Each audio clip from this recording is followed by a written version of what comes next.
This is Audible. Bulletproof Damsel, Urban Fantasy Romance Series, Book 1. Written by Amelia Hutchins. Narrated by Tessa Compton. Chapter 1. The headlights of an oncoming truck blinded me on the 2-lane highway. Traveling at a steady pace, I was making great time over the passes and through the backwoods of Washington State, heading to the last place on earth I wanted to go. Home. I hadn't been home in over 5 years, and while I'd missed it, I hadn't missed fighting with my overprotective mother. I also didn't miss the ugly argument we'd had on the day I'd left to join EVIE to fight on the right side of the war against immortal beings that preyed on the weak. I could still hear her screaming at me, even though my memories were blank in places, something those at the EVIE compound had noted upon my entry. It was as if someone or something had messed with them, but there was no proof, so there was no reason to go digging into my head for more information, since that was both dangerous and time-consuming. Studying the mountain range ahead, I frowned, remembering how I found this place and thinking how perfect it was. I'd spent years moving around with my mom, until we'd finally settled in the inland northwest, nestled high in the mountains. It should have been safe enough, but she was fearful of being discovered, and it had driven me batshit bonkers. My mother's endless talk of the Van Helsings finding us and removing the threat we posed had driven me insane. She'd homeschooled me, forced me into a life where I'd no outside contact with anyone. Not until I'd finally run away and discovered an entire network of creatures that hunted down bad guys. At 17 years of age, I'd done what any other teenage girl would have done. I joined an army-type hunters guild that secretly kept humans safe from the otherworld creatures. I had gone through years of rigorous training, learning how to hunt and bring down immortal beings. By the age of 18, I'd mastered weaponry classes and graduated as a hunter. By 20, I'd become the head weapons master of the Pacific Northwest and created tools used to hunt our enemies without the body count of agents being a factor. I had done things most adults hadn't accomplished in their entire lifetime. Of course, my mother hadn't seen it that way. She was the reason I was coming home today. She'd failed to answer mine or my siblings' calls for the last 2 weeks, which was unlike her. I turned off the highway and headed up the old gravel road that led deep into the woods. I cursed, hitting deep ruts in the road with the expensive Audi I'd loaned from EVIE to return home. Living in Seattle inside the bunker, I didn't need an expensive car, let alone own one. Driving in Seattle was crazy enough, so thankfully, we had drivers who took us where we needed to go, and everything else we ordered online. It reduced our chances of being caught outside the company, but they also liked us to stay close in case the need to relocate occurred. Luckily, that was something that had only happened once since I joined. Pulling up in front of the cabin, I narrowed my gaze, inspecting my surroundings. The rocking chair on the porch lay on its side.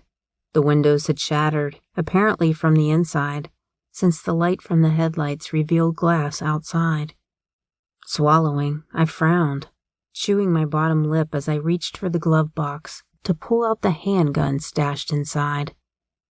Slipping it into the holster on my hip, I retrieved the flashlight from the middle console before grabbing my phone as I slid out of the car. At 9 o'clock at night in the woods, it might as well have been a blackout. The sliver of light from the moon offered nothing to help me see the footpath to the cabin. At the door, I pushed my phone into my pocket and clicked on the flashlight, noting the salt line in front of the door was disturbed. "Mom?" I called, praying she answered, and it had just been a spell that had gone awry. Silence met my call. I shook off the sensation of unease as I slowly stepped into the house, turning on the light switch. Nothing happened, which caused my frown to deepen. My feet crunched over broken glass as I moved deeper into the house, withdrawing my gun and pointing the business end to where the flashlight shined. The cabin wasn't huge, but then my mom bought it because it sat on the ley lines that made our magic more potent when casting. It boasted of a large open front room, kitchen, and small dining area with 2 rooms and a full basement converted into an armory. Shining the flashlight toward the kitchen, I found the table smashed into 2 wooden pieces, the scent of rotting food and magic assaulting me. Ignoring the signs of struggle, I walked on shaky legs into the bedroom, opening the door with my foot. I took in the disheveled bed and broken picture frames that covered the surrounding floor. Tears pricked my eyes as I turned, moving toward the one other room in the house, clearing my old bedroom and the bathroom. Whispering a prayer to the witches of old, I heard the sound of salt scraping over wood as it recreated the barrier around the house. Slipping my gun into the holster, I dialed my oldest sister. The call went straight to voicemail, and I muttered my message before hanging up. "What the hell did you do, Mama?" I aimed the light around the floor before lifting it toward the wall, finding silver bullets pebbling the plaster along with blood splatter. That can't be good. I ran my fingers over the bullets in the wall, brushing them over the dried blood. My phone chirped, scaring the life out of me, and I frowned at my response, rolling my eyes as I answered in a sing-song tone. "Remington, what?" Winchester Silversmith demanded coldly. "I do hate it when you use my full name, Winnie," I groaned, hearing the all-too-familiar grunt of her response. "And I hate it when you shorten mine. To what do I owe the displeasure of this phone call? I intend to murder my phone after we finish the call." "Have you heard from Mom lately by chance?" I asked, still smiling at the displeasure I imagined was on her too perfect face. Winchester Silversmith was blessed with the Silversmith looks. Unlike my red hair, she was born with the stylish silver blonde strands known for the Silversmiths. My eyes were electric blue, giving away pretty much every emotion that went off inside my head, while hers were ice blue and as cold as her insides. I loved her, but she made the Arctic look warm and fuzzy on her best day. "No, I have not. I don't make it a habit of knowing our mother's every move as you do, Remington. She's probably sitting at home trying to figure out how to answer your call." "Nope, because I'm standing in her house and it's a mess." The call went silent, and I held it away from my face to make sure she hadn't hung up on me. "What?" she demanded carefully. I took a moment to enjoy the fact that I had made her speechless. "Why are you there, Remington Silversmith?" I frowned at her sharp tone. "I'm in her house, Winnie. Someone cut the table into 2 large upturned pieces and scattered potions all over the floor. Either silver bullets have become all the style as wall decor, or she used them to attack someone. There's only a little bit of blood, which is good. Her bed is a mess, and you and I both know she wouldn't leave the house without making it first. Tidiness is how a lady starts her day, after all." I repeated the mantra my mother had sang to me every freaking morning as she loomed over me, ensuring I had made my bed before stepping foot outside my bedroom. "What else do you see?" she asked softly, her voice finally holding the panic I felt standing in the shattered mess of my mother's home. "Someone, or something, breached the salt line, and the windows are all broken, blown out of the house instead of inward. Rotten food was on the counter, along with a half pot of coffee that smells like shit." I walked to the pot, tilting it as my nose turned up, and the sludge within it made a sickening noise as it moved. I can't smell anything else over the potions scattered on the floor. I moved toward the bedroom, pushing the door open to survey the room. The power is off, and the pictures on the walls are broken, missing the frame's photos. I stopped in front of my mother's desk and balled my hand into a fist at the spot where I should have seen the family Bible. The Bible is gone, and all the desk drawers ransacked. Someone was in here looking for something, unless all they wanted was our Bible. Some asshole had taken our family Bible, which didn't actually contain our real names. You need to leave now, Remy. You need to get into your car and go home to Seattle. I'm not leaving until we find Mom. I groaned at her tone. I'm not a child anymore, Winnie. I'm the weapons master at EVIE, and I have assisted on countless missions. You're 21 years old, Remington Elena Silversmith. And you're 275. Yes, I get it. I'm a child in your world. But I am not a little girl anymore. I hunt bad guys. And there's some pretty big bad guys, sis. My tone was childish, but she was being an asshole. You hunt unclaimed vampires without houses to back them. If someone came for Elizabeth, they did so under the backing of a house or houses. You need to go back to EVIE where you're safe and out of their reach. Now! That's an order. I don't follow your orders anymore, Winnie. You're in Paris. Colt is in Ireland. Sig is in Russia. And the others? Well, honestly, I don't even remember where they escaped. I'm here. And you're not, is my point, in case you missed it. I bristled, uncertain why she thought she could boss me around from her current location. Remy, you need to get somewhere safe. For once in your life, listen to me, please. If they took our mother, it means something big is happening. There are things we hadn't told you, things that you weren't ready to learn when you ran away, she muttered. I'm ready now, Winnie. I placed my hand on my hip, waiting for the line to go dead as it normally did when I asked her questions. When it didn't, my jaw almost dislocated. Do you remember Mother telling you about the Van Helsings?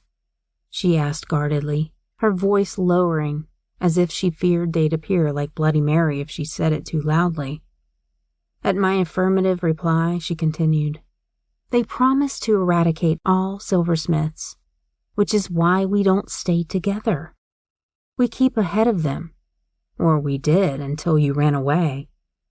Mother refused to leave because you were in Seattle. A newborn silversmith in the hands of a Van Helsing would be a catastrophe. Now go home. You're saying that this is my fault? I snapped harshly, running my fingers over the bullets in the wall, feeling the call of silver that hummed as I touched them. No, but if the Van Helsings have our mother, they won't let her go easily. If one house has a silversmith on their side, they're damn near invincible to the other houses. The Van Helsings lost their footing when we cursed them, but also because we no longer had the alliance to create their weapons. Once upon a time, silversmiths were bonded to them and only them. Silversmith marriages were arranged with the Van Helsings because they fought to protect us from the other beings, and we created their weapons. There's a lot more to it than that, but it isn't something to discuss over an open line. Just trust me. You need to run and let us handle this. I frowned, considering doing as she asked while I moved into the kitchen. Shining the light onto the counter, I scanned a piece of paper lying across it. I lifted a flyer from the stack of mail and studied the logo on it carefully. You know there's a bar in this town called Hunter's Sanctuary? You're not leaving, are you? Winnie exhaled. And I didn't need to see her to know she was pinching her nose with exasperation straining her face. Nope. But I'll call in a team for protection if that'll make you stop demanding that I do. Your little hunters club can't protect you from this one, Remington. You're out of your league here. If there's a sanctuary there, that means there's also a Van Helsing. If Mom feared these alpha houses so much, why stay here? Because leaving Washington State would mean leaving her youngest daughter behind. And until your 25th birthday, you're mortal. Add in the fact that you should fall into the wrong hands. You could do something very stupid. She sighed heavily. Where are you staying tonight? I booked a hotel in town, I admitted. Under what name? Remy Cordova, duh, I chuckled. Get there. I'll call in some people to come protect you. The line went dead before I could argue. I pushed the phone into my pocket as suddenly the lights came on, and music started playing from my mother's room. Now that I could see inside the cabin clearly, the entire scene became real. Things were smashed and destroyed, indicating there was a struggle. My heart clenched while I took in the blood spatters, and then I exhaled slowly. My heart thundered in my chest when I noticed the corpse hidden by the broken table. More blood splattered the kitchen walls, and I noted the black sulfur that ran from the bedroom to the front door.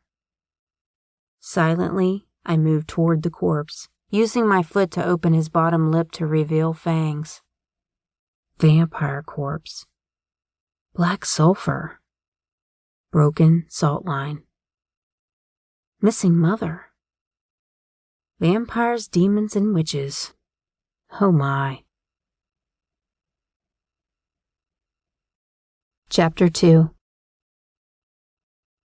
Once I'd checked into the hotel, I made the call to EVIE, listening as they explained politics in this region of Washington.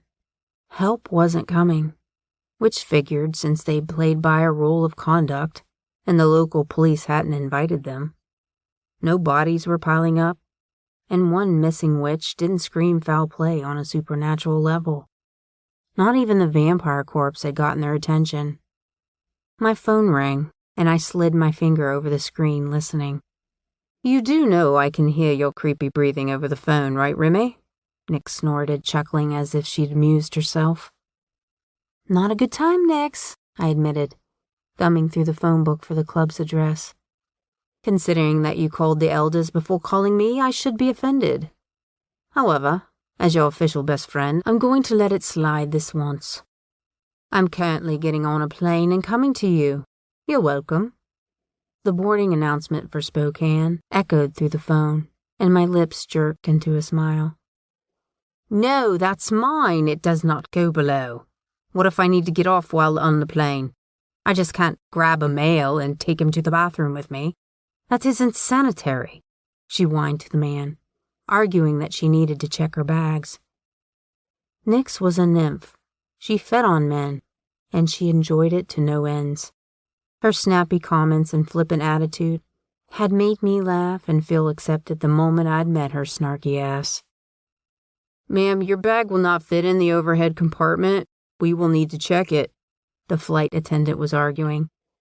Fine, but you may need to service me mid-flight. I get famished on long flights, Nix murmured huskily. It's an hour-long flight and refreshments are provided, ma'am. Please take your seat. Stop moving your hips, Nix, I grunted, knowing she'd be doing that to make sure the flight attendant got her meaning on the word service. He's hot, she said, making purring noises at the poor man. Anywho, your mom's missing, foul play is afoot, and you're standing in a hotel without any protection, where there could be Van Helsings close enough to sniff out your unused vagina. Does that about sum up what I am walking into? My vagina is not unused. I pulled an arrow from my bag and ran my finger over the tip, placing the call on speakerphone while loading my quiver with silversmith arrows. I had sex 5 months ago, and unlike you, my life doesn't depend on me getting laid.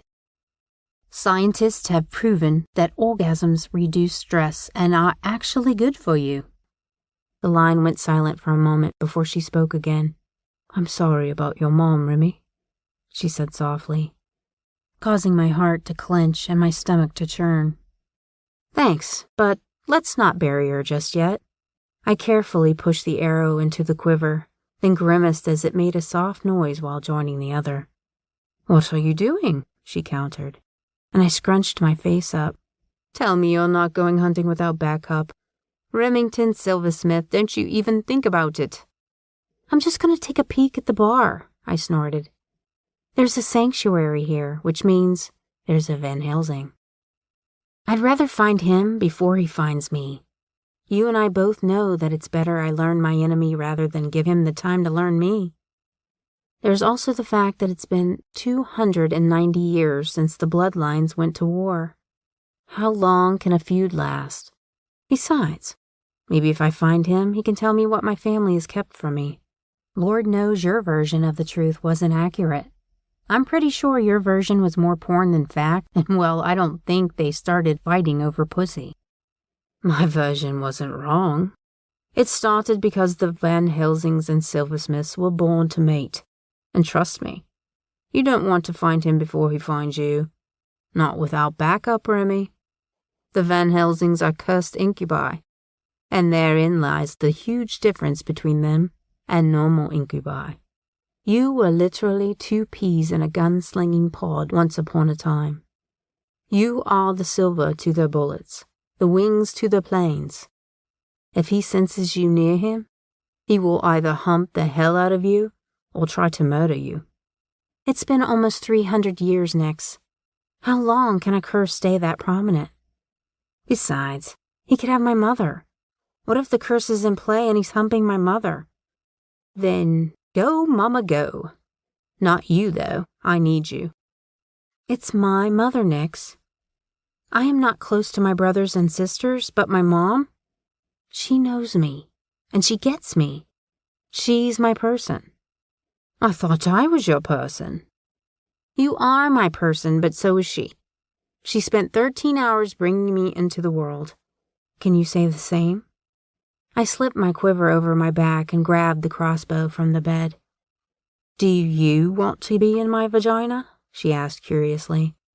No, what? No, Nix, not the point. I'm going. If I'm not back by the time you get here, send out the big guns. We all know that EVIE only breaks the rules if one of our own goes missing. I'm heading to Hunter's Sanctuary for recon. And yes, I'll be careful. My flight is taking off, and you better be. I'll be there in an hour. I've already hacked your email and figured out where you're staying. Why would you hack my email? You could have just asked me where I was staying. What is the fun in just asking? She snorted. Yeah, I know, I'm hanging up, she promised the man. The flight attendants are obtuse. I'll call you when I get on the ground. You better not die. See you soon. I ended the call before muting my phone and slipping it into my pocket. I glanced in the mirror, staring at my reflection with a slight wince. I looked exhausted and in need of a good 6 hours of sleep. Pulling up the dark hood, I slipped from the room and started toward the sanctuary that was a mere few miles from the hotel. It took me almost 2 hours of searching and moving around the city outskirts to become familiar with the area. Once I had scouted 5 escape routes out, I'd finally started toward the bar. I hadn't been aware that there was even a sanctuary bar within 20 minutes from the hotel. I'd booked it for 5 days, intending to have a place to escape my mother's endless whining about my life choices, all of which were great disappointments to her. Or, my favorite, her threats about coming to bring me home, which is why I'd waited for a while before ever telling her where I was. Winnie was a millionaire, selling silver jewelry she weaved with her metal skills and magic. The others all had some ability to create beautiful things with silver. I made bullets and weapons. I didn't create beautiful trinkets or hold the ability to use magic to peddle my potions or salves, as Mom did. My other siblings had backup plans to make a lucrative living. Me? I made weapons that were frowned upon when hiding the fact that we were witches, born with the ability to craft silver. Slipping through the edge of town, I listened as a scream ripped through the night. My heart stopped, restarting with a thundering beat. I gave up hiding, rushing toward the sound. At the edge of a large, dark parking lot, men had gathered and were physically fighting. They were blurs, moving faster than I could follow, forcing me to calm my rapidly beating heartbeat. The moment it slowed, I took in the carnage from the immortals fighting against one another. My eyes followed the tallest male, watching his moves. He swung dual-edged blades around swiftly, effortlessly wielding them. He moved like it was a dance he knew by heart. He was skilled with blades, highly trained in weapons, judging by the swift swings that removed heads, sending them rolling across the pavement with ease. I observed them for a while, and it wasn't until silversmith blood called to me that my head turned, watching a lone female move onto the scene.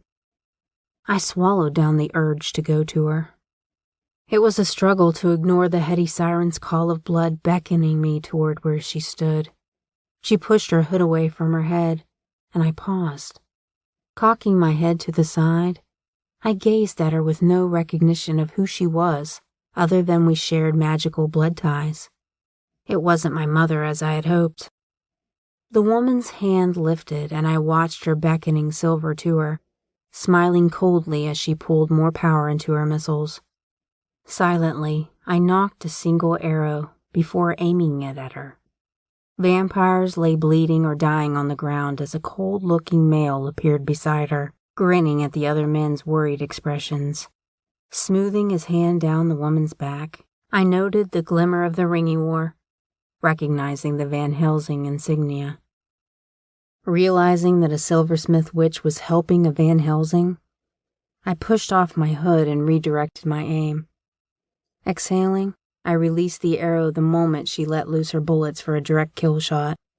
The arrow sailed through the air, slamming into the line of ammunition, moving faster than immortals could see. She gasped, and I smirked, noting her wide-eyed look of horror at missing. Slowly, I reached behind for another arrow, knocking it before moving to stand beside the opposing men, all of whom watched me through narrow-eyed stares. "Cease and stand down," I ordered, staring at the silver-haired woman. "On the order of those who hold authority over you, stand down now." She had fake silver hair, I realized, dyed to fit her role. She wasn't full-blooded, which meant silver hair wouldn't come naturally for her until she was old enough to have it from aging. All but one of our direct bloodline had silver hair, and that was my awkward ass. "You don't order me around, sweetheart," she hissed vehemently. "I won't ask you twice," I warned. "Only a silversmith can give me orders. I have orders to assist the Van Helsing in taking the houses of this region." "On whose orders?" I countered. "I don't answer to you." "Nor I to you." I smiled cruelly. "I asked you to stand down. If you insist, I will end your life." Her hands lifted in the air, and I observed a silver magic slithered through her. Narrowing my gaze, I watched the silver lines etching against her flesh as her power erupted in the parking lot. The man next to her was ancient. That much I could feel from the power he radiated. He had dark hair and tattoos covering his arms, from wrist to shoulder, with an upside-down cross beneath his left eye. "She's a silversmith," the man beside me growled, and I turned, my jaw hitting the ground as he came into sight. He was wearing a suit and held blades in his hands. Dark, inky hair stuck to his face, covered in sweat from fighting. Azure eyes narrowed on me while my gaze slowly lowered to his chest, which his suit hugged tightly, exposing a long, lean, muscular frame. Magic exploded toward us, and I turned, lifting my bow that I hadn't realized I'd lowered, while I eye-raped the man beside me. My magic erupted without thought, turning my eyes silver as my veins filled with it, pulling the bullets toward me, absorbing them into my body.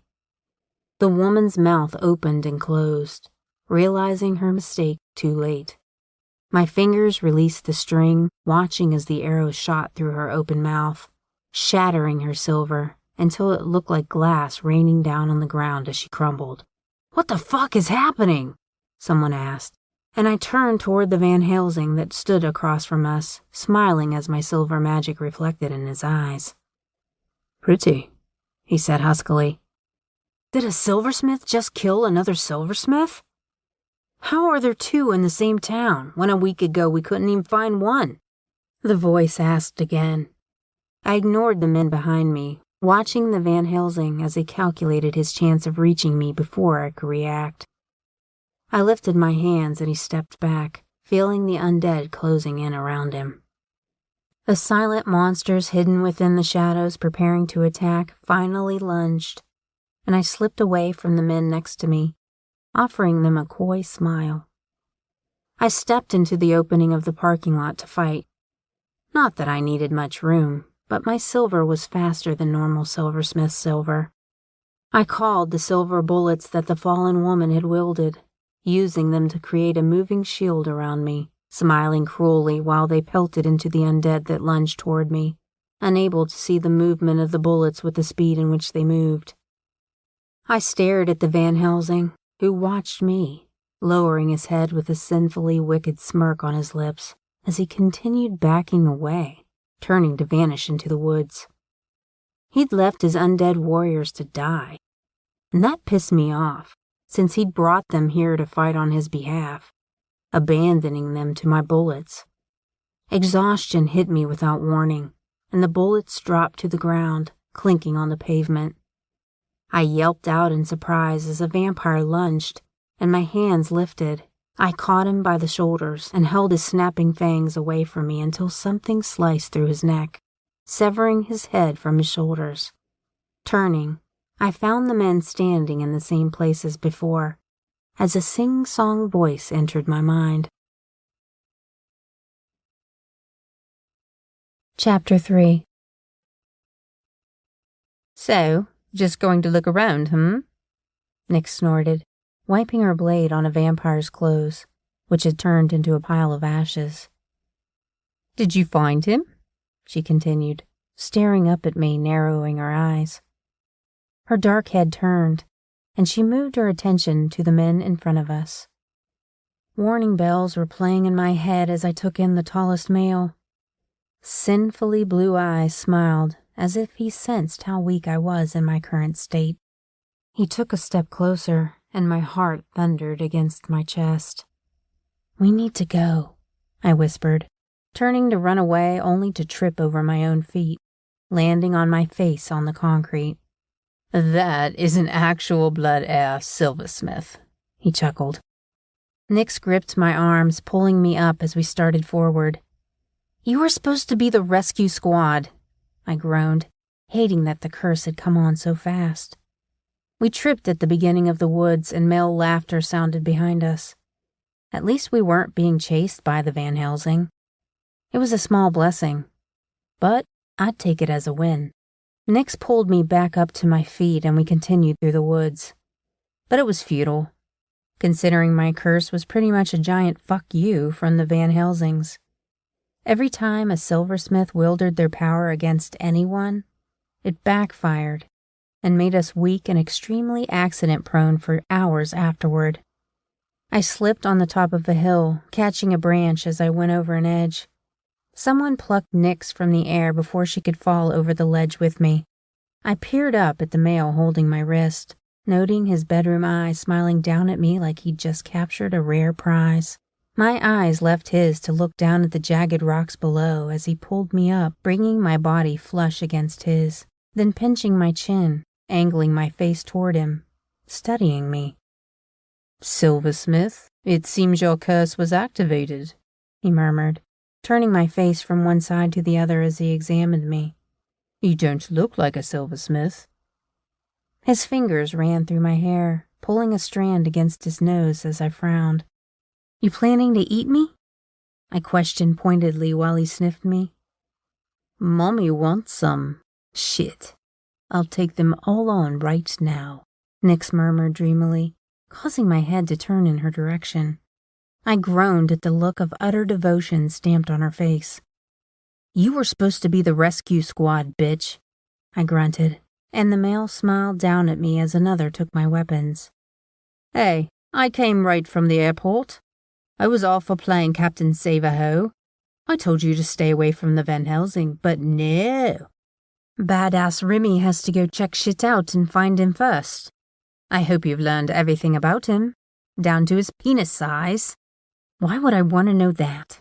I muttered, dragging my hand down my face. I turned my attention back to the mail hanging on her every word. Who the hell are you? Reese Van Helsing. Hot damn! Now you can see if the penis and vagina law is true! Nix hooted with excitement. The blood left my face as he watched me with a cold smile lifting his lips. And you would be? Toast when Winchester figures this shit out. I'm in so much trouble, I whined, struggling in his arms as he noted the lack of strength I used to get away. Save your fight, pretty girl. You won't win. Not even at your fullest. You're young, aren't you? Why does everyone assume I'm young? What is it? Is there like a stamp on my forehead that says born yesterday? I snapped, and then squeaked when his hand landed on my ass, and my body went flush against his hard, muscular frame. Because you still smell of mortality, and that means you're fragile, aren't you? Reese chuckled darkly. I swallowed hard, watching his gaze narrow as he leaned closer. Where are all the others? What others? I snapped. You're a newborn silversmith. There's no way you're out here alone, woman. He studied my eyes as they narrowed to mirror his while a frown creased my brow. Bloody hell, you're on your own. That was stupid and so careless with something so bloody precious and untrained. She's not on her own. I'm here with her, Nix argued, and we both turned, staring at the nymph currently stroking the male closest to her, pretending to dance on his leg. Or at least I hoped that was what she was doing. So, are you going to see if the law is true? Her brows wagged up and down before returning her attention to dancing, which hadn't been dancing at all. Ride that, Van Helsing. Get that kitty cat some action. My eyes locked with Reese's once more as I turned to glare at him, and failed horribly. He wasn't just beautiful. He was gorgeous in an old-world way. There was sheer masculinity to him that most men in this day and age lacked. His hair was messed up from the fight and chase afterward. His scent drew me in with the subtle hint of aftershave that was so faint it almost smelled natural. I leaned closer, inhaling him as a wicked smile curved his lips. Damn, Remy, you eye fuck him any harder and I'm going to come. I pulled back, tossing a glare at her as I shook my head. Reese lifted me and I grasped onto him, holding on for dear life. His mouth was close to mine, and I did my best to hold my face away from him like he was contagious with rabies or something. Put me down, I whispered, my panic increasing the moment he started moving. Put me down or you'll break my neck. He laughed darkly, as if he found me cute and endearing. He wouldn't think it was so funny when he ended up with my curse affecting him. Do you know how to stop your curse, Remy? He asked softly, his fingers tightening on my behind, sending a shiver racing up my spine. He smelled like sex on legs, and my body was taking notes, writing things down even as fear hitched up my spine to wrap around my throat. Death? I took a shot in the dark. A Van Helsing's touch, he informed coolly, the smile curving his lips, sinfully hot. I counteract the curse when I touch you. After all, we placed it there. It only seems fitting that we'd also be the cure. Death it is, then, I groaned, trying my best to hold my body away from his, failing miserably. That's not an option for you now. You walked into my world, little girl. You're in it now. You do know we're enemies. And I'm not a freaking damsel who needs carrying around like a worthless sack of potatoes, right? I'm a badass hunter from EVIE, who, by the way, will come to save me. Let them come, and if they're strong enough, they can even take you from me. He sounded confident that it wouldn't happen, which sent a shiver of unease rushing down my spine. Reese Van Helsing was carrying me in his arms, and my curse wasn't hindering him at all. My heart was pounding deafeningly in my ears, which I was sure he could feel, judging by the smirk that lit the corners of his full mouth. He sounded British, or as if he tried to hide the British accent ingrained into him. "You could let me go," I offered. "If I let you go, Cole would have you within the hour, and I promise you, I'm much easier to deal with than my brother. Your entire world is about to change, Remy. Don't worry, I don't bite hard." "I do," I replied, watching his eyes sparkle with laughter. "I totally bite hard." "Do you know what you are?" he asked. "I know what I am, and I also know who you are to me. You're my enemy, and once upon a time, our families were united by something greater than either could understand. Then it all changed because your family betrayed mine." "Do you know why we betrayed you?" he asked softly, without anger. "I was supposed to get the talk when I turned 25 on my rising. I'm not there yet." "So you're a mortal silversmith who hasn't been told of the past," he clarified, frowning as he studied my reaction to his question. "Does it really matter? I got the whole enemies for life gist of the theme. That was pretty much idiot-proof.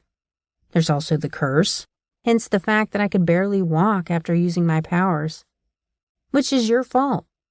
You could show her the other things that would make her unable to walk afterward. I mean, she's a silversmith, and you're a Van Helsing. It's like a match made in law heaven.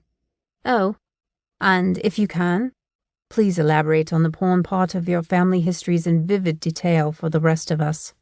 She doesn't believe the stories I've told her. I'm totally game to wait for you to remove the cobwebs from between her knees first." "Oh, my lord," I groaned, burying my face in his neck, before realizing what I'd done and yanking away from him. I ignored the curve of his mouth, trying to fight a smile caused by Nix's outburst, no doubt. She has no filter. It's like she opens her mouth and words vomit out. "It's not the time or place to be talking about my vagina, Nix. Now is the only time. He's a freaking Van Helsing. They're like legends with their swords. Weapons. Swords are weapons," I argued.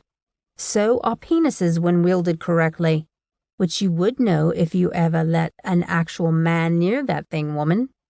She scoffed.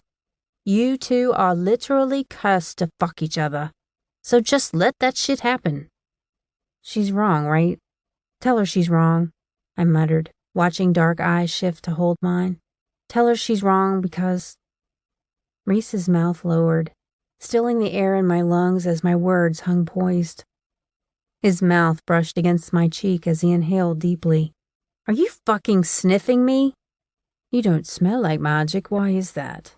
He pulled back, studying my face. "Your hair isn't dyed either. It's naturally that color. So sorry that I don't fit the perfect silversmith mold, jerk." "No, you're actually perfect. No one will realize what I have on my side." "I'm not on your side." "You'd rather be on Cole's or another immortal that wouldn't care if you suffered? Because I promise you this. Cole is all incubus, and very little Van Helsing, woman." "And what is the difference?" I asked carefully. "I won't keep you fucked stupid. At least, I wouldn't unless you asked me to, of course. I'll respect your boundaries and allow you free reign of my house if you serve me. He'd just chain you up and use you whenever he wanted." "I pick Cole," Nix announced excitedly, like we'd won a prize on a game show. Reese's words caused me to swallow past the lump in my throat. Winnie was going to roast me over an open flame and then serve my stupid ass up for dinner. "Make me a deal," I offered, watching his eyes narrow before they slid to mine. What deal would that be? "I'm missing something. Help me find it, and I will work for you. There's a time limit, though, and once it is up, you'll release me. If you don't, I will rain down hell on more than just your house, bringing it down unlike anything you've ever witnessed before." Wow. Who knew the little weapons master could be an evil bitch? Plot twist. Nix. Chuck it in the fuck it bucket now. This is serious business. Sighing.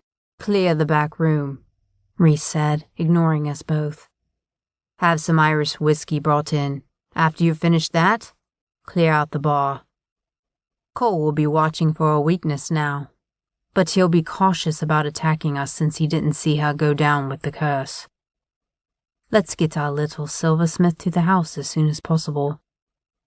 I want a full assault team of knights to escort Remy to her new home. Wow, you skipped all the bases and went straight for home base. I don't know if I should be afraid or impressed, I murmured, unable to look away from the stars sparkling in his pretty eyes. His mouth lifted on one side as he peered down at me. Careful.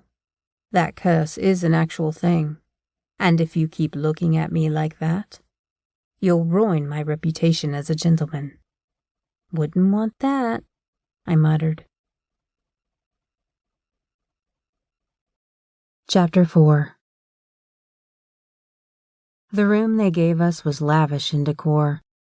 A crystal chandelier was the focal point, with high-backed chairs surrounding an opulent glass-top table. Beneath the glass, old Victorian-style pictures depicted ageless, beautiful women in risque poses. It was like we'd stepped back in time. I reached for the whiskey on the table and watched the glass shatter the moment I touched it. Some days the curse was seriously disheartening, like when facing off against an actual Van Helsing, who continued to look at me as if I were something to devour or strangle, but couldn't decide which he wanted more. Give her a plastic cup, Reese grunted, watching the server lurch forward to clean the spilled mess of whiskey from the table. I started to stand only to have the chair legs break, sending me careening to the floor. I remained on the floor, groaning. I peered at the artwork on the ceiling that I hadn't noticed before ending up flat on my back. 5 royal houses, each one with a royal crest that bespoke of their symbol. Van Helsing had swords and a coat of armor. Mine had a potion with silver smoke rising from the vial. The others had a wolf head, the symbol of infinity, and then one that had the symbol of change for the breeds who continue to grow through the world's evolution and changes. I knew them well, taught to see them on houses to avoid like the plague since before I could even remember. A dark shadow moved into view, and my gaze slid to the dark blue eyes peering down at me as a sinful smile tipped the corners of Reese's lips. He was apparently finding great amusement at my curse. Bad luck, woman, he said thickly, watching me as I struggled to get off the floor. I placed my hand on his masterpiece of a table, which cracked and spiderwebbed under my touch. Stop touching things. Like you said, bad luck. Sorry, I returned icily, glaring daggers at him, which only made his lips twitch, still amused. Reaching up to my neck, I touched the straps of my shirt and then winced as it broke, catching the top before he ended up with a full inventory of my goods. He'd confiscated my cloak and deposed me of all my silver. That included the necklaces and charms that helped to counteract the curse somewhat. Now I was using said curse against him, and judging by the twinkle in his eye, he was fully aware of what I was doing. I smirked, wrinkling my nose, holding my shirt together, surprised when he lifted me off the ground without warning. You really like to touch people, don't you? Indeed. I placed my hands around his neck to steady myself, causing my shirt to drop down the front, leaving my breasts revealed. I slammed against him with wide, horrified eyes as he peered between us, finding way too much cleavage on display for polite conversation. That's unfortunate, he chuckled darkly, lifting his pretty, hypnotic eyes to hold mine. He sat on the chair beside the heap of ruins where I'd been sitting, allowing me to continue pressing against him awkwardly. Jamin, can you please fetch our guest a new shirt? There should be some behind the bar, he mused. Do you often have women losing their shirts in your bar? I asked pointedly, a little ire etching my tone. You'd be surprised at how many women throw caution to the wind in my bar. Sometimes people need a place to let loose and not worry about being judged for doing so. I provide them a safe place to do that, with the promise of sanctuary throughout that time. And if I asked for sanctuary? I whispered huskily, unable to ignore the heat rushing through me as his fingers slowly stroked my naked shoulder. Silversmiths are not given sanctuary in Van Helsing safe houses, Remy. We're enemies, and have been for a very long time. The only way you'd be eligible for sanctuary was if you worked for me. How about other creatures? I asked, leaning closer to inhale his scent that tingled in my nose, dancing like a drug through my senses. They'd freely be given sanctuary. Nix, ask for sanctuary, I murmured, before my mouth opened and my tongue traced over the pulse in his neck. Don't mind me. I'm just here watching the show. If it ends with sanctuary, I'd rather chance death, she chirped from somewhere in the room, but everything within me focused on the male touching me. What are you doing? Reese asked, and I yanked away from him with wide, horror-filled eyes. I leaned up without warning, noting that he dropped his stare to my breasts. I'm going to need those barbells, woman. I gazed down at my nipples, slowly lifting my eyes back to his, before bringing my hands up to cover my naked breasts. I had been licking him. I didn't lick people I just met. Nix licked people. Frowning, I shook my head. It's surgical steel, I admitted breathlessly. What are you doing to me? Nothing, he grinned, bringing his hand up to the curve of my breast. His touch caused the air to still in my lungs. Leaning over, he moved toward my ear, turning at the last moment to kiss my racing pulse at the hollow column of my throat, while his finger touched the metal piercing, brushing against my nipple before dropping to my waist. They're silver, little liar. You could tell just by touching them? I squeaked, shifting uncomfortably in his lap. The door to the room opened and a man handed Reese a shirt, and I flicked my eyes to Nix, who watched in silent amusement. I'm a Van Helsing. Of course I know what type of metal it is by touch, he answered aloofly, holding the shirt up as he slipped it over my head. Put your arms through it. I narrowed my eyes on him and he smirked, closing his eyes briefly. I uncovered my naked breasts, pushing my arms through the sleeves, quickly pulling the shirt on, discovering heated blue eyes studying me. My hands adjusted, holding on to his shoulders as he searched my face absently. How do you have red hair? And your eyes? They're vividly blue instead of the normal ice color that your bloodline is known for. I twisted my lips into a thoughtful pout as I considered how much to tell him. We don't know why I came out different, only that I am. What else is different? He asked. What is this? 50 questions with a hostage? You think I'm just going to answer you because I'm sitting on your lap looking cute? You do look surprisingly cute on my lap. Why am I in your lap? I turned as the server approached us, handing me a plastic cup of whiskey, my lips twisting as I fought the smile. I tipped back the cup, downing the contents in a single gulp before handing it back. You didn't answer my question. You didn't answer mine, he smiled mischievously. The whiskey warmed my cheeks and I cocked my head to the side, turning to look at the bottle left on the table in the now very empty room. My stare swung back to Van Helsing, who slowly ran his eyes over my face. Silversmiths are never born with different coloring. Your hair isn't dyed and you're not wearing contacts. Your power was intensely strong, yet lacked control.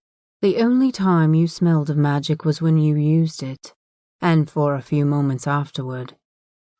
Now you smell human, and of a meadow filled with wildflowers after spring rain. Yet, When casting, your eyes were indeed silver, as was your hair and aura. I find it highly improbable that you walked right into my path. I've spent months searching for a silversmith with enough magic within her to counter the silversmith my little brother stumbled upon weeks ago. I was beginning to think it was hopeless. Yet, here you are, literally, in my lap. Who sent you? He asked softly, his keen gaze studying mine. No one sent me. I swallowed as his fingers brushed lightly over my exposed midsection. His touch consumed my mind, creating a red haze that rushed through me violently.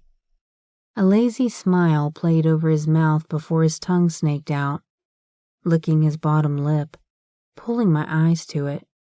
He sat up, forcing me to hold tighter to him until I realized he was removing his suit jacket. I leaned back slowly, watching as he shook out of it, reaching for the buttons of his white dress shirt that was damp still. You don't mind, do you? He asked, slowly revealing a muscular chest covered in colorful tattoos. No, I replied huskily, uncertain why I didn't look away from the washboard abs begging for me to kiss and stroke them slowly. No accidents are happening as long as I'm touching you. So what you said was true? You're a cure to the curse? I am, as you're the cure to mine. Every curse includes a way to neutralize it, he explained, pulling one arm out of the dress shirt to reveal both nipples pierced, his name covering his forearm, and his family crest on his abdomen.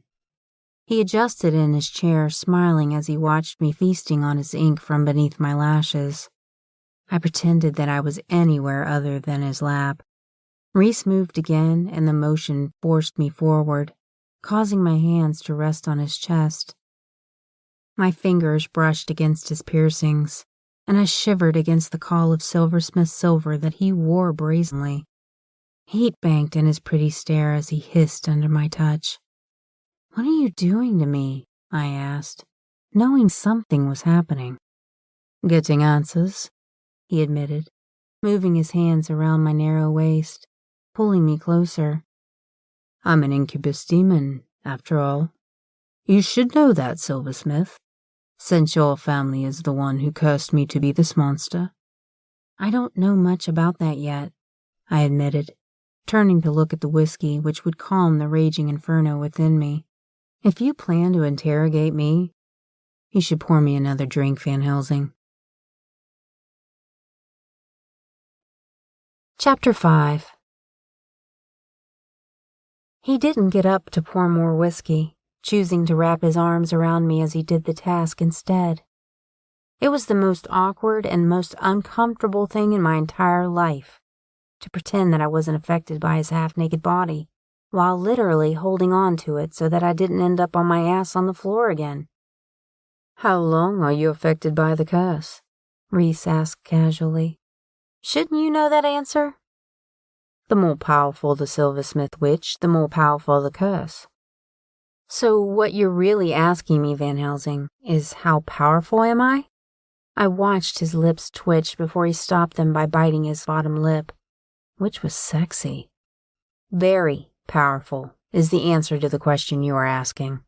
My hand lifted the plastic cup, downing the whiskey like a frat boy trying to impress the brotherhood of idiots he wanted to join. I smiled at the look of disapproval Reese offered in rebuke. 50-year-old Irish whiskey that costs $40,000 a bottle should be savored, silversmith, he grumbled, bringing his to his nose to sniff while staring at me over the rim of the crystal glass. Why the hell would anyone pay $40,000 for whiskey? I asked crossly. Because I can, he countered, sipping the drink slowly. A smile curved his generous mouth as I watched him drinking it slowly. Who is your mother? Superwoman, I supplied, giving him a half-hearted smile before wiggling my brows. He tipped back his cup, reaching past me to place it on the damaged table. Wrapping his arm around my back, he pulled me closer to him. His eyes slowly surveyed my face before he dipped his mouth to mine, softly claiming my lips. I brought my hands flat against his chest, trying to remember why this was a bad idea. The moment his mouth touched mine, all coherent thought left my mind, replaced with need. A groan escaped his lips as my mouth captured it, swallowing it like the whiskey. My fingers ran through his inky dark hair as my tongue pushed past his lips, dueling against his in an ageless dance. My hips rolled, inviting him to do more, which he didn't seem to understand. One moment led my utter ruin in a charge of sexual tension, and the next, he took control, exerting dominance. His fingers trailed through my hair, controlling my head as he turned it to allow better access to devour me. My hands lowered to his shoulders, unable to touch his flesh enough as I continually rocked against him, moaning unsexy noises like a bitch in heat as he claimed my mouth in a toe-curling kiss. He pulled away and my mouth chased his, needing him to continue what he'd started. Or maybe I had started it? Who cared? I felt his mouth twisting into a smile as his hand tightened in my hair, wrenching my head back, exposing my throat. "Who is your mother?" he asked, and my nose wrinkled up. "Who cares?" I whispered, listening to his husky laughter. The music of his deep, rich laughter filled the room, slithering up my flesh as his other hand slipped under the shirt I wore. Pleasure swept over me, and I moaned unabashedly as my body tightened with desire, fueled by my need for him. Reese brought my mouth back to his, hovering against it with what I needed and desired most just out of my reach. "Who is your mother?" "Elizabeth Rihanna Cordova Silversmith," I uttered, chasing the pleasure his lips promised. He stiffened, and my mind began to buzz with voices. Voices whispering spells that worked on my flesh, but did little to ease the pressure between my thighs. "Elizabeth is dead, Remy. I know. I watched her die," he growled, studying my face. "She escaped along with a few others. Beneath the stairs inside the library was a secret passageway that led deep into the woods where no one was looking. Into the shadows the silversmith goes, for the Van Helsing wants to consume our souls. From witches' light and faraway fright, the Van Helsing comes with all his might. But Silversmith knows how deep to go. Hide from them all, for we remain the strongest house of all." I sang it for him, my off-tune hum and synchronized movements with my hips as he studied me. His mouth brushed against mine, holding me in whatever thrall he had over me. My skin glowed, and his eyes lowered, studying the ruins before he shook his head, dropping his hands to my hips. "What are you, Remy Silversmith?" he growled, rocking my body against his. "Tell me to stop. Tell me you don't want me. Tell me to stop this, and it ends now." I swallowed as my mind slowly took in what was happening around me. My body was strung tightly, pulsing with the need to release the tension he'd created. I could see the tick hammering in his jaw, his pupils dilating with lust as I leaned over, claiming his mouth to stop my brain from stuttering over the reality of what was happening. He moved swiftly, lifting my body against his before placing me on the table, wrapping my legs around his hips. His hands trailed from my hips to my belly as he peered into my soul's depths, devouring it with the look burning in his eyes. My stomach coiled with tension as a wild fluttering began within me, as if butterflies had taken flight and searched for a way to escape. His mouth lowered, clicking his teeth against the piercing in my nipple, pulling against it. I hissed at the pain mixing with pleasure, lifting my hips to roll them as my eyes closed. Absolute pleasure rushed through me from his heated kisses and nibbles. A knock sounded at the door, and I opened my eyes as he reached between our bodies, stroking against my pleasure zone until I trembled from the pressure.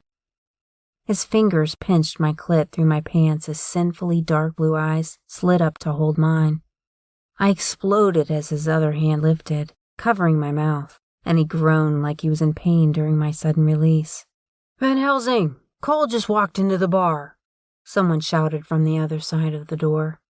Reese yanked me up, and my head spun as he grabbed the shirt he'd tossed on the floor, pulling it over my head.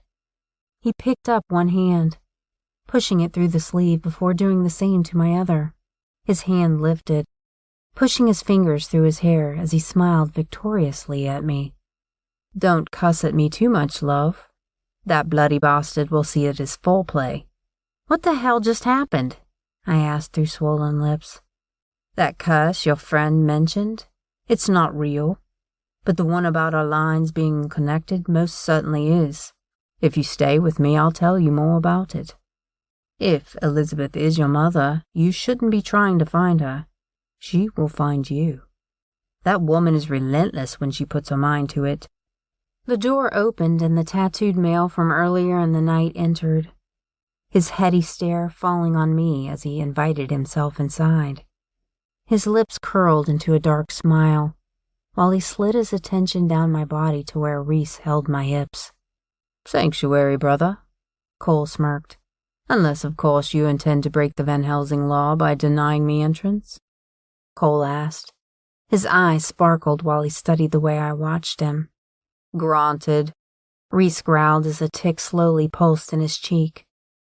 His dark blue eyes never left mine, not even when his mouth curved into a dark smile. "Cole, meet Elizabeth's daughter, Remy Silversmith." "Elizabeth's dead. We buried her corpse after we burned them in their home," Cole said coldly, sending a chill racing down my spine as unease entered my mind. "She can't be a silversmith. The coloring is all wrong." "Move, asshole," he ordered, grabbing me and yanking me toward him. I lifted my hand and shoved Cole back, watching as his mouth curved in a smile that caused my knees to grow weak. He grabbed my wrist and I moaned, whimpering as the room changed, and both brothers boxed me in, kissing me while hands caressed me. It felt like I'd stepped on a live wire, sending waves of need rushing through me. Their lips caressed my skin, and I moaned, grinding my body against them. Reese cupped my breasts from behind as Cole suckled one into his mouth, his hand sliding down my naked flesh. My clothes vanished, leaving me with two very virile, very naked men, who were kissing and stroking me until my entire body literally ached with pleasure. "Tell me your secrets, and I'll bring you to heaven with so much pleasure you'll never wish to leave my cock, little girl," Cole growled hungrily. "Enough, Cole," Reese warned harshly, yanking me toward him and out of the illusion Cole had woven. "You're here under sanctuary, brother. Tread very carefully from this point forward. She hasn't chosen a side yet, has she? That makes her fair game. And she did just murder the little half-breed witch I owned. A witch who held a lot less power than Remy does. She is a silversmith by blood. That much you can't argue. You saw it as clearly as I did tonight. She had every right to give orders, and those orders weren't followed. So Remy took her life.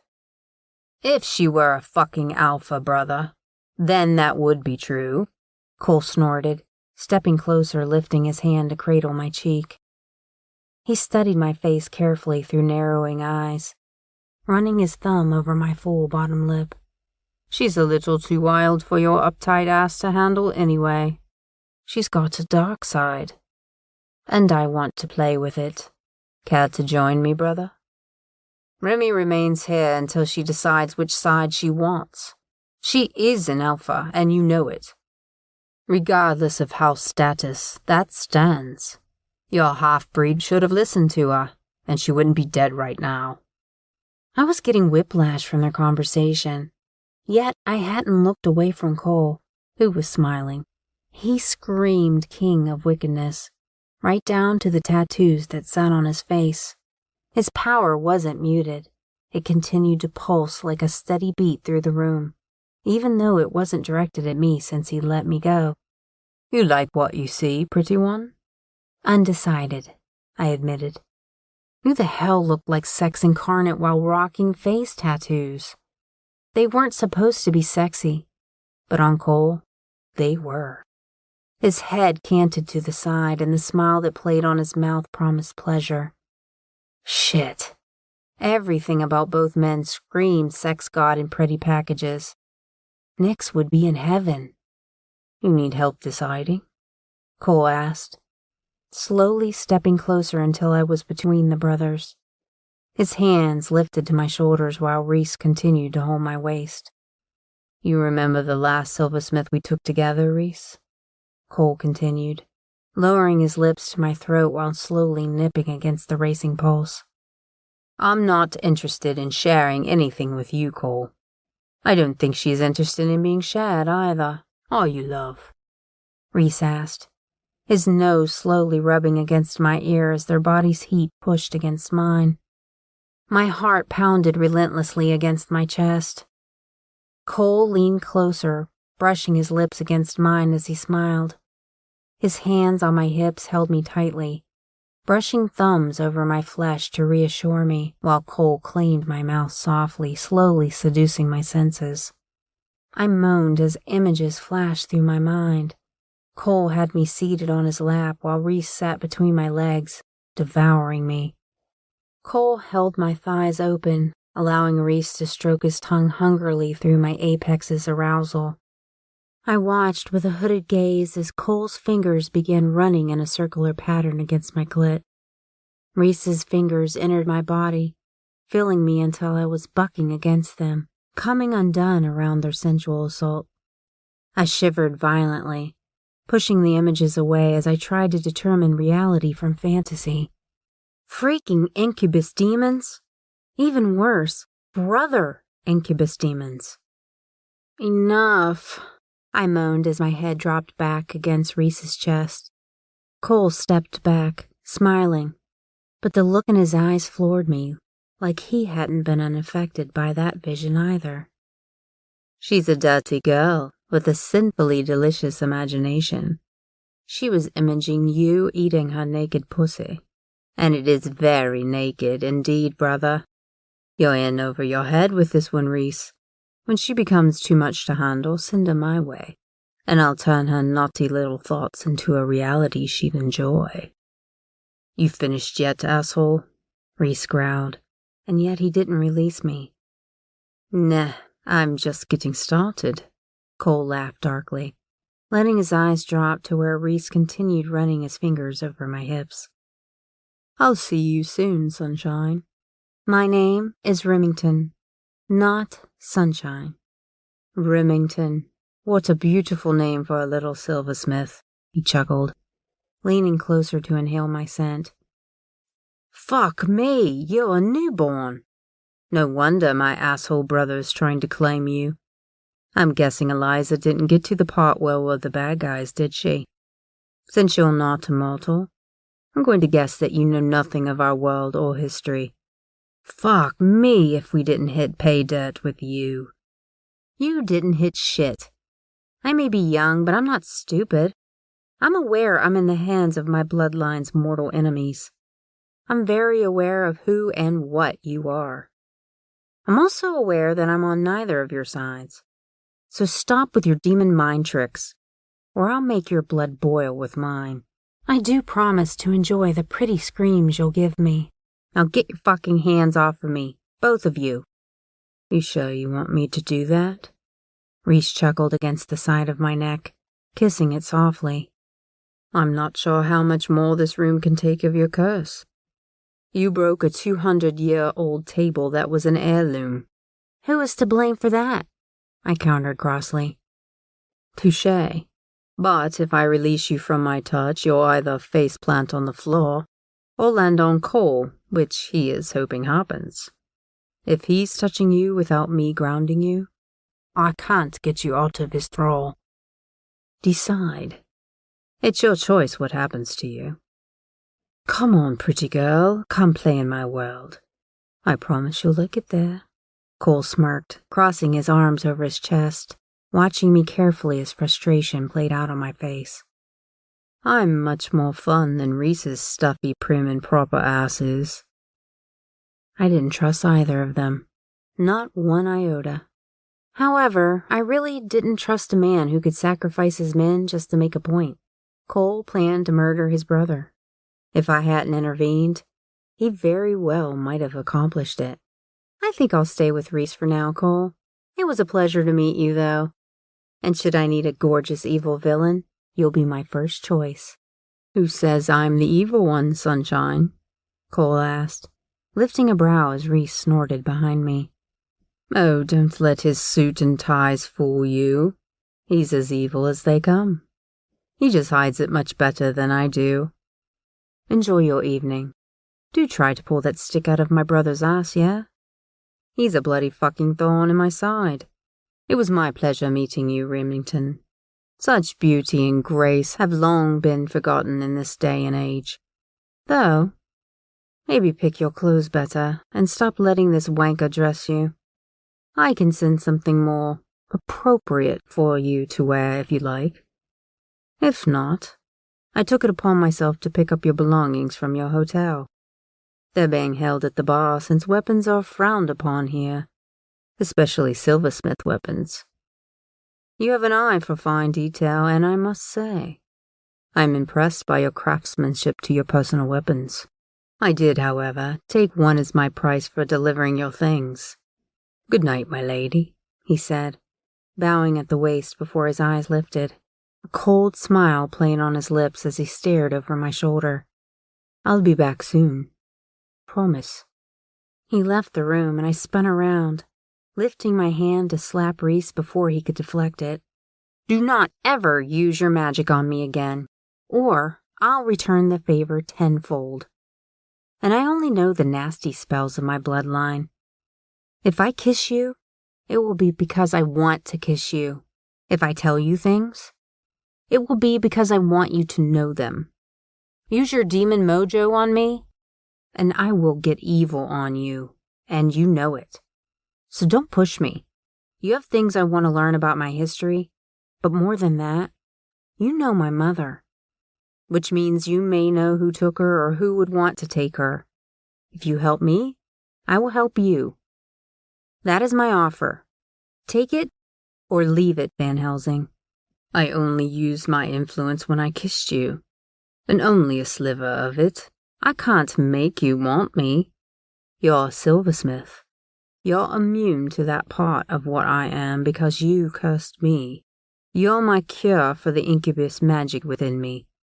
Yes, I can enhance your libido, and you can enhance mine. That is, because we were united, and our bloodlines are the fuel on the fire that ignites when we touch. What Cole did? That is more incubi-driven. We're uncertain of why he can wield it against silversmiths. It has only ever worked on halflings until you. You saw me between your pretty thighs, didn't you? Reese dropped his gaze to the pulse on my throat that gave away my lie before I even whispered it. He smiled devilishly, lifting his hand to touch my cheek. Cole wasn't lying entirely. I'm not a good guy. I don't play by anyone else's rules. When I give my word, I keep it. And the list of who wouldn't want your mother captured or dead is much shorter than those who do. Was there a yes in there somewhere? I asked, exhausted from driving from Seattle to Spokane, across the entire state of Washington, then to show up to a mess at my mother's house, ending up a prisoner because I hadn't listened to Winchester, who would never let me live this down if I survived it. Chapter 6. Reese held my hand as we vacated the sanctuary and made a beeline to the waiting, sleek black Suburban. He had an entire caravan of knights outside the vehicles, dressed in dark clothing and tactical gear. It appeared as if Reese expected an assault, or was escorting royalty instead of one exhausted silversmith and a nymph who was currently touching his knights in inappropriate ways. "Nix! Stop groping them," I complained, trying to yank my hand back to point my finger toward her. Yet, Reese refused to allow me the use of my hand. "It's inappropriate." "And fun. You should try it," Nix giggled. I've done all the groping I want to do tonight. Thank you very much, I groaned tiredly, noting Reese's lips that twitched with my words. You groped him? Nick smiled, wiggling her eyebrows meaningfully. I watched as my bag was brought out to the back of a Suburban and tossed inside. My gaze slid to Nick's, who waited for my reply.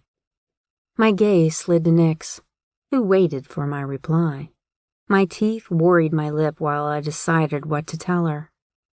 I'd been more than groped, and had done more than that to the male currently holding my hand. I made out with him. Is that what we're going with? He asked, tracing his thumb over the pulse on my wrist.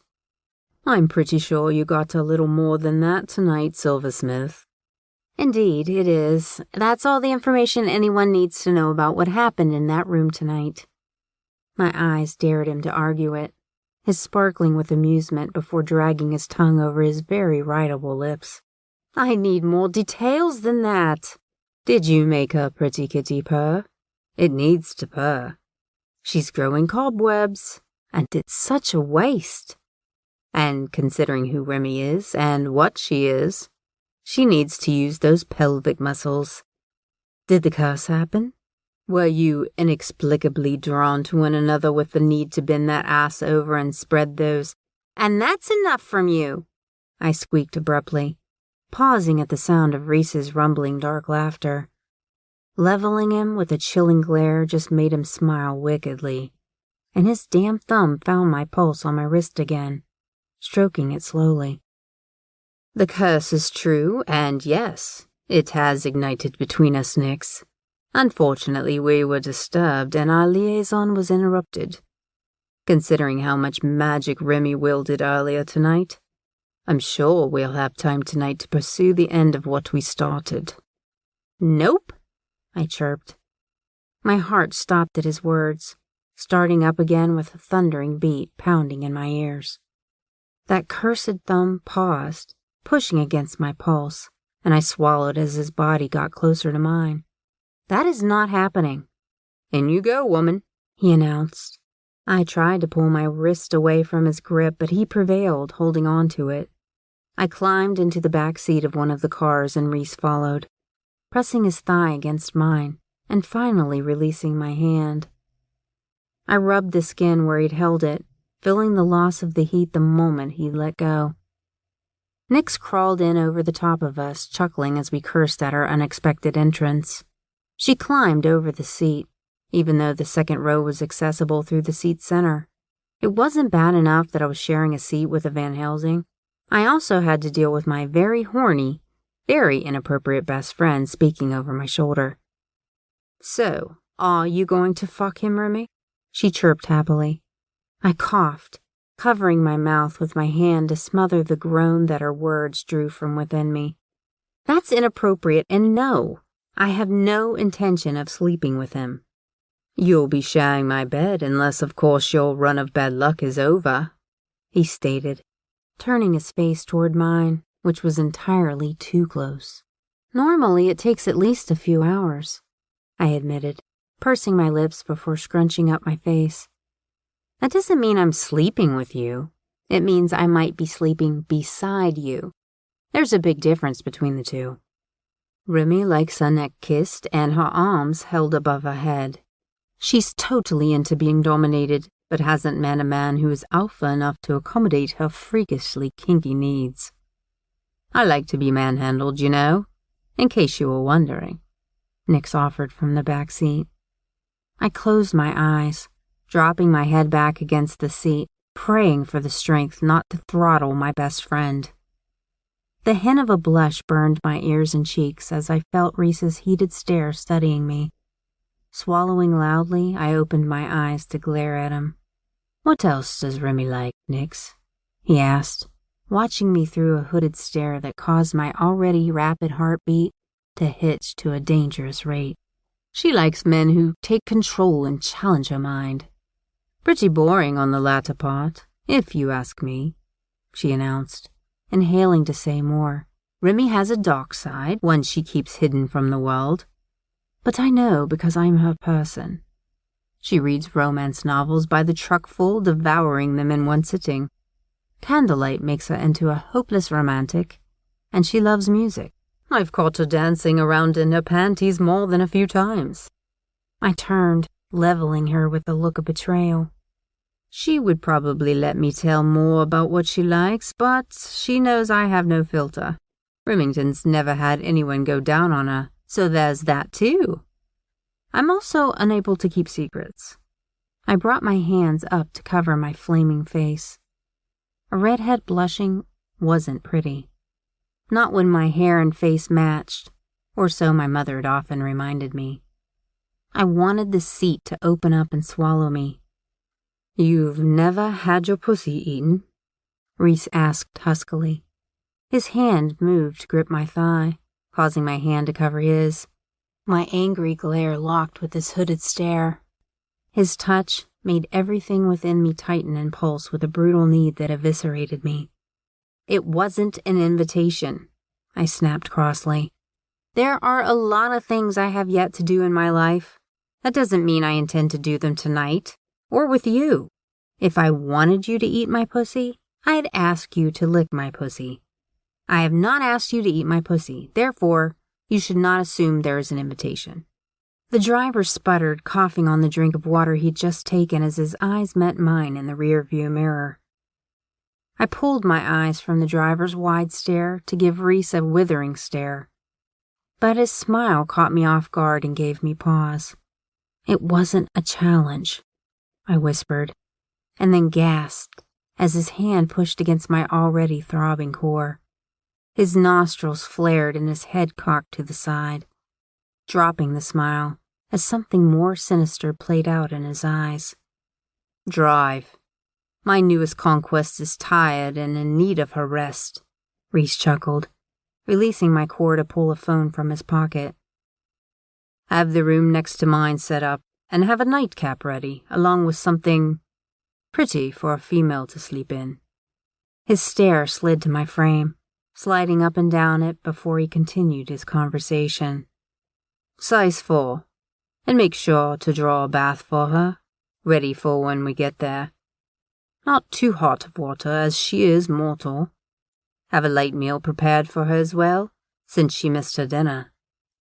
Her traveling companion will need a male to feed from, but have her room down the hall from mine. Get it done. We're less than 20 minutes from the compound." He clicked off the phone and turned his attention back to me. "You enjoy giving commands?" I asked, chewing my bottom lip, and his eyes lowered to my mouth briefly before lifting back to mine. "Indeed, I do. I'm a born alpha of House of Van Helsing, and have been in control of the sub-houses since I became a mortal before your mother was even born. I am always in control and 10 steps ahead of my enemies. I also enjoy being in command in the bedroom and controlling pleasure. As you discovered earlier, I am very dominant. When I want something, I go for it." His gaze narrowed, sparkling while he watched my reaction to his words. "Does he have a brother by chance?" Nix asked, reminding us she was there. "Actually, he does. He promised to show me what heaven was like." I smirked, watching the tick in Reese's jaw pulse at the mention of his brother Cole. "I'm considering my options. Both are dominant and deliciously wicked. One seemed a little more wild, I guess you could say.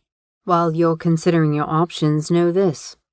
Cole doesn't care about anyone but Cole. He's fought me for my seat as head alpha for 100 years now.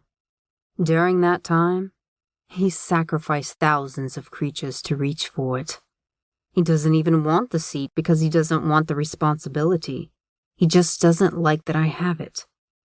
Cole is selfish and enjoys sharing his toys to remind them that they are merely there for his entertainment. Tell me, Remy, do you think you'd want 2 men destroying you? Because I assure you, I do not intend to let you leave my side. And if you chose him, I'd more than willingly accept his invitation to have you with him." "No, that isn't something I would want," I admitted. watching his lips curling into a dangerous smile that unnerved me. Why would he fight for a position that he doesn't want?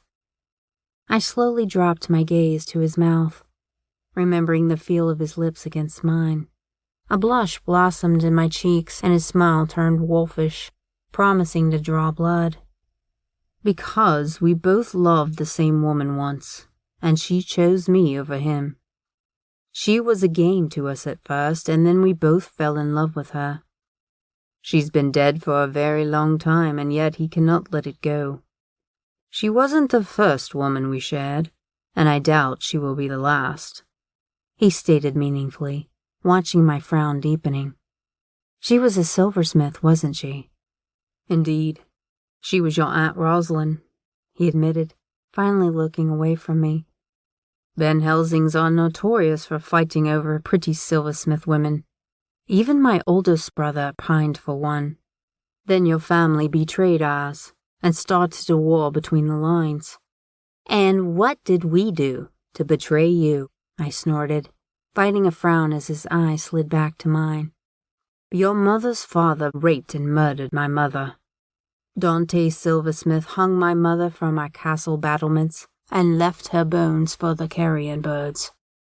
He took my family's castle by force, betraying us and murdering hundreds of innocent people who served our family and were under our protection.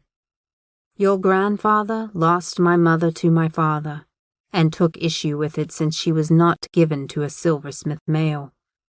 He found it to be a slight against him and the lines that were to be claimed by one of the houses. So, he murdered my mother to send my father a message." "Ouch!" I flinched at the look of loathing burning in Reese's stare as he spoke. "That isn't the only reason, though. Your mother found us too low in status to marry and turned her Van Helsing match down because she wanted to marry up and not beneath her.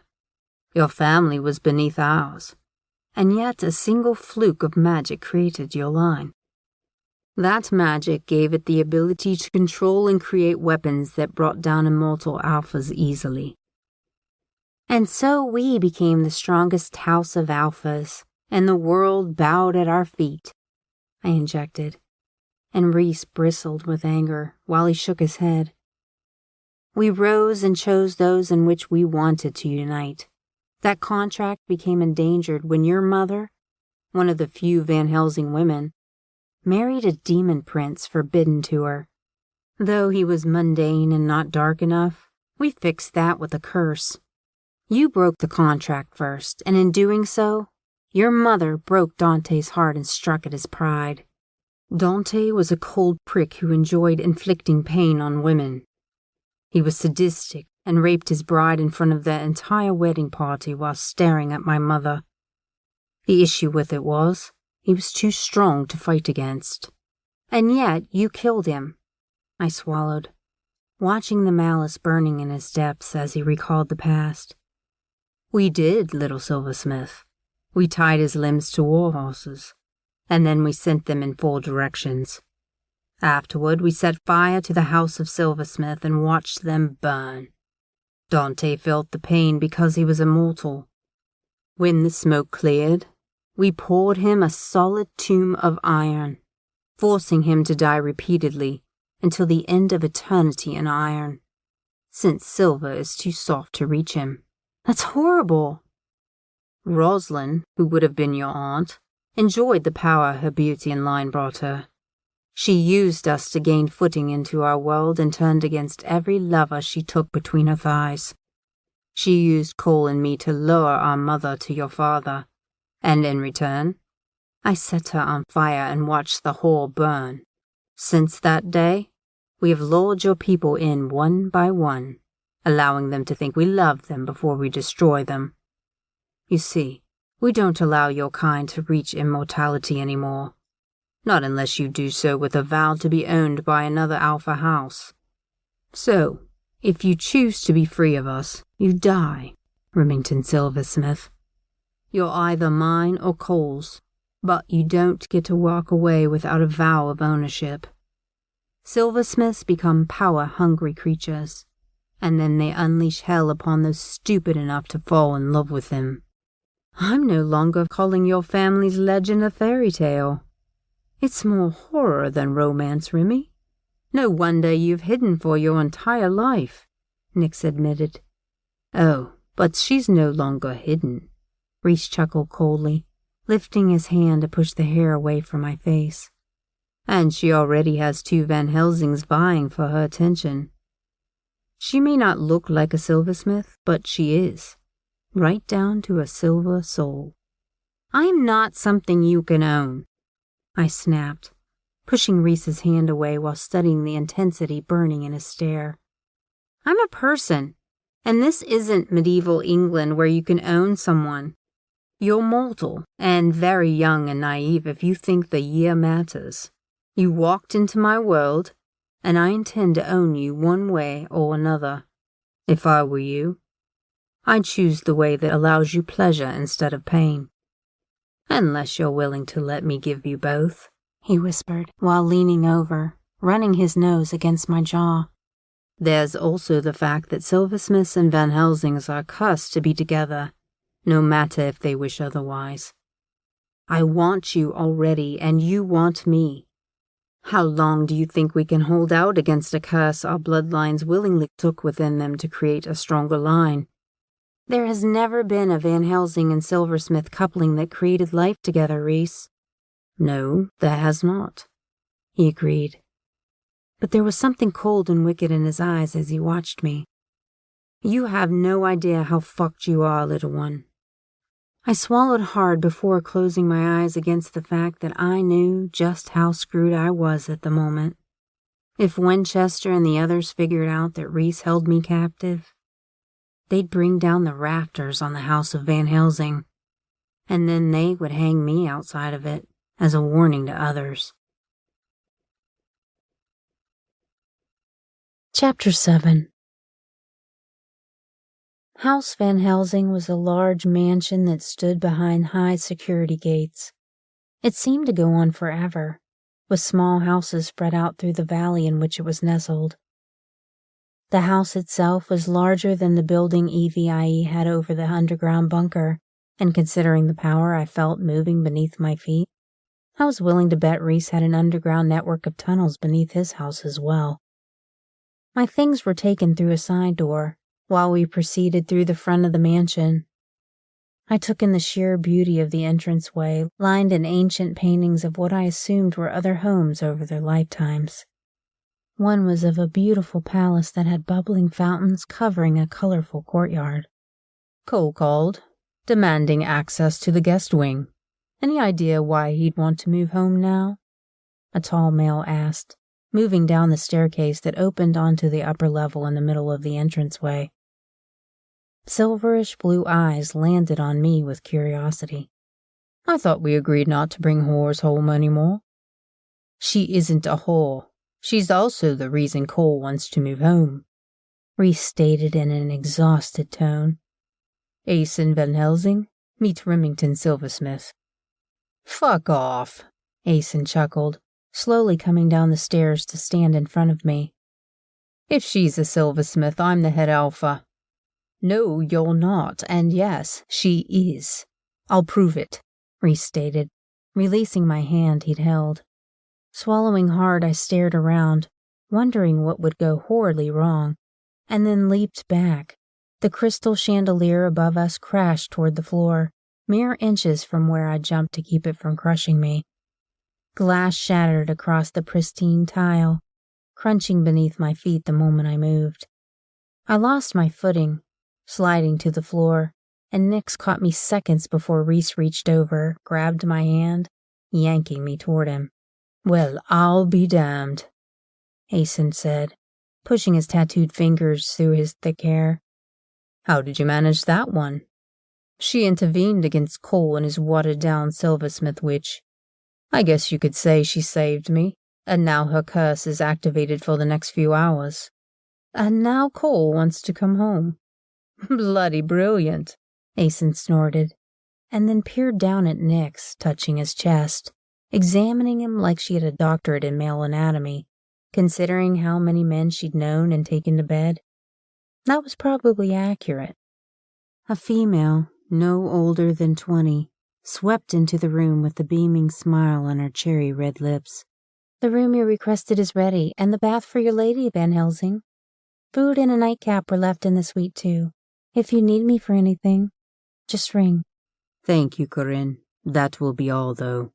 Your services aren't needed tonight, Reese said softly, and she pouted. The entrance will need sweeping, and a new light fixture ordered, immediately. My eyebrow hiked up to my hairline, slowly pulling my eyes back to where Asen was now in a make-out session with Nyx.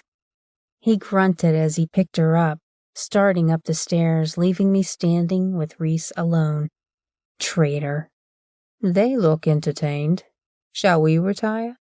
Reese asked, his lips curling into a mischievous smile. Unless you wanted to tour the house and ensure your mother isn't hiding in my dungeon. You have an actual dungeon? I countered curiously. I do. Some habits are hard to break. A dungeon is a habit? Building houses every few centuries to hide the fact that we are immortals? Well, it becomes a habit, and each one has a state-of-the-art dungeon built within it.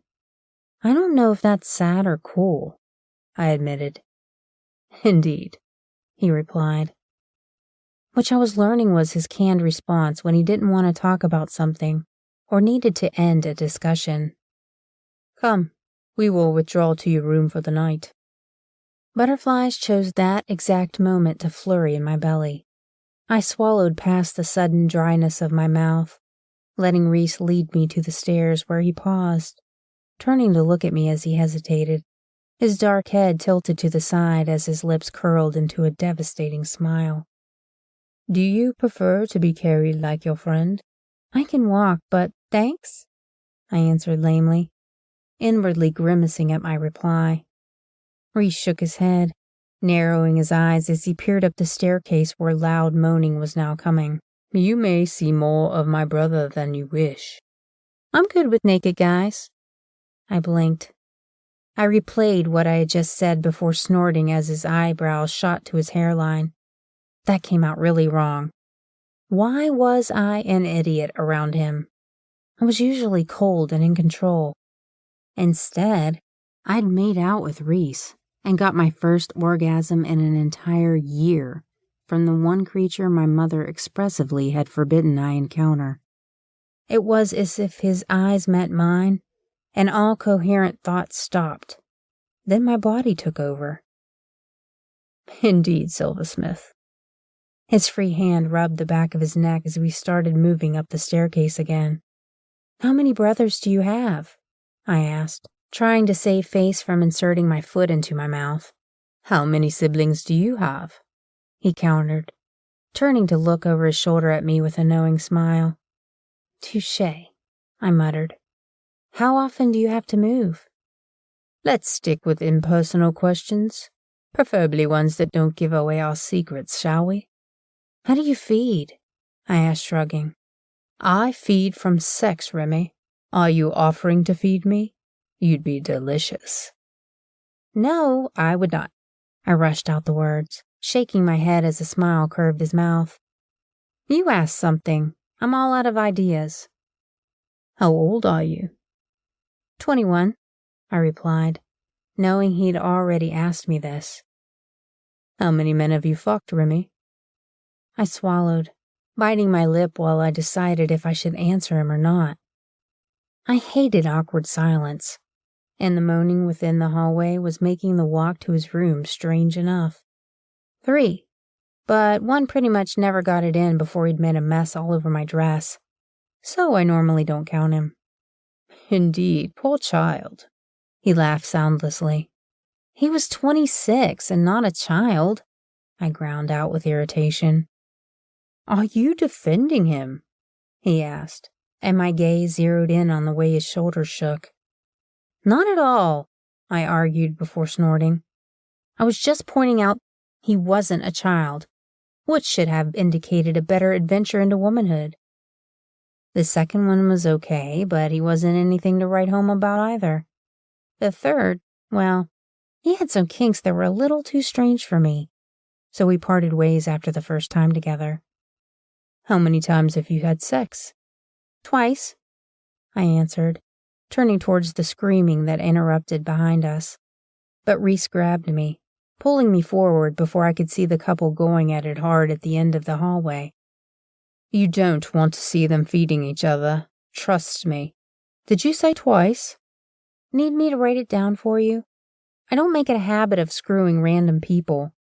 I work long hours in the armory at EVIE, which leaves little time for me to have much of a personal life, which suits me fine. I'm immortal, so there will be plenty of time to do that stuff. You do realize you're mortal until you become immortal, right? And that most potential immortals never make it to the age to become immortalized. What? I asked, pulling on his arm to stop him. Did Eliza teach you nothing? He countered. When I blinked at him, he peered over my shoulder, tugging me with him down the hall. He moved to a door, opening it before pulling me through. Did she leave you to die? My mother? No. I ran away at 17, and this is my first time home since leaving. She refused to move again because I'd left home and was unprotected. In her words, I was too damn stubborn not to run headfirst into a Van Helsing and trip, getting pinned on his dick without even knowing it, I said, narrowing my eyes on him as he smirked. I came looking for you to know my enemy and figure out who to avoid. How did that work out for you? Not so well. But this particular Van Helsing doesn't seem so bad yet. Plus, he doesn't seem to want me dead. If that changes, I'll cross that bridge when we get there. I dismissed him as much as I could while holding his hand. Normally, when the curse struck, I was in bed, which was on the floor because every frame we tried had snapped or given out beneath the curse. Strip, he ordered, and I turned, glaring at him. Do you plan on sleeping in your clothes then? Might make bathing an issue as well, he said, shrugging broad shoulders as his lips tugged into a frown, studying the horror marring my face. I'm not bathing in front of you.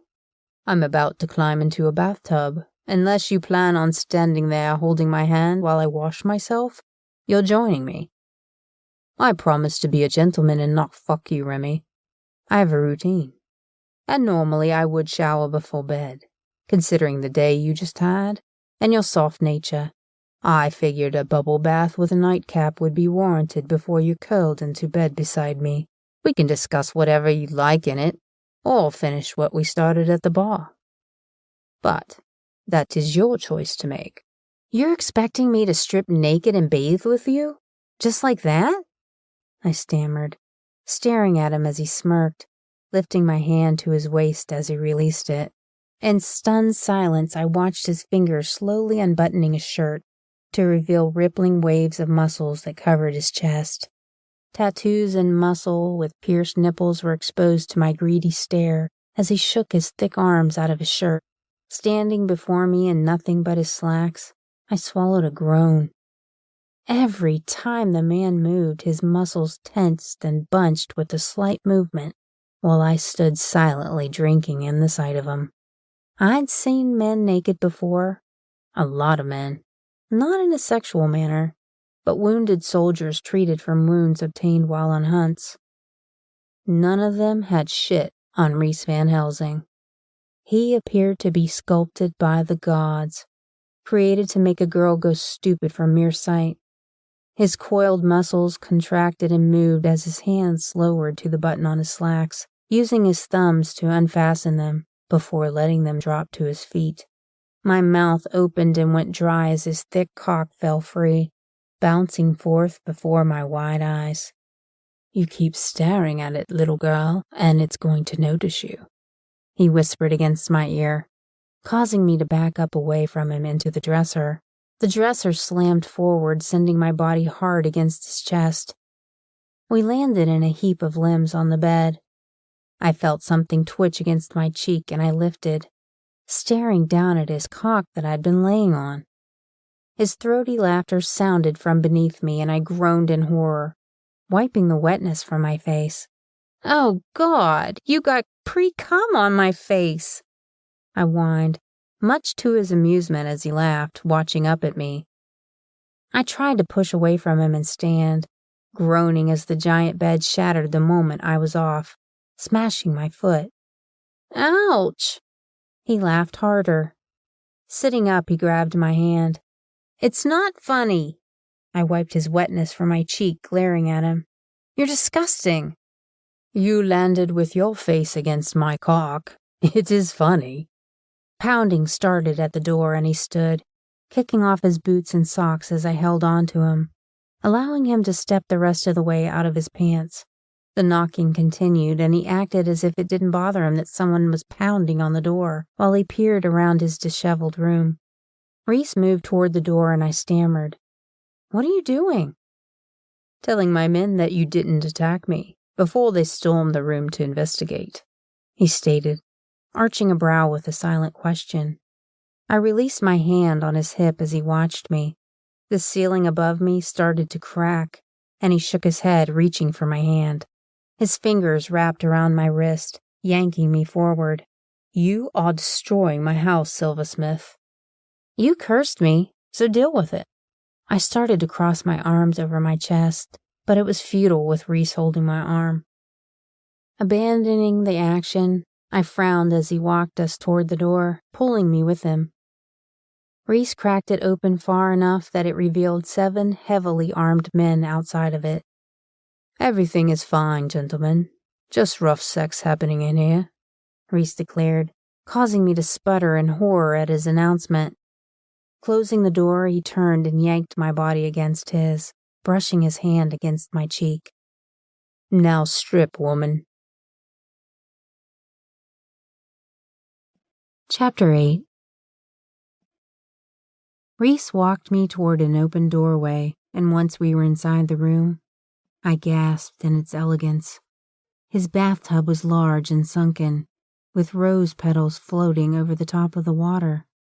Candles covered the ledge, and the scent of sage and roses rushed through me, calming my frayed nerves.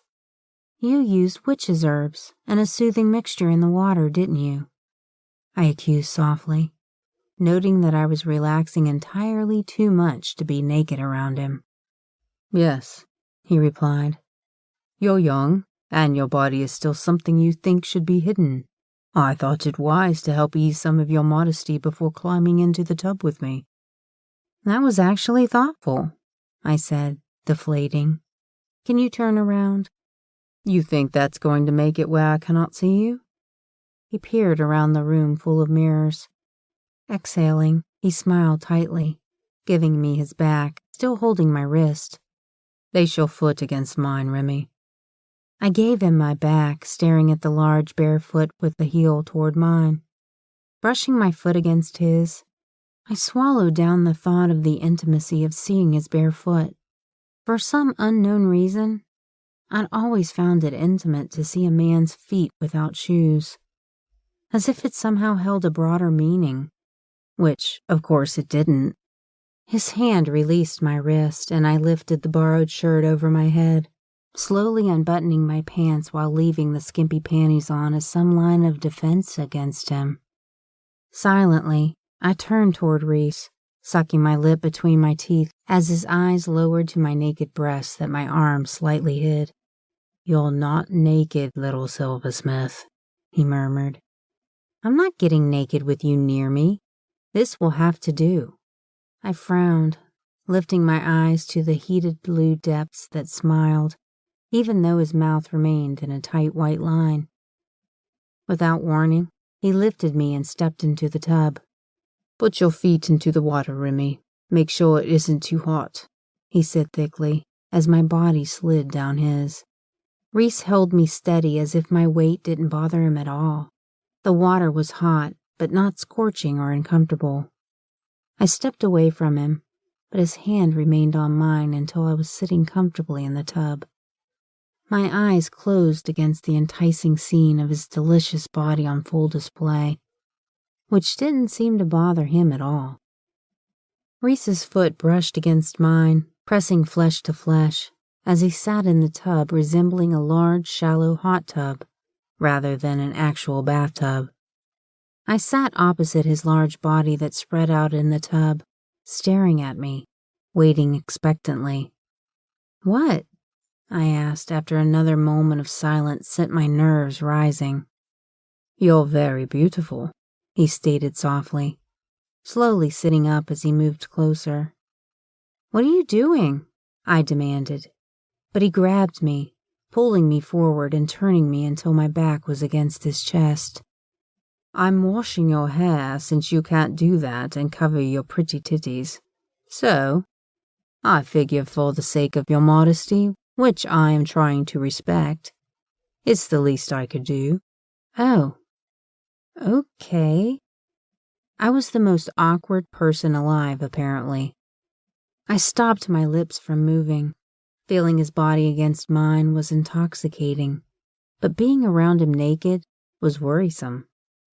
My body reacted to his touch, much more so than any man before had ever caused me to respond. Reese brought a cup up, soaking my hair slowly as if he had done this before. Once it was fully saturated, the scent of lemon zest tingled against my nose. Fingers kneaded my scalp, stealing a moan from my lips as I dropped my head back, momentarily forgetting where I was and whom I was with. I sat back up.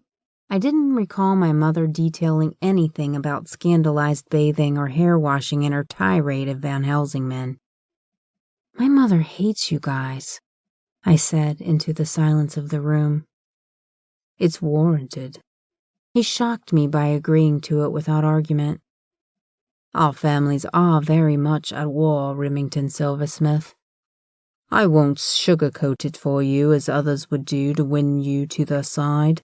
I'm sure she told you never to trust a Van Helsing with your back." His fingers trailed down my spine and I shivered. "Yes, among other things they shouldn't be around." I swallowed, internally mentioning me as a whole that shouldn't be around them. "I'm going to guess I shouldn't allow you near my vagina either." Deep laughter sounded behind me. I turned, studying the way he watched me. His eye slid to my hair and he made the motion to turn back around with his finger. I obeyed as his legs lifted beside me and something very male touched my spine. My breathing hitched while I felt it growing, along with the heat filling my cheeks as we both ignored the monster in the room. I shuddered against the feel of him. Slowly turning my head, he rinsed out my hair. I spun around the moment he finished, pushing away from him, only for the candles to crack and wax to shoot toward me. Reese moved faster than I could see, blocking my body with his as he grunted. I stared into dark blue eyes that lowered to my hands, which were now wrapped around him as the scent of copper filled the tub. Lowering my eyes to his chest, I grimaced at the glass protruding from it. I'd left his touch, and he'd used his body as a shield to protect mine. "Sit back," I urged, watching as he complied. His eye slid to the candles and back to mine as I moved with him, never leaving his touch. I straddled his lap awkwardly, feeling his hand settling on my hips. "Thank you. I don't heal quickly, which is probably something I shouldn't be telling you, I'm sure." "You're mortal still, Remy. It's a given that you wouldn't heal fast. I do have fixers and healers on the property for those who are yet to rise to immortality, but they can't fix you if you're dead." I nodded and swallowed, dropping my hands, expecting his stare to lower to my naked breasts. Instead, he held his eyes on my face while I pulled the glass from his chest. His grip tightened on my waist, encircling it with his large hands. My head leaned over, licking his wound with saliva that could heal injuries as his blood's coppery tang danced on my tongue. He growled, his muscles tensing beneath my tongue as my eyes lifted to lock with his. I smirked at the wide-eyed look he gave me as his cock jerked against my belly.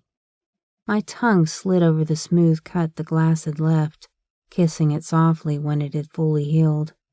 Silversmiths cannot heal with the saliva, Remington, he rasped huskily. No, they can't. I can, though. I smiled, rising to peer into his heated depths that threatened to swallow me whole. My hands lifted to rest on his broad shoulders, feeling the muscles straining against my touch. Interesting. Reese watched me a moment before his mouth closed the distance between us, claiming mine hungrily. I moaned into the kiss, allowing him to devour me as my insides trembled with need. His hand slid up my back and one held my head. The other lowered, lifting my rear, pulling me closer to him. The room spun around me as I rocked against the hardness of his cock with my soaked panties. By the time the kiss broke, we were both gasping for air. He used my hair, turning my head so his mouth could brush against the rapidly beating pulse in my throat. Reese's hand lowered, cupping my naked breast as his thumb traced over my pierced nipple, causing a loud moan to escape my lips. This is where you tell me to stop, Remy, Reese growled, resting his head against my shoulder as his fingers pinched my nipple, twisting it until I cried out. His dark head pulled back as glowing blue eyes locked with mine.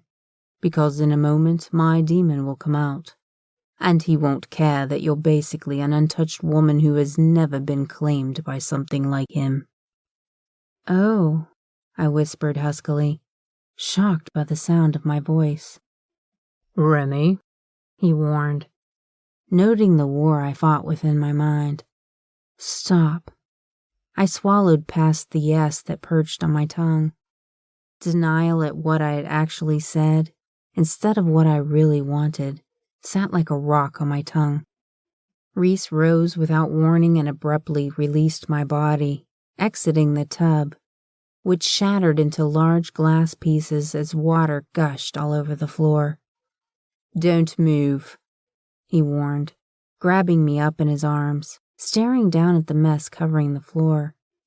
How long does the curse normally last? He asked through gritted teeth, his eyes on my white panties, which were now sheer and doing little to hide my hairless apex from his burning gaze of blue flames dancing within the fiery orbs. 8 to 10 hours, depending on how much magic I released. We're at like 5 hours max, but I'm unsure of the time. You relieved me of my watch, and I usually set an alert the moment I use magic to create weapons or bullets. Put your hands around my neck and hold on to me, he warned. The moment I'd grabbed on, the world went off kilter, and I groaned as my stomach clenched and rebelled from the immortal speed he used. I could use the speed, but it was different when another used it without the mind grasping that took place. Reese placed my wet body onto the bed, checking my legs for injury. No emotion shone in his eyes while he touched my thighs, parting my legs to check each one. Once he was confident the glass tub hadn't harmed me, he reached for the sheer gown beside the bed, handing it to me. Quietly, I pulled it on over my head before lifting my derriere to shed the wet panties. I held them awkwardly before his lips curled into a knowing, smug expression. I don't have anything else to wear, do I? I asked in a high tone. You don't need panties to sleep. I won't assault you or push the issue. We're going to sleep so that, when you wake, I don't have to hold your hand. How do you manage the curse without a Van Helsing around? I have a cell that I use in my room at EVIE. That's safe for me to be within, but my whole room is pretty much a safe zone. It's reinforced steel, and once the curse becomes active, I retire there until it's run its course. I try not to use more than a tiny amount of magic when crafting weapons. That way I don't have to deal with it for very long. How did you end up at EVIE? I doubt your mother supported your choice to hunt vampires and other creatures before immortality claimed you. Elizabeth hates that I joined. She spent my entire childhood running from your bloodline. and I just wanted to stop running for a little while.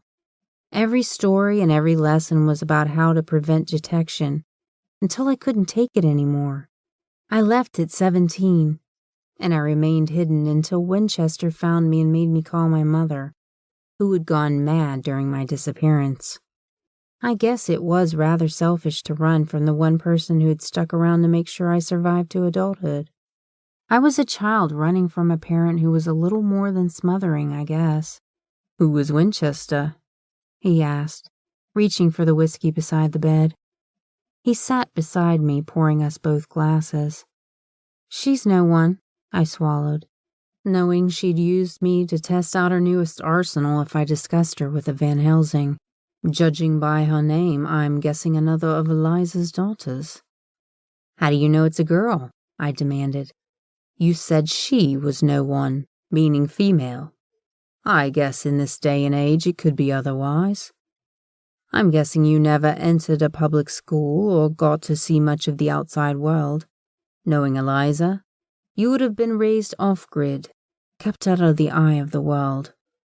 You never learned how to be human because she never intended to leave you alone until you turned 25 and ascended to immortality. She'd have taught you how to survive in the wild, but on her terms. She probably taught you to control Silver from childhood and use magic. Your mother was a fierce woman and had the patience of a saint for her children." "You knew her after you burned her home and family to ashes?" I asked curiously. He flinched, filling my glass before doing the same to his. "You didn't know her after because you said she died?" I cringed, lifting my eyes to lock with his. "My mother had other children, didn't she?" "She never spoke of them, if that is the case. It was war, and both sides struck fast and hard, Remy. Grief makes people act out, and most of the time, it's with the intent to inflict the most amount of pain you can cause. We set their house on fire without warning. We hit your family fast and hard, and we offered no mercy. Your mother lost her mate and children in the fire, or so we assumed. Considering we thought she was dead, it is possible others made it out alive as well." I swallowed, nodding while biting my tongue. I lifted the glass to my lips, chugging his expensive whiskey without stopping to sniff or swirl it as he was doing. I didn't care if it cost 50 grand. Personally, I thought it was stupid to drop that much on whiskey when people work their asses off just to make enough to live day by day. He and I wouldn't be friends under normal circumstances, I realized.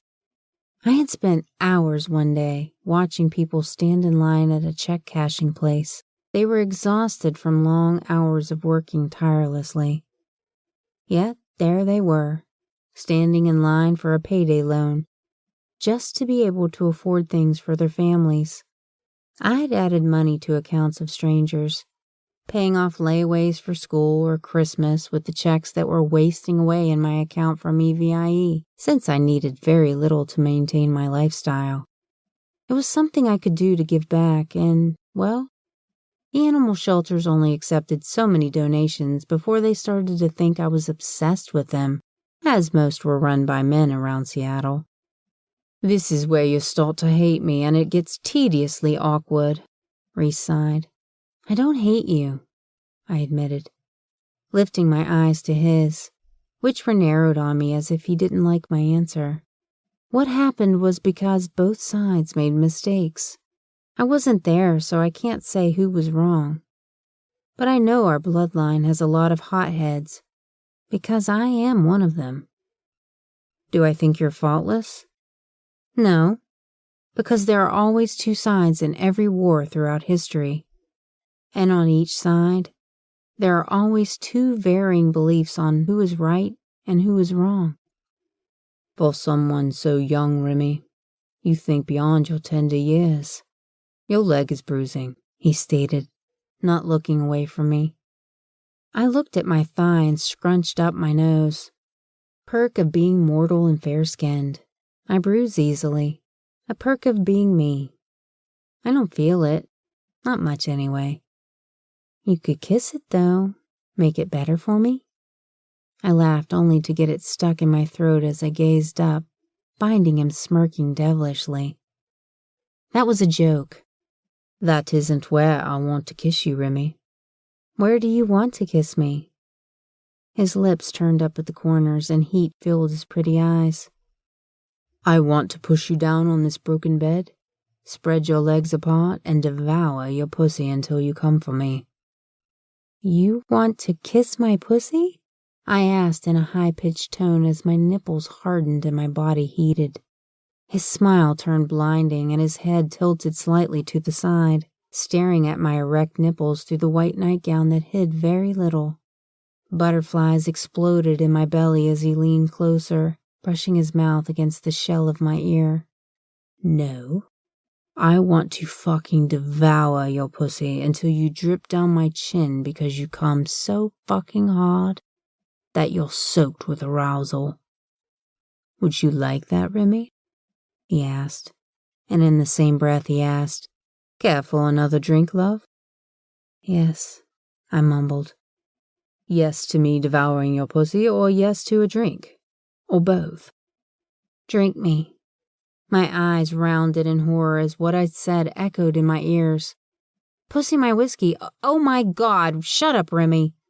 I groaned, covering my face. I'm willing to drink my whiskey from your pussy if you're game. Pour me another drink, Reese, and stop taunting me. You're flustering me on purpose. I enjoy your blushes, love. Not many women I know still blush or grow flustered when I speak to them.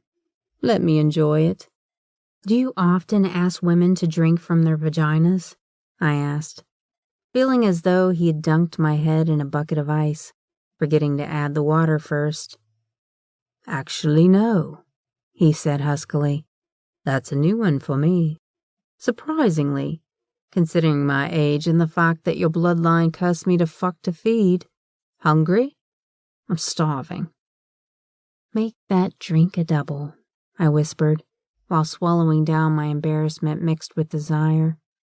Reese's lips tipped up, and his attention dropped to where my body physically clenched under the intensity burning in his eyes. This is going to be the longest night of my entire life. You should probably know that I've never slept beside anyone before other than my mother. So, I might snore, drool, or even kick in my sleep. He poured the whiskey before scooting back against the headboard, which was attached to the wall for decoration. Following him carefully while trying not to soak the mattress in whiskey, I sat on my knees beside him. I brought the glass up to my nose as my eyes caught him observing me. The liquor smelled woodsy, with a hint of citrus. I sipped it, swirling it around in my mouth before swallowing. I don't see the point of doing that, I admitted. It enhances the flavor, warming your palate up to the ingredients. I frowned, doing it again to end up with the same results. Reese mimicked what I'd done, drinking it slowly. I snorted, tipping the glass up to down the contents before I reached over him, placing the glass on the nightstand. Gazing down into his lap, I brought my hand back. His cock was hard, ready to do some serious damage, considering the sheer size of the appendage. I drew back away from him, shaking my head. I'd been with men before, but none of them had looked like that down there. It was thicker, longer, and I was pretty certain it had known I was looking at it. Sucking my bottom lip between my teeth, I smiled nervously. His attention shifted to my mouth as if he wanted to taste me, and at the moment, I wanted him to. I was in so much trouble right now. My hand balled into a fist as the need to learn the silkiness of his flesh entered my mind. "Good night, Reese," I whispered huskily, turning away from him, pulling the covers up and slipping beneath them while he helped untuck them, forcing my body to fit against his. Good night, Remington. Chapter 9. I was running over foreign soil. I wasn't sure how I knew it was unfamiliar, but everything around me screamed I wasn't within the United States. Dirt covered my white nightgown, and my palms ached, forcing me to lift them, peering down at the rocks embedded within my flesh. I turned, watching shadows move as I took in my surroundings. Stars glittered against the velvet sky as the wind kicked up, sending my hair whipping against my face painfully. I pushed it away as the scene around me vanished, and a large mansion replaced the meadows. My heart raced as flames licked over the home, peeling wood with the intensity of the blaze. Windows shattered, and I jumped back, shaking my head as the sounds of people screaming within it echoed through the night. My feet moved over the ice-cold earth as I closed the distance to the house. An explosion sent my body backward, tumbling through the air to land on the ground.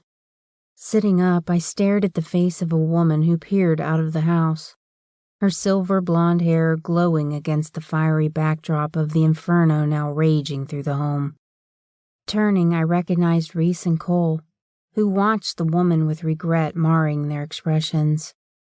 Reese had tears running down his face, and his hands balled into tight fists as if he wanted to run to her aid and undo what he'd done. Others stood behind them, watching, unaffected by the scene unfolding before them. Cole turned, staring at Reese as if he wanted to speak, but whatever he wanted to say remained unsaid. More Van Helsings joined the grisly scene, some gasping as the beauty caught fire and dropped to the floor. Reese moved, but Asen grabbed his arm, saying something I couldn't hear. Silver shot from the house at the men who erected a wall as the silver pelted their shields, embedding but not piercing them. My eyes slid over the craftsmanship of their shield wall and winced, realizing it was silversmith silver, which other metal couldn't penetrate. Not even silversmith silver found a way through it. The sounds of children crying drew my eyes to the second story of the home, where children no older than in their teens begged for help to no avail. Cole stared up at them, his eyes flooding with tears. He screamed, turning to the men as he pointed toward the children, and yet the others shook their heads at his words. One man with a cold sneer slapped Cole, shouting back with hatred burning in his vehemently horrid tone. It was malevolence, fueled with poisonous loathing, which knocked the wind out of me from the intensity. Standing, I stepped back from the chaos of the scene unfolding around me. Reese still hadn't looked away from where the woman had fallen, as if he could will her out of the inferno with his mind. Men pushed swords into their leather sheaths, continuing to stand silently as the angry man snarled at Cole, who was forcefully dragged away from the scene. Another explosion sounded, and men jumped while Reese silently watched the spot, still, causing my heart to clench with the pain burning in his eyes. I closed my eyes and opened them, finding myself back in the meadow, bathed in moonlight. Turning, I watched a half-naked Reese entering the field with a cocky smile on his lips. His gaze lowered to my bare legs, and I narrowed mine on him. As he got closer, I stepped back, his eyes no longer the turbulent blue of the clear summer day sky, but black. It was as if obsidian had swallowed the whites of his eyes, changing his face's chiseled angles into something sharper, more defined. I turned away from him, rushing through the meadows. My feet slapped against the earth, followed by those of the predator chasing me. I had no doubt that he was all demon and no man. Entering the forest, I continued blindly moving through the woods until a house came into view. Moving deftly up the stairs of the entrance, I rushed inside without closing the door. I spun in a wide circle, watching women dance around in old-fashioned dresses, while men wore breeches and long coats. Rushing toward the grand staircase, I paused as power erupted into the room. Reese smiled coldly, watching me from the doorway, cocking his head to the side. The people inside the room continued dancing, unaware of what was happening. He stepped forward and power slithered over my legs, causing heat to clench in my belly. Spinning, I rushed away from him. I ran up the stairs urgently, only to discover an entire hallway filled with closed doors. I turned knob after knob, finding nothing but locked doors as Reese's power slid against my flesh. I swallowed the fear wrapping around my throat, forcing the scream to remain in my chest. One of the doors at the end of the hallway opened, revealing light.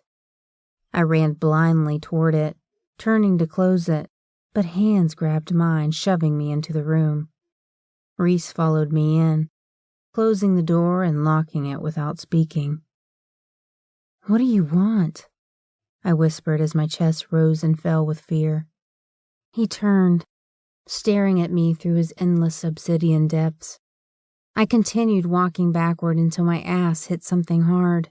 Turning, I stared at the large oak desk in the middle of the room. I started to turn back to Reese, but his hand grabbed and captured mine, pinning them to the small of my back as he shoved my head against the desk. Reese pinned me to the desk, his mouth lowering to nip against my naked shoulder, stealing a yelp of surprise from my lungs. His foot kicked my legs apart, the hand on my head trailing down my spine, before pushing against my naked flesh. I whimpered as he pressed his fingers into my body, slowly exploring my core.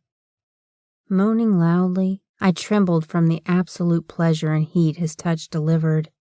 When he withdrew, I groaned and rocked my hips with an invitation to explore further. He chuckled darkly, turning me around, lifting and placing me on the large wooden desk. Reese's mouth crushed against mine, but unlike the urgency he normally had when kissing me, he slowly devoured me. A growl rose from deep in his chest, causing my body to clench, tightening with a need that excited and terrified me. He gripped my hips, pressing my body against his, showing me his pulsing need. I lowered my hands to his waist, freeing him from his pants, continuing to kiss him as if he were the air that filled my lungs. Power slithered over my flesh, achingly addictive power that fueled the inferno raging within me. I felt silver against my flesh, felt the coldness of it against my shoulder before the strap of the nightgown severed, revealing my breast as Reese repeated the action on the other shoulder. Tossing the blade aside, he ripped the nightgown apart down the middle, exposing me to his demon's hungry gaze. He grabbed my breasts, squeezing them until I cried out, and those sinfully dark eyes lifted, holding mine prisoner in their endless pits. His head lowered, and I watched him slipping his mouth over one pierced tip, suckling against it before his teeth softly nipped. The heat of his mouth caused me to moan louder.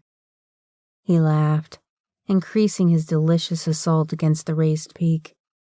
I pushed my hands through his hair, holding him there with the need for him to continue.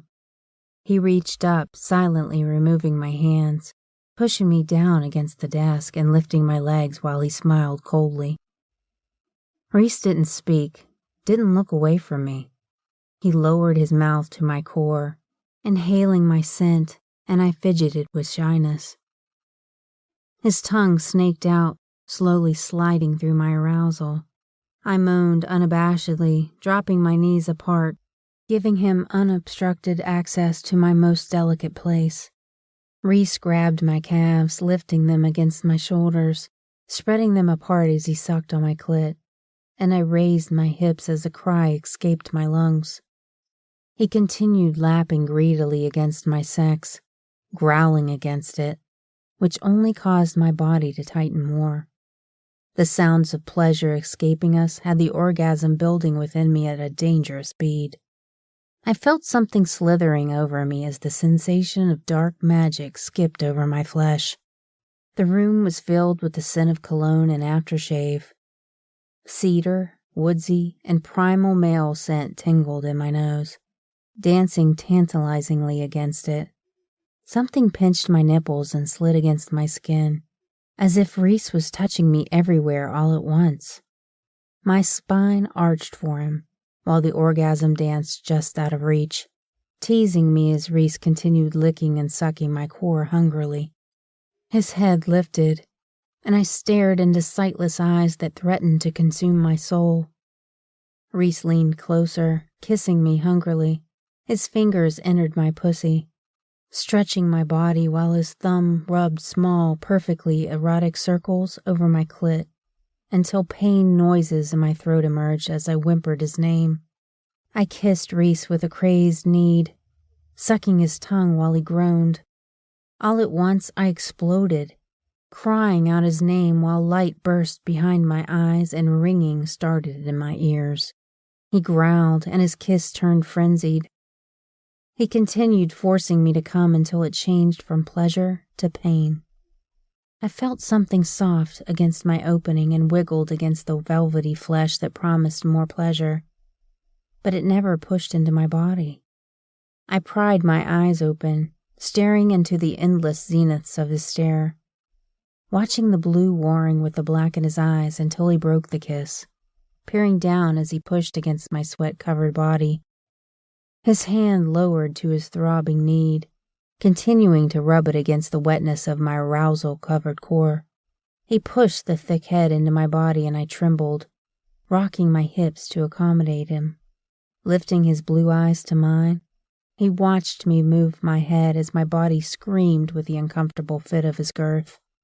Reese was hugely endowed, and it wasn't going to be a comfortable fit. I lifted my hands to the edge of the desk, grasping onto it for leverage as I whimpered and moaned, uncertain why he wasn't moving yet. His head lowered, clasping onto one nipple as his hand moved between our bodies, rubbing against my clit slowly. His husky laughter at my eagerness was unnerving, but I was strung tighter than a bowstring. His other hand lifted, smoothing its way up to my mouth as he pushed his finger between my lips. I sucked it willingly, maddeningly, as he let loose a pained noise. Another inch of his cock pushed into my body and I cried out in pain.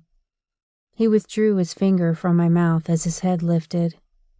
Striking blue eyes locked with mine as Reese continued his assault against my clit, removing his cock, letting my nipple pop out of his mouth with a loud noise. Reese lowered to my apex, never letting my eyes leave his as he flicked his tongue against my greedy core. His fingers pushed into my body, and I lifted against the invasion, rocking with the silent invitation. He strummed my body to an ageless beat until I cried out, and everything within me collided into the hardest orgasm I'd ever had. I trembled violently, and bright violet light burst into my sight, filling it until I gasped. The room spun around me, whispering his name like he was a saint, and I was a sinner who needed him to save me. He groaned, standing up to stare down at me as he held his cock tightly, causing the thick head to turn purple in his hand. I sat up from the desk, dropping to the ground at his feet, peering up at him, silently asking permission as he studied me. "No, Remy," he whispered huskily. I smirked wickedly, flicking my tongue over the thick head of his cock. His eyes grew hooded, silently peering around the room. Something in his stare worried me, but I didn't care. I couldn't, with all the power I felt on my knees before him. I wanted him. I wanted to watch him come undone for me, and he would. He grunted, moaning while he watched me wrap my lips around his need. His hand released his heavy cock, and I replaced them with my own, unable to close my fingers around his girth, slowly caressing his cock as I learned him. The salty taste of his cock danced over my lips. I took more of him into my mouth, working it in an unhurried movement with the clumsiness of someone who had never done it before. His hands captured my hair, pushing it away from my face with tenderness. I guided him into my throat, swallowing around him as Nix's voice sounded in my mind. I remembered her words on how she drove men insane with her mouth, adding her dauntless instructions to my actions. She'd be so proud of me if she could see me now. I moaned around him while he ran his thumb over my cheek, and I slowly took more. He groaned, slowly rocking his hips as he watched me through heated eyes. My movements grew hurried. The need to please him consumed me, driving me to be brazen. I worked my hand, hollowing out my cheeks, swallowing him as tears filled my eyes from the need to get air into my lungs. It became an overwhelming need, warring with the need to make this alpha come for me. He grunted, tossing his head back as his body tensed, and hot spurts of arousal filled my throat. I swallowed, staring up at his gaze while he watched me slowly backing away. You didn't have to do that. No, but I wanted to. His hands reached for me, pulling me close while he placed a kiss on top of my head. I kissed his chest, peering up at him as the room faded away and the scene changed. Frowning, I took in the bedroom and then stared at where we should have been. Swallowing hard, I licked my lips as the startling realization hit me. I'm dreaming, I whispered thickly, my throat raw from what I'd done to him. I was dreaming. His dark head shook from side to side. My stomach dropped, plummeting to the floor at my feet. No, you were merely dreamwalking until I caught you. Then it became a reality. I told you you didn't have to do that. It was the moment I became aware of what was happening. I'm not always in control when my demon pulls someone into a dream walk with him, which is his world to control. You didn't think you should warn me that I might wake up sucking you off? I asked, embarrassment flooding my cheeks. I'd been brazen because it had been a dream.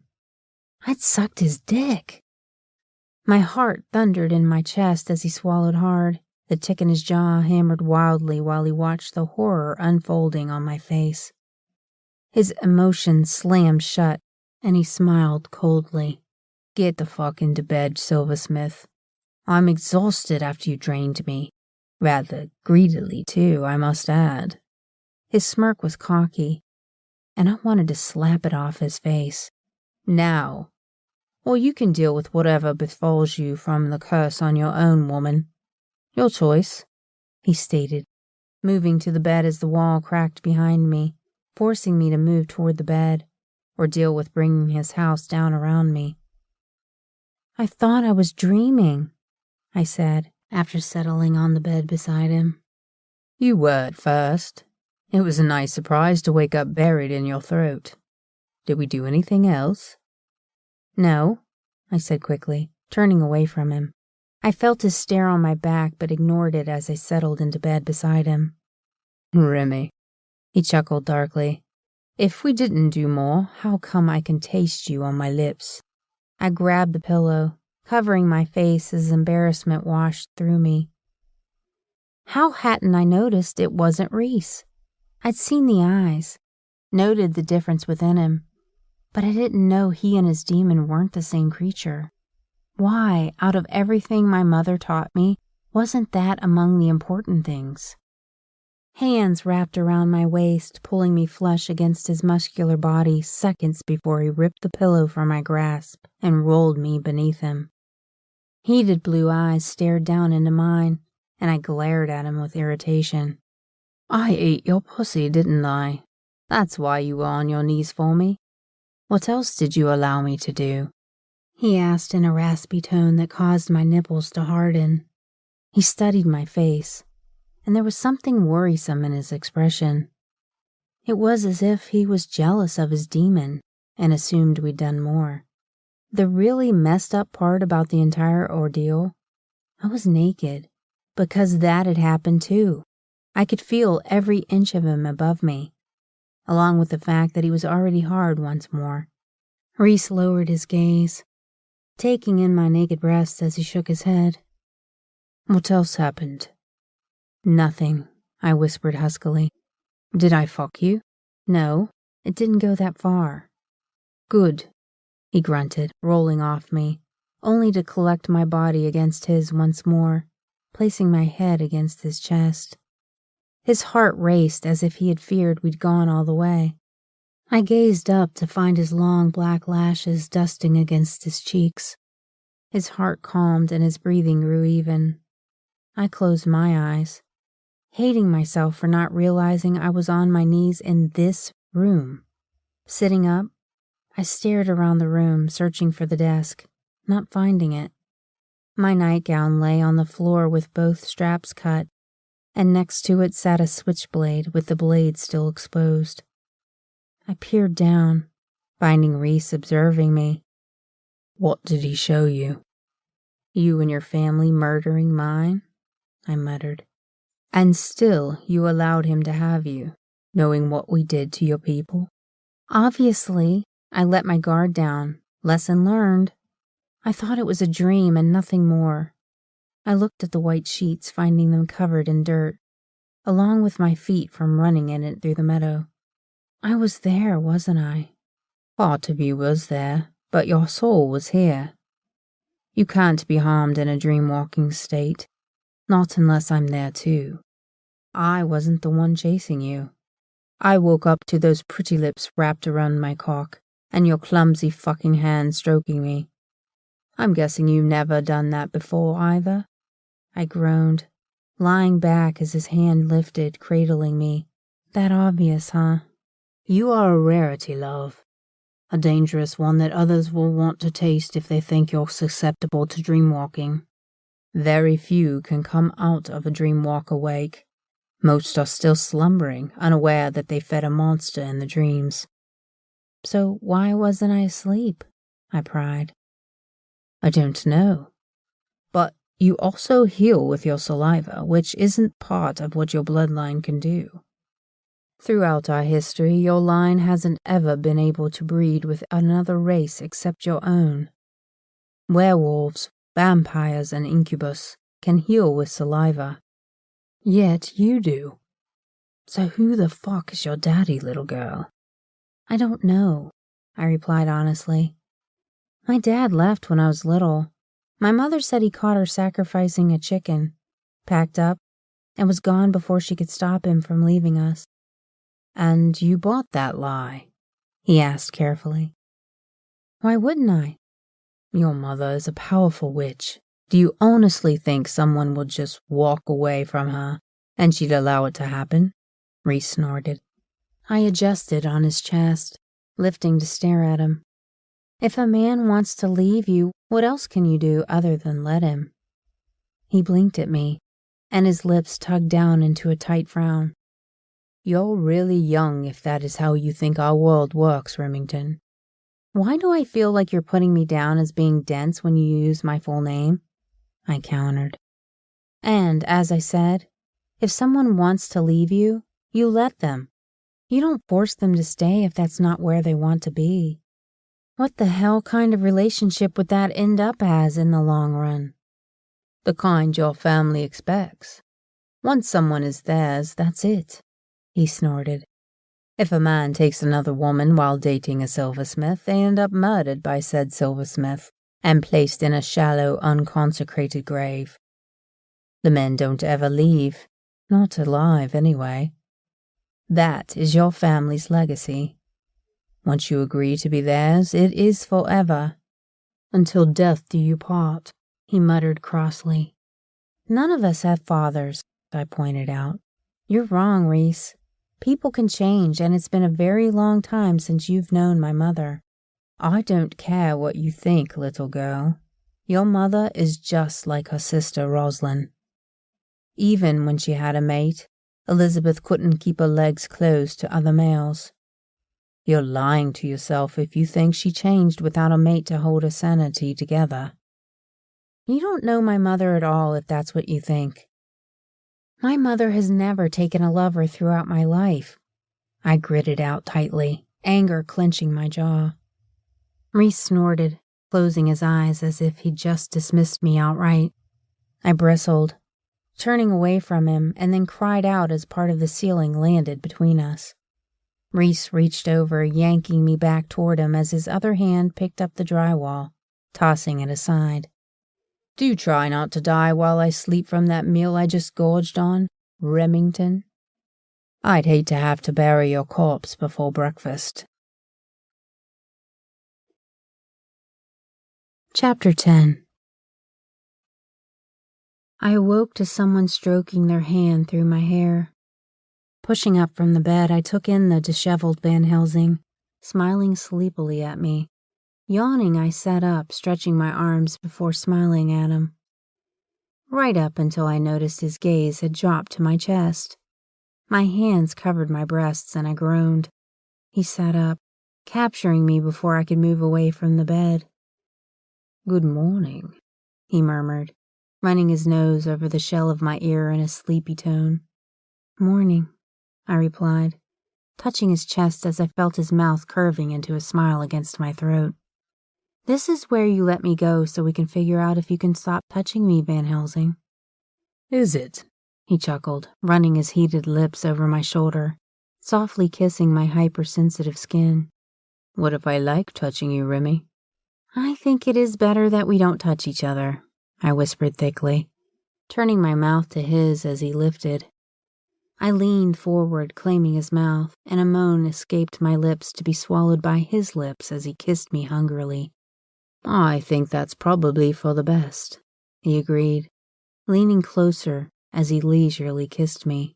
His hands lifted, one capturing my chin to allow him unobstructed access to my mouth, while the other threaded through my hair, turning my head so he could slowly devour me. Did you enjoy my mouth on you last night? I kind of want to lie here, I groaned while his mouth brushed against mine, smiling as he pulled back to take in my heavy hooded gaze and kiss swollen lips. He pushed me down onto the bed, using his body to pin mine against the mattress. Reese used his knees to spread my legs apart as he studied me. His hand slid down my belly seductively, his finger dipping lower, trailing through my sex, grinning when he found it wet for him. I want to devour you in a very sinful way, Silversmith. I hate that I didn't get to watch your pretty eyes light up as you came for me. I bet you make the most delicious noises when you reach your precipice and cry out in pleasure. His finger pushed into my body, and I arched my spine, running my hands over his broad shoulders. Reese, I mumbled as his eyes sparkled and danced with amusement.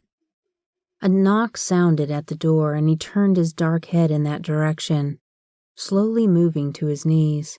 He turned back, staring down at my body on display. And before I could prevent his descent, he lowered his mouth to my core, licking through it until he reached my clit, sucking hard against it as his teeth scraped the delicate flesh. You do taste fucking delicious, he groaned.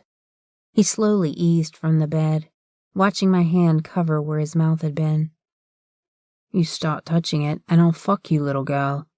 You rubbed against me all night, and I have never lain with a woman I didn't end up fucking, especially not one I craved as much as I am craving you. I'm trying to be a gentleman here. Either invite me to fuck you or stop touching yourself. You have exactly 10 seconds to decide what happens next, Remy. The knock sounded again, and Reese dragged his heated stare toward the door. I scrambled beneath the covers, hiding my nakedness beneath them. Burning blue eyes turned their attention back to me before he grabbed a pair of shorts from the broken dresser. Shoving his legs through them, he adjusted his heavily endowed cock before answering the door. Nix's sing-song voice entered the room seconds before she did. I stared at her as she placed her hands on Reese's chest, leaning over to smile at me, wiggling her brows. It smells like sex in here. Did you fuck him? Oh, my word. Remy, tell me you rode his cock like a drunk cowgirl at a rodeo. She released Reese, clapping her hands slowly until she took in the silent tension in the room. Reese wouldn't fuck a silversmith, Asen answered for us from where he leaned against the doorframe. Oh, but this one intrigues him, Cole stated, moving into the room to sit on the bed, taking in my disheveled hair and lack of clothing. You're naked. And you smell like... He leaned closer, his mouth entirely too close to mine for comfort. Did you suck his dick? I didn't see that happening considering your age. I am impressed. That's none of your business, I snapped, and Nix gasped.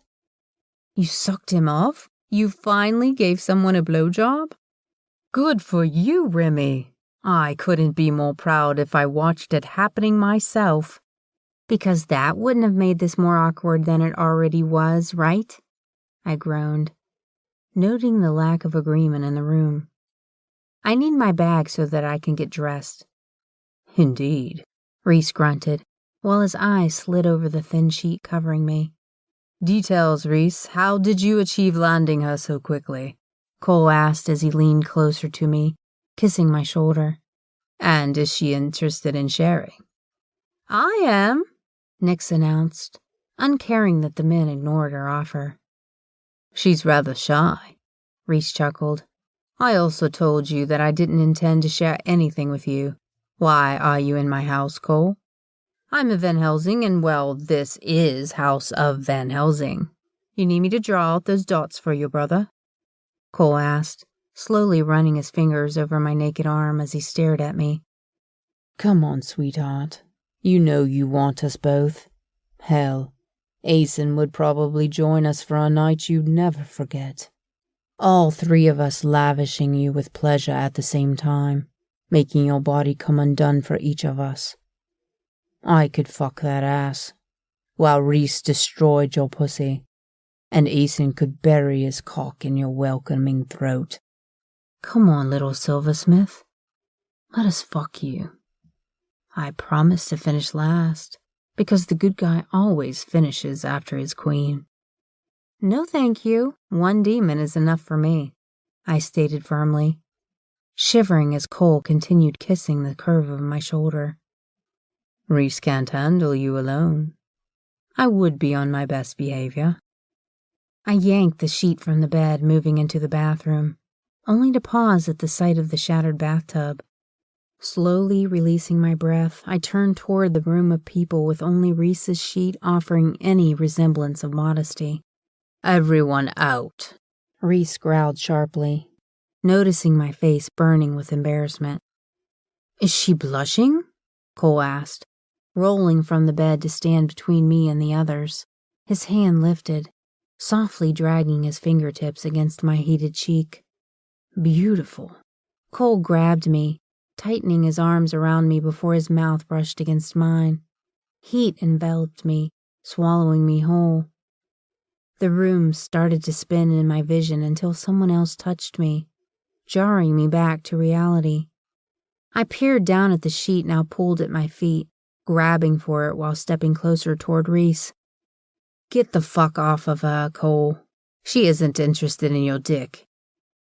Go find a whore to fuck in your club. She's off limits unless she decides otherwise. Reese grabbed my hand, pulling me with him toward the connecting door on the far side of the room. We entered the room and he closed the door behind us. Sorry, I wasn't expecting an audience, love. The bathroom is through that door. He pointed to the far side of the room. Shower, or do whatever you need to do. I'll have your bag brought up shortly. Reese walked through the door, closing me into his bedroom alone. The sound of something slamming against the wall filled the room before another smash sounded, the impact shaking the wall. Silently, I moved through his bedroom, noting the huge bed that sat in the middle of the room, with midnight blue bedding that was plush and inviting. Around it was a frame that caged it in, with silver curtains to close it off from the rest of the room. I stepped closer to the bed, testing out the mattress's firmness while inhaling Reese's scent. My fingers moved over the metal before a painting of a woman on the wall in front of the bed caught my attention. Chewing my lip, I slowly moved closer to the image. The woman had waist-length silver hair, and silver lines of magic moved through her, which the artist had captured beautifully.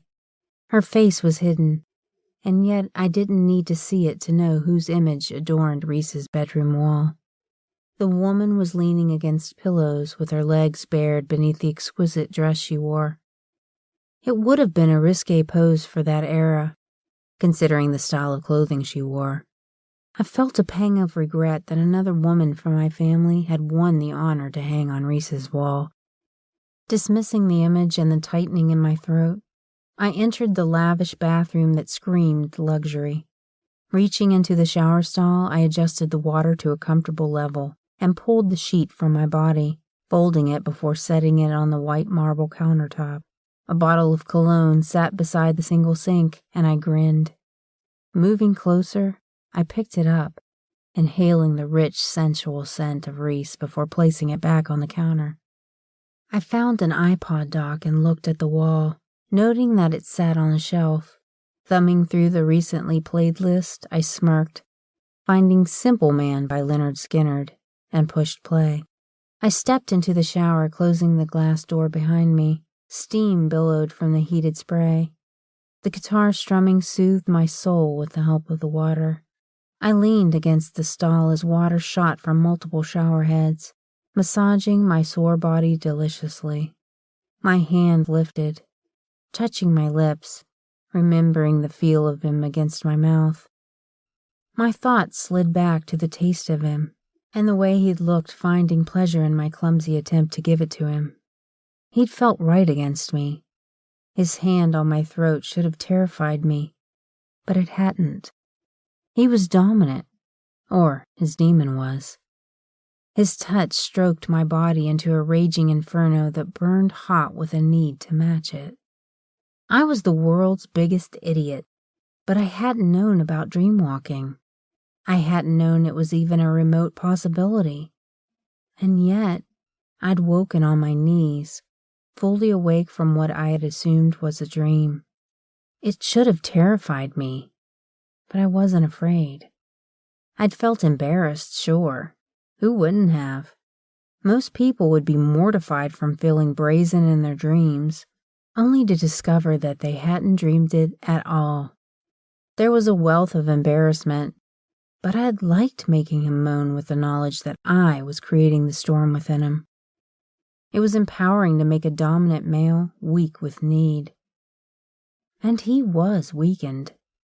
He'd been powerless to do anything other than accept what I'd done to him with my mouth. I slid my soapy hands over my body, remembering the look of liquid heat pooling in his eyes as he discovered me taking him hungrily between my lips. He was surprised with a hint of worry banked in his eyes. But that heat I'd seen caused my body to clench hungrily for his thick cock. He hadn't feigned shock, and he tried to warn me, but I pushed his hands away because I had wanted to taste him.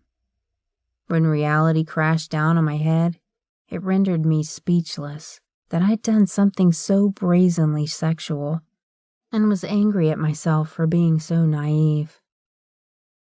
My fingers brushed against the swollen nub, gasping at finding the flesh so sensitive. I worried my lip with my teeth as my eyes fluttered open to find Reese leaning against the counter with his arms folded over his chest. His narrowed gaze followed my hand, and I stalled my movement as those fiery blue eyes lifted to lock with mine, his smile turning wicked as my knees weakened. Reese tilted his head toward the music, hiking one brow up in silent question before he vanished from sight. The music changed, and I shifted nervously as he reappeared naked. I Put a Spell on You by Nina Simone started as he stepped into the shower, without an invitation, while jazz filled the room. That's a good song, I groaned, stepping back, sliding my eyes over his hard, muscular body with a hunger that I couldn't hide.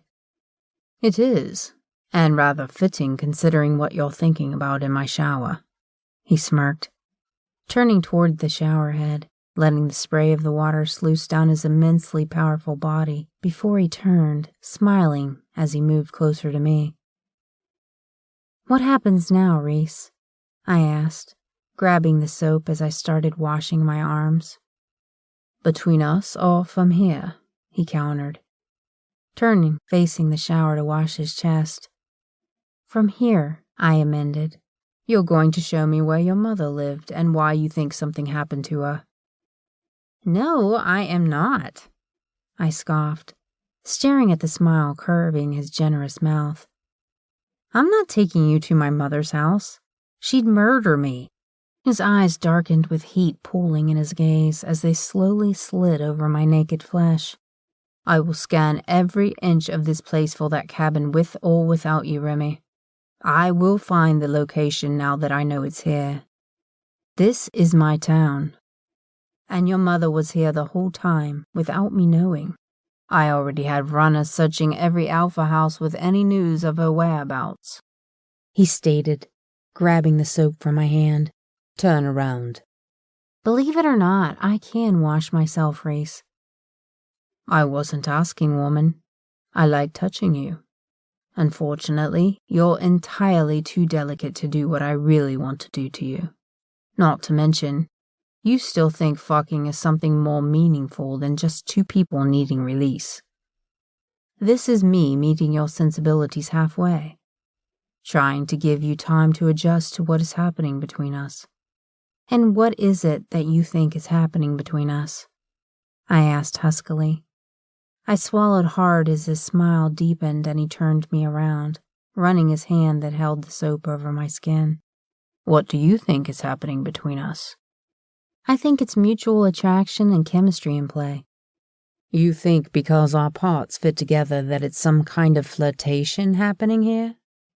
He chuckled darkly, which sent a shiver of unease rushing up my spine.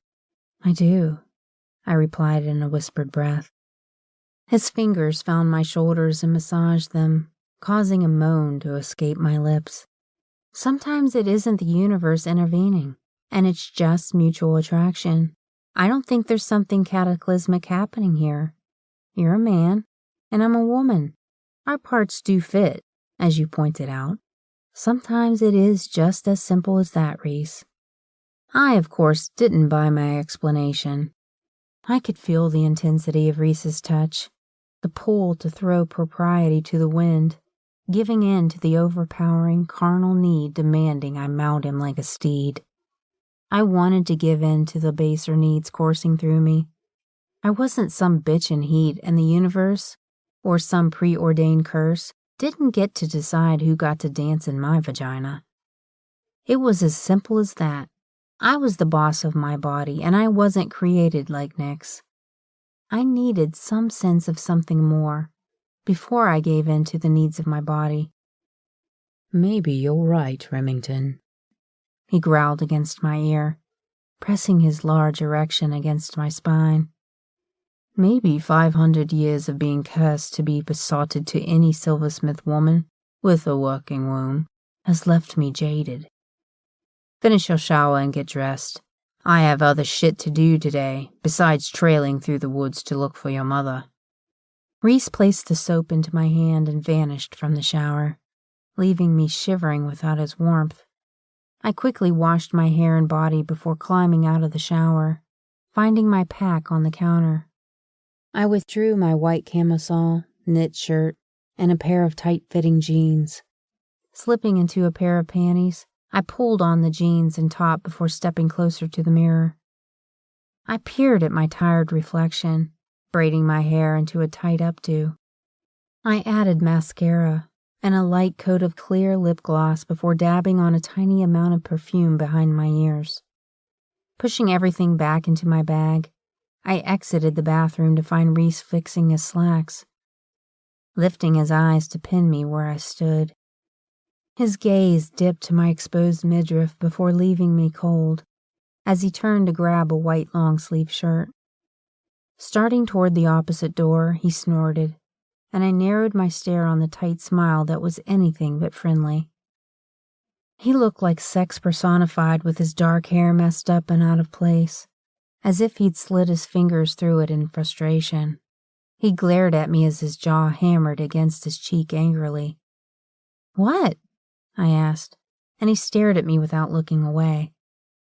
Something had pissed him off between him leaving the shower and now. "You're wearing jeans and a knit top to go into the mountains?" "You're wearing a suit." I crossed my arms over my chest, raising one brow in irritation. He paused, looking down at the expensive Italian suit he wore, and frowned. He started undressing, and my eyes studied every inch of flesh he revealed to my greedy stare. Once he pulled off the white shirt, he vanished into his walk-in closet, dispelling my blunt eye-raping, as Nix called it. Reese returned a moment later wearing relaxed jeans and a dark, tight-fitting button-up, which hugged his muscular form like a second skin. Instead of his Italian loafers, he wore black boots that hardly made a noise as he made his way to where I stood. He grabbed my bag, withdrawing a zip-up sweater, and tossed my things to his bed without a word. Threading his fingers through mine, he pulled me with him from the room. My stomach churned at the idea of taking him to my mother's cabin deep in the mountains. If she knew I was bringing a Van Helsing home, she'd have my flesh taken from me in a heartbeat. I was betraying our family's biggest rule. Don't bring a Van Helsing home under any circumstances. The thing was, Reese was my best shot at finding my mother alive. Chapter 11. The drive to the cabin was in awkward silence. I wasn't just bringing one Van Helsing home, but rather 3 brothers, who all glared at me. It was such an uncomfortable ride that even Nix was surprisingly silent. Chewing my lip, I leaned over Reese's lap to look out the window as we passed one of the curves in the bend. If he minded, he kept it to himself. I sat back, wondering why the brothers looked as if they were expecting a fight. We pulled into the driveway of the cabin and the car rolled to a stop. I paused, silently studying the house. The chair had been righted and sat further back on the wraparound porch. I kept that tidbit to myself, praying my mother didn't come out with bullets flying toward the Van Helsing, who sat next to me. Reese opened the door, and I grabbed him back, noting his raised eyebrow as he allowed it. "Problem, Silversmith?" Reese asked pointedly, hiking one brow higher than the other, before he slid his eyes through the house to scan the area. I worried my bottom lip with my teeth, considering what to say, if anything. His attention settled back on me, and I exhaled, releasing my lip with a pop. My sister may or may not be here. It would be unfortunate for you if Winchester's on the property. You think I can't handle a silversmith hunter? Reese studied my face before snorting and exiting the vehicle without fear. I've hunted your people down for over 300 years, Remy. I smell blood. His abrupt change in subjects caused my brows to shoot toward my hairline. I climbed out, standing beside him. I lifted my nose in the air, confirming what he'd said. Today, the blood was more pronounced, and the coppery tang had turned putrid. Maybe you should wait in the car, Silversmith. I snorted, rolling my eyes heavenward, stepping around his hulking frame. You wait in the car. I don't need to be protected. Power entered the clearing, halting the words that sat perched on the tip of my tongue. Get inside the damn vehicle, Remy. A blur of movement caught my eye. Turning, I cried out as something rushed toward me, but a flash of silver intercepted it, and something wet splattered my face. More blurs entered the small, cramped space between the car and the house. I was grabbed and held against the solid chest as Reese moved with one arm around me, the other holding his sword while he protected me. It felt like we were dancing. My arms wrapped around his body while he deflected blow after blow from an unseen enemy. Reese moved toward the car, depositing me back into the door while Nix laughed, her eyes flashing with approval. That was one of the hottest things I've seen in my life, she exclaimed, hooting and hollering as Reese deftly swung his sword again in a high arc. Spinning around, he struck out in a wide swing, slicing the attacker into 3 pieces before I'd even noticed he'd swung again, let alone 3 times. Watching Reese Van Helsing fight was like watching dancers who were skilled and elegant. Only Reese was lethal, and his moves were eerily proficient in the way he dispatched the creatures attacking. Every wide swing of his blade was timed perfectly. The attackers lunged with inhuman speed, and Reese swung before they reached him. Men in dark tactical clothing moved into the fight, making a complete circle around the car. My gaze slid to Asen, who had exited the car with Reese. He used dual blades, slicing and dancing as he killed the vampires. My attention slid to the sun, and then back to the vampires who were attacking at noon. They shouldn't be awake yet, but here they were, attacking in broad daylight. "It's daytime!" I yelped, jumping back from a head that slammed against my thigh. Reaching down, I grabbed it and held it up. Gagging on reflex as blood dripped from the severed neck. I tossed the poor vamp back out of the car while fighting the churning in my stomach. "That is rather peculiar, isn't it?" Nix said, her eyes still locked on Reese's ass, covered in tightly fitted jeans. "You landed a hottie, and I think for the first time in my life I'm jealous of you." For once, maybe think with your brain and not your vagina. Why would vampires chance becoming a pile of ash to be out in the daylight? They're wearing sunblock? I scrubbed my hand down my face as she chuckled. "I'm guessing they've yet to finish their change. Reese is now taking down 3 in one blow, and I wish he was fighting in much less clothing. I bet his muscles constrict with every subtle move he makes. Is his cock large? Please tell me he's the full package deal." I turned away from the fight, peering at Nix's hopeful gaze. "Very large, and considering he's an incubus, I'm going to guess he's confident enough to know where that spot is. I could get my first real orgasm." I wiggled my brows, turning to stare into azure eyes that narrowed on me as he cocked his head to the side. "You didn't tell him that the others never got you to the end of the danger zone?" Nick snorted, but the sound was one of pity. "You're already one up on them, Van Helsing, since you made her come on the table and she broke it." "Indeed," he grunted, turning to take in the sizzling corpses. "Remy, I thought you said your mother had hidden this place. You seem to have a pest problem here." "Now do you believe me that something happened?" I asked, slowly climbing out of the vehicle. Staring toward the house, Reese grabbed my arm and pulled me back as Cole and Asen stepped in front of us. "Check the house," Reese ordered. "Send a knight in first," Cole snorted, crossing his heavily tattooed arms over his chest. "I don't intend to die by entering a silversmith's home without an invitation. Their wards are nasty, and I don't intend to writhe in pain because we fell for some bullshit excuse of a missing mother."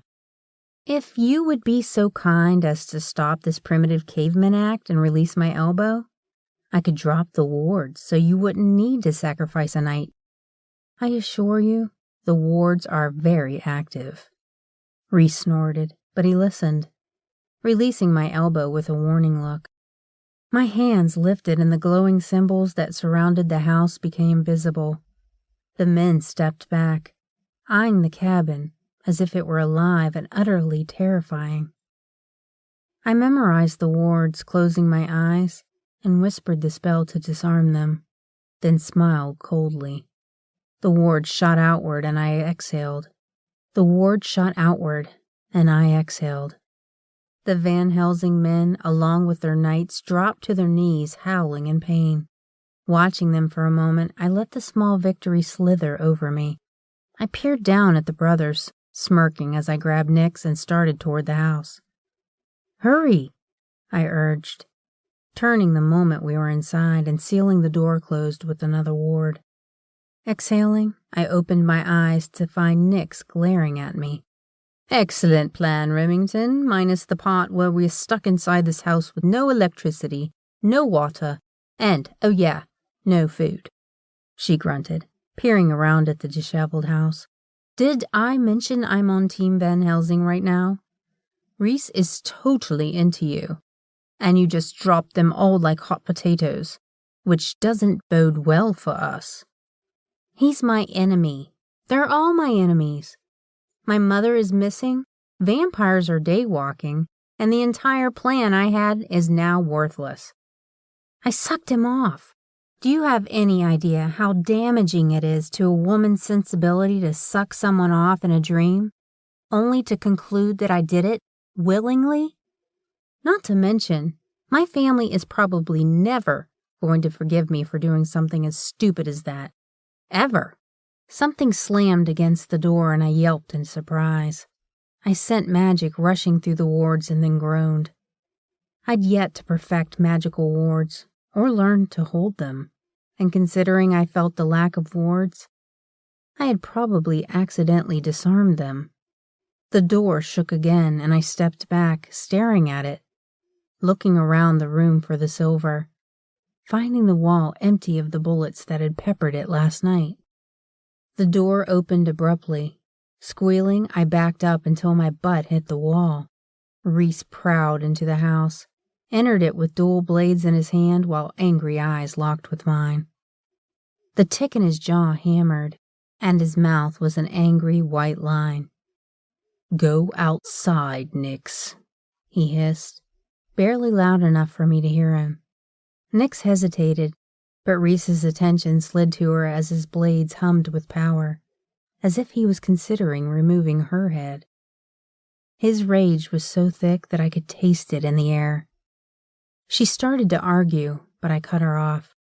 "Go, Nix. I'll be fine," I whispered, chewing my lip as my attention moved back to the angry Van Helsing. "Do not hurt her." "She didn't try to murder us," he sneered coldly. "You did." "No, I didn't. The wards would have only hurt for a few moments, just long enough for us to get into the house to escape you." He snorted, stalking toward me slowly. "They just tried to eviscerate us. Luckily for us, you're not skilled enough to accomplish that feat yet, Remington. Had you been more skilled, we'd had to regrow and heal organs because of that shit you pulled." Maybe I should have been paying more attention to my mother's tireless teachings instead of watching reality TV dating shows. I winced as he sheathed his swords before placing one large hand around my throat as he grunted in pain. Azure eyes searched mine, and his hand tightened before he tore them away from mine, looking around the small cabin with an upturned lip. "This shithole isn't Eliza's house. She'd never lower herself to live in such squalor," he snapped. I started to speak, but his hand tightened as a cold smile lifted his lips. "What game are you playing at, Silversmith?" "This is where my mother raised me, Reese. Behind this wall is my bedroom, and the one next to it is my mother's room. Below us is an armory, and out in the woods is a shooting range where she taught me to shoot and ensure my guns were precisely tuned to murder anyone stupid enough to think to harm me. I am not playing a game. I may be in over my head, I will openly admit to that. But I also didn't ask you to come here. You brought me. Your mistake was thinking I wouldn't run the first chance I got." "No games, right? You stepped right into my path by chance. I brought you home with me where you proceeded to act shy and all modest, right up until you sucked my cock. Was that to make me lower my guard against you, or to make me think you actually liked me? The first moment you got your chance, you tried to murder me, just like the rest of your murderous family, Remington Silversmith. My mistake was assuming you were different." His hand tightened, forcing me to suck in air before he could cut off my airway. The moment he cut the air to my lungs off, he lowered his mouth to brush his against mine, smiling against my lips as a soft moan escaped. "If you try to harm me or my brothers again, I'll slit your pretty neck and fuck your throat while you bleed out. That is the only warning you are going to get from me, and that's because your lips look good wrapped around my cock." His hand released my throat and his hands rubbed where he'd held me. His hands released my throat and my hands rubbed where he'd held me. Reese's dark stare held mine before he snorted, moving toward the kitchen. Cole, Asen, and Nix entered the house. Cole's eyes held mine briefly, lowered to the red handprint, surely marring my porcelain skin. Nyx moved toward me silently, grabbing my hand, and her worried eyes noted the tears swimming in mine. I didn't need to put into words what we were both thinking. We shouldn't have come here, not even if it was my mother missing. We should have assembled a team and come in carefully, but I hadn't thought my mother was missing. I'd figured she'd just been ignoring my calls or had harmed herself by working a spell that took more than one witch to cast. I'd never assumed there would be a Van Helsing close to where we lived, let alone several of them. I exhaled, slowly opening my bedroom door as screeching started. My hands lifted, covering my ears to stop the pain that struck so hard my vision swam. I dropped to my knees, along with the others inside the cabin. My head felt as if it was splitting in two. Nyx howled and I turned, staring at her as blood dripped from her nose. The Van Helsings weren't faring any better either. I moaned the spell to undo the wards, groaning as the pain intensified. Bringing my hand up to my teeth, I bit into the palm to draw blood, slamming my hand down on the floor, which stopped the deafening, piercing scream of the safeguard spell. No one moved, not until Nyx screamed and grabbed me, staring down in horror at me. "What the hell is happening to your face, Remy?" she stammered. Gazing up at her, I saw the runic symbols written in gold writing over my flesh. My mouth opened, closed, and then repeated the attempt to speak several more times. I watched as she wiped away warm liquid from my eyes, staring as I started to sit up, only to be gently pushed back to the floor by Reese and Cole, who studied my face. "That's new," Reese said carefully, his finger tracing my forehead. I pushed his hand away, slowly getting back to my feet. The dark room exploded in violet light, changing to an eerie blue as glyphs moved along the walls and ceiling. I stepped back, colliding against Cole, who wrapped his arms around me, ignoring Reese's warning glare over my shoulder. The glyphs pulsed, and every single pulse seemed to drain me until I swayed on my feet, and they vanished as quickly as they'd come. Reese moved to the bedroom doorway I'd tried to enter and twisted the knob, pushing it open. I stared into a nursery, frowning as my head tilted to the side. Cole continued holding me until I shoved him away, pathetically weakened by whatever was happening inside the house.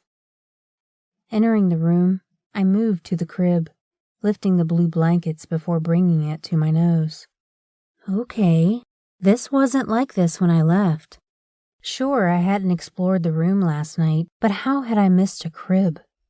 Or that my entire room was converted into a nursery? "How long has it been since you were home?" Cole asked beside my ear, causing a shiver to race down my spine as his heated breath fanned against my flesh. "Almost 5 years," I swallowed. She never mentioned a baby. My mother would have mentioned being pregnant. It would have been a huge celebration. When my sisters have babes, it's a full family gathering. And we party for like a week. They have not had any in years, though. Nor has my mother been around men that I'm aware. It's also almost Beltane, which is a huge celebration for witches, so she would be here making preparations. My face filled with heat as I turned, eyeing Reese with the reality of what would happen if I was stuck in his house during Beltane. "The festival of fucking," Cole chuckled, heat pooling in his eyes as he smiled at me. "That's this week, isn't it?" I nodded, frowning while turning my attention to Reese, who studied the pink in my cheeks. Ignoring the heat that pooled in my apex at his narrowed stare, I opened the door to my mother's room, stopping in my tracks as I noticed the blood covering the bed. Daylight had added more sinister sights to the once cozy cabin in the woods. "That can't be good," Nyx whispered beside me. The blood left my face along with the feeling as my pulse thundered in my ears. Nausea rolled through me violently. It took everything I had in me to move to the bed. I walked to the other side, yanking the blankets back to see what was moving beneath the covers, and screamed as snakes slithered off the mattress. Reese reacted faster than I could, yanking me away as a snake shot forward. I cried out as he pushed me behind him. His thumb ran over my wildly racing pulse, and I calmed from his silent reassurance as he issued an order. The knights moved into the room, grabbing the reptiles and disposing of them outside. I didn't tell Reese that snakes terrified me, or that they usually signaled a snake in the ranks. They were a warning to anyone within our bloodline that someone in the family was compromised. Or worse, someone had turned against us, as in me, who had brought home a Van Helsing. Spinning on my heel, I exited the room, moving toward the kitchen. Opening the fridge, I brought my hand up to my mouth at what I found. Body parts sat in jars, blood coating them as if whoever had been bottling them hadn't cared about cleanliness. The smell was obnoxious and made my stomach heave repeatedly. Reese reached over my shoulder, closing the grisly scene. "Fucking witches," he murmured. "Dead vampires, jawed body parts, and a missing silversmith that may or may not be breeding. A very young mortal silversmith who tried to kill the Van Helsing Alpha, along with 2 other House of Van Helsing males," Reese pointed out, without sugarcoating his words while staring me down. "Anything else you want to add to the growing list of what the fucks, Remington?" "No, that pretty much sums it up nicely. I need to go down into the armory, and I don't suggest you come with me. It's highly booby-trapped against anyone else getting in. I don't know if I can disable the wards, and I'd hate for you to fuck my throat and all that jazz," I hissed, glaring at him as his lips curled into a dark, sinister smirk. "Your throat was surprisingly welcoming. You sure you don't want to try that one again?" "No, once was enough for me." "At least for this lifetime, asshole," I muttered, pushing past him to shove the fridge out of the way, exposing the hidden doorway that led downstairs. Pausing, I frowned, finding the door missing from the hinges. That's not good at all. "Edgar, enter and tell me what you find down below.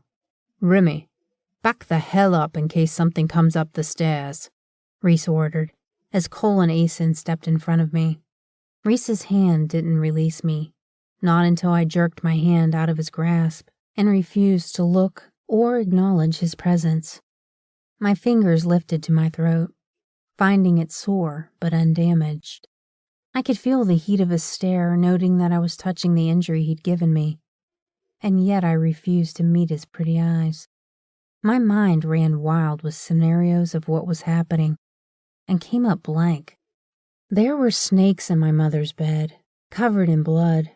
I was pretty certain it was dead man's blood, something used to inject into a vampire, rendering them paralyzed. Vampires had attacked during daylight hours. The question was, were they sent to protect the house, or to keep us out of it?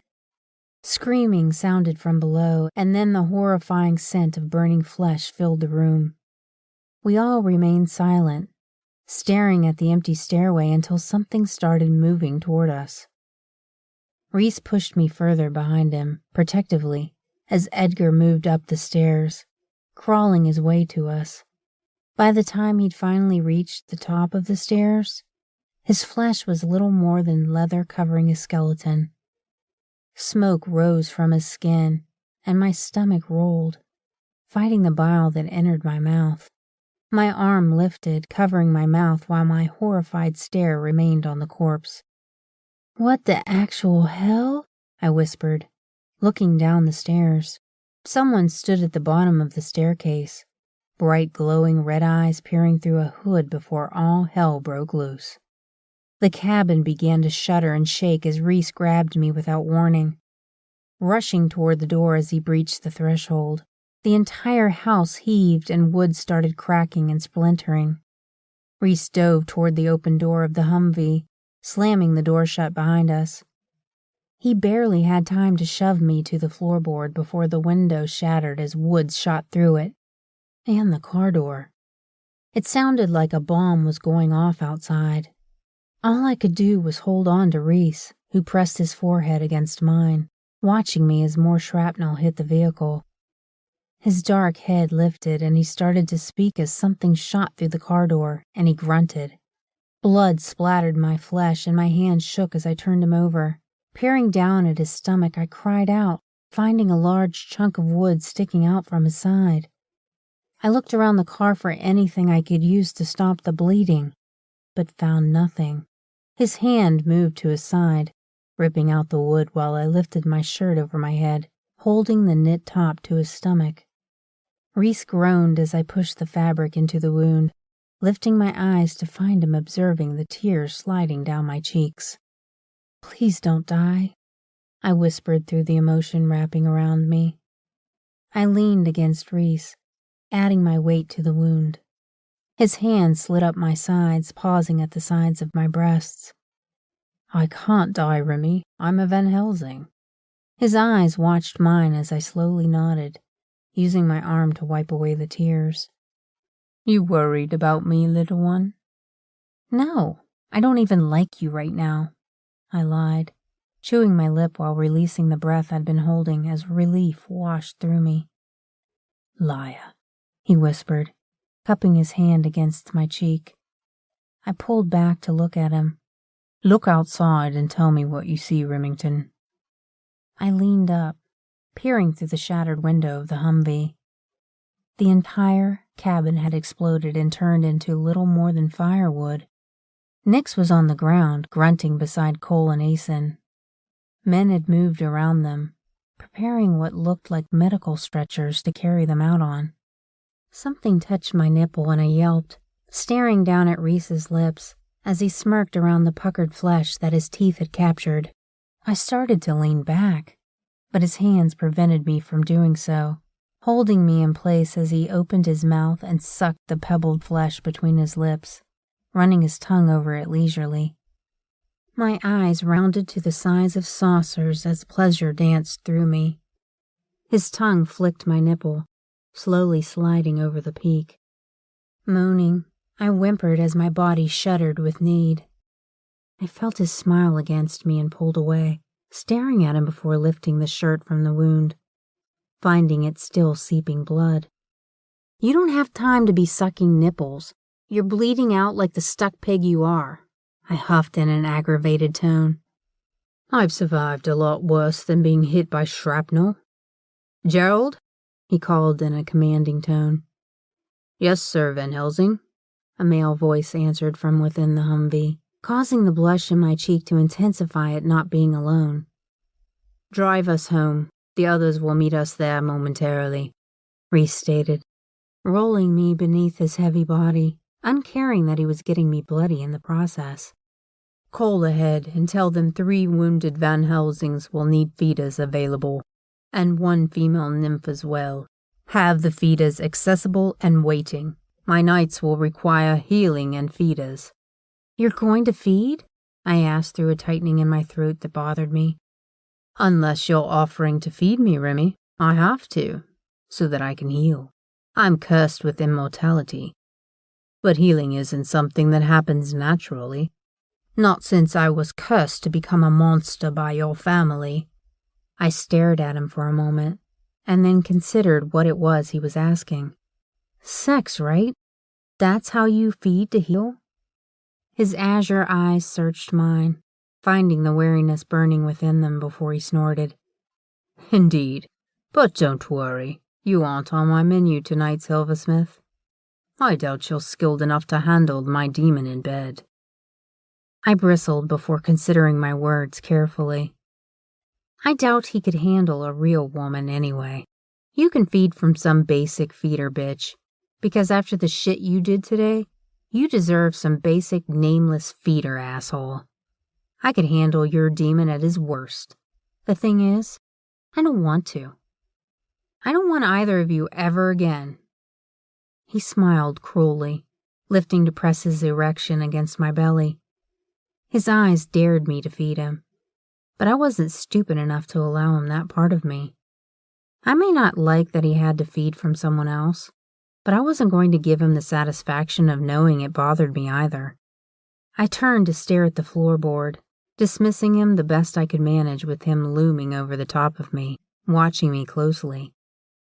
His hands lifted, and he peered over the edge of the seat before lowering back down, grabbing my chin between his fingers while he smiled.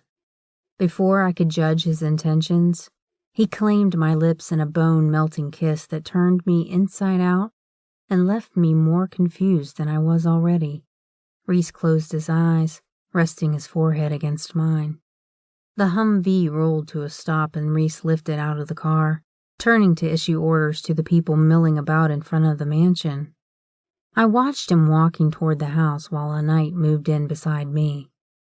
I was silently escorted into the house and escorted up the stairs to the room I'd stayed in last night. I scanned the wreckage and moved toward the bed, pulling the pillow over my head as I screamed in frustration. I almost wished for Winchester to find me, just so I could work out against her, burning the pent-up need and energy that was building every moment I was stuck here with Reese.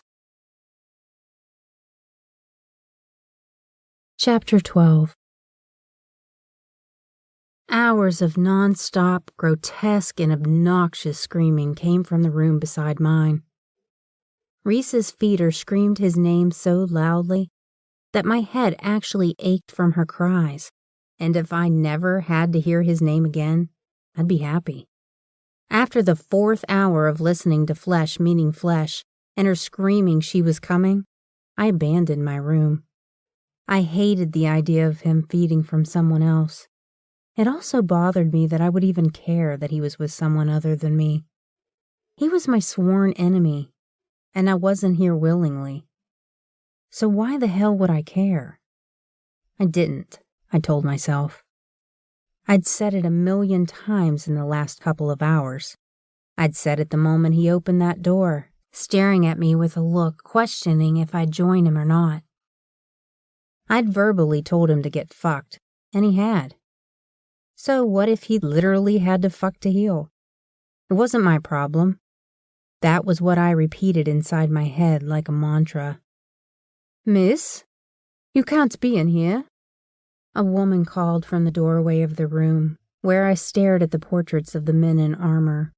Her eyes held mine before she noted that I peered at the pictures inside the room, smiling. "It's the Van Helsings," she pointed out, using her cane to move closer to me. I took in her silverish blue hair and aged form. Laugh lines had added character to her face and made her aging process look more beautiful. Her body, while tired, moved surprisingly fast toward me with a soft look in her eyes while she peered up at the family adorning the walls. "All of them?" I queried, not wanting to return to my room. "Yes, miss," she said, pointing to the largest picture with pride burning in her soft gray stare. "That's them together, painted with their parents." The picture was of 13 sons that stood around a small petite woman with red hair and glowing blue azure eyes. Next to her was a man I assumed was her husband and the boy's father, considering the dark hair and skin that spoke of Eastern heritage. They looked happy in the picture, carefree. Reese's hand was on his mother and father's shoulders, but his mother stared at Cole with visible love. 13 Van Helsing sons around her, and she stared at her youngest with the love of a mother, who probably had the patience of a saint to handle that asshole. "This one is right before they lost her." The woman pointed to another portrait, nodding to the one where Reese stood off in the background, while another of his brothers stood behind their parents. The brother looked cold, merciless, and bitter. His eyes burned with malice as he stared at the artist. "Mikhail, he's the one you're looking at. He's a cold-hearted man, but he adores his family." "How did you know I was looking at him?" I asked carefully, wondering if she was clairvoyant. "Because you shivered," she chuckled. turning smiling gray eyes toward me. Sons of the first house of Van Helsing from front to back are Michael, Nicholas, who we now call Cole, Aeson, Rhys, Silas, Cadmus, Ileron, Sorin, Xanth, Aaron, Caden, Dagon, and Xavier. Their mother is pregnant with Lady Nyota in the picture. She died 5 days after birthing the little princess. They were murdered by that bastard Dante Silversmith for no good reason other than jealousy. Arthur was a good husband to her, and you can tell by the brood of their children they adored one another. Handsome bunch, are they not? She asked, turning to find me grimacing at her assessment. Very much so, I agreed honestly. And this one? She must be the Lady Nyota? The picture was of a female with black hair, much like Rhys. But where his eyes were blue, hers were a startling crystalline blue that held an emotion that left me shivering. She was posed in a chair with the brothers standing behind her. Gone was the carefree Van Helsings, and in their place were cold, hate-filled men that didn't care what the artist captured. Cole was the only one with any emotion other than hate filling his eyes. His eyes held a sadness that caused my stomach to tighten with the pain he exuded. We should get you out of here before one of the brothers finishes feeding, she whispered, while placing her hand on my shoulder. Indeed, since I instructed you to keep my guest out of the family room, Isa. Rhys's voice slithered down my spine, noting the coldness in his tone. Don't get angry at Isa. I was already in the room when she found me.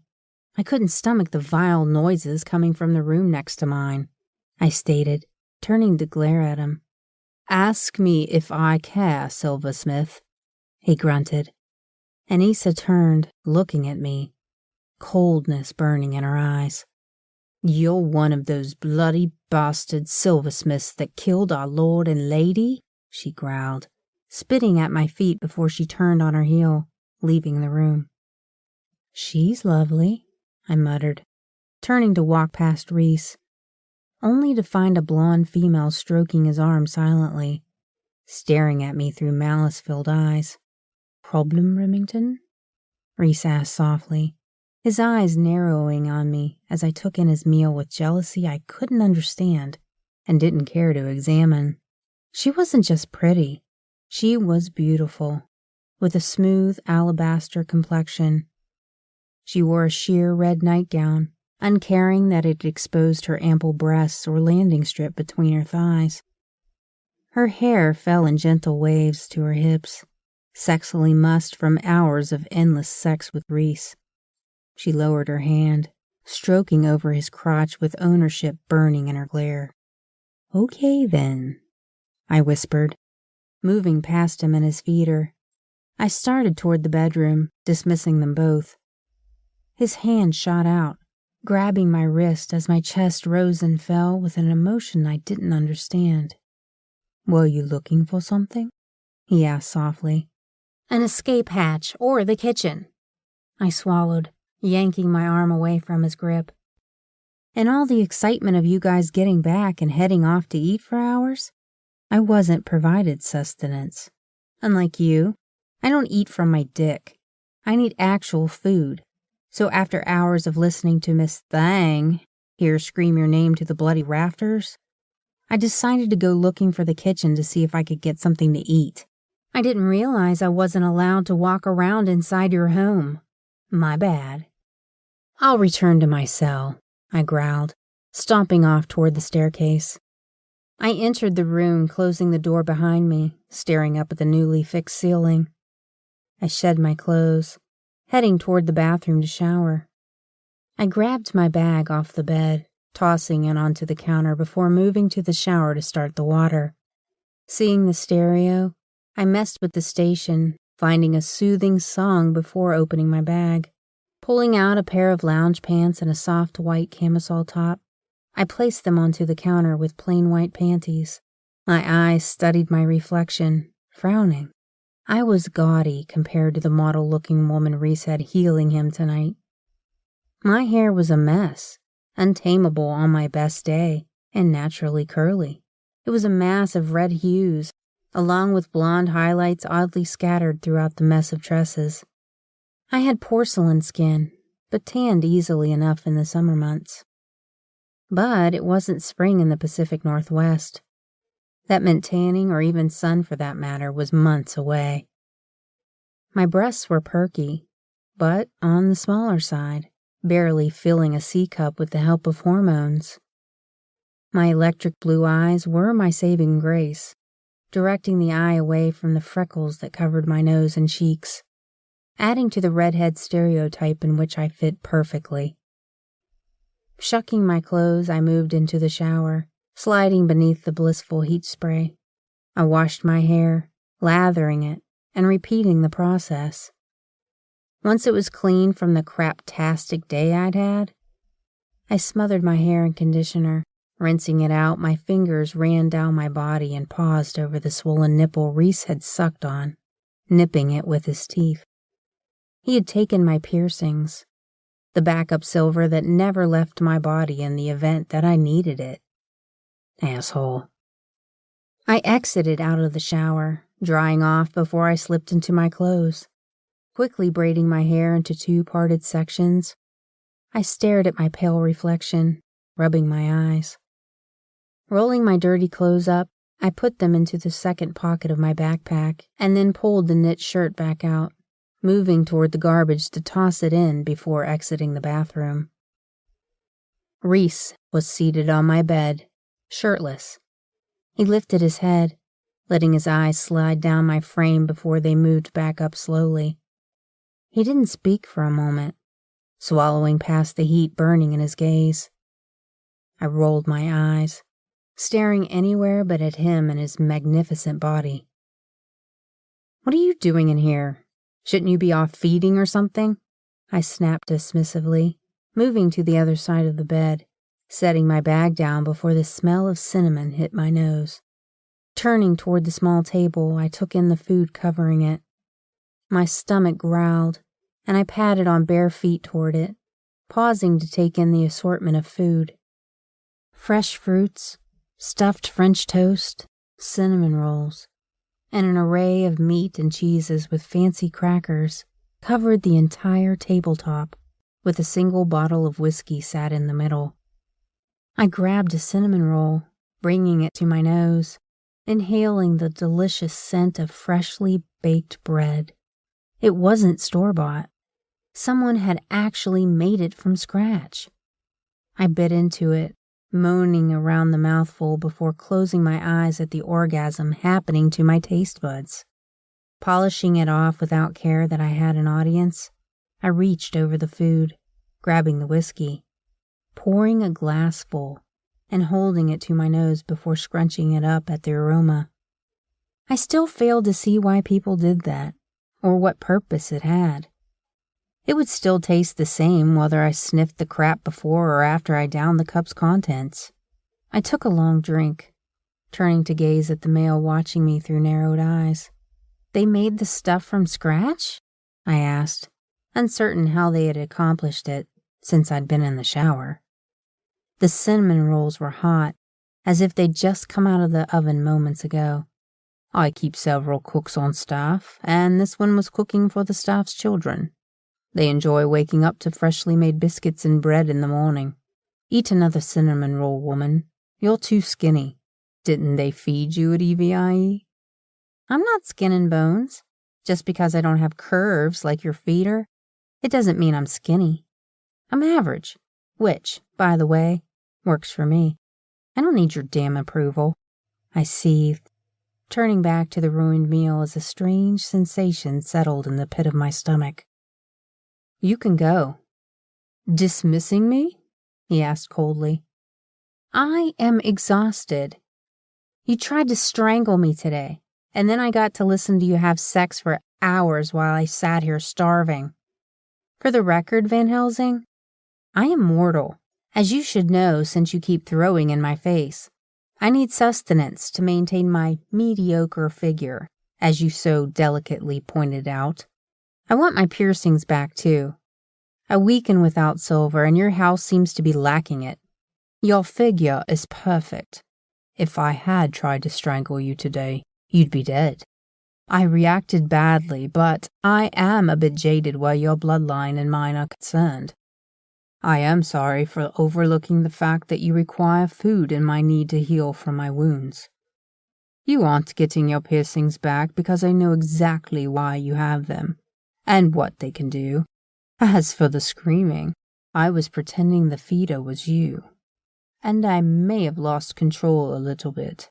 I wish I'd fed from you, but being you're not immortal yet, I didn't wish to stress that I wanted to fuck you. Unfortunately, I didn't have much choice in the matter without seeming like a complete asshole. Oh, I said breathlessly. Look, I get that I'm not very knowledgeable about what is happening here. I'm not an idiot, though. I'm not as weak as you think I am. I could handle you, just for the record. He smiled a lopsided grin, standing up as he tilted his head. I didn't mean right now. I'm not interested in sloppy seconds. I wouldn't take you after soiling myself on a feeder, Remington. You're a woman. You deserve respect in that aspect. Considering the conversation with Nix, you've never reached a climax with anyone but me? We're not having this conversation. I blushed, turning toward the table, refilling my glass. Whiskey? You should drink too, because then your lips are busy, and Lord knows those lips need to be busy. On drinking. They need to be busy drinking. Let's get drunk. No, I said, shaking my head. No, we probably shouldn't get drunk. I'm a pretty easy drunk, so we shouldn't do that together. Shut up, Remington! I shouted, turning horrified eyes on him. I watched his lips twitching as he fought laughter. Drink? I growled, holding out the bottle because, fuck it, I wasn't doing well around him. Are you always like this when you're nervous?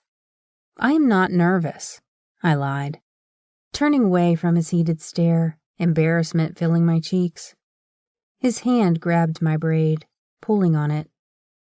You're nervous, and it's cute, Remy. You're so innocent that it's intriguing. Now, sit down and eat, because I have it on good authority that you require food. I enjoy listening to you eat as well. He grabbed a cup as I downed the second glass of whiskey, holding my glass out for more. His brow lifted as his eyes slid to my lips. I sucked my bottom lip between my teeth, watching him pour a double shot into my glass. I'm sorry my family killed yours, I stated softly, holding his surprised stare. I'm not sorry mine killed yours, he returned, and I winced. Ouch. Tell me about your mother. The Elizabeth I knew wouldn't live in a hovel for even mere moments. She'd have found it beneath her. And those glyphs, what were they? I swallowed, staring at him before I reached for a cinnamon roll, shoving the entire thing into my mouth as his eyes narrowed and a smile tugged at his lips. No moaning this time? What a shame. You make the most delicious noises, little one. Go to sleep. Tomorrow we will finish this conversation, and you'll make me a sword to prove you are a silversmith. Sweet dreams. And if you find me within them, do try not to suck my cock.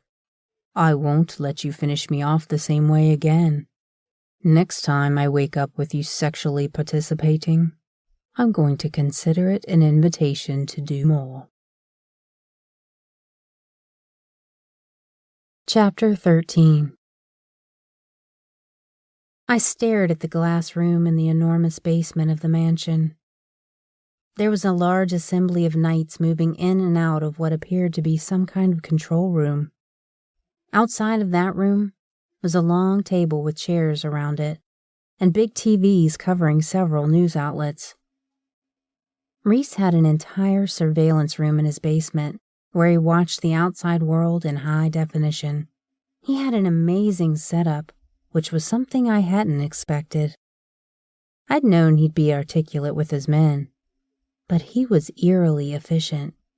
Reese wasn't an alpha by mistake. The way he controlled the room, and dominated it with his presence was proof of his status. Today he'd foregone his suit and wore a faded shirt with dark, loose-fitting jeans. His boots were expensive Italian leather, designed with his family crest. He'd pulled his hair back away from his face, revealing his sharp, angular features. He'd also skipped shaving today, which made my fingers itch to trace the 5 o'clock shadow to see if it was as soft as it looked. "How does this work?"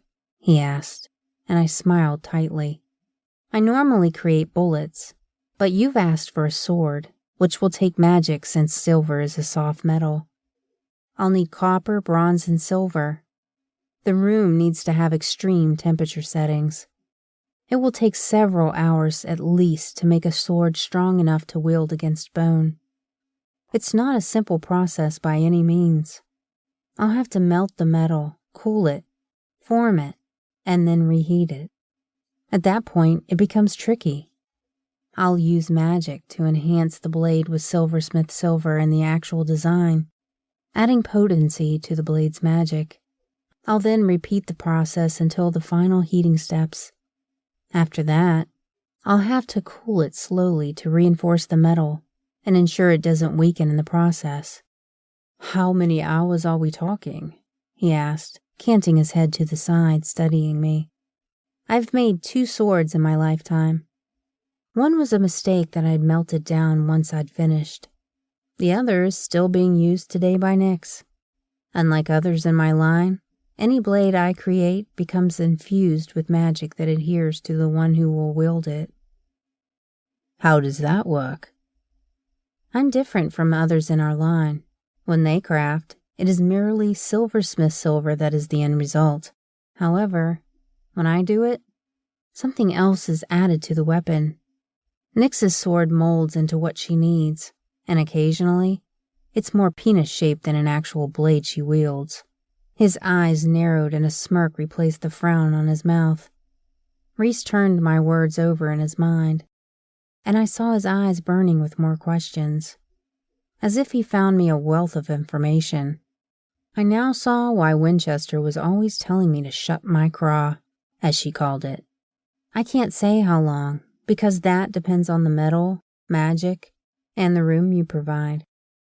It looks pretty state-of-the-art and probably has everything I need. However, it isn't my armory, and that will slow me down. If I was in my armory using my tools, probably 4 hours max.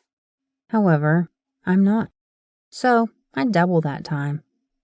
"Trust the process," Nyx interjected, sliding up against him as she smirked at me.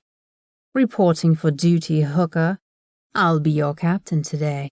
Buckle up, bitches. It's about to get hot in here. So take them clothes off and let's work it, woman." I scrunched up my nose, pulling my shirt over my head to hand it to Nyx. She tossed it over her shoulder and wiggled her brows while holding out her hand. I looked down at my shirt, watching Nyx deflate as she huffed, moving to pick it back up, making a show out of folding it. I hooked my thumbs through the warm-up pants and pushed them down to reveal the tight spandex shorts I wore when I forged. "And you're wearing next to nothing." "Why?" Reese asked, turning to toss an irritated look at the knights and his brothers. There was a crowd gathering, slowly moving to sit around the table. "Because the room is too hot for clothes," I admitted, shrugging. "I can't wear a bra because the wire would cause damage, and I prefer underwire bras or nothing else." "Does my lack of clothing bother you?" I asked, lifting a brow with the question, crossing my arms over my chest, studying the tick in his jaw. "You're wearing a tank top that is showing off those perky nipples that I want to suck on. Your shorts, if you can even call them that, expose every curve of that tight little body, leaving very little to the imagination. It's making me want to bend you over the nearest hard surface, spread those tight thighs apart, and fuck you hard. So yes, Remington, your lack of dress is bothering me." His gaze scorched a trail over my exposed flesh, leaving me in a smoldering pile of ashes at his feet. Yeah, so that happened, and it was hot, Nyx announced, licking her lips as she hiked a thumb toward Reese. You need to say yes. He wasn't asking, I argued, still holding Reese's heated stare. My word, Remy, she chuckled, patting my cheek.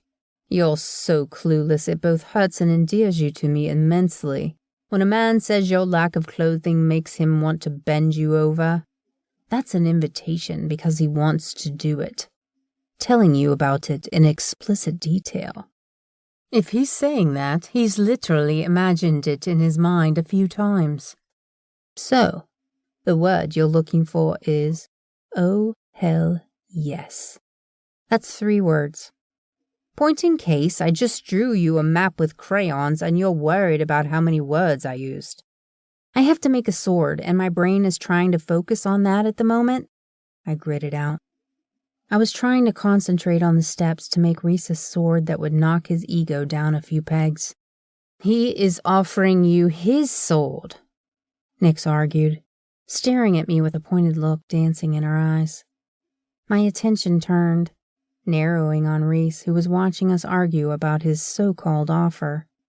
His gaze dipped to my mouth where my teeth worried the plump bottom lip, and I imagined him moving to the table, bending me over it, and doing what he stated he would. A soft moan slipped past my lips, and I rolled my eyes for falling for Nyx's overactive imagination. You just imagined him naked fucking you. Oh, she said, bouncing from foot to foot. You're growing up. My little girl is growing up. I couldn't be more proud if you started making porn. My jaw dropped and I shook my head, snapping myself back to reality. That escalated quickly. I went too far with the porn, didn't I? I mean, it's not like I think you should videotape it. At least not until you're sure he won't put it online. I have so many videos, but I mean, people know who I am, and that's not bragging. Yeah, a few need to see certain parts before they believe it is me. But hey, a girl has to eat after all, right? She took in my horrified expression and snorted. Yeah, I lost you again, didn't I? I rubbed my temples before counting to 10. Let's just begin, shall we? I asked. Not sure I ever wanted to look online again in my lifetime. There were just certain parts of your best friend you didn't want to see. Ever. I will try not to take too long, but I do take pride in my work. Swords are a lot more work than arrows, arrowheads, or bullets. I don't half-ass anything, Van Helsing. Also, no one should try to enter the room until I've hit the last cooling phase. I stepped into the room, closing it behind me, moving to the thermostat, and cranking it up to 500 degrees. Nyx started the timer, knocking her knuckles against the glass before I nodded, tying my hair up, preparing to work. I grabbed the bars of metal, weighing each one before tossing them into the cauldron on the glowing coals. Sweat beaded on my neck, running down my temples as I peered up at the thermostat. My gaze swung to Nyx, who was watching me, her eyes slightly widening at the sight of sweat. Adjusted by 40 minutes, I said, before grabbing the body patch that kept track of my temperature to slap it over my shoulder. Reese had a top-notch metalsmith room that was about to kick my ass. I placed the mold on the table before me, grabbing the cauldron without gloves or protection, and dumped the contents of the melted metals into the blade mold. Once I finished pouring, I set the cauldron down, pushing my bare hands into the ice water set beside the table. I turned to gauge Reese's response outside the room. His eyes were locked on my hands as if expecting them to be charred. After a few moments had passed, I poured cold water over the mold to solidify the metal. The hiss of steam comforted my mind, soothing over me as a soft smile played on my mouth. I loved creating weapons, but Winchester had warned me several times not to make anything other than ammo. Though, she had never told me why. or what was so dangerous about the process. Next, I pulled the glowing red blade from the fire and carefully placed it into the water, looking over the shape. I pulled it out quickly and set it back onto the coals to keep the metal at the heated temperature I needed, placing it on a long table, grabbing the hammer beside me. I started shaping the sword slowly, pounding the hammer against it as sweat dripped down my face, sizzling against the glowing metal. I beat it slowly, forcing it into the correct shape, solidifying the metal together. Once the metal became too hard, I placed it back into the forge and hummed with magic, slowly holding my hands over the blade to enhance its strength. Silently, I added detailed runes, slowly etching them into the dragons I engraved over the blade. As an extra touch, I added the Van Helsing crest on the chest of the dragons. Reese's name sat on the other side of the sword, written in old lettering that enhanced the weapon's overall look. I repeated the steps until I was satisfied with my creation. Moving to the thermostat, I turned the temperature down, spinning on my heel to stand near the glass wall where Nyx waited. Her lips turned up as she and I began to do jumping jacks, her eyes never leaving mine, laser focused as the room started dropping in temperature at a dangerous speed. My forge had been built by me, allowing the temperature to drop over time. Reese didn't have that option, which meant I'd have to keep moving or chance hurting myself. I'd known that coming into it, since most didn't plan for a person to be within the room as the weapon finished curing. My eyes fluttered closed, and Nyx slammed her hands on the glass, jolting them back open. "Look at me.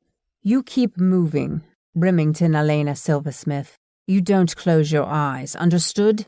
she snapped, her eyes wild with worry. "Got it," I stammered, and immediately started moving again. I followed her lead, dropping to the ground to do push-ups, lunges, and then back up to do more jumping jacks. She kept her eyes bouncing between my armband that told her my temperature and my eyes that grew heavy. My body fought the urge to go into shock at the extreme temperatures with the sluggish movements we made. "What is happening?" Reese demanded. "It's normal, at least when Remy makes swords," Nyx snapped, dismissing him to focus on me. "She isn't a bladesmith, she's a damn silversmith. Swords are harder because they need more metal. High temperature is needed and frigid temperatures too. It just went from being 500 degrees in there to 100 below freezing." "That's impossible. She's mortal." "Have you never watched a silversmith work before?" Nyx asked, and my eyes narrowed as ice dusted my lashes. "No one has," he growled. My head turned, staring at the room packed full of men, all watching me do jumping jacks. I scowled and would have rolled my eyes had they not been trying to freeze in the position they were currently in, forcing me to blink repeatedly. I paused, moving to the thermostat to bring it back up, then withdrew the blade from the fire to grind it down.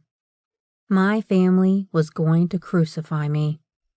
No wonder they never let me outside. I hadn't known that no one had never before watched a silversmith forge a blade before, let alone how we created our pieces in extreme temperatures. Winchester was going to skewer me, and I was going to deserve it. I held the sword to the machine, watching as sparks flew from it before lowering it to eye level. Turning off the grinder, I gazed at the sides, then running my hand over it, bringing up a bloodied palm. I held the blood over the blade, watching as it dripped on the design, turning the metal golden in color as my blood magic fueled the protection runes. I whispered the magic enchantment spell, lifting the sword to place into the cooling water, and then lifted it out to test the metal's temperature, making sure it was safe to touch. I stepped on a button on the floor as a wood statue emerged from the ground, covered in gouges where other blades had left marks, and I smirked. Holding Reese's stare, I lifted the blade as I spun, sending the sword in a spinning move before releasing one hand, and slammed the blade through the wooden frame. I never broke Reese's gaze as the statue severed into 2 pieces, proving that I was worth my weight in gold or silver. The door buzzed open, and I walked out of the room covered in sweat, still holding the blade in my hands. "For you, Reese Van Helsing," I stated over the excited chatter in the room. My words stopped all talk. Reese narrowed his eyes on mine, lowering them to the artwork of the blade. "Are you sure you want to do that?" "It was made for you. I'm pretty sure no one else will want it with your name engraved on it." I frowned, noticing the expressions on the men's faces. It was just a damn sword. So why did they look worried? "Remington Silversmith, are you sure you want to give me your silver?" Reese repeated carefully, holding his hands out. "If you don't want it, brother, I'll take it," Cole chuckled. But his eyes held wonder as he looked between Reese and me, and then turned to Asen, who looked frozen in place. "I made it for you, Reese." "Why is everyone acting weird?" I asked. I stepped back from him, but he grabbed the blade before I could step back any further or change my mind. "I accept, Remington Silversmith. I accept your silver and your blade." "This is weird, even by my standards," Nick stated awkwardly. "I may need that sword back." I frowned, watching his eyes smiling like a cat who just tasted cream for the first time. "Once a silversmith offers a Van Helsing a silver, it's unbreakable," Reese said, holding the blade so his brothers could take in the details. He didn't seem impressed by the sword and had barely looked at the fine details. Instead, he watched me like he had captured me, or just found something so unique that he wasn't sure how to handle it all. "Why do I feel like I just did something foolish?" I asked, swaying on my feet as Nick steadied me with her hand. Reese smiled and turned to see his brothers and his men salivating over the sword I'd made. They pointed to the dragons and their family crest before noting the runes etched within the dragon's scales. It was the finest weapon I'd ever crafted, and I had taken some precautions. You know, because I wasn't a total idiot. Reese couldn't use the blade to draw silversmith blood, or it would shatter. Nyx caught me as I swayed on my feet. Reese sheathed the blade, stepping to me and lifting my sweat-covered body into his arms. The grin was still smugly on his face as he walked us out of the room and started up the winding staircase that led to a secret passageway into his bedroom. "My room is fine," I grumbled. "That is the finest blade I've ever seen in my entire life, Remington. Thank you for the gift of your silver. You'll stay in my room tonight, as Cole is staying as well. I'd rather you be near me when he is in residence. I'm uncertain of his newest plan to pay me back for the silversmith he lost, and I'd rather he not use you against me, all things considered." "All that animosity is over a silversmith who played you both?" "Rosalind was supposed to become my wife, until I found out she had lured my mother to her father and betrayed me." Ouch. Reese laid me down on the softest mattress I'd ever been on in my life. I sank into it as it formed around me, cradling me. Our families really went at one another, didn't they?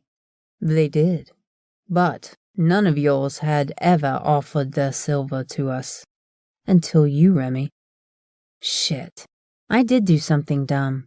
He smirked as he stripped and undressed, staring into my eyes. "That depends on how you look at it." "I can't look at it, Reese. I have no idea what the hell it even means." You offered me a part of your soul, Remington. Our curse is a blood bond, created by powerful magic. You and I are already bonded by that, since we sort of shared body fluids. I grimaced, and he chuckled at my response. Now, the deepest bond a silversmith and a Van Helsing can ever share is when he vows to protect her against her enemies.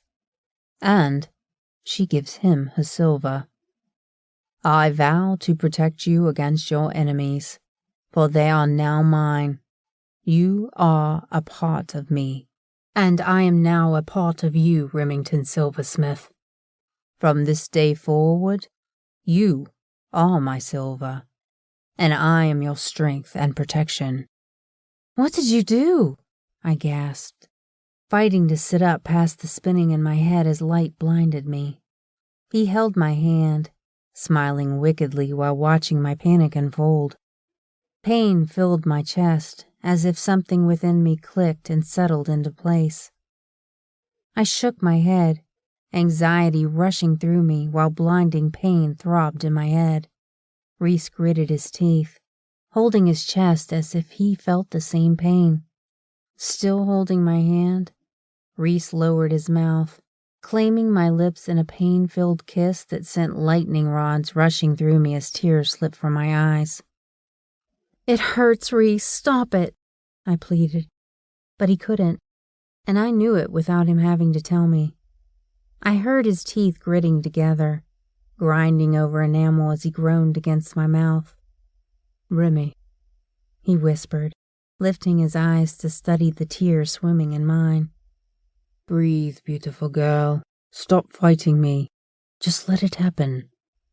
It hurts, I screamed, feeling like my insides were filling with lava instead of the blood that had once run through my veins. That's because you're fighting the part of me that is combining with you. What the hell? Why would you do this? I whispered thickly, swallowing past the pain. I did it so you can never harm me with your silver, and in return, I can never raise arms against you. I outplayed you and your mother. The glyphs that glowed on your pretty face inside your home, they're the sign of a newly born alpha to the House of Silversmith. I wasn't certain at first, since it's been hundreds of years since anyone has seen the glyphs of a newborn alpha heir. You are the strongest silversmith I have encountered, which means your mother strategically chose your father to breed a new alpha. I'm more of an omega, I shivered as his eyes dipped to my mouth, slowly lifting to hold mine before he continued speaking, ignoring my outburst.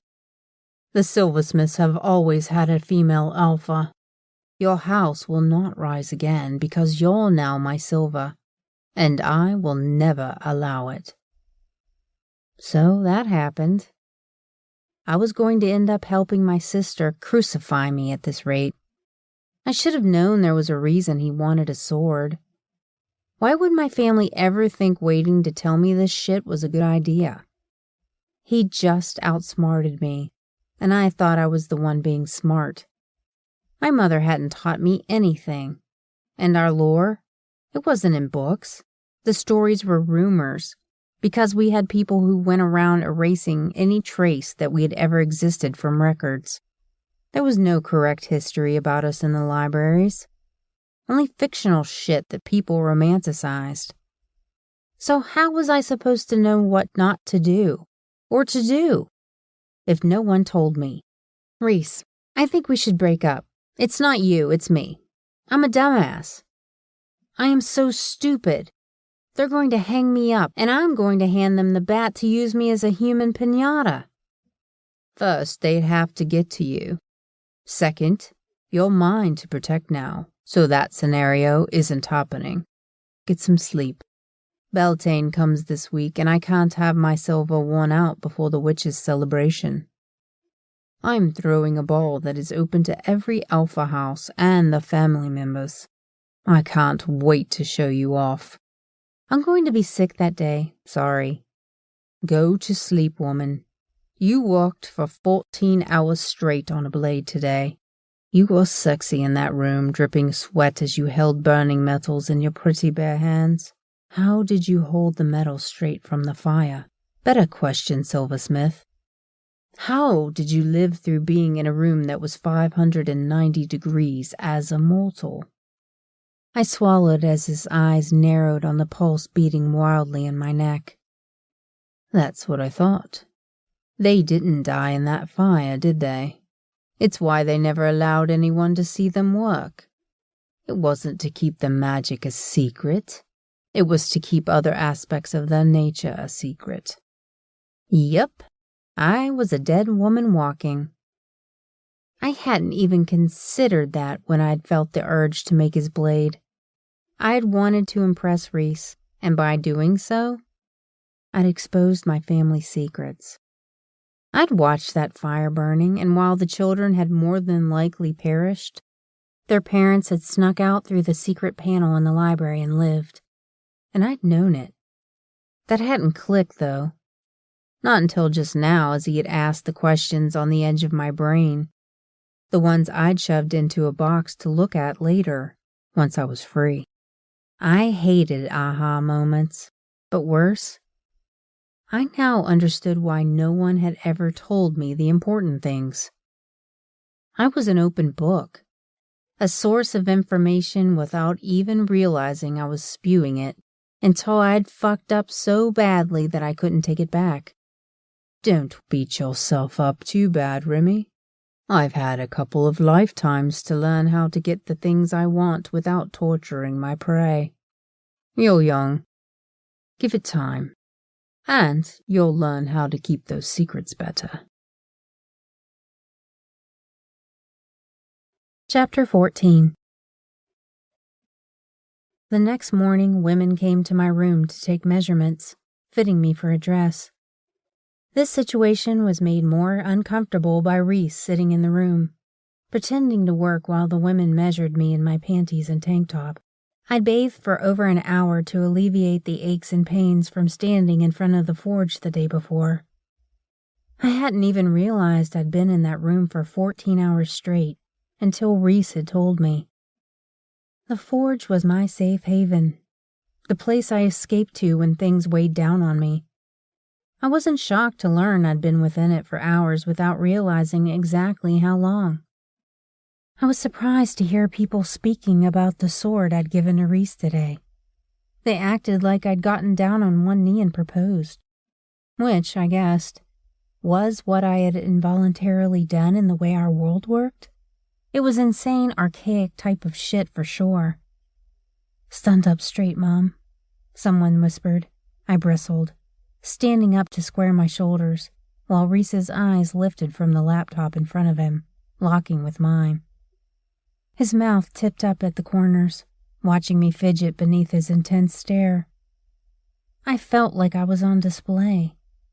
Lifting my arms, multiple sets of hands measured every inch of me. I wanted to hide from them, sneak back into the forge, and create more weapons, but mostly to use on the obtuse jerk who had outwitted me. I was so out of my league here. I wasn't sure why my mother had ever thought it wise to wait to educate me about our enemies. Had I known anything about the Van Helsings, I may have armed myself better to deal with Reese. Instead, I was in his mansion, being fitted for a dress for Beltane. Finish. Remy needs to eat, Reese said, lowering his stare back to his laptop as he began typing quickly. The sound of the keys was almost soothing, compared to the silence of the room when he stopped. Have the ingredients for her bath ordered as well. Roses and daisies are preferred. See that she has them available to her.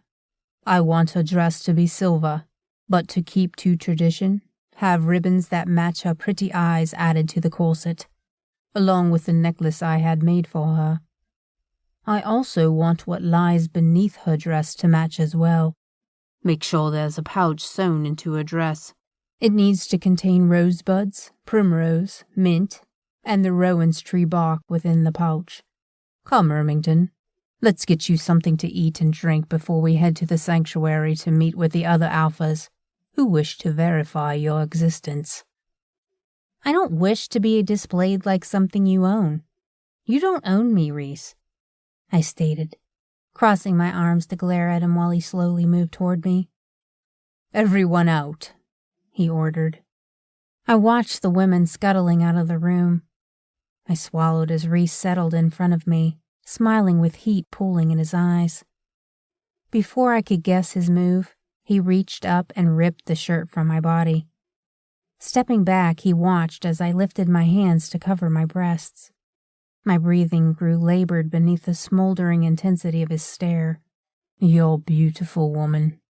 You needed to rip my shirt off to say that?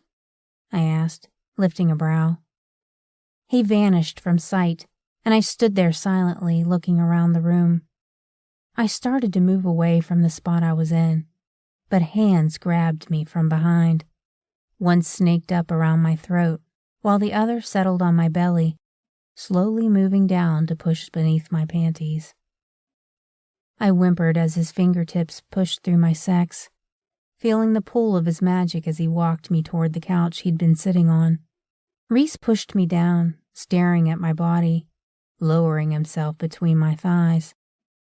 I started to sit up, but he grabbed my legs beneath my knees, pushing them up until my back was leaned into the couch. Reese lowered his mouth, slowly dragging his heated breath over the inside of my thighs. He smiled at the moan that escaped my lips, watching my chest rise and fall with the storm he created. I want to spread you apart and devour your pretty pussy. Do you want me to do that? You let my demon savor you, and I only got to lick your sweet taste from my lips, little one. Can I make you come for me, Remy? Can I drink you and hear your sweet noises? He asked in a hoarse voice that ran up my spine, creating heat that pulsed in my core dangerously. His hands lifted to my hips, hooking through my panties, removing them smoothly. His passionate gaze feasted on my flesh, and before I could voice any denial, his mouth lowered to my pussy, lavishing it like his favorite flavor of ice cream melting on the cone. I cried out as pleasure rushed through me, my hips rocking for him as he chuckled darkly. Releasing my legs, Reese allowed them to drop onto his shoulders. He pushed 2 fingers into my body, slowly groaning as I moaned at the fullness they created. My entire body pulsed with pleasure. Red-hot desire that fueled ecstasy burning through my core enveloped me. Reese moaned against my clit, as if my pleasure turned him on. I pushed my hands through his hair, holding him to me as my body started to unravel. I cried out as light burst behind my eyes, trembling violently as his fingers moved faster. He sucked my clit harder until I was held in the thralls of the release, needing more from him. He sat up, working the buttons of his suit pants with the urgency to give me what I needed. I hurried him, rocking my need before his angry stare. His thickness pressed against my opening, and I arched, working the thick tip into my body's tightness. He smirked at the sight of his cock, which wasn't going to be an easy fit. Someone pounded on the door and he growled an inhuman noise, turning as his head cocked to the side, listening. I shivered, watching him as he turned back, gazing at my core that he still stroked. He leaned over, clamping his mouth around a nipple, and I moaned as he laughed against the heated peak. He worked his cock, rubbing it against my core. I closed my eyes against the multitude of sensations he was creating. He started to move forward, stretching my body as I whimpered, but the pounding at the door intensified until he pulled back, grinding his teeth as he watched my body trying to accommodate his. Do not move, woman, he ordered, standing without warning. I grabbed the throw blanket from the back of the couch, staring at him as he adjusted his cock in his suit pants. He smiled down at me as I realized what I'd been about to do. Blinking, I watched him silently moving to the door, opening it to reveal Cole, who entered without invitation. Are you intending to keep the alphas waiting? That's just bad manners and so unlike you, brother, Cole stated, sitting on the couch beside me, placing his hand on my naked thigh. He smiled, lowering his pretty eyes to the panties that sat by my feet, and then slowly slid them to the blanket I held against my body like armor. I have an hour before I'm expected at the bar, asshole. Do you actually need something? Reese asked, licking his lips slowly, which caused my cheeks to heat. There was an attack today, which you would know if you weren't trying to get balls deep into Remy. The factory was broken into, and 5 workers were injured severely. Don't worry, bro. I sent a team to handle it. Care to share her? Cole asked, lifting me onto his lap. Staring at Reese, I grasped onto the blanket. Stop squirming, Remy. I'd hate to hurt you, he growled, pulling my legs apart as he removed the blanket. Cole's fingers held the inside of my thighs, forcing my legs apart. I watched Reese's eyes dip to my core, heating with need as they slid over the arousal he'd created. He didn't move, didn't show any emotion as I was held open for him. Cole's lips brushed against my throat, holding Reese's stare before he released his hold, letting my legs rest on his before his fingers brushed against my sex. Can I destroy you, Remington? Let me fuck your tight cunt while Reese watches me wrecking you. I want to see him fight that monster within him, knowing you are coming for me. I'd bet he'd uncage the demon for you. Cole's hands moved, slowly parting my sex as tears filled my eyes. My heart pounded against my ribs while Reese just stared, and worse, he was turned on by watching Cole play with me. Let me go now, I growled, standing up the moment he released me. I didn't wait for either one to speak or apologize. I threw open the door and started out of it, only to hear crashing sounds behind me. I came face to face with 2 knights wearing actual armor. One pulled his cloak off, rushing forward to offer it. "Ma'am," he whispered, taking in the tears rolling from my eyes. "Please, take it before you incite a riot with your beauty." I accepted the cloak, covering my body as the sound of glass shattering filled the hallway. Grunts and groans followed it, and then the entire wall shook as something slammed against it. I didn't wait to figure out what was happening or if they were fighting. I just wanted the floor to open up and swallow me whole. Rushing up the stairs, I entered my bedroom, rushing into the shower. Turning on the water, I slid beneath the spray, dropping the cloak onto the shower floor.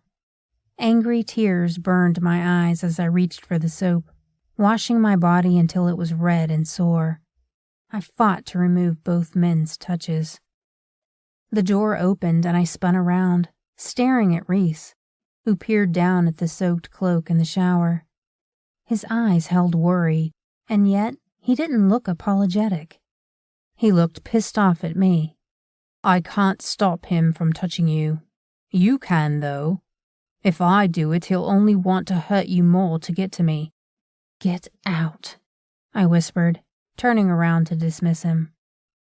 "I'll have food ordered at the bar for you. Get dressed and be downstairs in 20 minutes. If you're not ready, I'll take you to the bar naked, Remy. Don't make me into the bad guy. If I had reacted, he'd only worsen in his need for revenge. Cole has never forgiven me for what he saw as a trespass against him, even though the woman he loved was nothing but a murderous silversmith whore. He couldn't see her for the monster she was. And he was too young at the time to see the bigger picture unfolding. I do not intend to share you. But I also won't give him what he wants, which is to make him think you're a weakness for me. You're not, and to pretend otherwise would only paint a target on your back. You have 16 minutes now, I suggest you climb out of there and get over whatever it is that is bothering you. I was just spread apart and violated, and you did nothing. I couldn't react.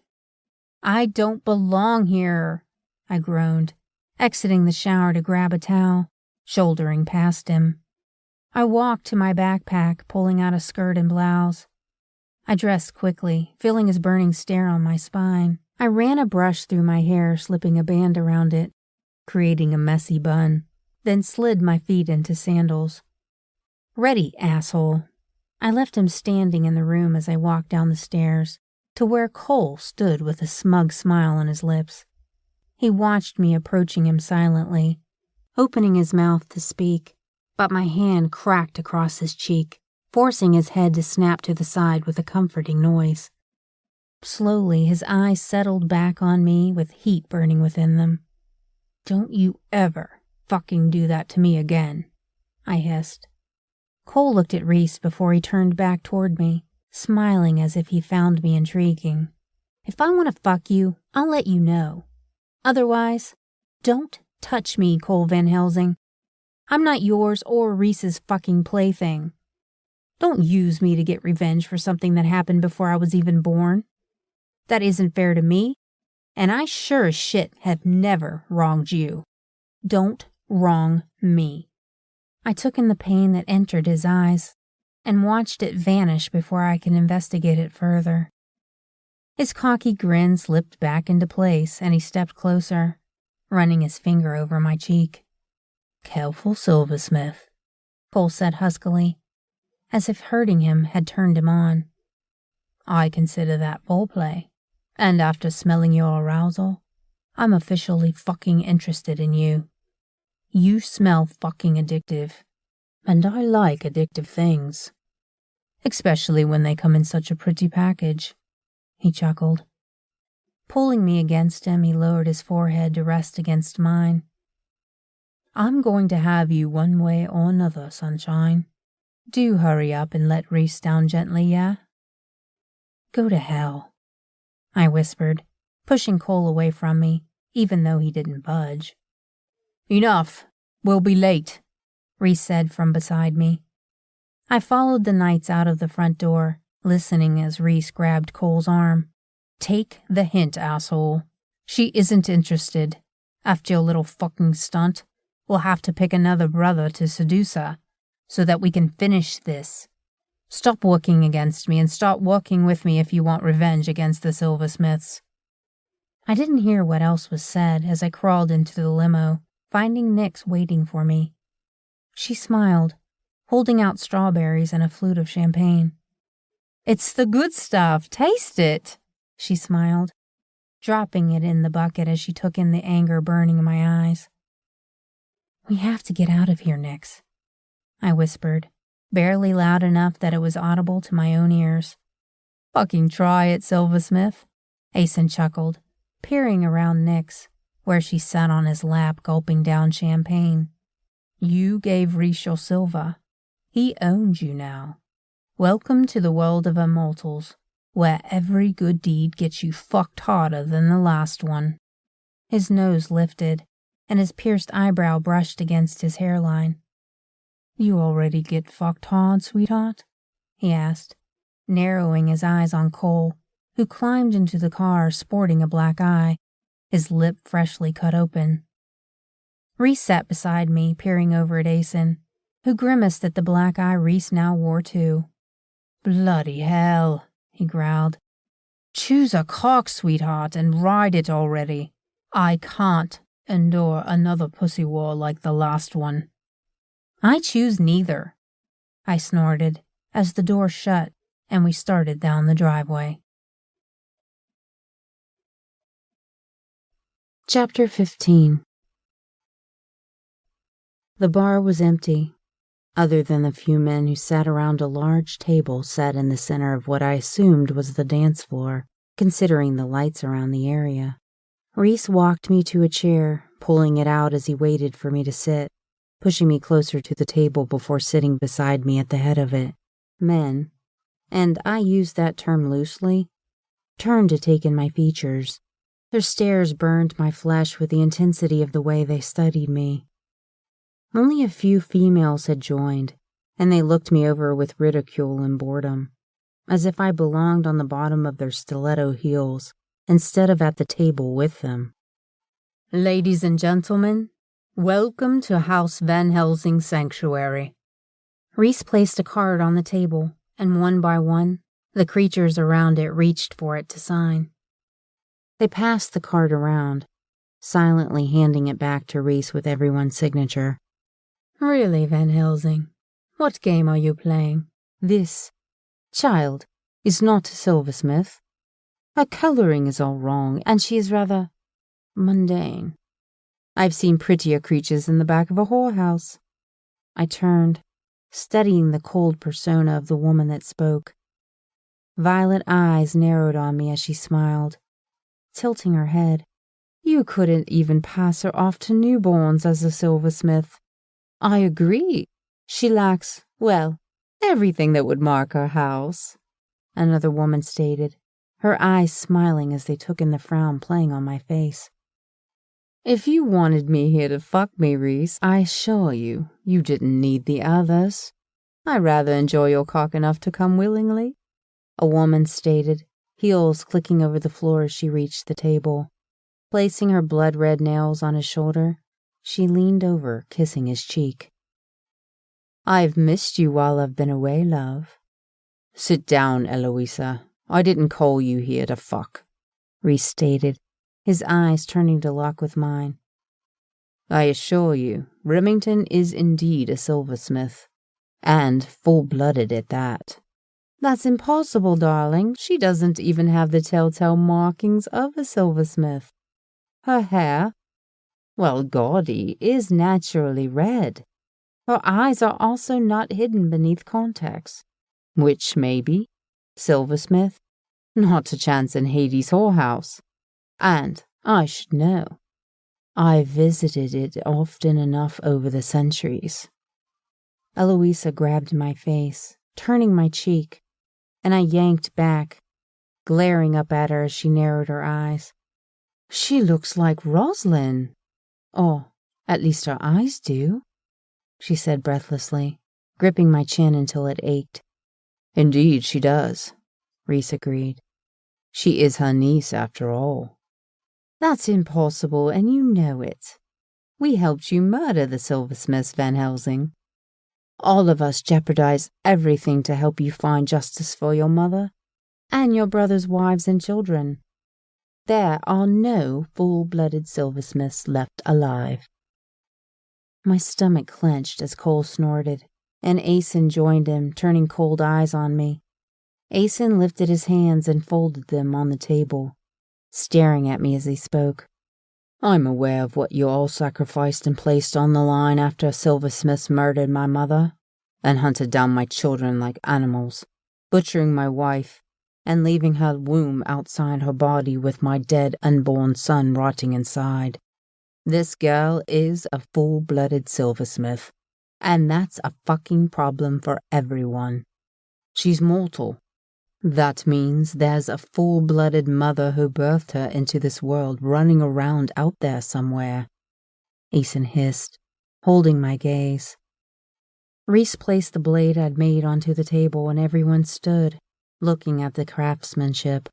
Lucky for us, Remington wasn't taught much about the war between our bloodlines before she ran away from Elizabeth, Reese stated, and everyone turned to look at him before examining me once more. She made this sword and gifted me her silver. You accepted it? Was she forced? If she was, it's invalid. Do you intend to offer her your protection? Elizabeth was the best silversmith they ever produced. Born of a pure lineage, her children were always stronger than the others. And you think to claim this girl in the ancient ways of their line? You've gone mad, Van Helsing. How so, Griselda?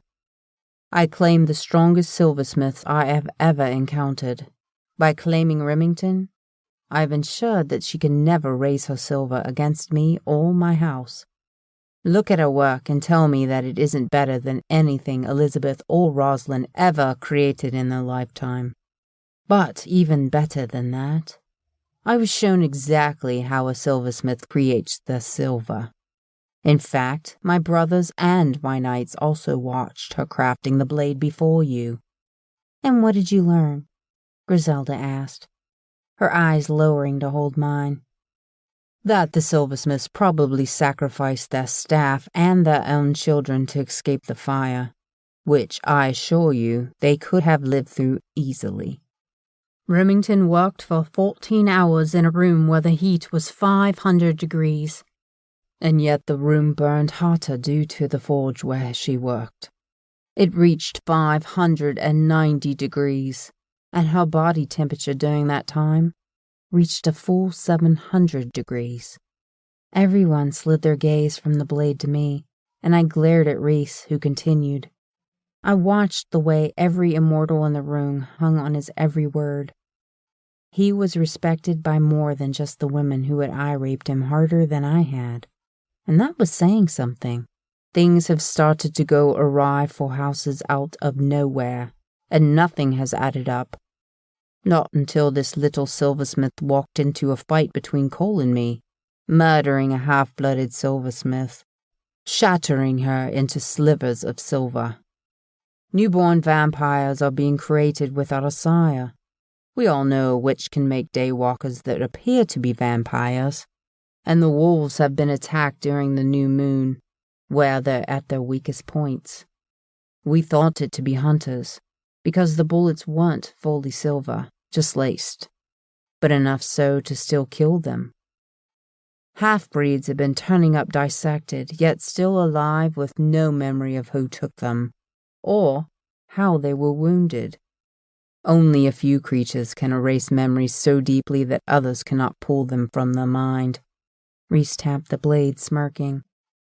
Then I went to her mother's house, who Remington claimed was missing. My eyes narrowed on Reese as the tick in his jaw slowly pulsed. What I found was the glyphs to control an alpha in their younger years pulsing on the wall when Remington herself touched the door to her bedroom. The same glyphs appeared on her flesh. Being that we were very young that last time we'd seen the symbols, it took us a while to add it all together, he explained, and the eyes narrowed on me intently, causing me to fidget beneath their stares. "What are you saying, Van Helsing?" Griselda asked carefully. The house held all the signs of a rising sun, but in this case, a daughter, since we all know the only alphas in the silversmith lineage are females. Snakes in the bed of the reigning alpha, a mark that means their time is short as another comes to take it by force, and blood beneath them to signify a sacrifice made. We didn't make it down to the armory, but then none ever do when they try to reach one owned by a silversmith. As the unknown being protects it, the armory exploded, almost ending Remington's life in the process, but I protected her. I have given her my vow of protection, and she has given me her silver. In the eyes of the old world, she is my wife. "Excuse me?" I glared, staring at him through narrowed eyes. You did it. You claimed her fully. No Van Helsing has ever claimed a silversmith in the way of the old world, because it was forbidden to protect their house from ever falling. Why would they leave something so precious unguarded in her most vulnerable time? One of the alphas asked, his lime green eyes searching mine, as if he could find the answers within me. Remington ran away from Elizabeth at 17.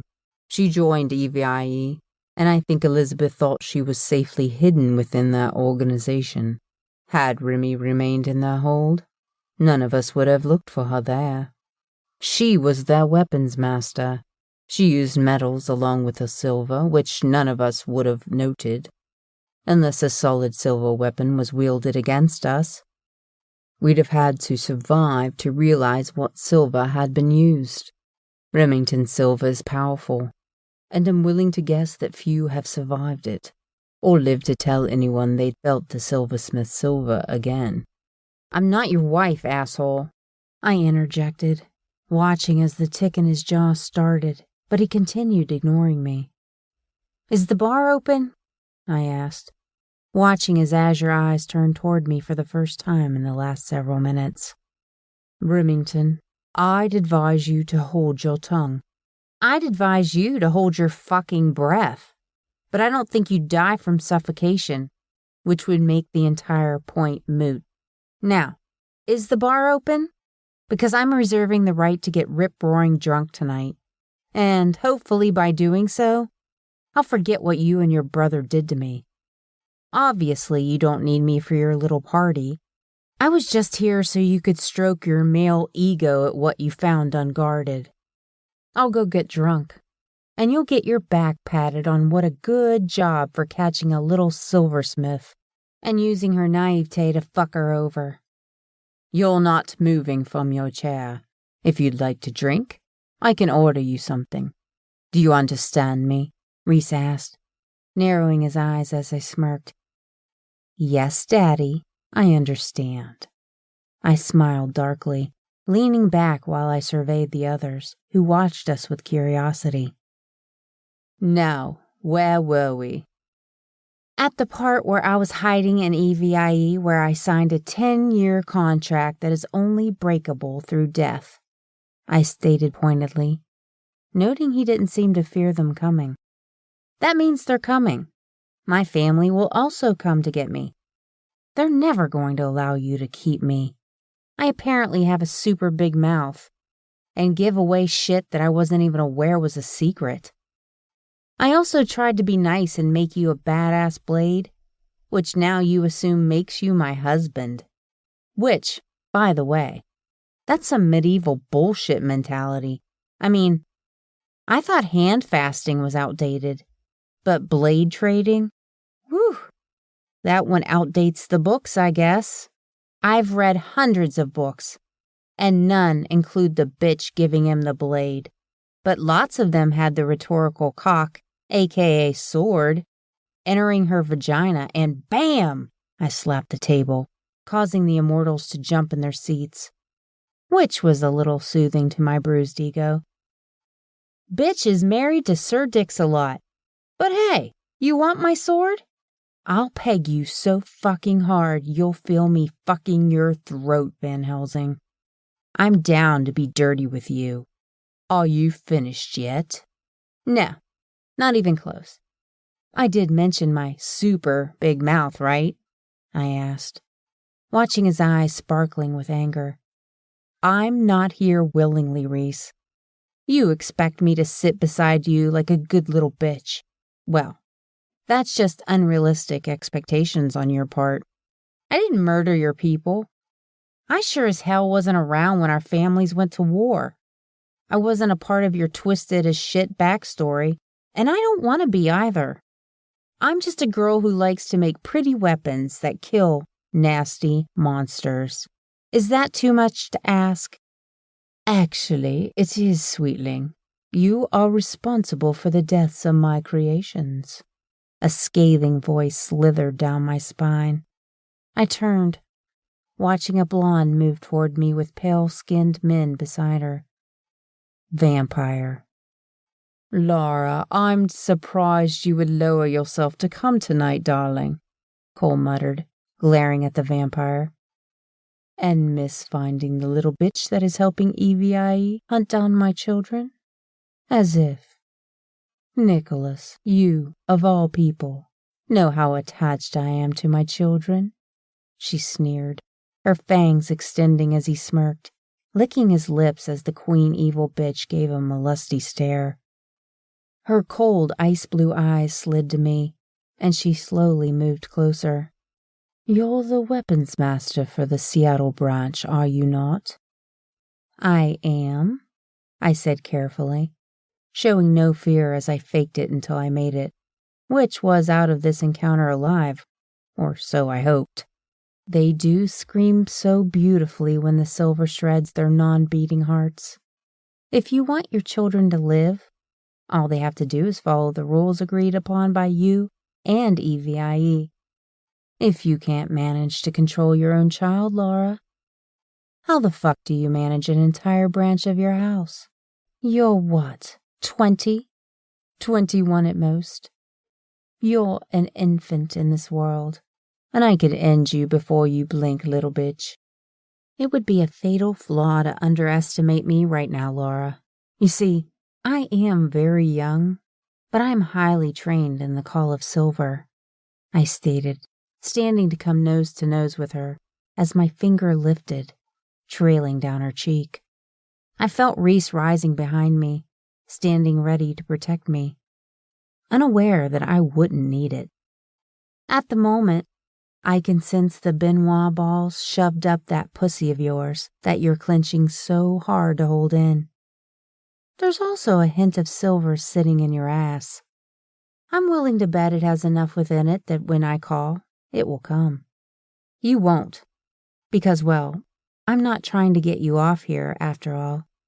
You have piercings in your nipples, your navel, and your clit. I dig it. Did it hurt? I've actually been considering getting mine done, but I was iffy about it since vaginas are very sensitive areas. Also, the clit has about 18,000 nerves in it, and one fuck up, and bye-bye orgasms. Oh, I'm off subject, aren't I? Anyway, before you strike me, those Benoit balls will come out your eye sockets, ripping their way free through them via every major organ in your body. That bullet in your ass, I'll call it too. And instead of your eyes, it will come out your mouth. Which would probably be a shitty deal for you, pun intended. Those nipple rings will go into your body, shredding that worthless organ in your chest.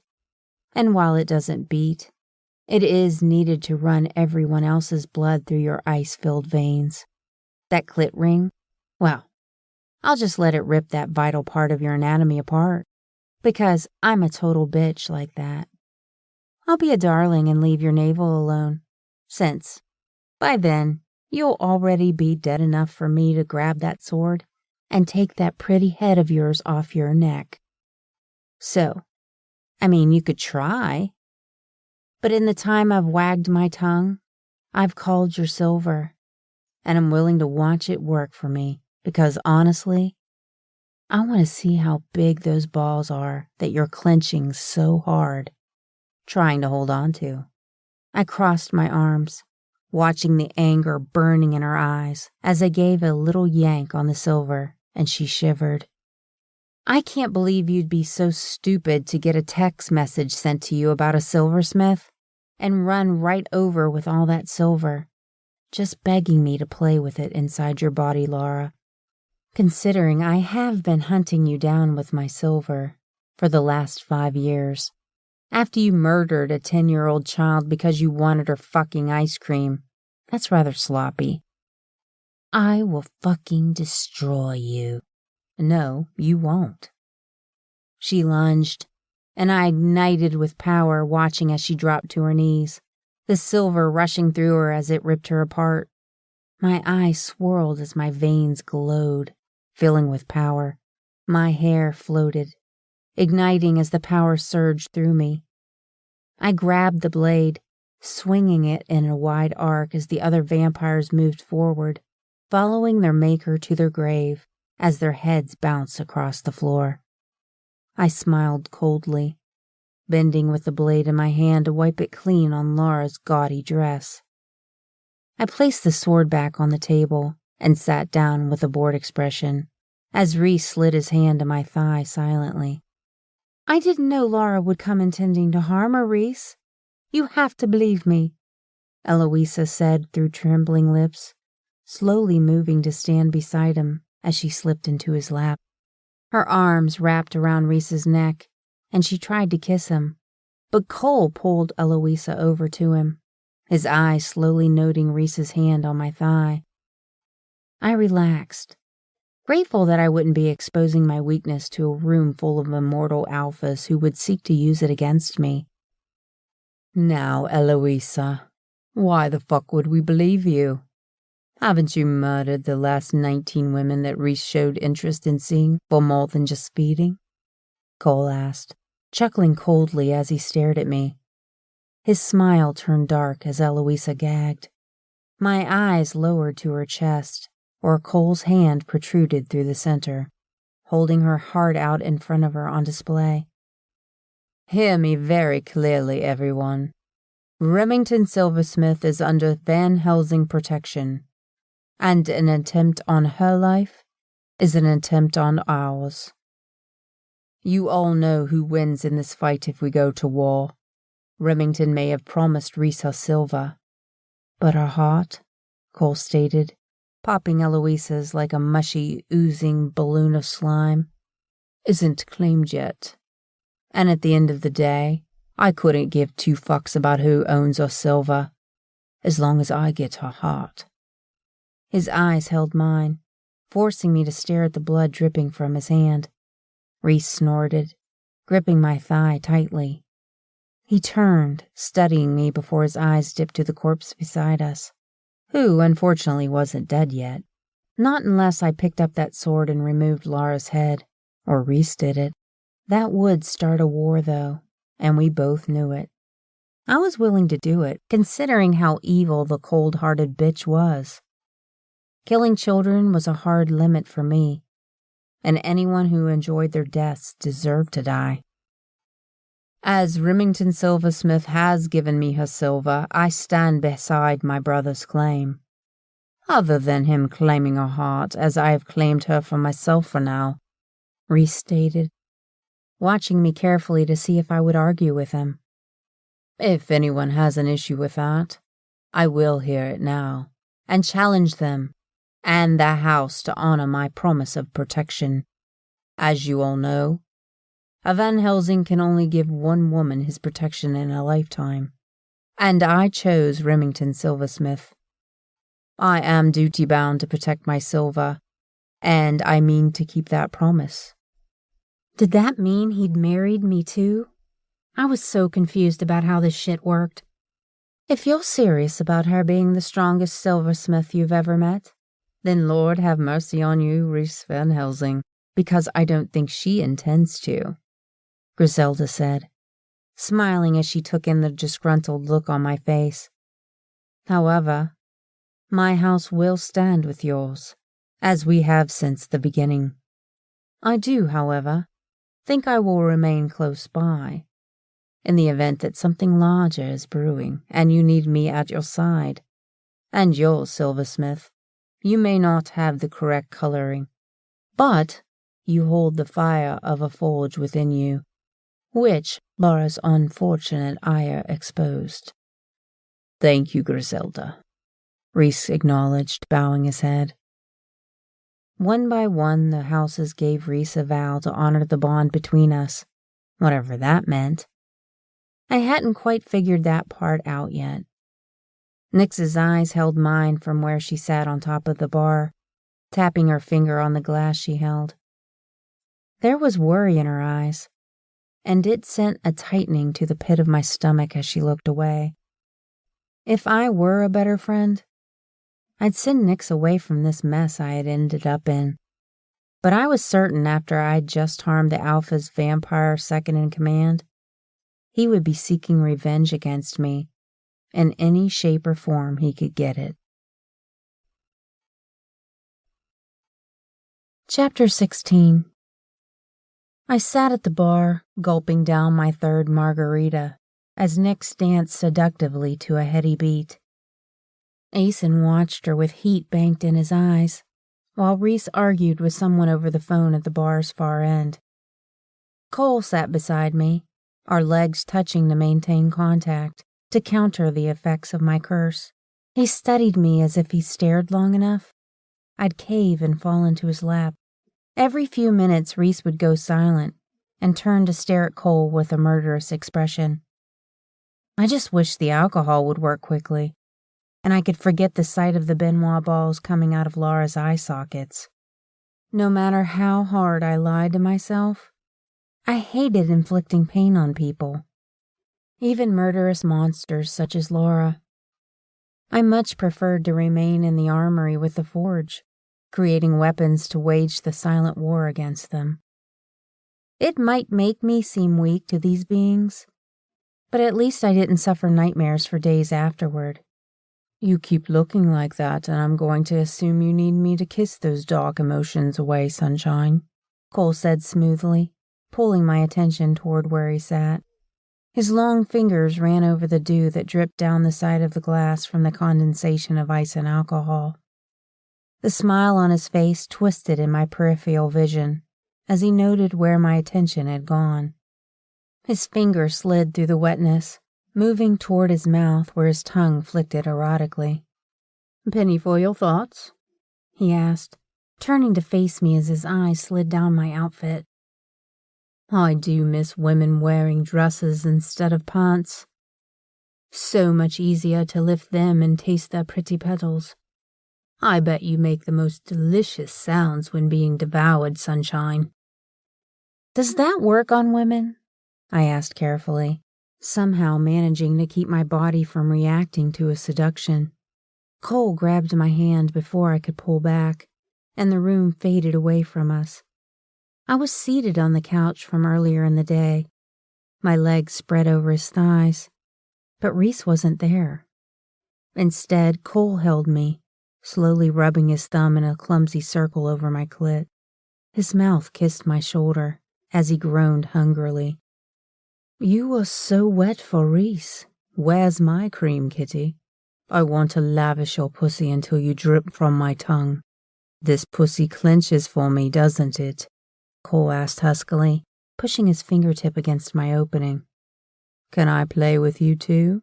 I promise to share you with Reese.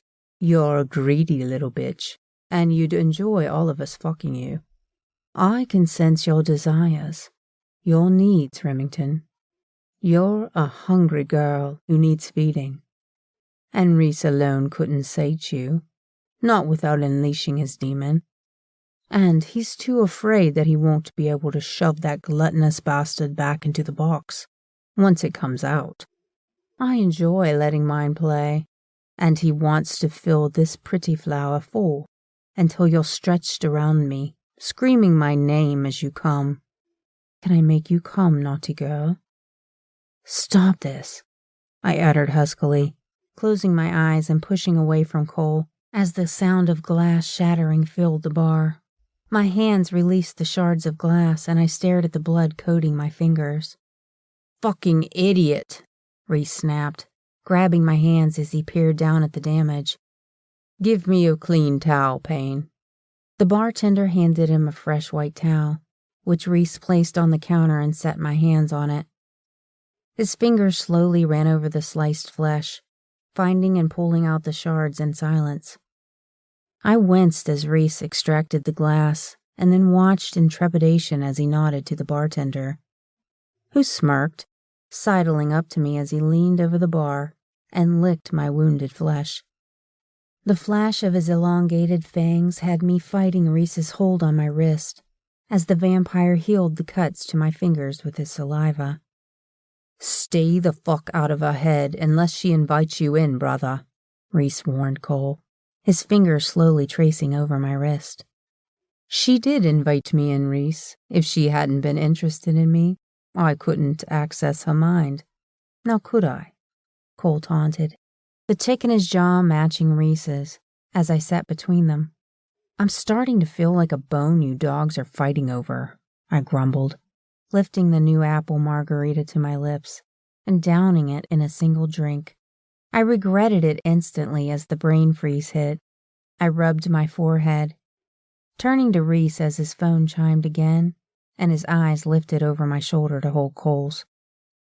"Take her home and try not to molest her, at least until Beltane, Nicholas. I have matters that need my immediate attention, Remy. I'll see you later at home," he said absently. "You sleep in my room now. Your things were moved earlier today." "No, thank you," I snorted, nodding toward the bartender for another drink. "You've had enough alcohol. If you drink any more, you won't be able to walk. Since Nicholas has left a mess of creatures mucking up my streets for me to handle, you'll more than likely need your wits until I return to you." "Did you get the part where I said no thank you? Or are you choosing to ignore me?" I answered pointedly, watching his eyes shift from his phone to hold mine. The bed in the room you slept in is broken and tossed into the trash until a new one is ordered. Unless you prefer to sleep with Cole in the guest chambers, my bed will have to suffice. I am not willing to compromise your propriety or force you to do something you don't wish to do, Remington. Cole, on the other hand, would use his magic to create an illusion where you'd be unable to tell fiction from fact, and you'd wake up in a compromised position. Like when I woke up sucking your cock? I asked, enjoying Cole's choking as his drink went down the wrong pipe. Indeed, exactly like that. So the difference would be what exactly? I warned you that you didn't have to do that for me. He'd enjoy it. And you'd end up waking to Cole doing much more than I would have allowed to happen without your consent. Reese pushed his phone into his pocket, lowering his eyes briefly to my mouth, then lifted them once more to hold mine in silent challenge, daring me to argue with him. So you didn't enjoy it? I asked, narrowing my eyes to the heat burning in his pretty azure gaze. He swallowed, smiling wickedly as he gave me a pointed look. I came for you, didn't I? Indeed you did. That isn't the point. Any bitch can make a man come. Men are easy like that. The question wasn't whether you came. It was whether you enjoyed it. His eyes moved up and down my face before he chose his words. I've thought of little else than the feel of your pretty pink lips wrapped around my cock since you smiled with my erection between them. Is that what you wanted to know? If you're asking me if I crave those soft lips around my cock again, Remy, I assure you that the answer is yes. I swallowed as heat pooled in my core, which clenched as his lips curved into a sexy smirk. He stepped closer, wrapping his fingers through the hair on my nape, and brought his mouth flush against my ear. I intend to finish what we started earlier when I get home tonight. I hope to find you naked and waiting for my return. If you're asleep, I'll take that as your denial, and wait for you to be ready to accept this thing between us, woman, he whispered huskily, the gravel embedded in his tone running against my flesh. Please be naked and waiting so that I can give you what you crave and what we both need. He dragged his soft lips over my cheek, slowly releasing me. Reese gave me a pointed stare before turning and walking away. I watched him as the knights at the bar entrance turned and walked out behind him, disappearing into the night. My eyes slid from where he'd vanished to Nyx, bent over a table with Asen behind her. That escalated quickly, Cole muttered as he chuckled. Looks like it's gonna be just you and me tonight, sunshine. Unlike Reese, I don't think you've had nearly enough to drink yet. I exhaled a shuddered breath, grabbing my cup to turn away from the couple going at it, uncaring that everyone here could see them. Of course, it was just me, Cole, and the bartender now, but still. Talk about a hussy. Freaking nymphs. They had one goal, and that was to get off, however, wherever they could. If only life could be so simple.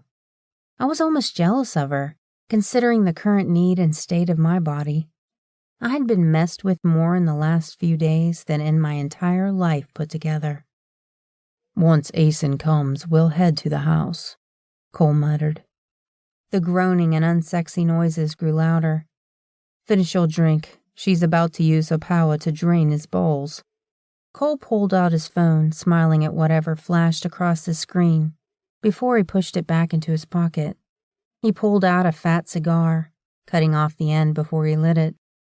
The sickly sweet scent of tobacco filled the bar. I turned my attention to the embers at the end of it.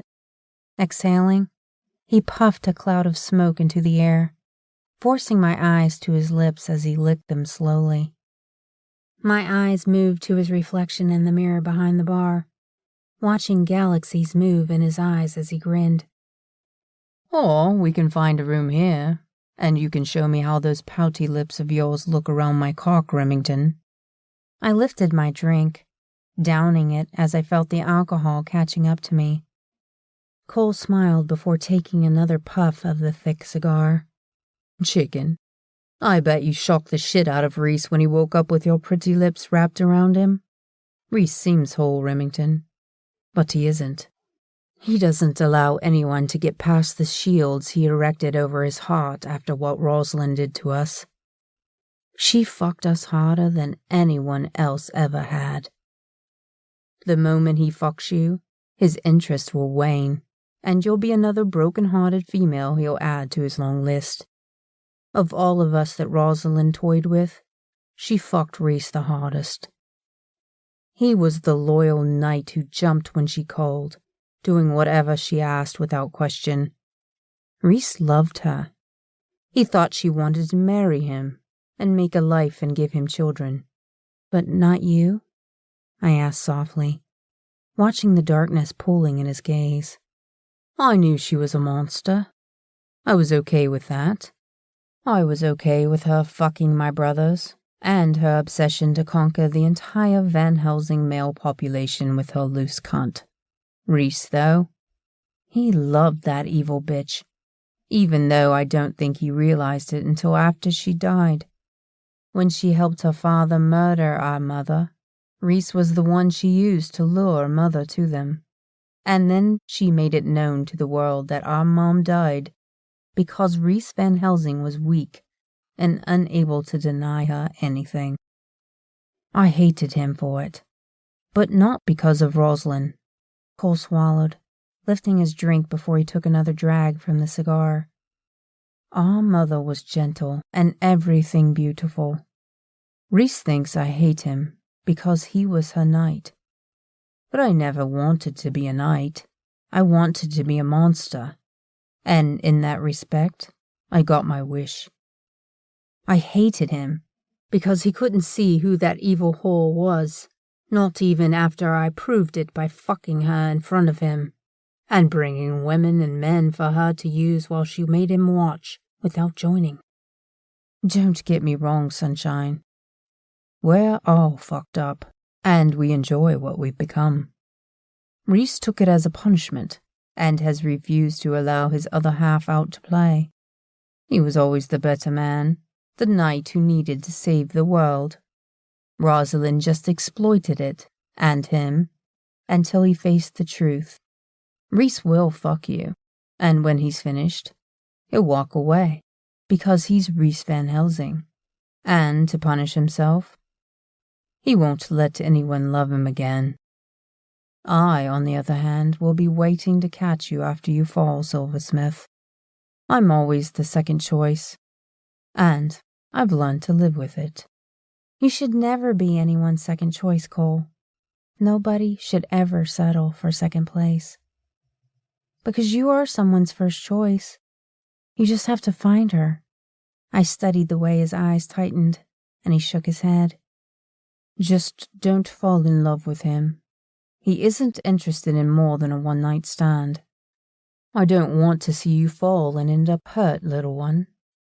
And those who fall for Reese, they always fall the hardest. Chapter 17. We piled into the stretch limo and I leaned my head against Nix's as the car lurched forward in the direction of the estate. Cole spoke to Asen in a hushed tone, and I ignored them. What Cole said earlier ran through my mind and worried me. I didn't assume I'd end up falling for Reese.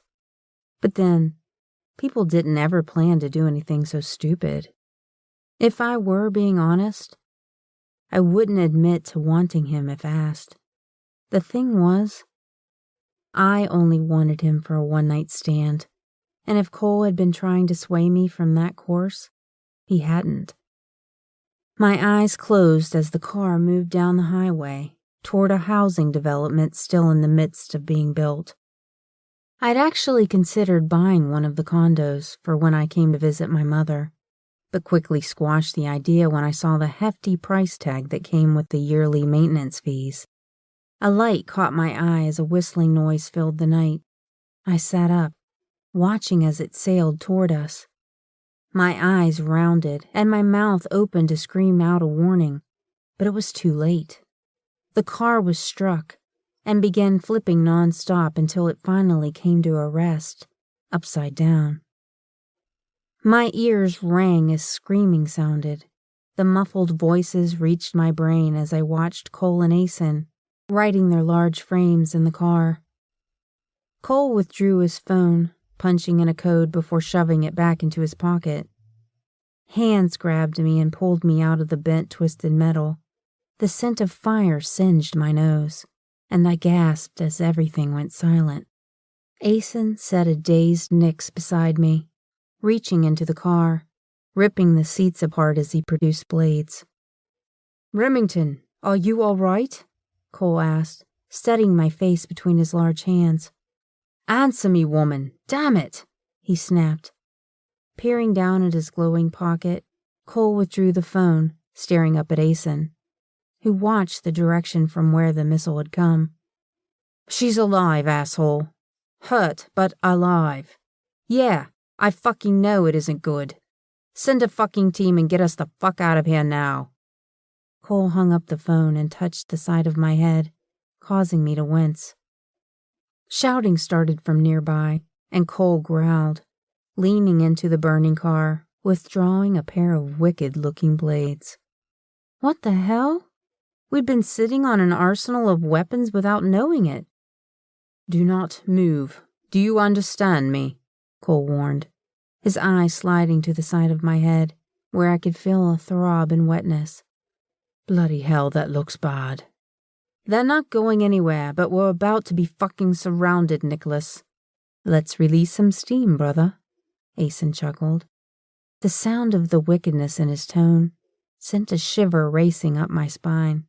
The moment the brothers were out of sight, I turned, finding Nyx glaring at me. Her tawny head shook as she looked in the direction the men had gone. She frowned, moving her attention from my eyes to the side of my head that dripped blood. "You're going to make me run, aren't you?" she said, and I nodded, wincing at the pain. "He has a really nice cock, Remy. It's a shame to abandon it. It's tough to find a decent-looking guy who actually knows how to use his nice cock." "We have to go now," I grunted, crawling to my knees to watch as the men engaged the creatures swarming them. "They're outnumbered. If they fall, we're toast." "Can you feel any silver?" she asked, frowning as I shook my head. "Fine, let's go." She moved to me, helping me to my feet as we turned, staring at the vacant condos that were little more than wood structures. Nyx didn't let go of me, moving into the shadows of the night, slipping behind one of the large buildings to take a breath. Her eyes zeroed in on my head, and her hand lifted, touching the wound. "We probably should have stayed and let you heal before we made a daring escape from captivity, Remy. Your head looks bad." "I've had worse before. We need to keep moving." She nodded, even though she didn't look convinced. I swayed on my feet as we ducked inside a building. Cutting through it, we made a run for the woods. Once inside the foliage, Nick stalled, turning to look over his shoulder. "Someone is following us, and it's not Van Helsing." She grabbed me, holding up my weight easily, rushing us toward the sound of gurgling water. At the large body of fast-running water, she twisted and peered through the darkness as we entered the creek and began floating. I didn't need a play-by-play to figure out it was immortals tracking us, and that more than likely, they were doing so by the scent of my wound. I dunked my head beneath the water, using my fingers to scrub the blood away from my scalp. Nyx pulled me with her, moving us toward an overhanging rock that jutted out over the bank.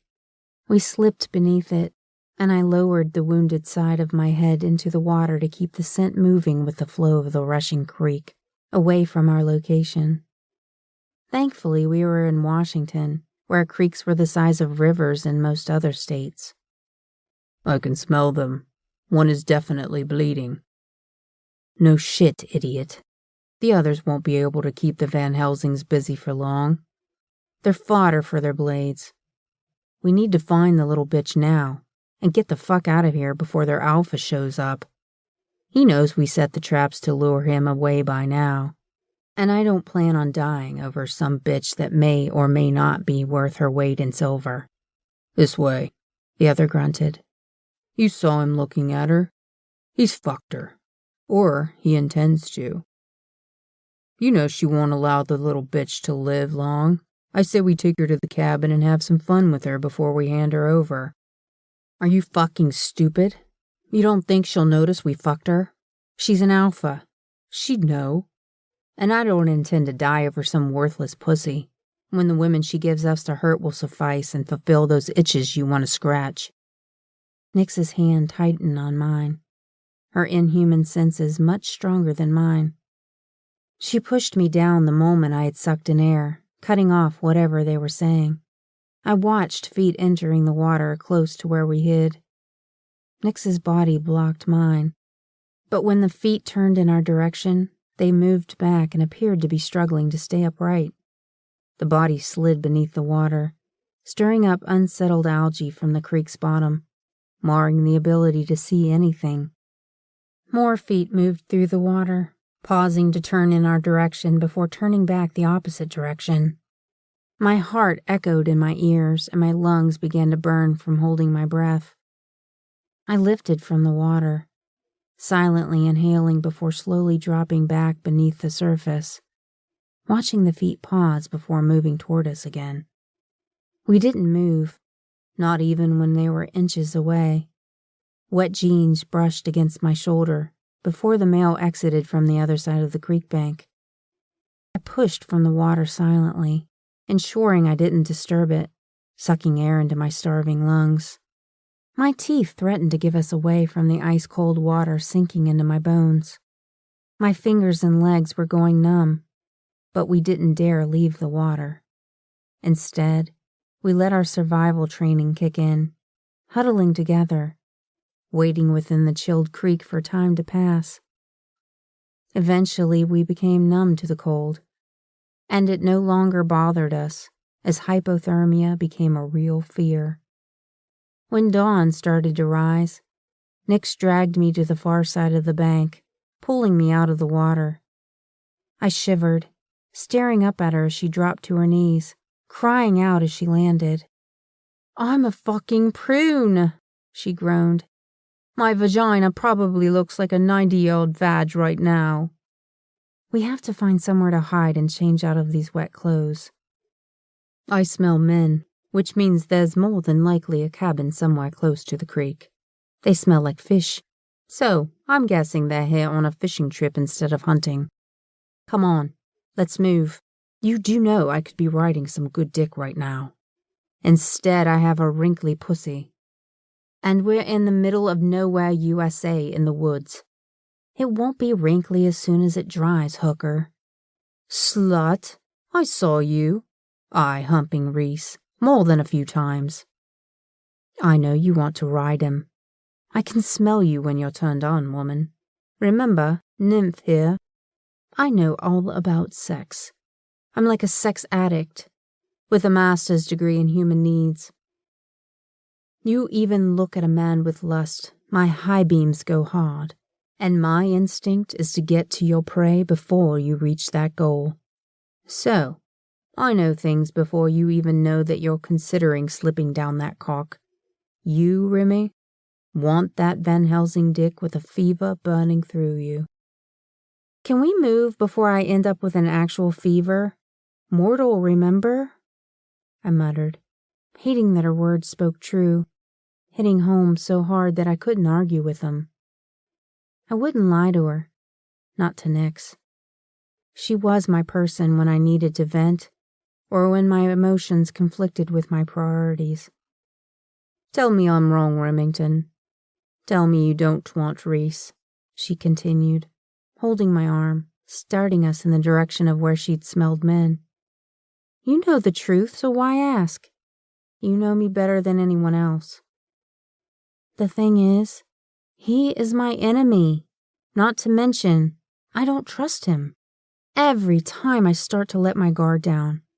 He pegs me so hard in the ass that I feel him in my lungs.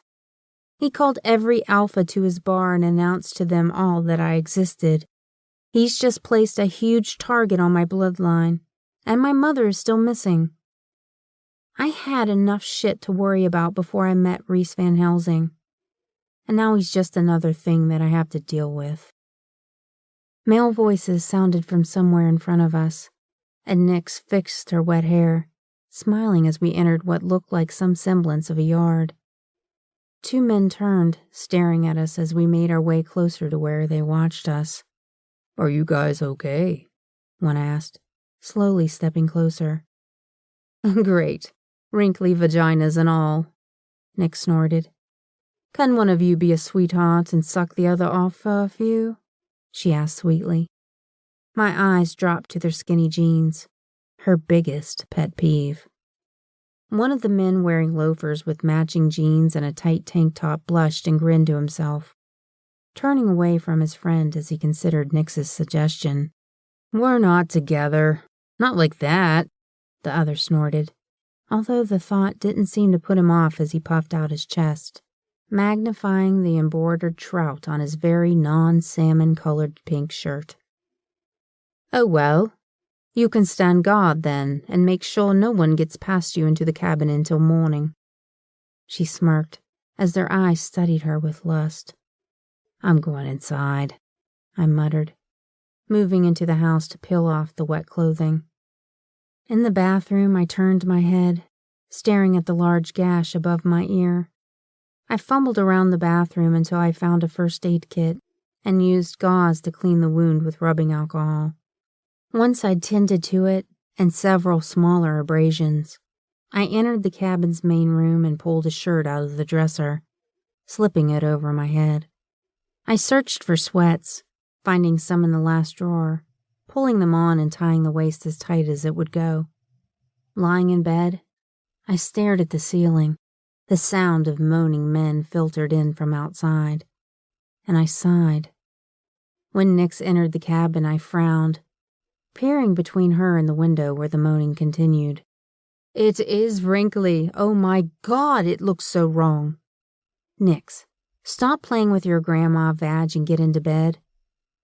"You did not just call it a grandma vag. Take it back. I'll never forget you said that. It's mean. Seriously mean. I thought we were friends." "It will only be a grandma vag until it dries. Stop overreacting. You know, even if it were wrinkly, men would still want it." "That is true," she agreed, and the sound of her searching the room replaced her complaints as my eyes grew heavy, and sleep settled over me. Chapter 18. Something touched my head and I groaned. Opening my eyes, I stared up at Rhys and Cole, who both watched me before taking in the crumpled male clothing. My eye slid to the window, revealing it was light outside. And yet Nyx continued to slumber, oblivious to the men in the room, which told me I was dreaming. She was one of the people you couldn't sneak up on, because people had too much sex running through their minds nonstop, which gave them away. "Go look around the other room, Cole.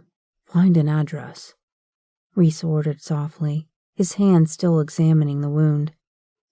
"You're hurt, Remy. Why the hell would you run?" "Because you're the enemy, Van Helsing," I groaned, sitting up as he backed away, lowering to his haunches in front of me, silently staring. I reached up, yanking the gauze from the wound on my head, pulling off dried blood. I gasped and grimaced as I brought the bandage in front of me, staring at the hair stuck to it. Sliding my legs off the side of the bed, I tossed it aside. "If I'm dreaming, why did that hurt?"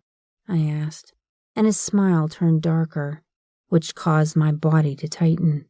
"Cole is controlling the dream walk, which means if I hurt you here, you wake up wounded." Cole entered the room, scratching his head. "Figure out where our little meeks ran off to?" Rhys asked, Yeah, and men outside fucking screaming about them being here. And, well, they've been at each other for long enough that they're rather hoarse. So, our pretty bird flew, but she didn't fly far. She's a mile from where our bodies are. I didn't think she'd get too far from us. Not wounded. Not smart, Remington, to run from a Van Helsing hunter, tracker, and assassin. You may be good under EVIE standards, but I assure you we're much better. If we wake up now, we can reach them before people start milling about, considering it's Monday, and humans are about to start waking up and heading to their day jobs. Cole leaned over Reese, checking my wound with a wince. Bloody hell, woman, he muttered. Let's go, Cole. The sooner we get to Remington, the sooner a healer can tend to her wounds. The dream faded, and I turned, shaking Nix awake. Get up now. They're coming. I was almost coming too. Asen was just about to do that thing with his tongue where he flicks my clit. You're a horrible person to wake me up before he made me come, she whined, tossing the pillow over her head, bellowing into it. It probably wasn't a dream. Cole and Reese were just both in mine, and they figured out where we are hiding. Let's go, I said, slipping my feet into the sandals before grabbing the keys off the nightstand. You're a slow driver. Give me the damn keys, she groaned, slipping on her shoes before she moved toward the bathroom. If you need to use the bathroom, do it. I don't intend to stop until we're at least over the mountain pass. We piled into the Land Rover and started down the small dirt road, hitting the highway. I had just leaned back and exhaled when Nick slammed on the brakes, bringing the SUV to a stop. I peered through the windshield, staring at Reese, leaning against the dark Jeep with his arms crossed over his chest, dressed in tactical gear. His eyes held mine as he uncrossed his feet, standing up. Their SUVs blocked the entire road. I groaned, turning to look at Nix. I wanted to slap the smug look on his face violently. Car tires screeched behind us as a motor revved, causing my body to swivel in the seat. Trucks blocked our retreat, and then the car lurched, and I turned, noting the side road. It's gravel, I pointed out, and she shrugged. It's the road less traveled, and those shows always talk about taking them. I think it's supposed to be a metaphor, not literally, especially not when being chased, I pointed out, gasping as we hit a bump. Van Helsing surround us. Would you rather we attempt to drive through them? I sat back, frowning as the car hit a dip and my head slammed against the top of the interior. Reaching over, I grabbed the seatbelt, pulling it across my lap as Nix turned on the music. Queen's Another One Bites the Dust started playing loudly, and she smiled brilliantly, nodding. So, let the prey become the hunted, she mused. Hey, I'm not the prey. It's just that when Reese is so... We hit a bump and I yelped. Mean! Jesus, stay on the damn road, woman. Remember, I am mortal. I can't help it. The road is filled with craters the size of Texas. She rounded a corner, and I groaned, staring at the end of the road. Okay, I'm going to get out and run one way, and you're going to go the other. Every movie has the blonde captured first, and the redhead is smarter, so she makes it further into the movie. That's in the movies, Nix. Yeah, and when she gets caught, she gets fucked. Sounds great to me, she snorted, shrugging her delicate shoulders. Murdered. She gets murdered, I groaned, climbing out of the Land Rover. Stop ruining my fun. I like my version better. The sound of cars moving toward us forced our attention back to the direction we'd come. Nix wiggled her fingers, using her inhuman speed to zip into the woods. I groaned, moving toward the heavily wooded forest beside the dead-end road. It was almost as if they'd wanted us to take it. My eyes rolled and I started moving as if the hounds of hell were chasing me. If I'd known they would find us via my dreams, I'd have taken caffeine pills to stay awake, and we could have been miles away from them before they'd figured it out. But no, I was mortal and young, and my brain worked with logical facts. Facts like men didn't really walk into your dreams and figure out where you were hiding from them. Or, wake up with their dick buried in your throat because, hey, hussy, I was trying to impress Dream Reese with my unskilled throat. Tripping over a low-hanging branch, I caught myself before planting my face into the forest floor. I could hear the sound of my heartbeat thundering in my ears loudly, which made it harder to discern anything else. I started at a decent pace, wishing I'd done all those suicide lunges in training instead of pretending I had. I spun around as my lungs burned, noting the forest floor grew more thickly covered in debris as I started up a rock cliff, digging my fingers into the jagged rocks to pull my weight up until I reached the top. Staring out over the barrage of trees, I deflated with the lack of anything or anywhere to hide. I moved forward, reaching the trees as the wind kicked up, and something brushed against my arm. I turned toward it, finding nothing there. Stepping backward, I shivered as the oversized clothing allowed the wind to send chilled air against my skin. I moved through the woods until I hit a meadow, stopping on the edge. I wanted to stomp my feet at the nothingness in this place as I peered into the empty field. Slowly, I moved away from the cover of the trees and entered the clearing. Flowers bloomed everywhere I stepped, and a deep growl caused me to pause, turning back to look toward the direction I came. A shadowy figure stood on the edge of the meadow, with the morning sun to his back, blocking out his features. I stepped back, slowly moving as he started forward. My heartbeat hitched, beating relentlessly against my ribs until it filled my ears. He slowly moved toward me at an unhurried pace. I spun around, rushing toward the woods, but slammed against something hard and unmoving. Reese peered down at me, watching as I fell to the ground ungracefully. The moment my back touched against the ground, he dropped and easily captured my arms, pinning them above my head as his gaze searched mine. His knee parted my legs, and he smiled coldly. My chest rose and fell as he remained unnervingly silent. "You ran from me, woman," he growled, pushing his knee against my apex, studying my reaction. "You're the bad guy," I whispered breathlessly. His smile widened, and he lowered his mouth to kiss my racing pulse. I moaned from the heat, my frozen body still yet to thaw fully from the ice-cold water we'd hidden within for hours. My knees lifted, cradling his body to retain his heat. Reese didn't release my hands, not even as his mouth claimed mine hungrily. His tongue pushed past my lips, dominating and controlling the kiss, nipping my lip before he pressed his tongue against mine. I rocked against his muscular frame, unable to stop my body's reaction as need coursed through me. It was like his mouth held all the answers to the world, and when it brushed against mine, all my worries and troubles melted away. The only thing that mattered was getting him deeper into my soul. Reese pulled back, searching my face before he spoke thickly. "If I'm the bad guy, Remington, why do you kiss me like I'm your fucking savior?"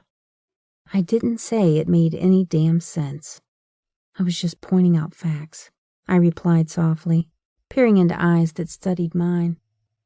"If you run from me again, I'll ensure it will be the last time. I won't give you another warning," Reese growled, lowering his mouth to crush against mine as my legs lifted, cradling him against my body. Moaning, I allowed him to continue distracting me, holding my hands above my head as he showed me who was in control. Reese didn't just kiss. He dominated, devoured, destroying you for every other male on the planet. His lips were sin, wrapped in seduction, and the moment they touched you, you were lost to him before you even realized his game. He pulled back, releasing my hands, chuckling darkly at how weak I was to resist him. I hated him a little for knowing that he held that control over my senses. Reese pulled me up from the ground and I moved my knee, hitting him in his balls. I started forward as he dropped to the ground hard. I ran toward the forest without peering back, knowing I'd merely bought myself a few moments before he'd catch me again. I wasn't entirely sure why I thought that kneeing him in the nuts was wise. I had enjoyed the shock on his face as I'd landed my knee against his groin. A moment before I would have pushed through the forest line, a large gray wolf exploded from the bush, and I skidded backward, trembling with fear. "Bad doggy! Please don't eat me. I'm not old enough to be tender yet and haven't had enough time to even marinate to taste good," I cried, only to have a firm, large, very angry Van Helsing shove me behind him. "Stand down, mutt. She's mine," Reese growled, and I peered around his shoulder to see if the wolf listened. My eyes widened as power rushed through the clearing, and the wolf trembled, growing hands before the rest of him started mirroring human parts.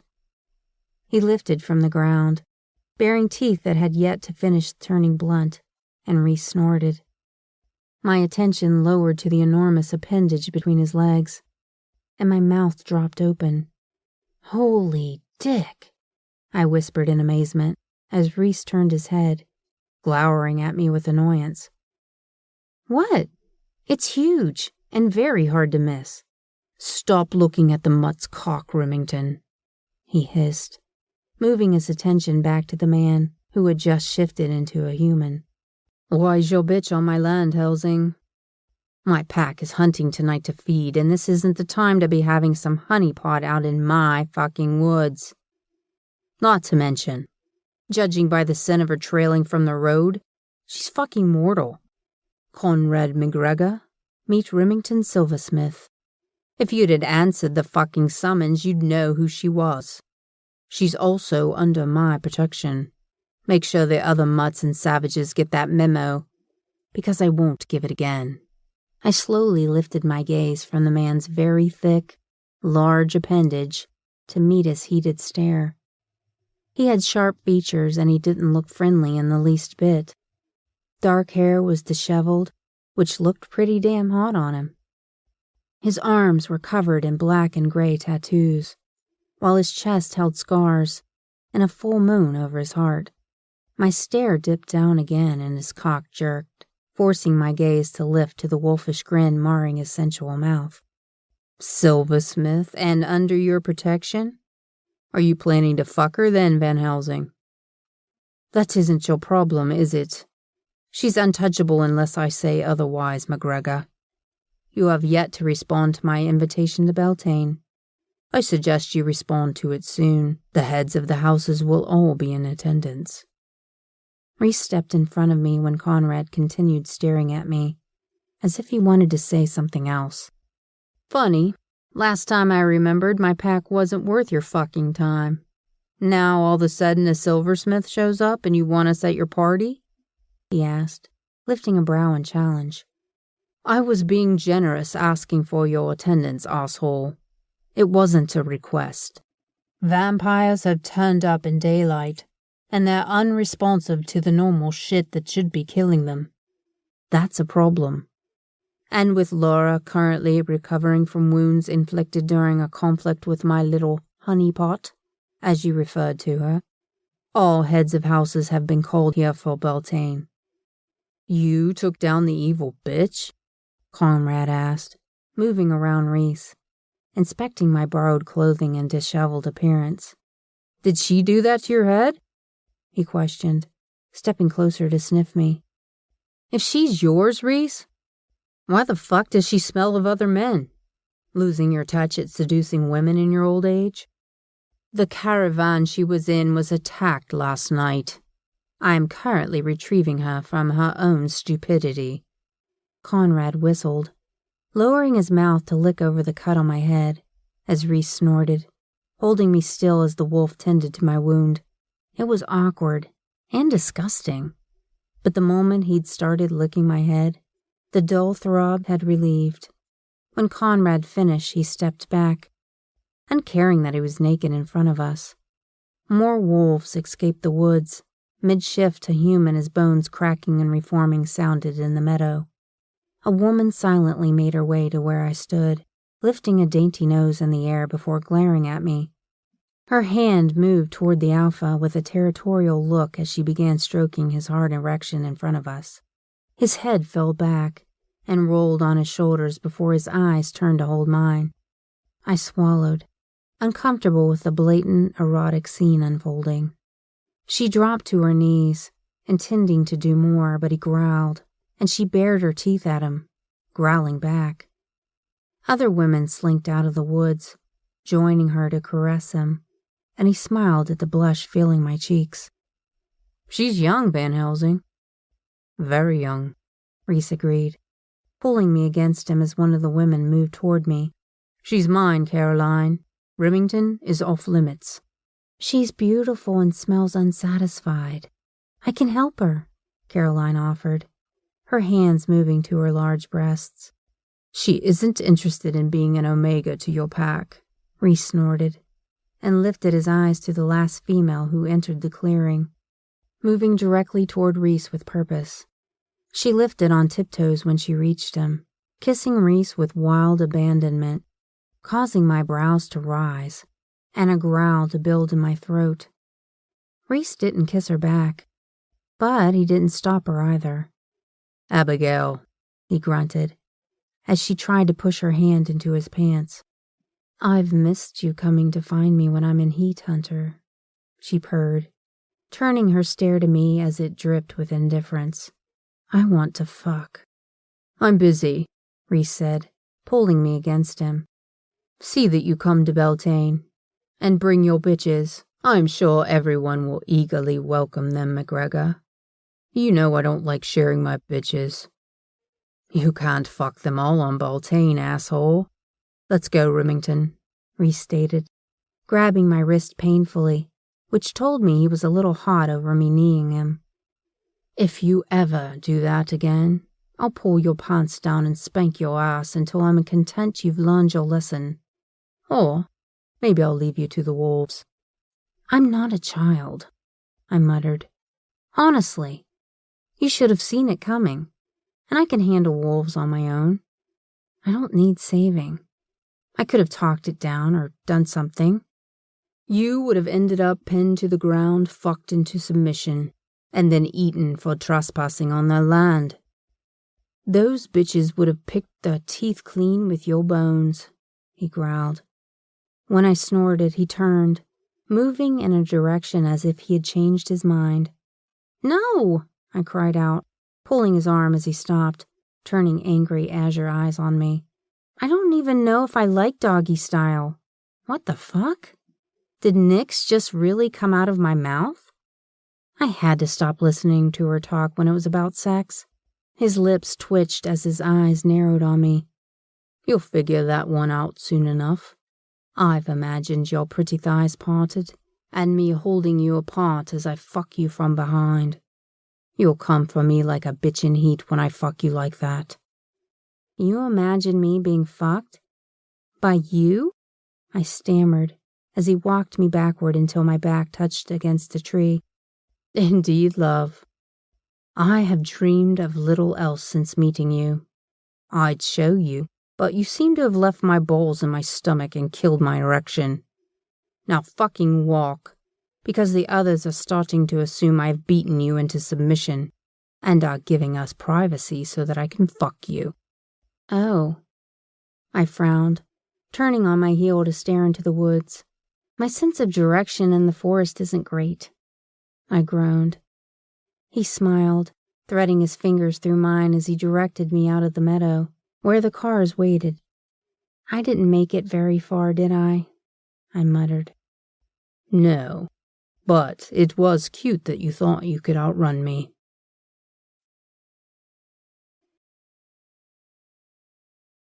Chapter 19. I drove back to the estate with Reese in silence, sulking at my inability to give him a decent chase. Of course, my job at EVIE had been to create weapons and to make ammo ready for the operatives. that actually hunted down vampires. My fingers tapped on the side panel and seemed to annoy Reese, who continually swerved until I stopped. Turning, I silently took in his angry profile. His bone structure was perfectly asymmetrical, with the 5 o'clock shadow that normally wasn't there. "Where's Nix?" I asked curiously. "Being taught a lesson as to why you don't run from Van Helsing's," he said, without looking away from the road. "Excuse me?" I demanded, turning to face him. "She's being punished. Do you need me to spell it out for you? She hasn't complained about it. And Asen seemed rather inclined to show her that she couldn't escape him," he snorted as I huffed, crossing my arms to stare at him as we drove through the estate gates. "Take me to her now," I hissed. "You sure?" he asked. And when I just continued glaring at him, he shook his dark head and exited the car, moving around it to open my door. "I'm not sure you want to know what Asen's punishment include, Remington." "Now," I demanded, following his stare toward the house. He shrugged, as if it didn't bother him one way or the other, and started forward. We entered the silent house, and I followed him until he leaned against the wall, nodding at a door. I opened it just as a scream ripped from Nix's throat, stopping dead in my tracks as my eyes rounded. Cole was holding her up as Asen moved behind her, both of them buried in her body. Cole turned his dark eyes on me, slowly letting them drift down my body with open hunger.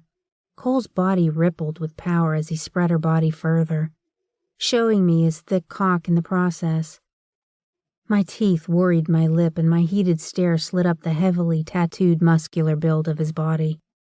Nick screamed, and her noises mixed with pleasure and pain as Asen slammed into her, turning his blue depths to stare at me. "Either strip and join us or get the fuck out, Silversmith," Asen growled. I slammed my hand over my eyes, realizing I was watching the threesome happening with open curiosity. "So much dick," I groaned, moving to the wall beside Reese, who reached around me, peering into the room before closing the door. "Curious little thing, aren't you, Remy?" he asked, turning to stare at me with glowing blue eyes. "Would you like to be punished?" My eyebrows hiked to my hairline as my mouth opened and closed. I was stuck in a house of sex. He stepped closer, cupping my cheek as he inhaled my scent. His hand released my face to push against the wall as he pinned me between his arms. "Can I spread you apart and feel you, wrapping you around my cock until you're in pain? I bet those other boys you let play with you never made you ache as they fucked you, did they?" he asked, lowering his mouth to kiss the side of my neck as he captured my hands, pinning them above my head. Reese's mouth brushed over mine, and I chased it even though he held it out of reach. Pushing my legs apart with his knees, he used his other hand to lift me, urging me to wrap my legs around him. His groan echoed through me as he walked us down the hallway, and I continued chasing his mouth, which he never allowed me to have. It wasn't until my teeth caught his lip, nipping it and pulling against it, that he smiled, opening the bedroom door and entering it. Reese closed the door, pressing me against it hard. He lifted the oversized shirt above my head, cupping my breasts as he claimed my mouth hungrily. He spun me around, still held against him with my legs wrapped around his waist, slowly lowering me to the bed. My hand slid down his body, untucking his shirt as I worked to get him bared to my touch. He pulled away, breaking the kiss long enough to peel the shirt off, tossing it aside as he captured my hands, holding them in his much larger one above my head. He sucked on my neck, laughing darkly while I rocked against him, eagerly needing him to hurry it along before some other asshole knocked on the door. Reese rose, staring down at me, pulling the sweatpants down and noticing the lack of panties. He smirked, lowering his mouth to kiss my stomach. His eyes lifted, holding mine as his fingers pushed into my body, and I cried out at the fullness they created. I rocked against him, needing him to strip and give me what I really desired and wanted from him. Dark laughter brushed against my flesh, sending his heated breath fanning against my core. He sat back, and I leaned forward, working his pants to free him, and when he was, I kissed the thick top of his cock, lifting my eyes to hold his as he brushed the hair away from my face. My hand cradled him, wrapping around his length. I took him into my mouth as he groaned, pulling my mouth away from his cock. "Not this time, little giver. I plan to give," he instructed. "You get to take." "Hurry," I groaned, laying back to spread my legs to show him my need. His hand smothered over his mouth, and he pushed his pants down, stepping out of them. Reese pushed my legs apart and pinned my hands against my belly as he settled between my thighs. Leaning over, he clamped his heated mouth over one nipple and sucked hard. I moaned loudly, rocking my hips with a need that threatened to burn me to nothing more than ashes. His fingers slid over my opening, and I shivered, claiming his mouth as it brushed against mine. He groaned, turning his head as footsteps sounded in the hallway. Sitting up, he shook his head, lining our bodies up as someone pounded against the door. No fucking way," I groaned. "If that is Cole, I will skewer him myself." Reese laughed wickedly, slowly rubbing his cock against my opening while his heated eyes noted my body's need glistened against his cock. "Van Helsing, your family is here." "Fuck," Reese growled, standing up. "Bloody hell." I sat up. "Get your dick back here." He turned, looking at the plea burning in my stare before he grabbed his pants, pulling out his phone. The sound of Nick screaming out of pleasure filled the phone as he snorted. "Tell the nymph to shut the fuck up for a goddamn bloody minute. They're here. Get the fuck out of our pussy and meet me in the hall," Reese hissed, ending the call to move back toward me. "We're not finished, Remy." "You could finish it now," I replied, but the look in his eyes told me he wouldn't. I exhaled, moving out of the bedroom, wrapped in his blanket. "The universe hates me," I groaned, resting my head against the counter as he moved into the bathroom, starting the water. "My family is here, Remington. They won't be kind to you. It would be best to stay close to me, Asen, or Cole from now until they leave. Understand me, love?" He turned, staring at me with a frown. When I nodded, he smirked, coming to a stop before me as he pushed the blanket away from my body and lifted me onto the counter. "You are so beautiful, woman," he growled, cupping my cheeks as he held my mouth in place to claim it. "You don't need flattery for a yes, Reese," I whispered against his mouth, nipping his bottom lip while he pushed my thighs apart, slowly delving his fingers into my body as I moaned against his mouth. "I don't want a quick fuck from you," he whispered, pulling his mouth away from mine. "I want you in every way possible. I want to show you what it is like to be with a man. I want to taste you come on the tip of my tongue and feel your body tightening as you come around me. I don't want to just bend you over and fuck you like some dirty little feeder.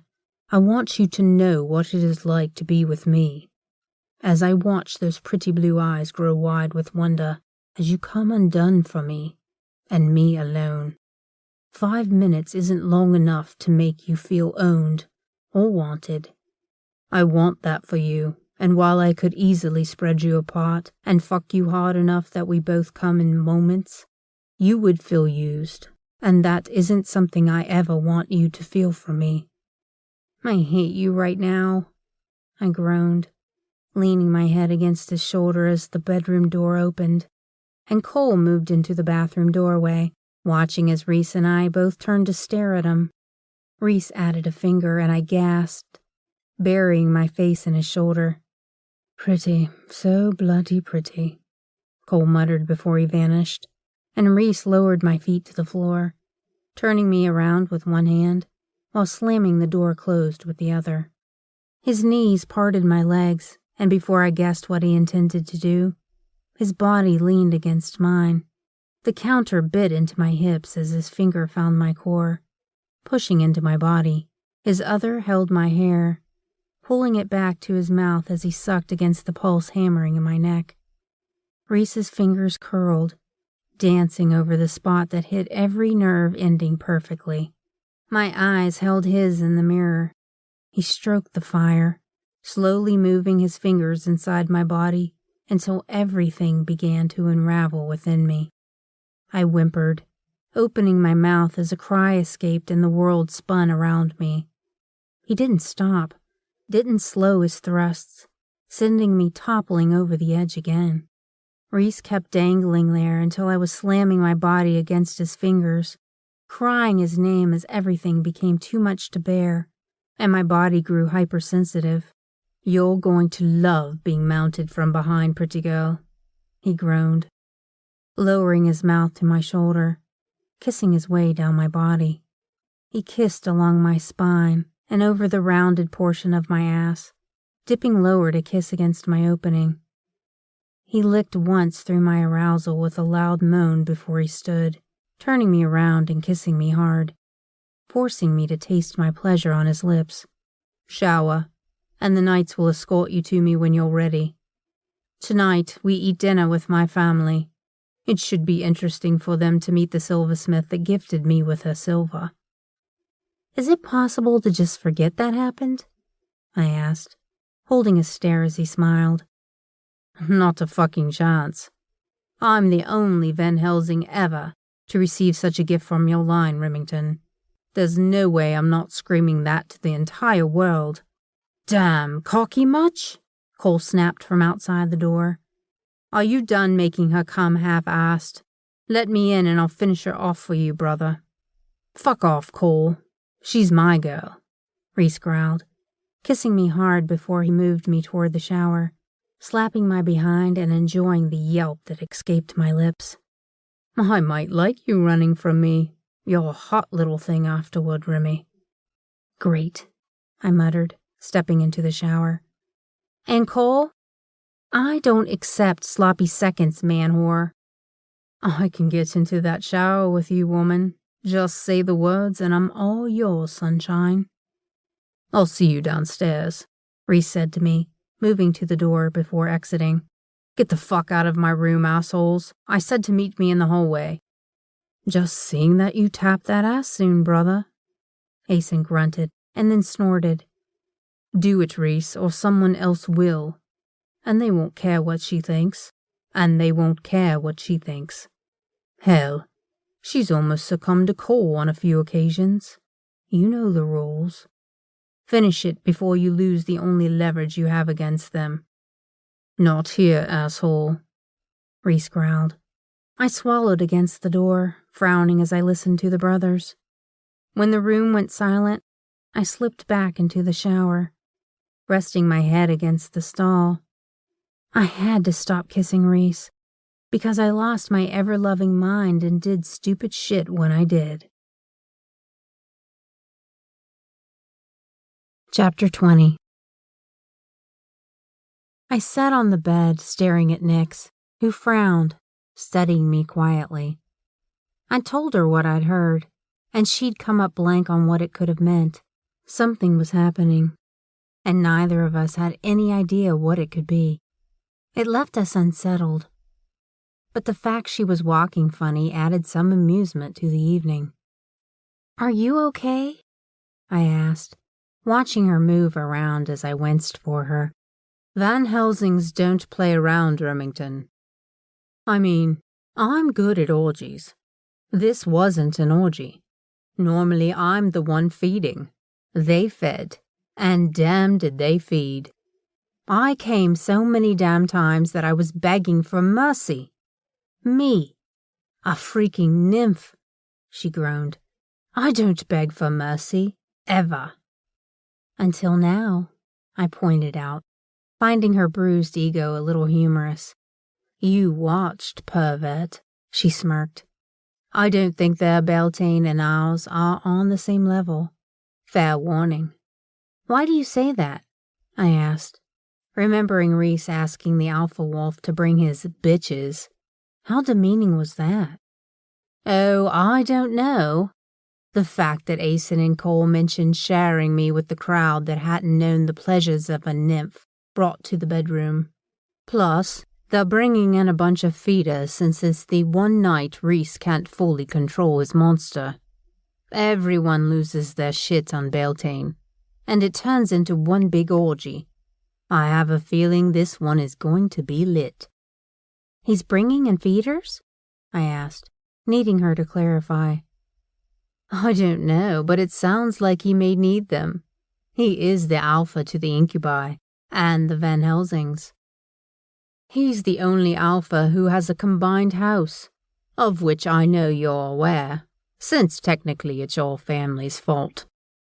He's called in all the alphas to deal with the vampires. We need to get out of here and get home.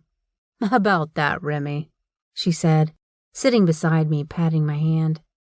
You know how EVIE has always had a silent benefactor?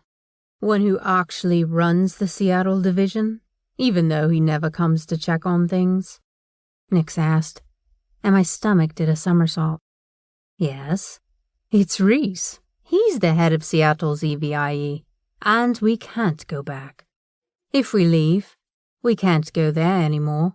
She grabbed my hand, holding it as I stared at her with my mouth wide open. You're sure? I asked through a tightening in my throat. I called to check in and they told me to stay with you. I asked if they had heard anything else about your mother, and they told me the benefactor had it under control. That unless Reese Van Helsing said otherwise, we weren't allowed to go back to the center, she whispered, peering carefully at the door.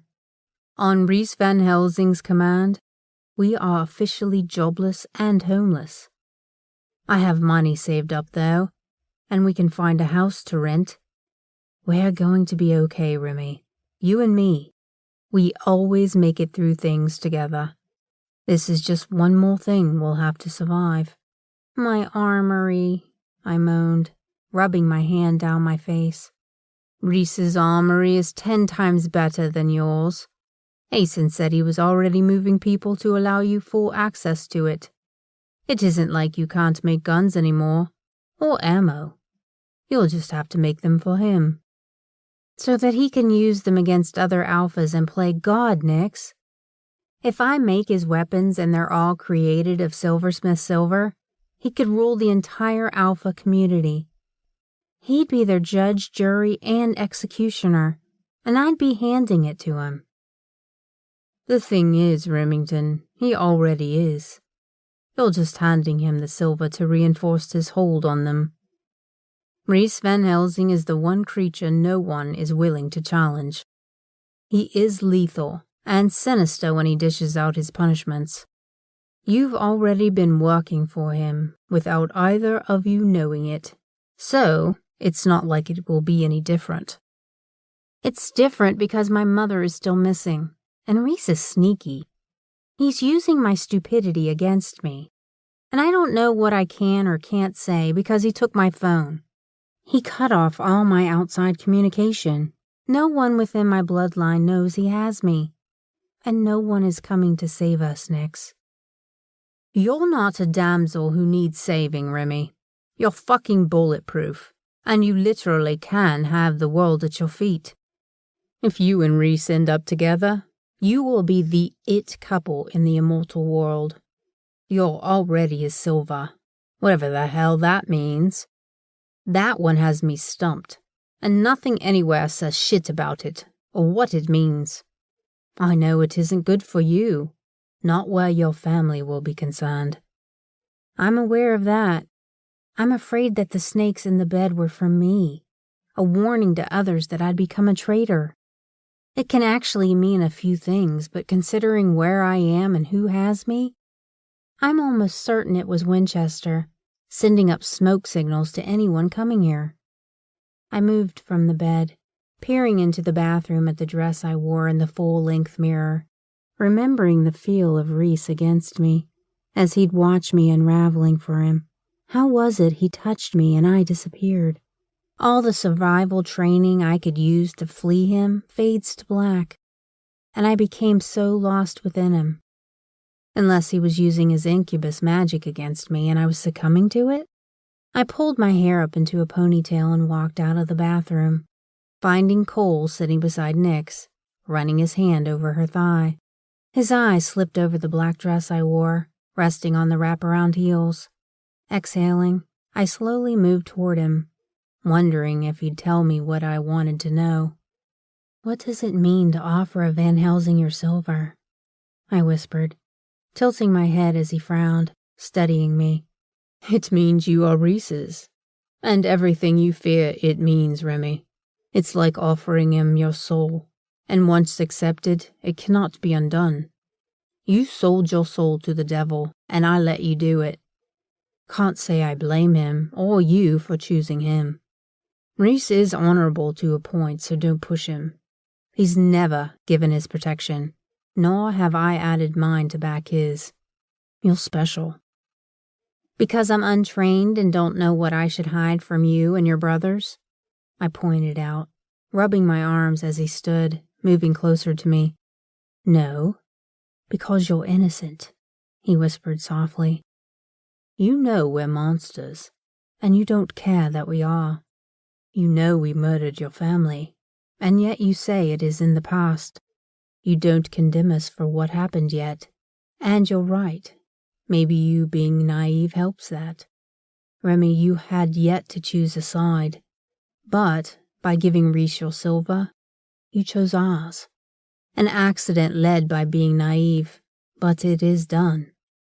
You're wed to him, and that's deeper than any silversmith has ever allowed to happen. In our family's history, no silversmith has ever awarded us a weapon to use against our enemies. Bullets and arrows, but never weapons.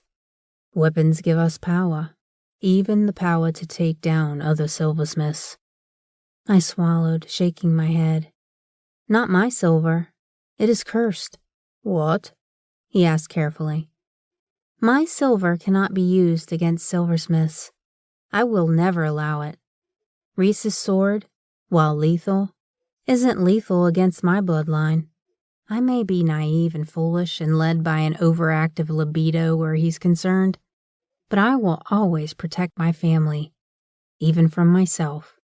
"Sneaky, but we expected that already. You do know we read runes, right? We've had centuries of boredom to endure, sunshine. Now, I'm here to escort you to dinner, since you are keeping everyone waiting, which Reese considers a personal slight since he instructed you to be down shortly 3 hours ago." "I had to get the blood out of my hair, Cole," I stated icily, moving past him to the door as Nyx followed us down. "Indeed," he stated, passing me down the stairs at an inhuman speed, as if he needed distance between us. "That wasn't weird at all," Nyx groaned. We slowly walked down the stairs as the real-life version of the people in the paintings turned, glaring murderously at me. My heart kicked up, thundering against my chest, and I paused as anger and malice slithered over my flesh in warning. My feet wouldn't move, and everything within me said to run, to get away from them as silent tears pricked my eyes. "Fuck this!" someone shouted, and I was thrown backward, up the stairs, slamming against the wall to slide down, hitting the ground hard. The male rushed toward me, but Reese appeared before me as if he'd materialized from thin air. He slammed his fist into the man's face, sending him toppling down the stairs. Reese was slammed against the wall by a small, petite woman, who he lifted, slamming against his knee before he tossed her toward the stairs as well. His eyes turned, holding mine as I remained on the floor, shocked and uncertain what to do. I started to sit up, but the air moved around us and Cole slammed into a body before it could reach me. Asen joined, and together the three formed a wall around me, while I fought the urge to crawl into a ball and hide. Feet became visible past Reese, and he shouted, the voice coming out in layers. Enough! I am the Alpha. Unless someone wishes to challenge me here and now for my claim, back the fuck off and stand down, he snarled. She's a silversmith, a male voice shouted. She is, and she's mine. She deserves to die for what they did to us. You are the Alpha. It falls to you to handle her, and yet you protect her? Why, brother? Another sneered. Because she gave me her silver, Reese growled. And everyone went silent. Are you out of your fucking mind? The woman asked, groaning. Now it makes sense. You do realize that others will come to take her, even by force. Have you bred her yet? I blinked, shaking my head. Cole snorted. Of course he started the process, sister.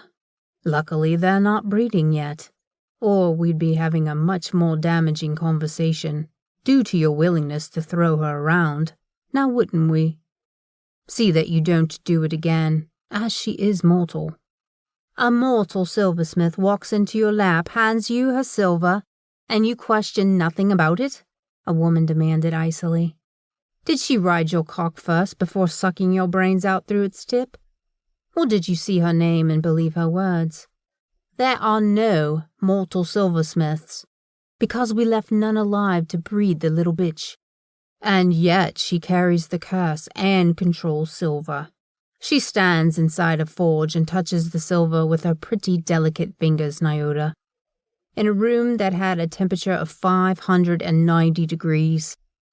We watched her work for 14 hours to create a sword, unlike anything I have ever seen. When she gifted it to me, I accepted it for what it was, even though she had no fucking clue what she was doing. She is young, very young, and alone. So, yes, while I question everything about her, I also have ensured that she cannot wield her silver against me. But that means there's another silversmith who survived the fires. She swallowed, her hand pushing Reese aside to peer down at me. Eliza? Indeed. Remington is her daughter.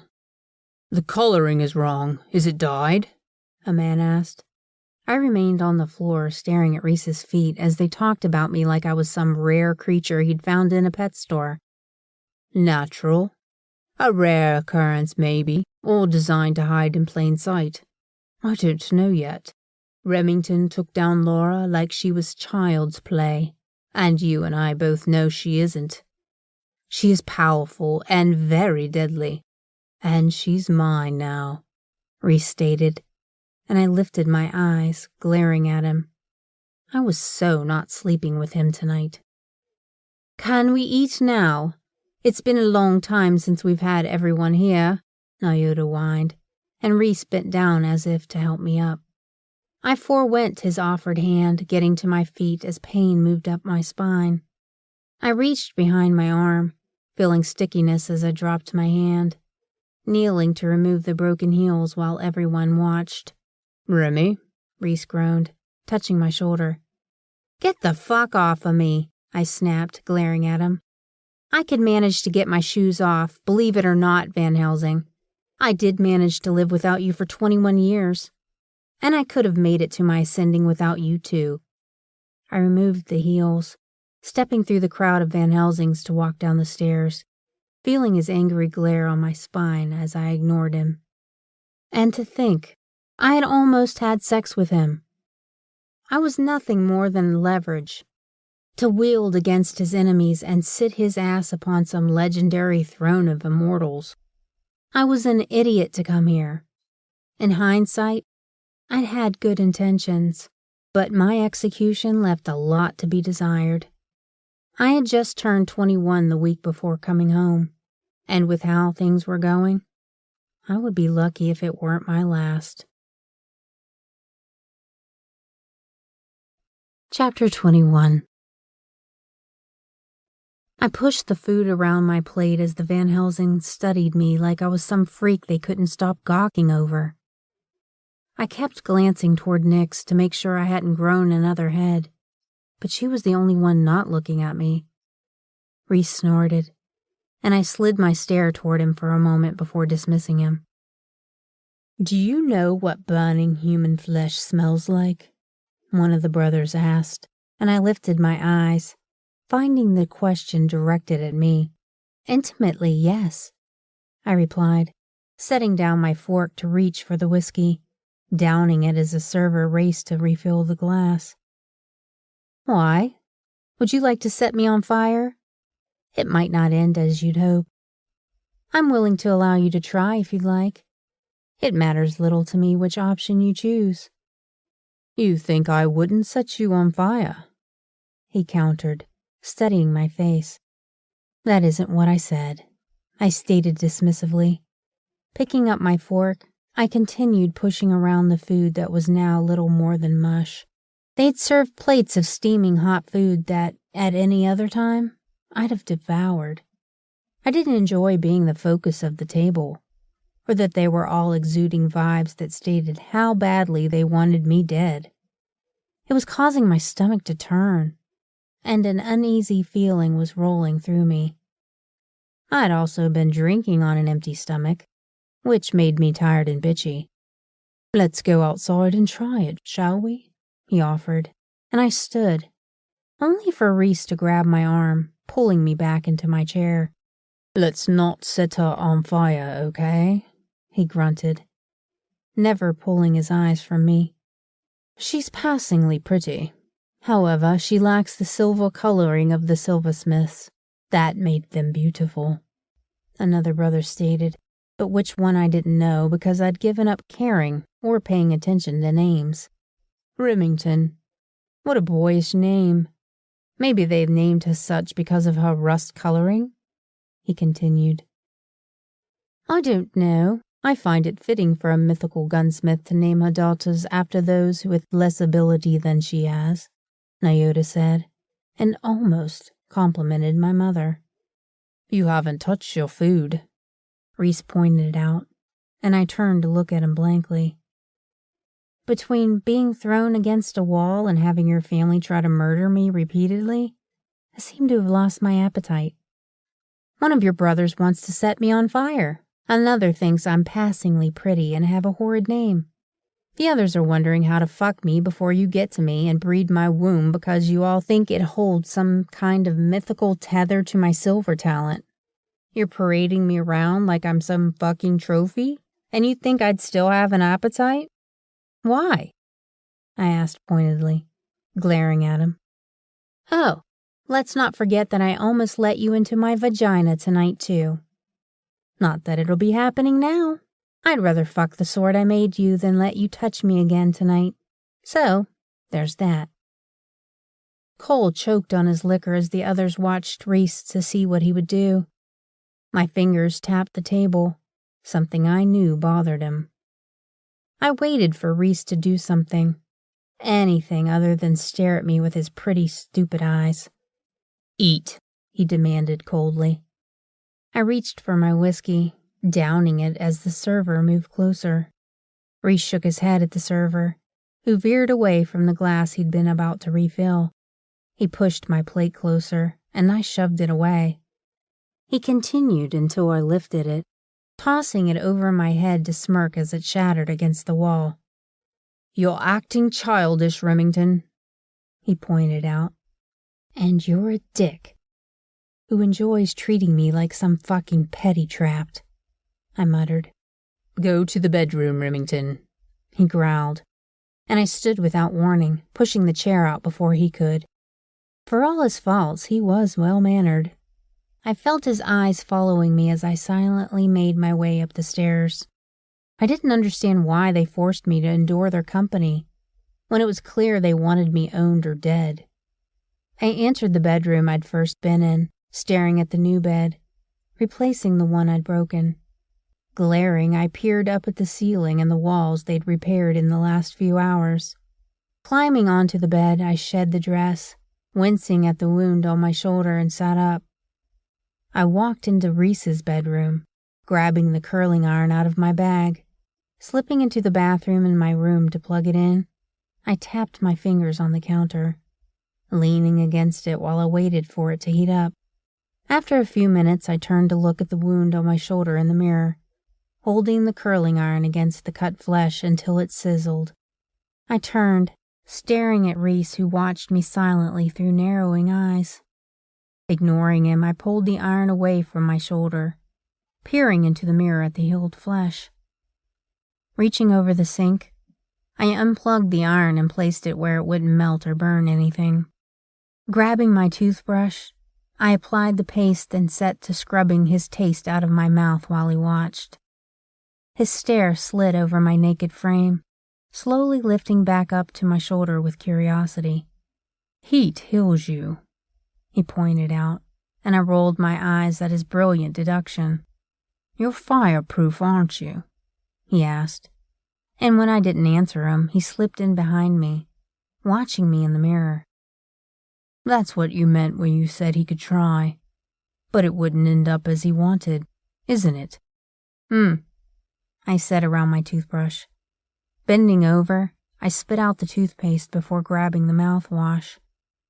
My eyes caught his in the mirror, reminding me of earlier when he'd done devilish things to me. He moved quickly, planting his hands to box me in against the counter.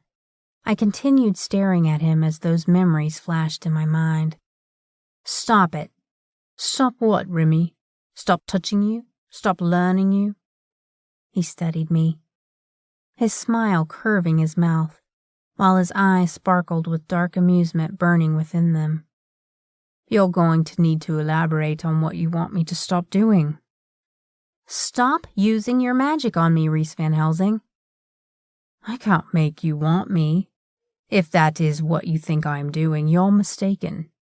I can only enhance your pleasure. I can't make you want those dirty thoughts playing out in that pretty head of yours."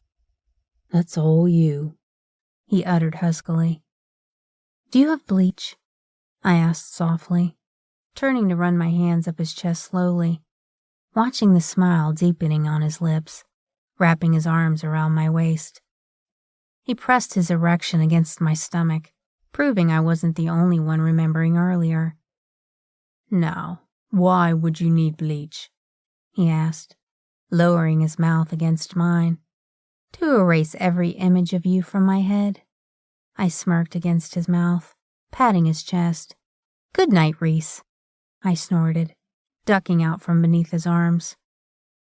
I walked toward the bed, only to be picked up and carried into his room. "I am not sleeping with you." "You're sleeping in my bed, woman. It isn't up for negotiation at this time. When my bastard brothers leave, you can ask again. I have no intention of sleeping in this room just to keep you safe from them. Not when you can sleep in my bed." "You've done a smashing job of keeping me safe so far, asshole," I grumbled, and then cried out as he dumped me onto the bed. "My job is to protect your life, Remington. You're alive, aren't you?" he muttered, pulling off the suit coat and then slowly unbuttoning his shirt. I watched him silently, hating that his body made my eyes need to take inventory of each contoured line and detail. "How did you figure out that you were fireproof?" "How long have you run EVIE?" "I don't run it. I only run a portion of the Seattle division. I hand out assignments that won't need my assistance. It prevents me from spreading my nights out too thin, leaving them available for more pressing issues. How much does it piss you off knowing you can't go home, Remington?" He smirked wolfishly, victory shining in his azure stare. "It wasn't my home. It was just somewhere to pass the time," I lied, rolling my eyes at his snort. "Of course, a Van Helsing would run the hunting guild. It actually makes perfect sense as to why we weren't allowed to slaughter the blood bags. You had a silversmith right beneath your nose and didn't notice me, which must burn your alpha ass." "Admittedly, a little. But then I was coming to investigate the little spitfire that had climbed the ranks so rapidly. You see, I was aware of you, just not of what you were. I would have found you, Remington, even if you hadn't returned home." There are not many who could do what you did, and certainly not in the time you did it. Most weapons masters take decades to learn their craft and adapt to what their role demands. I bristled under the compliment. I felt uncomfortable with the praise and was uncertain how to take it, so I ignored it. Reese slid his thumbs through the waist of his slacks, pushing them down before standing back up to step out of them. My attention lowered to his thick cock before I turned away from him. I moved up the bed, slipping beneath the covers to lie down, facing the opposite direction. "You're upset that I'm showing you off?" he asked into the room's silence. "I am. I feel like a pet that's made you proud." "I am not a pet, Reese. I am young, and everything it entails. I have emotions, and while they may seem stupid to you, they're not to me." You think it is fun to show me off to immortals that want to use me, abuse me, and murder me. Before you, the only immortals I was around were my family, and then at the center at EVIE, where I knew I was safe. Here, I don't feel safe. I feel like at any moment everything is going to go crazy, and my life will become forfeited, either by accident or because my family slighted another's before I was even born or created. You expect me to sit and be a good pet, but I will run, and I will keep running until I'm free. I don't want to be caged.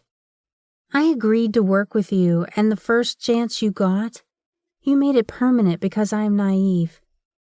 And you used that against me.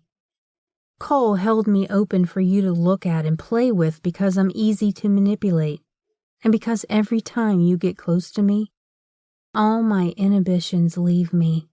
When your mouth touches mine, my worries slip away, and the world feels right. That alone terrifies me because at the end of the day, you don't actually want me. You want the magic I wield.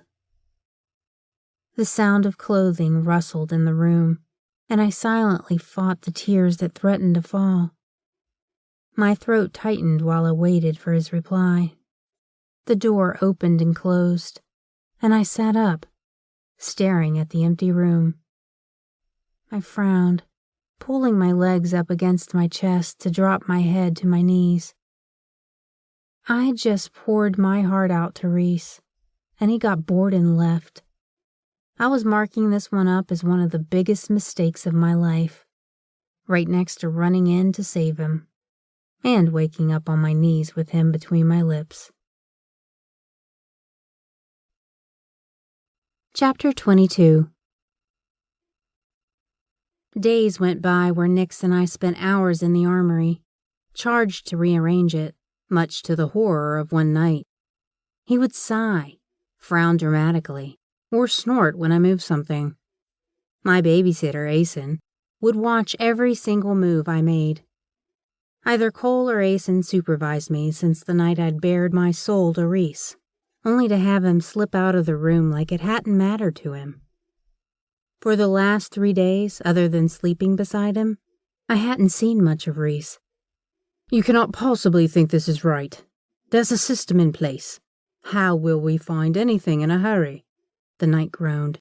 Asen's lips twitched, and his stare landed on Nix, who purposely bent over, showing him that she'd forgone to wear panties today.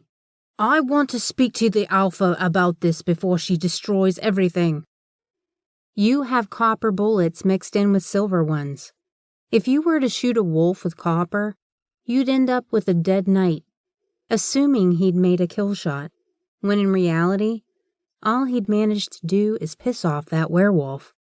You have bronze arrow tips in with the brass, and there are shavings everywhere, clinging to those tips. One single shaving on an arrow can mean the difference between life and death if it affects the arrow's trajectory when released. A sharpshooter expects his ammo to be in firing shape, yet your bullets are scuffed, tossed into freaking drawers, unboxed and unprotected. In short, You're a shit weapons master who hasn't mastered how to catalog, let alone store his ammunition properly to assist those in the field. You literally had one responsibility here, and in case you are unaware of what it is to ensure everything is in top firing order and prepared for the men counting on you to ensure it is so. You have an assistant who orders for you when supplies are short, yet you failed to utilize him since half the supplies are low or gone. There's another knight who ensures weapons are stored properly, and he catalogs them in every night. They're cleaned, reloaded, and restocked into the safe, stored in zero moisture because he goes above and beyond to ensure the rice and vapor barriers within the room are changed out every 3 days. You, on the other hand, are a mess. If they're doing their jobs and you're doing a shit job, their jobs don't matter. Weapons need ammo, and you are the one responsible for storing that ammo correctly. So either sit your pompous ass down and shut your whining mouth, or get in here and help me to fix your mess, sir. I snapped crossly. Hasten lifted a brow to the knight glaring at me, and yet the others didn't stand behind him. Neither did they argue over what I had said. You are what, 12? You don't know shit about what it takes to do my job, he stammered with a red face. I've been the weapons master at EVIE since before my tits reached their full potential. I have used guns and bows since the time I could stand up. I am a silversmith, and my entire life has revolved around manufacturing weapons, unlike anything this world has ever used or fired before. I could pour silver into bullets and perfected the process before I was old enough to discover my love button, or that it had an actual function. I am a marksman champion against an entire line of hunters. While I may look young and inexperienced, I assure you that I am not. If you or your alpha intends to add my silver to this shithole of a mess you have inside this armory, then I expect you to do your fucking job, or find another one you can handle. And you thought she might need your help. Cole's voice filled the room, forcing my eyes to his before they slid to Reese, who stood beside him with his arms crossed over his broad chest, staring at me. Indeed, Reese said, shaking his head as his eyes slid to the knight beside me. You're being reassigned to a new post. Hasten, find someone who knows the cock from the hand, and send them to Remington to see if they fit her expectations. When I learned that we had a new weapons master in Seattle who was a Spitfire, I should have known it was a fucking silversmith, he admitted, rubbing his hand down his face. Hasten, see to the completion of the other preparations as well, and report to me when you're done, Reese announced, his eyes never leaving mine. Reese wore a button-down shirt that molded his muscular frame. The collar was left unbuttoned, and the sleeves rolled up, exposing the colorful tattoos that moved as he unfolded his arms over his chest, watching me as the knight opened his mouth to argue. I am being generous, Carson, and considering your laziness has been mentioned repeatedly over the last few months, you're lucky I didn't reassign you to Antarctica. Leave now. If I have to ask you again, you won't like me. Reese's eyes never left my face, studying me through heated blue depths. I'll be in my office. When you're finished here, I'd like a few words with you. I stared at him, narrowing my eyes before I went back to arranging his arsenal, as his knights helped me. It took more than 4 hours before I'd finished and stepped back, scanning over every box of ammo and every arrow that now was precisely where it belonged. Turning on my heel, I asked one of the knights where I could find Reese's office, and then was escorted there, which had become the new normal. I knocked on the door, stepping inside when he called out for me to enter. His eye slipped over my shoulder, and the guard exited, closing the door behind him. Reese's office was huge and masculine. He had large filing drawers, with weird writing on the front next to a large wooden hutch that had dragons and the Van Helsing insignia carved into the front. On the other wall was an extensive display of books. Placed in the middle of the largest, widest shelf was the sword I'd crafted for him, prominently on display. "Sit, Remington." Reese exhaled tiredly. I moved forward in the jeans and corset top I wore, sitting in the chair, crossing my legs while I lifted my glare on him. "Tomorrow is the celebration of Beltane, and with it, we observe certain traditions." "I understand," I said dismissively. I hadn't spoke more than a few curt words to him since he'd left me in bed. Last night, he'd finally agreed to let me move into the other room, on the condition that the knights stood guard. They stood there all night long, and to top it all off, Reese demanded the door connecting mine to his remain open. No amount of arguing had changed Reese having an open door into my room. "Is that it, then?" I asked, standing up. "Sit down," he said, studying me as I looked anywhere but at him. "It's going to be rather stimulating and sexual compared to what you are used to." "I'm a witch. It will be fine." "Everyone will expect you to pick a partner for the night," he announced, and I paused, turning to look at him. "Okay," I said, holding a stare without blinking. "I'll find someone." The pen he held snapped into several pieces. His eyes narrowed as the sound of his back teeth grinding together almost brought a smile to my lips. But I hadn't found anything to smile about lately. I had felt somewhat normal after being able to be inside an armory again. It wasn't mine, though, and I wasn't the weapons master of his armory. I dropped my eyes as he cleaned the ink off his hand, continuing to watch me silently. "A partner to sleep with, Remington." "I didn't assume you meant a dance partner, Van Helsing." I swallowed past the tightening in my throat, turning to gaze at the sword that had sealed my fate. He had it on display like a trophy. Go figure. He probably wanted everyone who entered to see and notice it. Reese cleared his throat, drawing my attention back to him.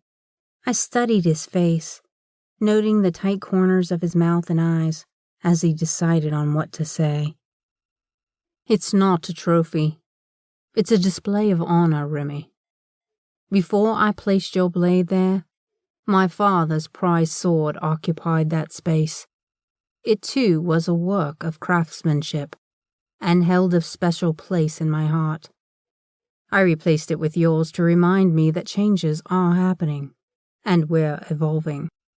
The changes in how we will deal with one another are going to be a process, and sometimes we need a reminder, close at hand, to make them happen. I'm not used to dealing with young people. Cole normally has that responsibility. As Alpha, I make the hard choices that protect my people at all costs. Having a full-blooded silversmith appear from thin air, well, it isn't easy for any of us. Your family wasn't loved, mostly because they came out of nothing, and then ruled everything without a care who they hurt in the process. Is this where you tell me how low we were? How unworthy of being in your prestige graces I am?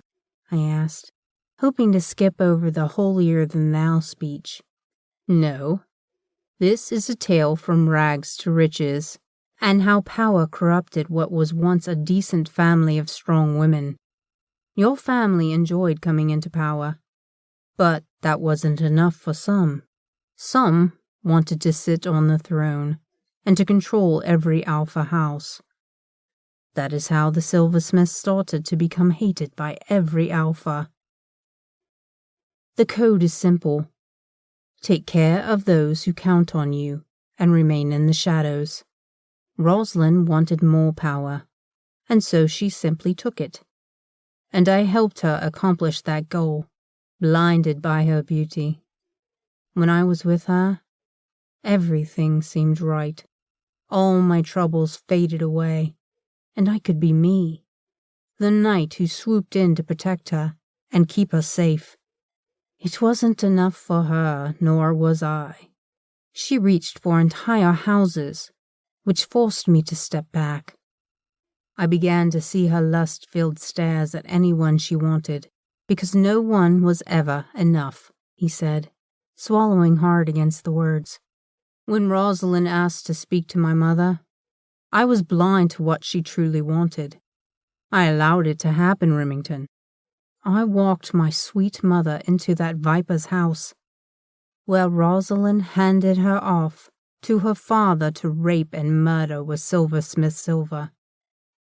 My mother was the first alpha to be murdered by your family, but she wasn't the last.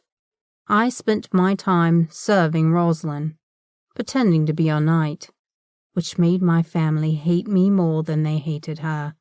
I did anything she asked, and then I took her down. You think I want the immortal throne, but I don't need it. I have it already. You think I need your silver, and again, I don't. Not really. I need a silversmith to show the others that when your family returns, they cannot slaughter us. Your presence guarantees peace among a race that is lethal, and I will do whatever it takes to win against your bloodline. If you're trying to turn me against my family, save your breath, I snorted, holding his intense stare. Over 300 years have passed, and you don't know if they intend even to return. Here's the thing. You all made horrible mistakes. I didn't. I'm just a girl who wanted to make weapons and hunt down the bad guys. I didn't want to spend my life hiding, so I ran away. I came back because something was wrong, and ended up as your silver. And I don't even fully understand what it means. It must be something huge if none of my family has ever gifted it before. I get that I'm basically your medieval wife or whatever, but that's where my knowledge ends. You're no better than my mother. She kept so many secrets, and by the time I was old enough to be told the truth, it was too late. Had I taken your silver and not given my vow, our arrangement would have been one-sided, Remington. That means nothing to me, even though I know it means something to you. Your soul belongs to me, and mine to you. Whether we're going to end up lovers, friends, or enemies, well, that will depend on us. What we choose to be to one another will determine our path when we're reborn. Reese stood to grab the whiskey from the hutch, setting a glass in front of me. I fought the panic threatening to consume me. Our arrangement isn't just for this lifetime. It's something souls do when they're given. In this case, between our bloodlines, it is silver weapons, or a promise of a knightly duty that, once given, cannot be taken back. If I hadn't taken your silver, Cole would have, even with my name on it. You're innocent, Cole would have asked, and you'd have handed it to him. I accepted your offer so that you wouldn't become his, because the thought of you belonging to anyone, well, I couldn't allow it to happen. You could have told me what it meant and allowed me the choice to melt it back down. You could have told me that I was sealing not only the rest of my life, but every lifetime after this one too, Reese. You don't even like me, so why would you do this? To ensure peace remains, and that your family doesn't rise up to start World War III, slaughtering humans in the process. As they did last time, it wasn't just my family who stood outside your family's house, watching them burn, Remy. We all did. Every alpha and every branch helped us trap the silversmiths into that mansion and set it ablaze. Do you think your sweet mother is going to forgive us? Or do you think she will want to avenge the children we slaughtered? Her children and her mate were within that home, and I assure you, they weren't immortal. I know. because I buried them. My family returned the next day and gave yours eternal rest because we did owe them that much, because not all of them were evil. It was more than they had done for my mother. Knowing what I do now, that some survived, I'm willing to guess it wasn't any of the good ones, because they'd never have left those children behind to die by fire. Fire isn't a good death, not when the flames moved faster than the smoke, offering them no relief from the pain. So no, Remington, he stated, handing me the glass of whiskey. I couldn't let you walk away, because you are going to mean the difference between winning this war and losing it. His eyes held mine, and I lowered them, peering anywhere but into the cunning stare that was smug as shit. You are not evil. Not yet, anyway. I could have done this differently and told you the truth. But had I done that, you'd never have believed me, let alone trusted me. At the end of the day, I'm a Van Helsing, and you're Remington Silversmith. You were born my enemy, and I chose to become yours. Don't choose an alpha tomorrow, because then I'll have to kill them to claim their child, should you produce one during the Festival of Fertility. I respect most of the alphas, because we've worked very hard to bring order to our world, since it crumbled at the hands of your family. As an alpha, I can take the child of a beta as my own, and raise it. I'd never wish to remove a child from its father, but, in this case, because of the nature of the blood you carry, I would. You can go. Reese stared at me as I sat there, numb from what he'd dropped in my lap. As I processed his words, my heart thundered against my chest, and I wanted to slap him, scream at him, or do something to release the pain his words had caused. I was stuck with him for eternity, and any child I had, he would take. Was I supposed to just accept that? Fuck that and him. That dark look of absolute rejection burning within your stare, Remy, he mumbled softly. The pain you're feeling? That's why I didn't tell you. I'm a sadistic bastard who enjoys my role, but your pain doesn't bring me joy. I sort of hate you for it, because it tells me you're a weakness I cannot afford. I downed the drink, holding the glass back out for more, watching him hesitate. You just told me that I'm stuck with you one way or another until the world blows up, and even then, I can't escape you in our next life. I don't see it happening soon enough for it to be relevant. So pour me a damn drink, Van Helsing. Tell me about the festival. Or tell me something not horrible about this world in which I was born. Your dress is finished. I allowed it to be silver to symbolize your house. You'll wear the only silver ribbon as well. When you choose a partner, you tie it around his wrist, and at the end of the night, if he chooses you, you will be his for 24 hours to procreate. Most can't create life anymore, or have lost the ability because of what they've become. As you know, Beltane is the only time of the year that immortals are fertile. Therefore, any children born to immortals are off limits in feuds, since breeding is such a rare occasion. Unless they're silversmith children, in which case you take them from me, I countered harshly, watching his throat bob at my reply. That was an asshole thing to say, but true, he admitted, without removing his heated stare from mine. They're off limits again, though. That shouldn't have happened. Rage, grief, and fear create monsters. They don't think before they act, and when they do, it's done harshly, and without care to those they harm. We didn't start out as monsters, Remy. We became the monsters to prevent a war, unlike anything the mortals would have ever seen. Us giving in to our demons allowed us to prevent the humans from perishing to a greedy bitch who wanted too much. Had Rosalind gotten her way, she'd be the immortal queen of all the houses. But her greed wouldn't have ended there. She'd want the entire world. Rosalind was tired of hiding who and what she was. She wanted it all. She'd do something so horrid and then cry for forgiveness afterward.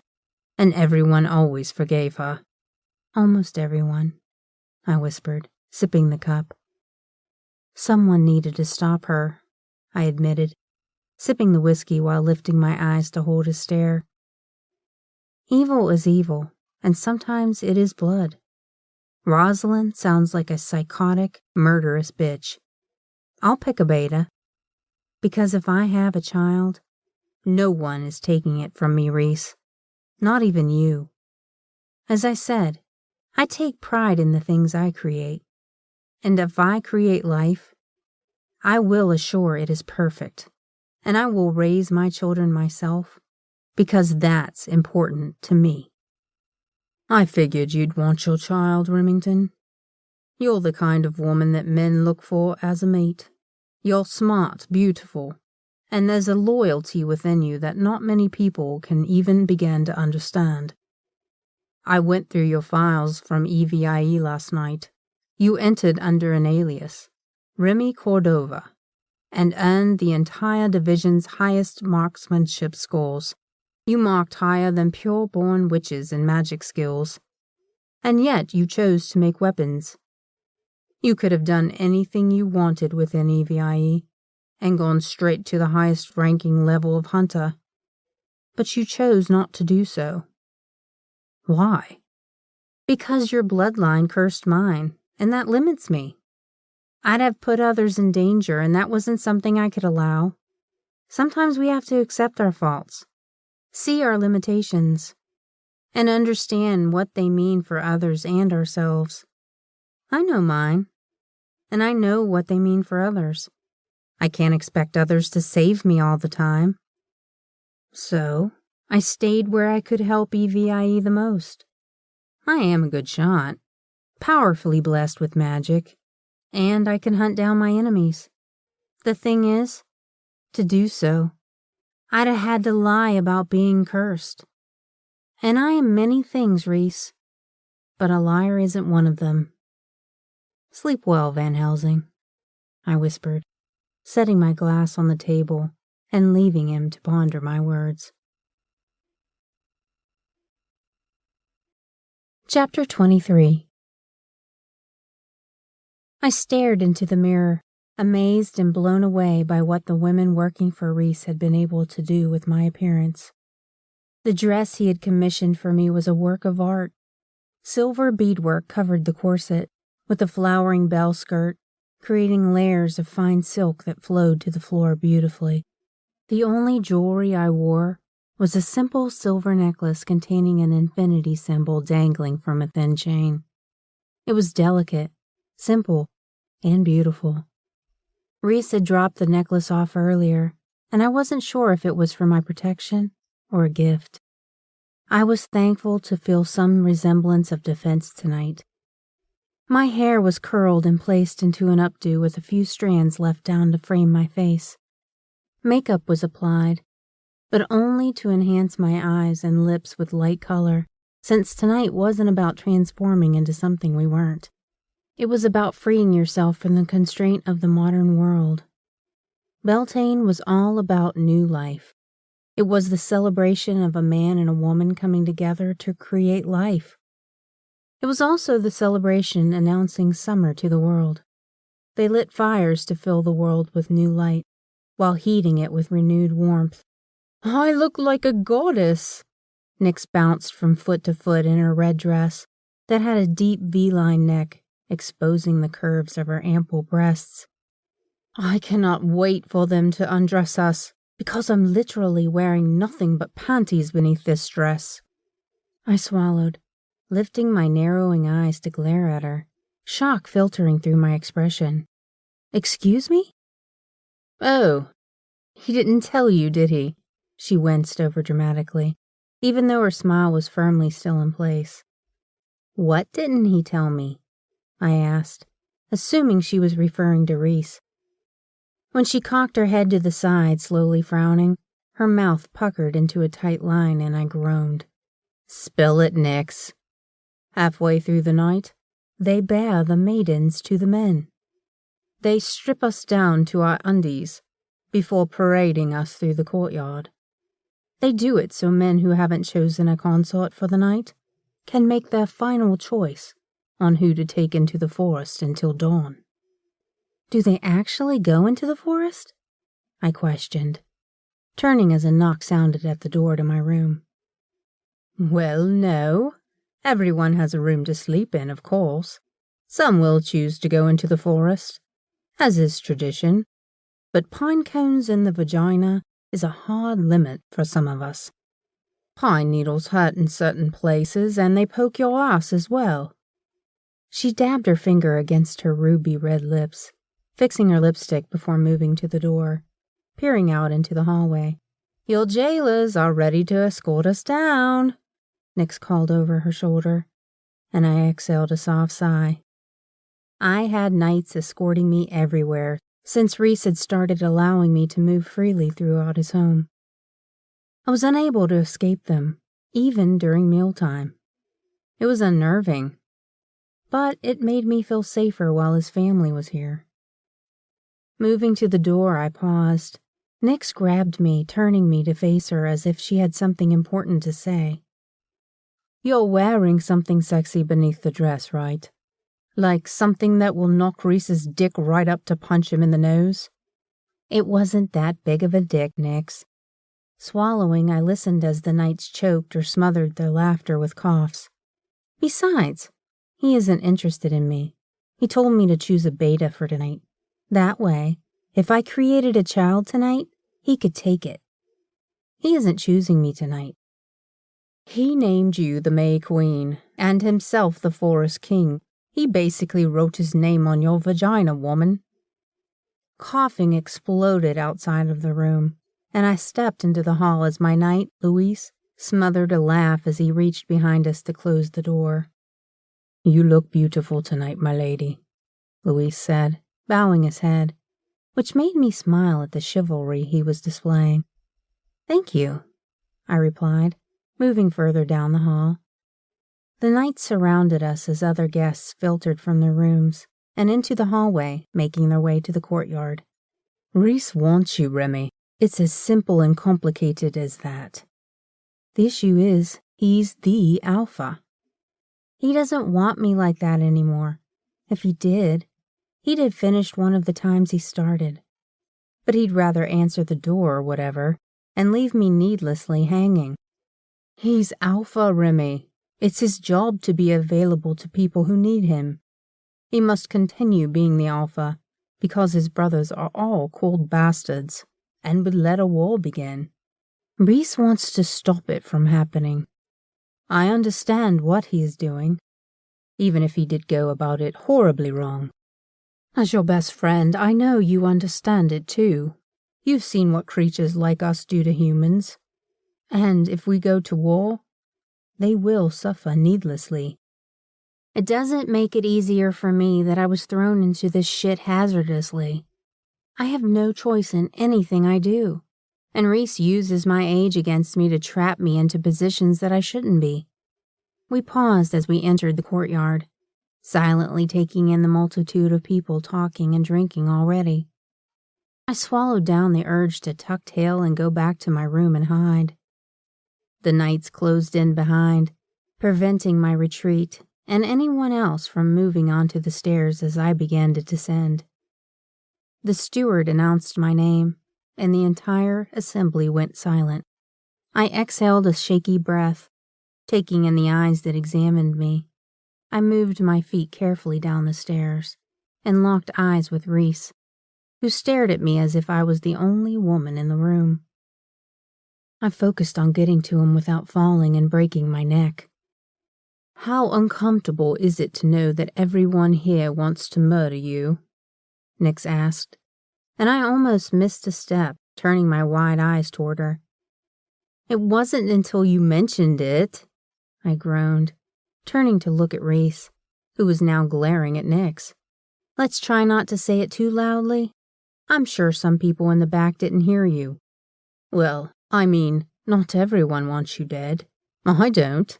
Nix chuckled as we stopped in front of Reese and Asen, both bowing at their waist, lifting to offer their elbows to escort us into the courtyard. You are stunning tonight, Remington, Reese whispered in my ear. You clean up pretty good too, Van Helsing. Were you ever taught to dance? I can dance, I swallowed, noting he was heading straight toward the dance floor, and all around us couples were following our lead. Good, because everyone is watching you. Reese stopped in the middle of the floor, turning toward me as he smirked devilishly. I paused to look around, noting that everyone was watching us. He held his hands up and I placed mine against them, waiting for the music to begin. The moment it did, he closed the distance between our bodies, sliding one arm behind my back. He slowly turned us toward the others on the dance floor, moving forward before turning me yet again. What dance is this? I asked, panic slowly sinking in. Reese didn't answer. Instead, he turned toward me, encircling my waist as my arms wrapped around his neck. His eyes watched me, lowering to my throat to see my wildly racing pulse. There was a wicked smile playing on his mouth, but his eyes slid to something over my shoulder. The music changed, as if whoever controlled the tempo noted that we changed dances. It was a slow song, one that allowed Reese to move us fluidly across the dance floor. His hand reached up to mine, claiming it before he spun me around and yanked me back until I was flush against his warmth. You're safe, woman. No one here will touch you tonight. Not unless you wish it to be so, love, he whispered into my ear, and then lifted me into the air while holding my waist. Reese stared up at me through heated eyes. My hands held onto his shoulders, and slowly, so very slowly, he lowered me to the floor. Smiling boyishly, he grabbed my hand, spinning me around the moment my feet touched the floor. He danced like it was a battle, one he raged against me as we spun around, coming body to body repeatedly. His mouth would lower precariously close to mine, but he'd move away every time I lifted on my toes to claim his lips. On the last few notes of the song, he dipped me back, his hands holding me as I slowly lifted my eyes to his, finding them filled with naked heat, pooling in their endless depths. He slowly pulled me up, holding me close until his forehead pressed against mine. Coal is off limits tonight, Remington. I suggest you choose someone wisely. He swallowed, stepping back to watch me. I struggled to control the emotion that dancing with him had created within me. I opened my mouth to tell him that I wanted him, but a blonde woman stepped in front of me, tying a ribbon to his wrist while he held my stare. My throat bobbed and I smiled tightly, turning to flee the dance floor. I stopped in front of the bar, slowly calming the burning inferno of jealousy and need rushing through me. You do realize that if you don't tie a ribbon to his wrist, he can't be yours tonight, right? Nix muttered from beside me, leaning over the bar to gain the attention of the bartender. Also, you ran away before lighting the fire, so you're going to have to go back and finish the job with him, she said, turning to look pointedly at me. I suggest you tie your ribbon to him then. I peered over my shoulder, watching Reese, who stared at me through the crowd as women continued tying the ribbons onto his arms. Snorting, I rolled my eyes before turning back to tell the bartender what I wanted, asking if it was possible to get the entire bottle now. He chuckled like I was cute, and I stared at him without cracking a smile. Yeah, she's serious, Nix chuckled, and turned, exhaling. Hey, Reese, nice turnout tonight, don't you think? Indeed, very nice turnout. But then they're here to see Remington, he said, grabbing my hand, turning me to look at him. I need you. I swallowed against the warmth his words filled me with, and then groaned out loud as I realized he meant to light the fire of Beltane. I nodded, allowing Reese to pull me toward the large fire pit as people watched us. We stopped in front of a torch, and he handed me a candle, and together we touched the wicks against the flickering flame before turning to drop the candles into the large pit. I turned to speak to Reese, but he was already moving away from me to stand beside an ethereal brunette who smiled coyly when he reached her. Scanning the room, I noted several people were openly pointing and speaking about me and my odd complexion that they were strangely fascinated over. Worrying my lip, I walked away from the fire, heading back to the bar. I accepted my glass that Nix held out, downing it in one swig before placing it on the bar and nodding to the bartender for another. Nix moved away when someone asked her to dance, and I spun around watching her, noticing others were staring at me. Ileron, one of Reese's brothers, stopped in front of me, placing his hands on the bar behind me, caging me against it. His dark blue eye swept over my face, studying me as I stared back silently. His dark head leaned closer, forcing me to lean back, watching a cruel smile play over his mouth. He dragged his nose against my throat, slowly moving it to press against my ear. "Is your pussy that good? You have both my brothers drooling over your cunt. So, it must be magical to have them ensnared so deeply.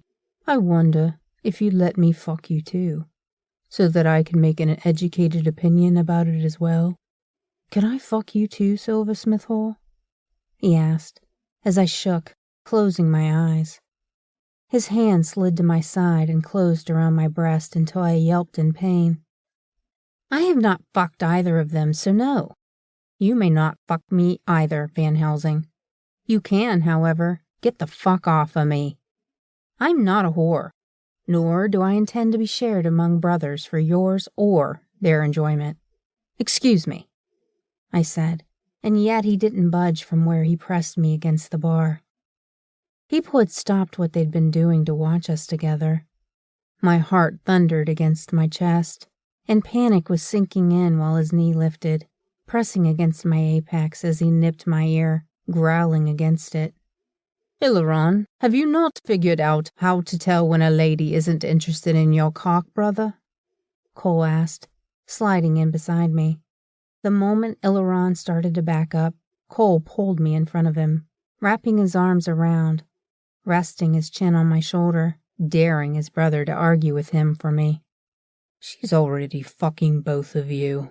Why not share her with the rest of us?" Ileron asked, lifting a drink to his lips, glaring coldly at me. "Oh my, do you feel left out again? I mean, you did always go after our discarded pussy when we'd finished with it. Here's the thing, brother. Remington hasn't slept with any of us yet. Therefore, we're not finished with her. It's Beltane, and there's pussy everywhere. Go find one that'll gift you her ribbon willingly. This isn't the medieval times when you can order a woman to hand you the ribbon. Now go, before I forget you're my brother, and that you're one of the few I actually like." I watched Ileron until he disappeared into the crowd of people, finding Reese watching me as a woman brushed her fingers against his chest. I turned my attention to Cole, crawling off his lap and grabbing the drink in front of him, downing its contents as I ignored the crowd's curious stares. "Are you okay, Remy?" Cole asked, slipping his hand around me. He pulled me into the heat of his body, cupping my cheek before his eyes searched my face. "I'm fine," I muttered, closing my eyes before peering at the sky filled with stars. The night sky was always soothing to me, even as a child. "Dance with me, sunshine," he said, grabbing the whiskey glass from my hand and placing it on the bar. Cole pulled me behind him out onto the dance floor, smiling at the worried expression on my face. Once there, he slipped his arms around my back, slowly moving us to the beat of the music. My hands lifted to rest against his chest, and he smiled when I leaned my head there too, resting it for a moment and closing my eyes.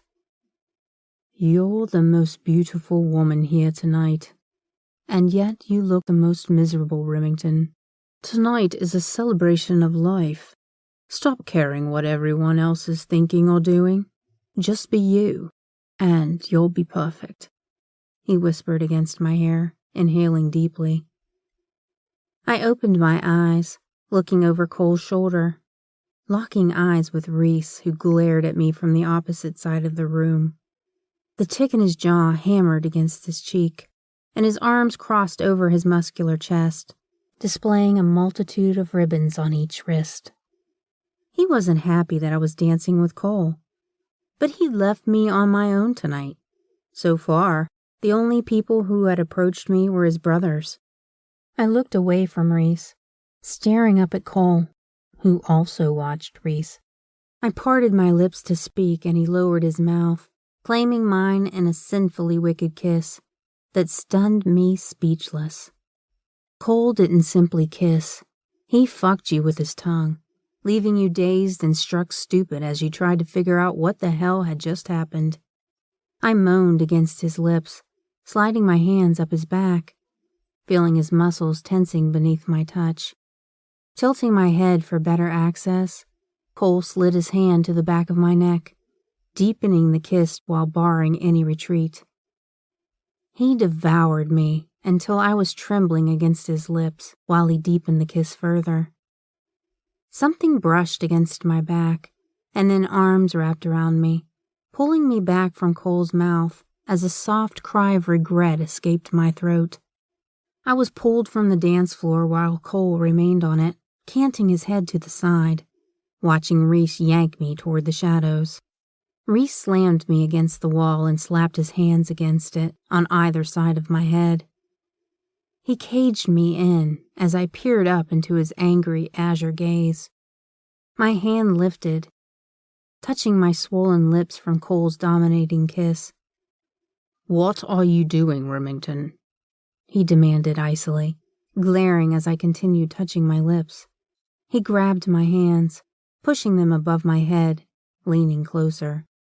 He kissed me hard and fast until I was moaning against him, easily erasing Cole from my mind. "Kiss him again, and you'll learn what voyeurism is when I rip your dress off and show all my guests how prettily you cry out as you come for me, little girl. I warned you that Cole was off limits to you, and I fucking meant it. Don't push me tonight. Not tonight, please." "Reese, He turned, leaving me dumbfounded. I watched him moving back to the crowd. "Want you tonight," I whispered to myself. Leaning my head back against the wall, I watched him move to a male who turned, eyeing me before they vanished together through the crowd, moving up the stairs silently. "You and I have some unfinished business, Silversmith," Laura snapped, strolling toward me, even though she'd sounded like she was directly in front of me. I swallowed, and she smiled coldly, but a petite woman stepped in front of me before Laura could reach me. "Not tonight, you don't, mon chéri." The newcomer was barely over 5 feet tall, and yet the power she exuded was immense. She waited for Laura to snarl, baring her fangs before she turned, followed by a male vampire that slipped silently out of the shadows. I took in Laura's shadow as he turned violet eyes on me, his silver-colored hair making him look more fey than vampire. He smirked, and I swallowed hard as he turned to look at Laura with a dark smile playing on his seductive mouth. "If you cause a scene tonight, Laura, I assure you that it will be your last one upon this earth for the next 1,000 years. Laura stepped back, turning on her heel as vampires I hadn't even noticed standing around her slithered from their spot, taking her away with them. The vampire turned his violet gaze on me, smiling, hitting me with the wants of 1,000 lights.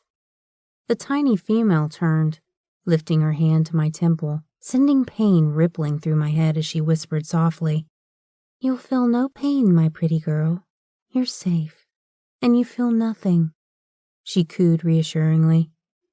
Sure, except for the part where you're trying to rip through my memories, I groaned, holding my hand against hers to push it away, immediately pulling from the bloodbath of her memories. Just ask me what you want to know. I will answer you honestly. People are never honest, sweet, naive girl, she chuckled unkindly.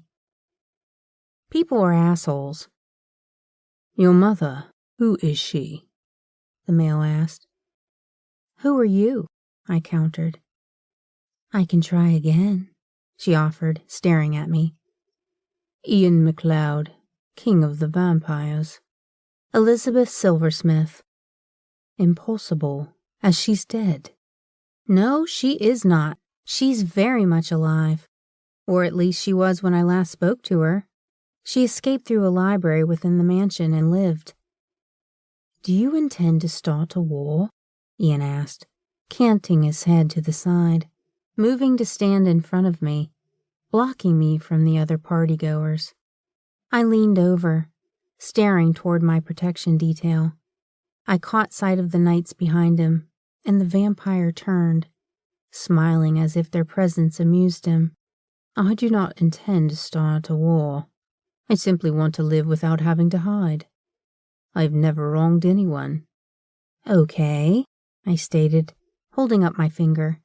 I did make weapons to murder vampires, but I only did it so that we could keep them from breaking the laws, which you maintain. I have never actually murdered one, but I also firmly believe that keeping our presence unknown to humans is very important. There's nothing worse than a horde of humans on a high horse, holding pitchforks, fueled on by panic. Ian's lips twitched while his eyes sparkled with amusement. Why are you here? Because I'm young and foolish, I swallowed, while doing my best to answer honestly. I witnessed what I thought was going to end up with people murdered, and stepped in to break up a fight. It turns out that my stupid ass tried to save Reese Van Helsing from Cole Van Helsing, and now I'm rather stuck here. He threw his head back laughing, which caused me to jerk back in surprise. Ian narrowed his eyes as he extended his elbow toward me. Dance with me, Silversmith. I won't take no for an answer. I slipped my arm into his, knowing he probably wouldn't take no for an answer. For the vampire alpha, Ian was everything that they said he wasn't. I'd heard the lore about him, listened to horror stories of what he had done to hunters who had murdered one of his enforcers, or those who held his houses. However, Ian seemed down to earth. But he was still one of the alphas that had stood outside my family's mansion, watching them burn. Chapter 24.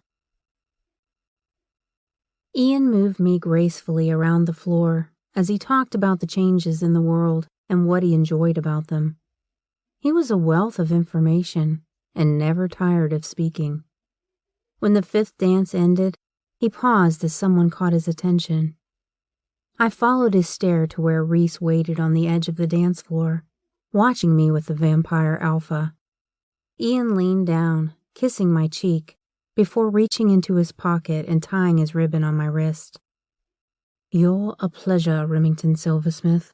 Save a dance for me when you shed this dress, please, Ian said smoothly, running his lips over my artery, causing my heart to kick into overdrive at the brief brush of fangs against my flesh.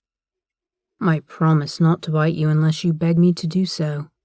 Most do, he stated, grabbing my hand to place a gentle kiss onto my palm. That was pretty smooth, I whispered. Ian smiled, throwing back his head to give me a belly laugh, which caused everyone in the room to pause and stare at him. You're refreshing, and either lack fear or have the protection of the Van Helsing. Which one is it, Remington? She has my vow of protection, and I have her silver, Ian. I'm glad to see you crawled out of that pile of rubble you call a castle to come tonight, old friend, Reese stated, peering at my wrist with a narrowed look burning in his stare. "No," Ian whispered, turning to look at me to see if I'd argue Reese's claim. "You sneaky devil.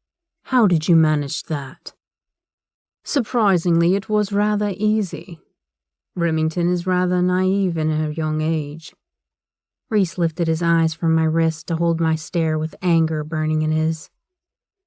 "If you'll excuse us, love, I do believe Nix has been looking for you for the last hour that you've kept Ian busy."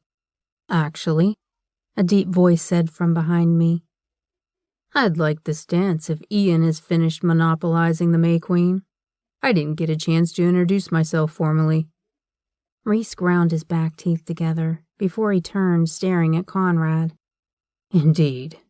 At least this time your dick is covered, mutt," he growled.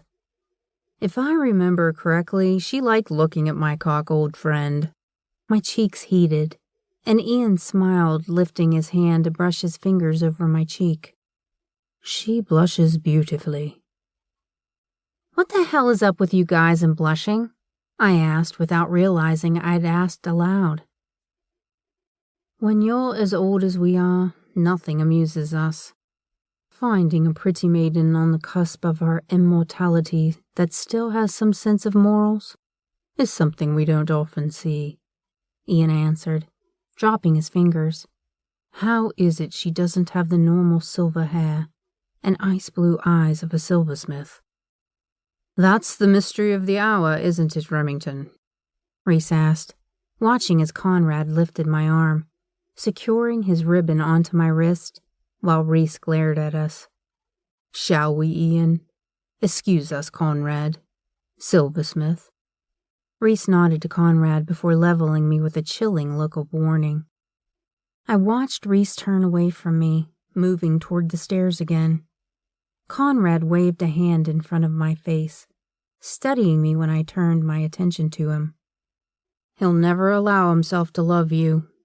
He's charged himself to the eternal agony of never knowing real love.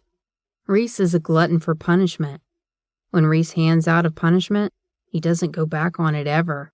You look like the type of woman who would need more from a man than a quick fuck, Remington. Something tells me that you're more mate material than a girl who would allow herself to be used and then set aside." "Don't confuse curiosity with being stupid, Conrad. He's claimed me in a way that doesn't allow me to escape him.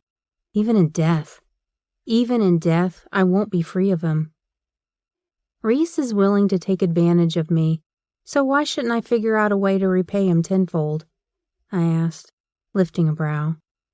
He slipped his arms around me, peering down at me with serious amber eyes that held keen intelligence.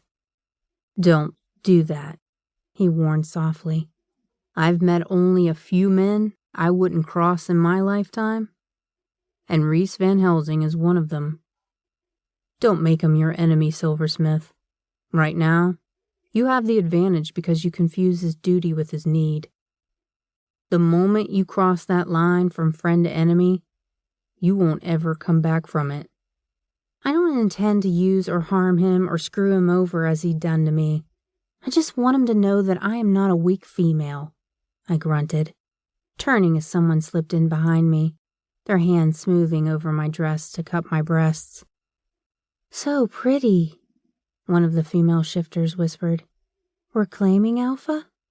"I have placed my ribbon for her tonight," Conrad answered. Leaning closer to me, he inhaled deeply. "You've seen what I can offer you. I would be gentle, and my pack would give you pleasure as well." Someone grabbed my arm, and multiple hands started placing ribbons around my wrist as Conrad smiled. "Have you ever been cherished, pleasured by an entire pack, Silversmith? I assure you, those who have never leave, because it is most pleasurable to be with us," he assured me. "The song ended 5 minutes ago," Cole stated, narrowing his eyes on the females that continued placing the ribbons on my wrist. "Kinky, even by my standards, sunshine," Cole smiled, slowly pulling me back against him. "Do you want to see what Conrad has to offer you?" I can show you what it would be like. But I'll be honest, I intend to enjoy it too." "I'd like this dance, gentlemen," a silky voice injected, and both men stiffened. "Oh, it's a tradition for every alpha to dance with the May Queen. Reese should have realized that when he named her such. Remington Silversmith. I am Hunter, alpha to the otherworld creatures," he said, in a voice layered in thick lust. I turned, staring straight into turquoise eyes that reminded me of the blue seas in the Caribbean. His hair was midnight black, pulled back to show off the angular planes of his chiseled jawline. His lips tipped into a smile, and he tilted his head to the side, searching my face as he held out his hand, waiting for me to accept. "I promise to be on my best behavior, considering you're mortal, and I'm not. May I have this dance, Silversmith? No other woman here seems capable of matching your beauty." I remained in place, peering into the galaxies of his eyes. They swallowed me into the abyss of waves, washing over me soothingly. His smile turned wicked as he stepped closer, placing his fingers beneath my chin to close my mouth. I lifted my hand, checking for drool. A loud snort sounded from beside me, and I turned to find Reese watching me with something akin to resentment banked in his gaze. Hunter grabbed my hand, sweeping me out onto the dance floor without waiting to see if I had agreed to dance. I couldn't remember if I'd spoken or not. He was ethereal and way too pretty. He lowered his mouth to my ear, whispering against it in a layered voice, and the dance floor vanished, and we were in some type of room. I swallowed, pulling my hand away from him while he watched me. "You have tongues wagging everywhere, Silversmith. Drink?" he asked, and I shook my head. "You've heard of us, have you?" "I'm going to pass on food and beverages from the King of the Fae, Hunter. You're the legendary hunter who murdered the High King of the Fae and took his throne by force. You're the creature the immortals warn their misbehaving children about at night." "You have heard of me," he chuckled, and we were once again on the dance floor. I turned, finding Cole and Reese both glaring at Hunter. "Your wrist, my darling," he chuckled, unperturbed by the men who looked like they wanted to use his head for target practice. I lifted my wrist for him, watching while he turned it over, kissing my racing pulse before his ribbon appeared without him moving his hands. He pulled me against his body, whispering into my ear. He turned my head at the last moment, claiming my lips softly, which created a throbbing need between my thighs. "I was created for pleasure, and to please a gluttonous queen. Choose me tonight, and I will make you my queen for eternity, Remington," he stated, dropping my hand, turning to nod at the men who both stared at my wrist before lifting their gaze to mine. I swallowed, moving away from the dance floor to reach the bar, swallowing hard past the heaviness of my tongue. Nyx lifted my wrist, snorting as her eyes went owl-like in shape. "Are you promising some major head to men, or telling them you're some blushing virgin? I need to know, because I only have 5 ribbons and I'm the nymph. I am made for fucking. The shame!" She placed her hand over her eyes dramatically, and I groaned. "I need a drink," I stated, as someone tapped my shoulder. "I'm not fucking you," I snapped, coming face to face with Nyota, who lifted a dark eyebrow, crossing her arms over her chest. "I would hope not. I don't swing that way," she snorted, sliding in beside me. "Reese will never allow you to get close to him. You're only hurting yourself with your delusion that he'll ever care for you." She looked over at Nyx, who tried to hide that she was listening, but failing miserably. "Go find something to fuck, nymph." "No," I stated icily, glaring at Nyota, watching as her eye slid back to mine. She's having a drink with me, and if you're here to tell me how Reese will never allow himself to have me for more than a quick fuck, I've heard it already tonight, several times. Reese wants you, Silversmith, of that you can be certain. Her eye slid over my face before she sat at the bar and nodded for me to join her. Sit and listen, because whatever it is you've done to Reese, it's given him a spark. That isn't something I've seen since your murderous whore of an aunt fucked him over. I slid onto the stool, nodding at the bartender who peered at Nyota and then bowed before pouring our drinks. He will allow himself to have you once, and then he will be stoic, distant, and cold. Cole will sweep in to pick up your broken pieces. After a while, he will grow bored with you. When Reese doesn't rise to the occasion to argue for you, Hilaron will then try for you, and then they will pass you down the line of my brothers. And that is the ugly truth. It's been that way since that bitch burned inside the mansion, if she actually did.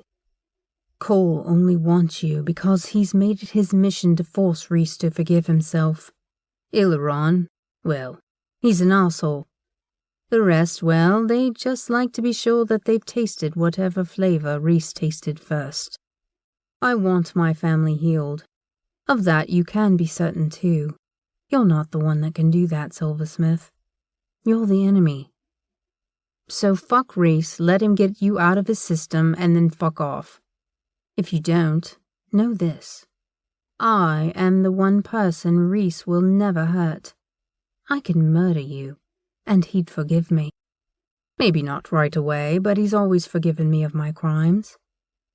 Don't make me murder you, because you seem innocent in all this.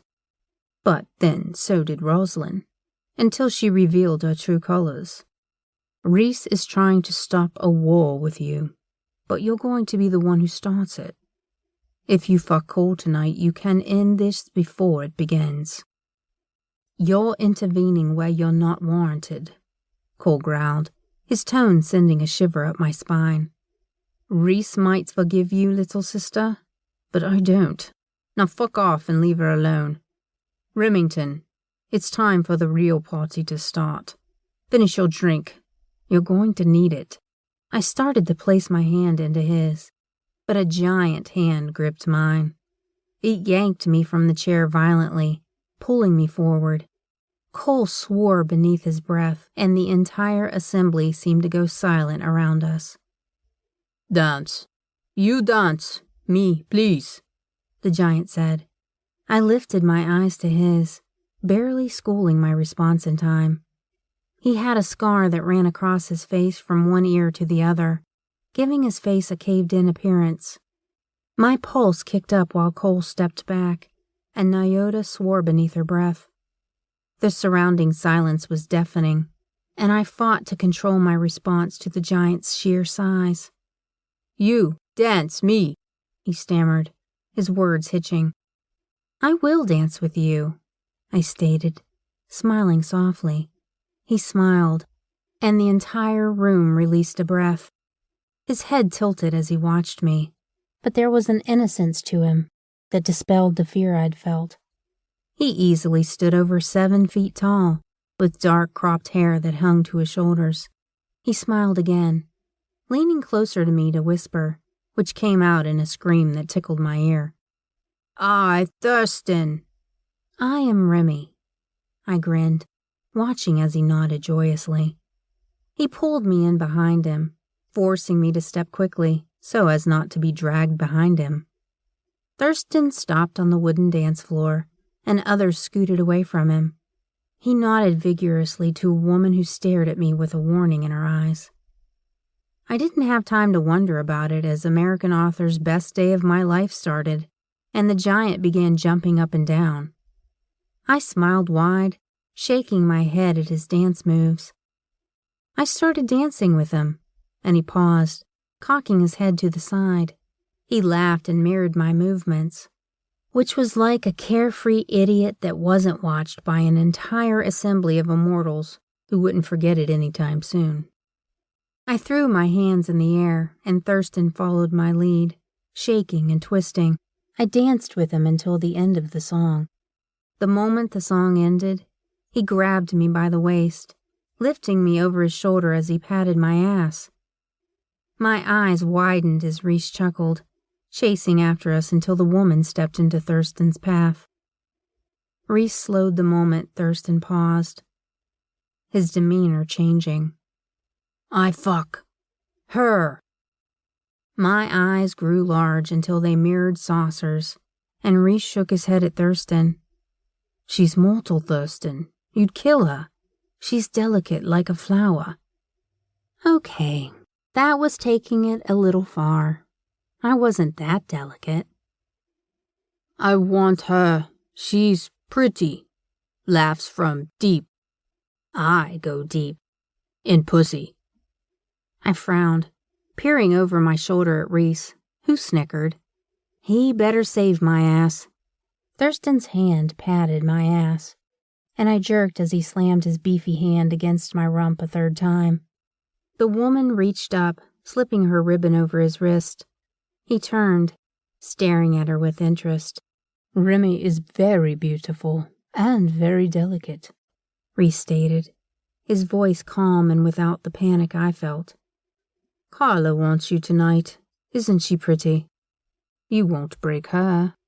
Thurston slammed me into Reese's arms, and he barely stopped us from both going to the floor in a pile of limbs. Reese turned me into his chest, smiling at Thurston. We didn't move until he and the woman were on the stairs. Reese pulled me toward the bar, sitting me down. I took my first breath of air, slowly exhaling. The bartender handed me a whiskey and I turned, staring at Reese, who observed me carefully as if he thought I would break down or something. Thank God for Carla, I muttered, shaking my head as his lips twitched. I'm glad she accepted him.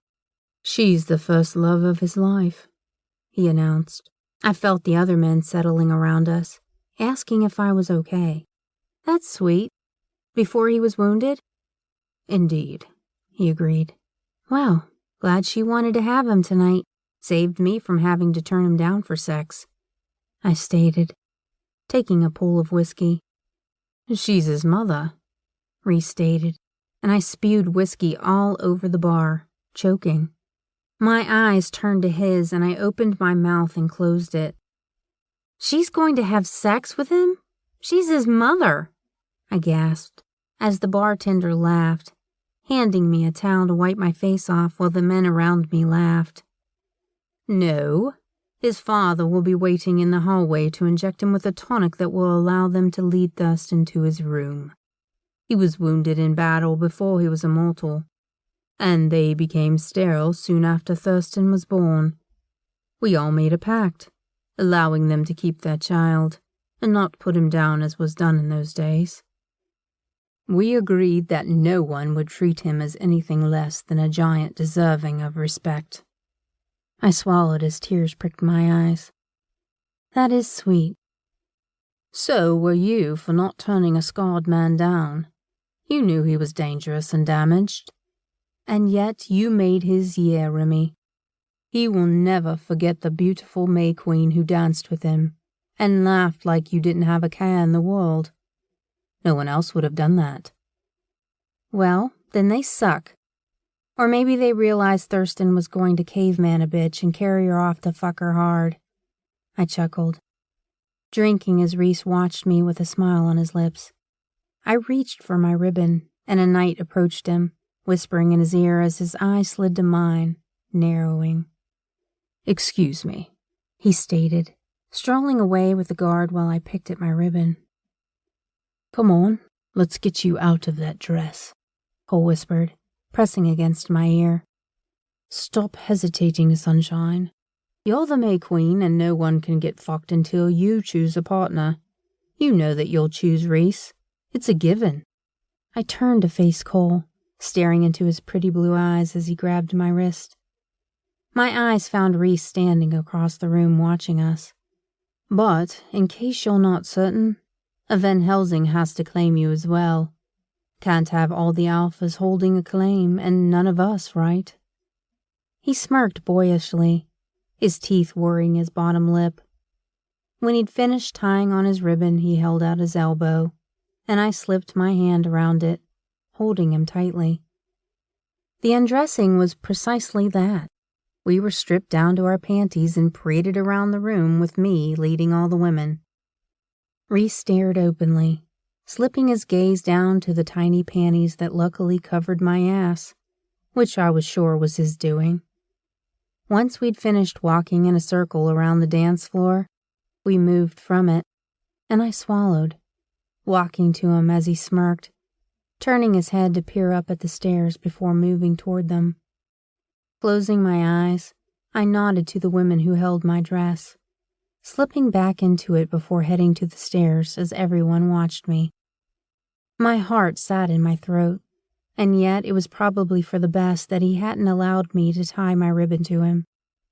He obviously had chosen someone else, and avoiding me seemed to be his way out of dealing with me tonight. "What the hell is happening?" Conrad asked, turning to look at Ian. "I'm guessing she gifted herself the ribbon and intends to fuck herself tonight?" Ian snorted loudly. "Can she do that?" Hunter asked. "She's a silversmith. She can do whatever the hell she wants with Reese's protection." "Good for her," Cole muttered, but there was a catch in his tone that tugged at me. The knights walked me back to the room, where I silently removed my heels and rubbed my neck. Stretching it out, I reached behind me and clasping the necklace. I started for the dress's zipper, but hands stopped mine. I lifted my eyes to the azure gaze in the mirror. "Tell me to leave, Remy," Reese whispered huskily. "Stay," I swallowed, holding his heated depths while he reached for my arm, turning me to face him. Reese flicked a blade open, slicing through the other ribbons on each of our arms, freeing them as he set the knife down. Carefully, he secured his ribbon to my wrist while his eyes held mine prisoner. Once he'd finished, I tied mine to his, and he smirked wickedly, turning me around as he unzipped my dress to watch it pooling on the ground at our feet. "You have no idea what I intend to do to you tonight, Remington. I intend to use every single second of the next 24 hours with you until you're screaming and begging me for mercy. You should know, I don't have any," he growled, turning me toward him as he began walking me slowly backward. "Tonight, you're mine, woman." "About time, Van Helsing," I whispered breathlessly, crushing my mouth against his in a kiss that showed him I meant business. He groaned, lifting me, pushing my back against the wall and capturing my hands above my head in one of his vice-like grips. His other hand grasped my chin, taking control as he devoured me hungrily, growling until I was moaning against his hard body with need. Reese pulled back, and I studied the blue of his eyes fighting the darkness of the incubus for control.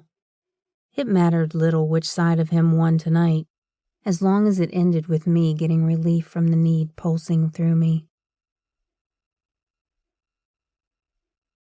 Chapter 25.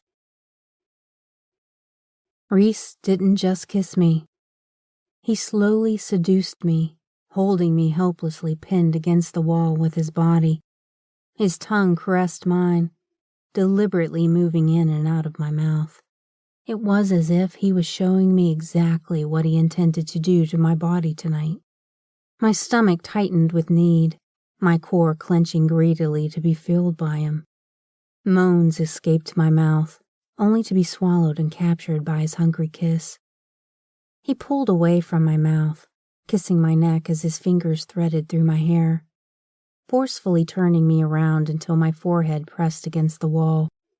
His mouth brushed over my shoulder, nipping the skin with his teeth. Reese's fingers worked the side of my corset, becoming impatient and ripping it away from my body instead. He slipped his hands around my front, grabbing and squeezing my breasts as he continued kissing the back of my neck. One of his large hands slid down my stomach where his fingers glided against my opening. He growled wickedly, finding my body ready for his, pushing his fingertips in and out of my body while he continued kissing my shoulder. "I need you now," I pleaded, but he didn't answer. He was slowly kissing my spine, his hands gripping my breasts while his thumb played with the hardening tips. He chuckled when my hands reached behind me, searching for his body to free his thick cock. Releasing my breasts, he captured them with one hand, gripping my wrists and pinning them against my lower back. "You'll get what you want soon enough, love. Right now, I need to taste every inch of you and learn every curve. I have craved the taste of you dancing on my tongue. I plan to make you come so hard that you fight me to escape the pleasure that consumes you. You're not in control right now. I am. Now, spread your legs so I can see how drenched you are with the need to be fucked by me," Reese ordered huskily against my ear. I parted my legs, arching my ass, even though he continued holding my arms against my lower back. "Good girl, Remington. Are you wet for me?" "Very," I admitted, blushing. His hand pushed my panties aside and skimmed over my naked heat again, enjoying the gasp of need that escaped my throat. "Reese, please fuck me." "I plan to, woman. You're not leaving here for 24 hours. When you do, you'll know what it means to be fuck stupid. When you leave this room, you'll want for nothing, because nothing will compare or come close to what I'm about to do to you. Now shut up and fuck my fingers so I can feel this wet pussy clenching against me, begging me to fuck it hard and deep," he growled, pushing 2 fingers into my body, and I cried out as he laughed darkly. His fingers moved slowly, torturing my core, which tightened with the need to hold him in place. I felt Reese staring at my opening, and then my hands were lifted and pressed against the wall as he slowly pushed my panties down, revealing my naked need to his heated gaze. "Such a messy girl," he whispered, bending down to blow against my heat. His fingers entered me again, and his tongue slid around them. I balled my hands into fists, closing my eyes as my body tightened, and he lapped hungrily at the arousal he created. He was wearing entirely too many clothes for him to do what I needed. Pressure built in my core, and butterflies fluttered against my stomach as the sounds of pleasure escaped my throat. Reese pulled his fingers away from my pussy, and I whimpered at the loss of them. I turned as he stood, lifting me by my hips, forcing me to wrap my legs around his waist. Reese walked us toward the desk, his arm swept over it, sending his files and laptop clattering to the floor. Setting me down, he lowered himself between my legs, pushing them apart to gently kiss my apex as I watched. I slid my hands through his hair, and he lifted, kissing me hungrily until I almost came from the intensity of it alone. I grabbed his suit jacket, undressing him hurriedly. He ground against my mouth, capturing my hands to place them onto the desk behind me. Reese stepped back, silently taking in my naked body. I blushed from the power burning in his eyes. His fingers worked the buttons on his dress shirt, slowly revealing the rippling muscles and beautifully etched curves of his body. Swallowing past the dryness in my mouth, I lowered my stare to the V-line that led beneath his slacks. Much to my disappointment, he didn't shed them before stepping closer. I lifted my hands and lowered my mouth, kissing his chest in the middle before raining soft kisses over the edges of his six-pack. Reese was built for war, the perfect design of sleek muscles and hard edges that drove women crazed to be conquered. My teeth found his pierced nipple and pulled against it playfully.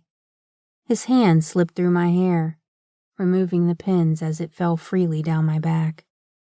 I'm not going to last very long if you keep teasing me with that hungry mouth, love, he warned, cupping my cheeks to lift my mouth to his. I'm okay with that, I whispered against his lips, hearing his moan that empowered me to act brazenly. Reese slowly pushed me down onto his desk, parting my legs and pushing my knees up, spreading me fully before him. He held me there, staring at the arousal coating my sex with the need he created. Reese leisurely kissed his way down my body, slowing when he reached the middle of my breasts, turning his attention to one with renewed hunger. His teeth worried the rose-colored tip, his tongue brushing against it slowly. He stared at me as I writhed on his desk, my hands lowering to the edge, holding it tightly while he learned my body intimately. He moved to the other breast, showering it with the same heated kiss before he once again started toward the one place I needed him most. The moment he reached my wanted destination, he turned his attention to my thighs, slowly kissing his way to my ankle. His fingers brushed over the back of my knee, sending my pulse racing to my core. He laughed huskily, standing to lavish the other leg with the same attention, moving his way back toward my center. His heated mouth claimed my clit without warning, sucking it hard between his lips, causing me to arch off the desk, coming without warning in a violent orgasm. He moaned against my core, staring at me while I blinked, trying to figure out what the hell had just happened as moans left my throat and the room spun around me. Reese didn't release my clit. He didn't even pretend to care that I'd come harder than I'd ever come before in my entire life. My whole body vibrated with a shudder that continually escaped past my lips as a whimpered cry. Reese picked me up, kissing me hard while walking us toward the bed, dropping me. He watched my still trembling body bounce on the mattress. I smoothed my hands over my belly, but he stopped them, capturing them to pin above my head. He settled between my thighs, peering down at me with heat glowing in his azure gaze. That belongs to me tonight, woman. Do not touch it unless I tell you that you can. Spread your legs and drop your knees apart. Show me what belongs to me, Remington, Reese ordered, lowering his mouth to mine, sucking my bottom lip between his teeth. He bit into it softly, pulling back with a growl that reverberated through his chest, sending a shiver rushing through me. My legs dropped open and he smiled, releasing my lip as he sat back, staring at the mess between my thighs that he'd created. Good girl. He stood slowly, backing up a step, working the buttons on his suit pants. He paused to make sure he had my undivided attention as he grinned, freeing his huge, thick cock that jutted up proudly against his stomach. He allowed the pants to slide down his legs, easily stepping out of them as he gripped his pulsing shaft, watching me hungrily licking my lip as the tip glistened with cum. Sit up, he ordered, and I did. I sat up and leaned forward, pushing his hand away from the silken flesh as I kissed it, gazing up into his eyes. I let my tongue glide over the rounded top. The tick in his jaw hammered, and his neck muscles constricted. The moment I took him into my throat to his base without warning, he gasped loudly. His fingers pushed through my hair, moving it away from my face. I pulled back, smiling around him, lavishing the sensitive edges while he studied me through hooded eyes. He allowed me to bring him to the edge, his chest tightening as his breathing grew labored. The muscles of his stomach clenched, and then he pushed my body back, trapping me beneath his. Darkly hooded eyes searched my face, and then he grabbed my hands, holding them over my head, parting my legs with his knee. Reese lowered his mouth, kissing me softly while I squirmed with need beneath him. I felt his hardness against my core, felt his thick cock pushing against my opening, before he pulled back and thrust his hips forward, watching me cry out while he stretched me painfully full. He buried himself within me to his base, and my body reacted violently, coming undone with the abrupt, painful entrance. I whimpered his name, and he stared at me as my eyes blinked to dispel the blotches of light that filled him. My ears rang and sweat covered my body. He released my hands, sitting back to stare down at where we were connected. Bloody hell, love, he grunted painfully, while my body clenched around his throbbing cock. You're certain you've been fucked before? His eyes held mine before they lowered, his fingers slowly parting my pussy to show him how tightly my body gripped against him. My core clamped down around him, trying to dispel his oversized cock.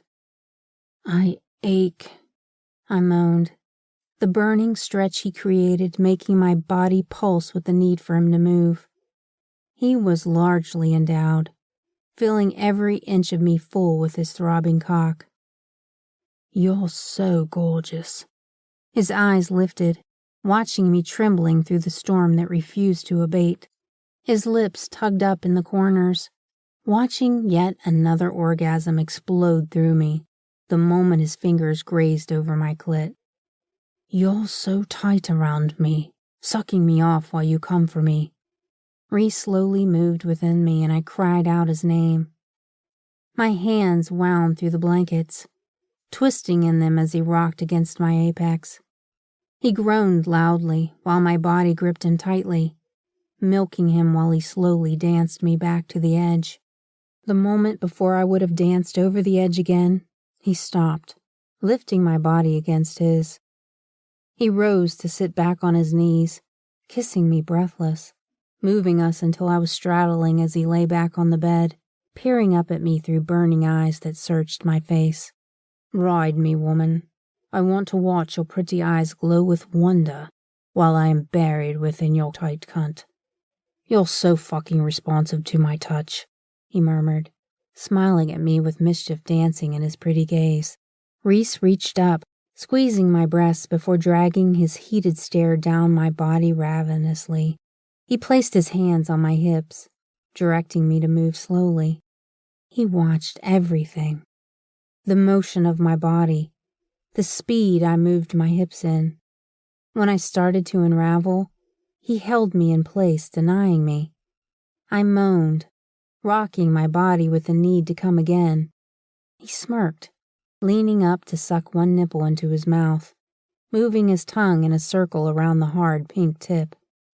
He lay back, directing my hips again as he slowly moved within me. He continued denying me until I grew frustrated, which I knew he was aware of his effect on me. Growling from deep in his chest at my hooded stare, burning with need for him. You're so fucking tight and perfect around my cock, Remington. I'd be more perfect if you let me come, I murmured huskily, shocked at the silkiness and need buried in my tone. You light up when you come for me, he hissed, lifting my hips, slamming me down hard on his thick erection. Do you want to come for me? Yes, I murmured, leaning down to claim his lips. He slowly controlled the speed of our bodies, slamming me down every few moments until it hit on every nerve ending, firing them all up at once while he watched me pulling back to assist in my undoing. Look at me, and don't close your pretty blue eyes. I want to see them light up with wonder when you come on my cock, Reese ordered, slowly rocking my hips until I was assisting him. The coil in my stomach tightened, and I started to sweat as he slowly brought me to the edge of another orgasm. He didn't release my hips, guiding my body and the angle in which he entered me. I lowered my head, holding his eyes while everything within me began to unfurl. Rainbow prisms filled my vision, and butterflies took flight within me. My skin broke into goosebumps, and he lifted me, slamming me down onto his cock repeatedly. The scream ripped through my throat. His name escaped my lips like he was my savior, and I'd worship him until my dying days. Reese continued thrusting into my body, extending the length of the orgasm until tears escaped my eyes. The beauty of the pleasure rocked my foundation and forced my walls to break apart and crumble as he watched it happen. God damn, Remington, you're the hottest fucking thing I've ever seen. Reese rolled us until I was beneath him, and then he withdrew from my body, kissing my back while adjusting me on the bed. He placed me on my belly, lifting my hips, before spreading my knees apart with his. Reese slid his hands over my hips and pushed into my body, going further than any man had ever gone. I whimpered, jolting from the fullness and pain it created. His dark laughter sent a chill racing up my spine seconds before his fingers followed the trail of it to my neck. Fingers twisted through my hair, and he pulled me up, forcing me flush against his body as he slowly worked his hips, grinding his cock into my flesh. Remember when I told you that you would like this position? He asked huskily. Yes, I replied through whimpers while he worked my body slowly to a boiling point once more. Let me know what you think of it when I'm finished wrecking your cervix, he growled, pushing me down as he let loose.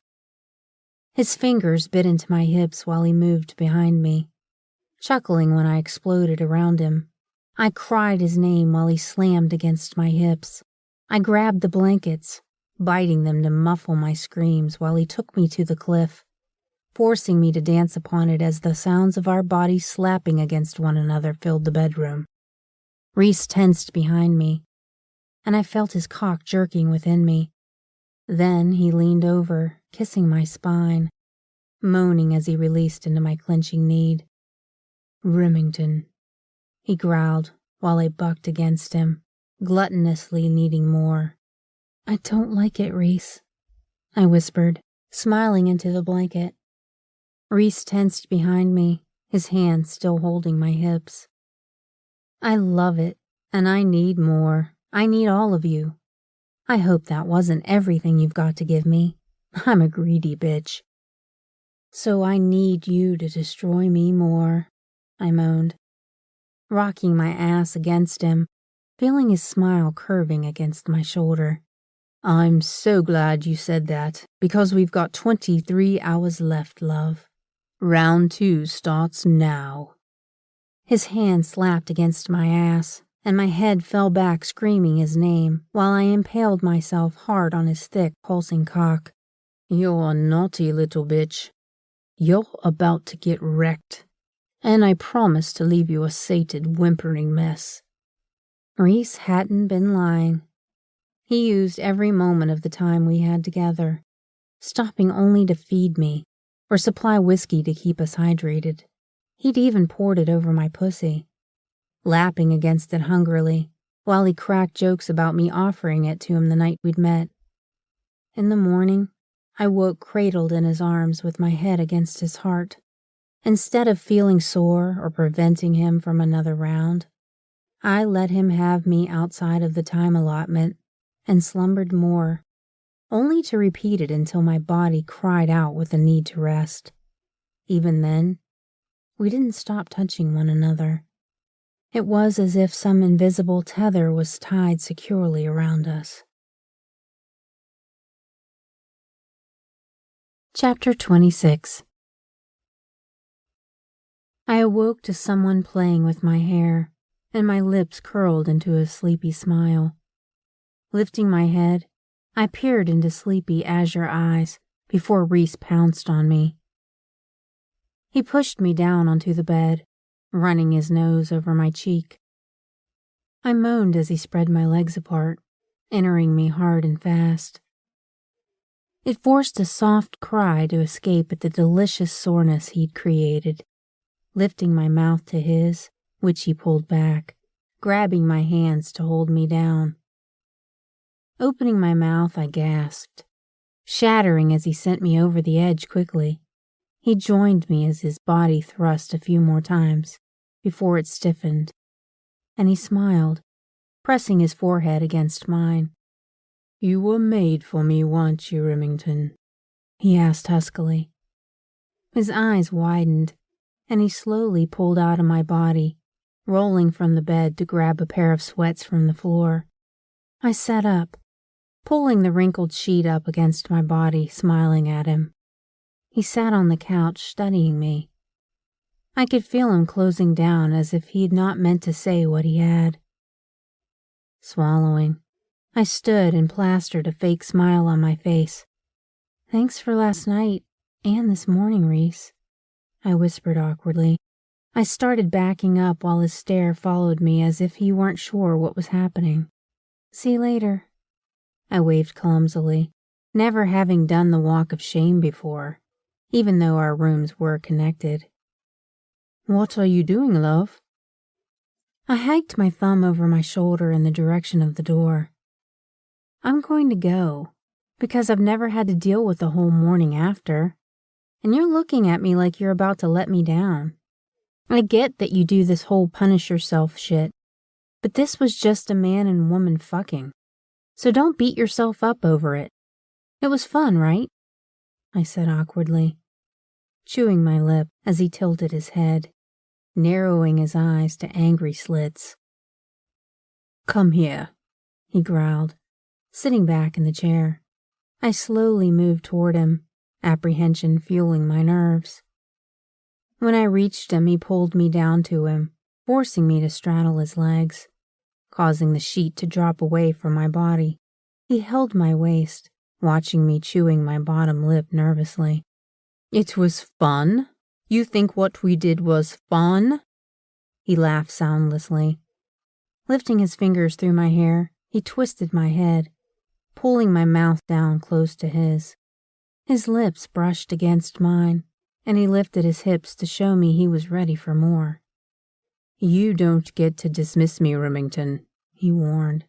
Standing up without warning, he walked me backward with his hand directing me until I was flat against the wall. His mouth lowered, claiming mine in a toe-curling kiss that stole a soft moan from my lungs. He released my hair, lifting me by my hips as he opened the connecting door, slowly walking us toward the bed in the other room. He laid me down, lifting his head. Reese's mouth brushed against mine. His eyes searched mine and he smiled wolfishly. His erection pushed against my apex, and he snorted, feeling me rocking against him, eagerly ready for more. "Your pussy is delicious. I enjoyed sucking the arousal from it as you begged me to fuck you. I enjoyed wrecking your tight cunt and listening as you screamed my name for hours. It was fun fucking you, Remington. Watching your pretty eyes grow hooded as I hit that spot within you that no other man had found before. Also fun. It's been fun seducing you and learning how innocent you really are. You should have told me to leave last night. I warned you," he chuckled, lowering his mouth to devour me slowly as my stomach clenched. His hands braced his weight on either side of my head while he pushed up, tensing his chest muscles. "It's too bad that you want more than a pussy I intended to claim. You really are beautiful. And rather amazing in bed, even with your clumsy moves. But Remington, that is all you are and will ever be." He watched the tears filling my eyes. He swallowed, turning on his heel to stop at the door. "That's how you let someone down the morning after, Silversmith. They are serving breakfast downstairs. See that you're in attendance. My staff isn't going to wait on you hand and foot. I'll see you down there. Oh, and stay the fuck out of my room now that I got what I wanted from you." He closed the door, and I laid there, staring at where he'd slipped into the other room and locked the door. Something crashed against the wall, and I jumped, sitting to stare at the door. I slid from the bed, silently moving into the bathroom to wash him off of me. I dressed, slipping into a soft blue dress before adding lip gloss and mascara. I silently tied my hair up, moving from the room. The knights fell into step behind me, none of them speaking. I moved purposely to the dining room, sliding into a chair as everyone watched me. Reese came in after me, sitting in the chair beside me at the head of the table. Cole scooted his chair closer to me, staring at me while I remained mute and unnerved by Reese's cold dismissal. Servers moved around us, and Cole leaned over, kissing my cheek. I ignored him. Ileron watched me, his eyes smiling as he leaned his arms against the table and spoke. "This is where you fuck Cole, and I get you after he gets bored of your snatch," he snorted, licking his lips. Nyota elbowed him and turned angry eyes to Reese, who silently watched it unfolding. "You ready to be mine, sunshine?" Cole asked softly, reaching for my hand. I stood slowly, moving my eyes to Ileron, Cole, before finally settling them on Reese. "You're a bastard, and you need to forgive yourself. You fell for some stupid whore's game and thought her innocent, and people got hurt. It isn't your fault you fell for a tight pussy that was attached to the villain. Many men before you and after you will also slip and fall into cunts just like that one. It's like the Idiot Guide to Adulthood." "You," I said to Cole, holding his stare. "You deserve more than to pick up the broken pieces of those that Reese discards like trash. You're better than that, Cole. You may want everyone to think you're a prick, but your heart is huge and it deserves to be someone's first choice. You, Ileron, you're a fucking idiot. Nobody sticks around for sloppy thirds. It isn't even a real thing. You are all seriously fucked up. I wasn't alive when this shit happened, nor am I a part of it.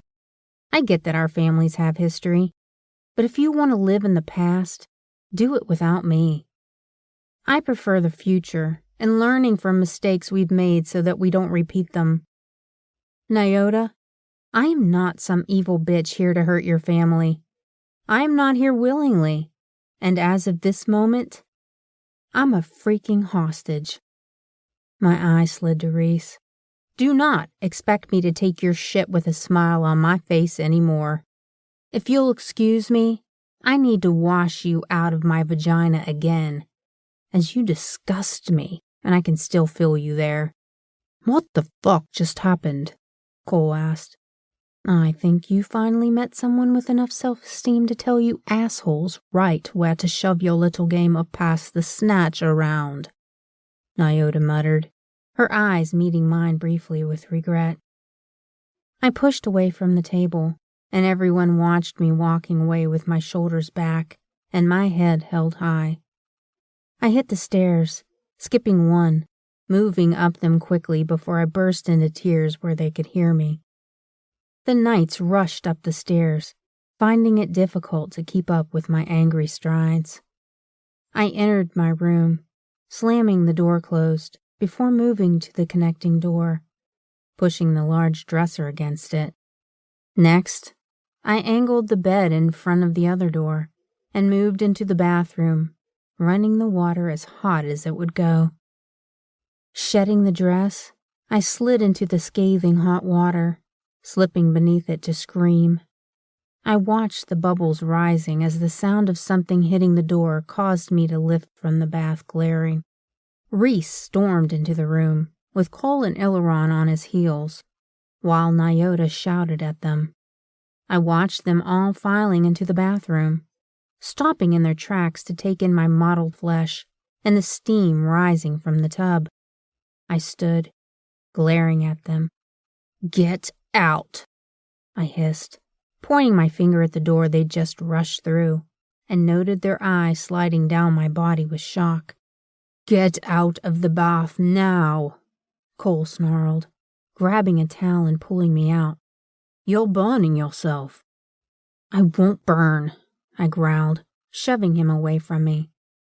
"You're all unwanted in this room. Get out, or I will," I warned, and when no one moved, I shoved through them, marching toward the bedroom door, and continued through the house until I reached the glass room with the forgery. slamming the door and locking it behind me. "Open the door, Remington," Reese snarled, and I turned, flipping him off as the towel dropped. "Remy!" Nick screamed, entering the room. I stepped back, and her eyes took in my red flesh. "No, you don't get to do this again. The last time sucked." "So did this morning," I snorted, turning to hit high on the thermostat, listening to her hand slapping against the glass. "Don't do this. He isn't worth it," Nyx pleaded. I turned, smiling brokenly at Nyx. She placed her head against the glass and then backed away to set the timer on her watch, and I shook my head. I needed a total reset this time, and there was only one way I knew how to do it. Sure, the Van Helsings would figure out more secrets about me, but I was sure Reese had no intention of ever letting me leave. So what did it matter? He made it abundantly clear that he planned to use me, and that was how I felt now, used and discarded. "Remy, open the damn door," Cole growled, his eyes lifting to the thermostat maxed out at 3,000 degrees. Nyota worried her lip, picking at her sleeve while Ileron stared at me in shock, his brows nearly disappearing into his hairline. I stood there stark-ass naked, as more alphas were entering the room to figure out what was causing all the commotion. Hunter, Conrad, Ian, and others filled the room, and I shut them all out, turning as the heat filled the armory, causing my skin to sweat. I fired up the forge, sliding the silver into the mold, and watched it glowing red before I pushed my hand into it, dripping the liquid metal over my fingers. I could hear them gasping behind me, knowing they were freaking out at the show. I lifted myself into the fire and laid down on the coals. My eyes closed, and I exhaled. The flames kissed my flesh, heating my soul while I exhaled the pain of hearing Reese's words. Even though I knew he rejected me because of his self-punishment, it didn't make the words any easier to swallow. I could hear people screaming as the fire hid my body within the flames. Some women were created from flames, and I was one of them. I discovered it in an accident that should have ended my life. The car had rolled down a hill, and after bouncing several times, it burst into flames. I'd screamed, begging for someone to help me, until I felt the pleasure the flames brought. I'd sat in the car on fire, listening to the crackling of metal as it burned so intensely hot that it had melted and twisted the frame. When the fire began to simmer down, I crawled out of the car and walked home naked through the woods. I'd told my mother everything, and she hosed me down as if she'd been expecting it.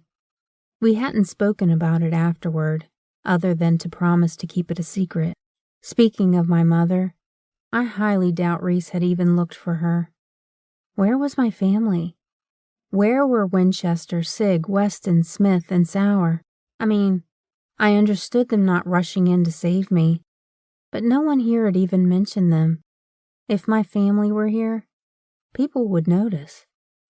I sat up, sliding my legs over the forge and walking toward the water. Slipping into the bath, I watched the water bubble as steam hissed loudly. I turned, smiling coldly at Reese, who watched me with a dark look in his eyes. Yes, asshole, I wasn't just a silversmith. Whoever my mother had chosen to sire me was also a part of who I was. She'd chosen each father for her children based on what they were. That much I knew. Each of us had a unique skill set, but I burned things to the ground, where others created beautiful works of art.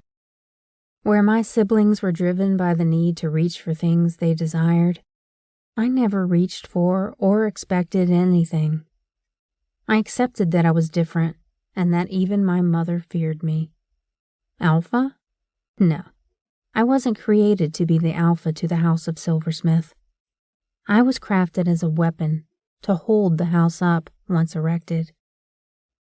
I slipped from the water, noticing that Nyx held up a robe outside the door. I shook my head, turning the heat to freezing, and waited for it to cool down enough that it wouldn't harm those outside the glass room. Ice settled on my flesh, and I ignored the ache that filled my bones. Frost dusted my lashes, but I didn't blink to dispel it from forming around my eyes, or covering my body in an icy layer from my sweat.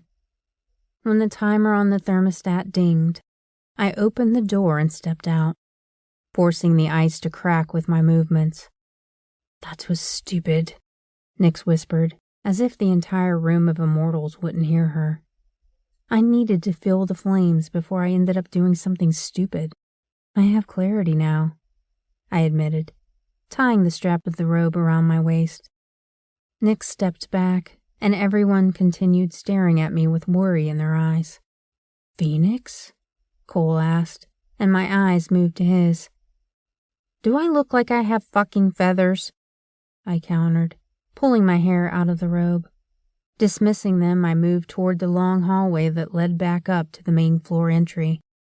I didn't stop, even though all the immortals followed us. Once I reached my room, Nyx slipped inside, and I closed the door as Reese held my cold, dead glare. They could guess what I was, since I didn't even know for certain. I was the only child my mother hadn't planned, as my father had chosen her.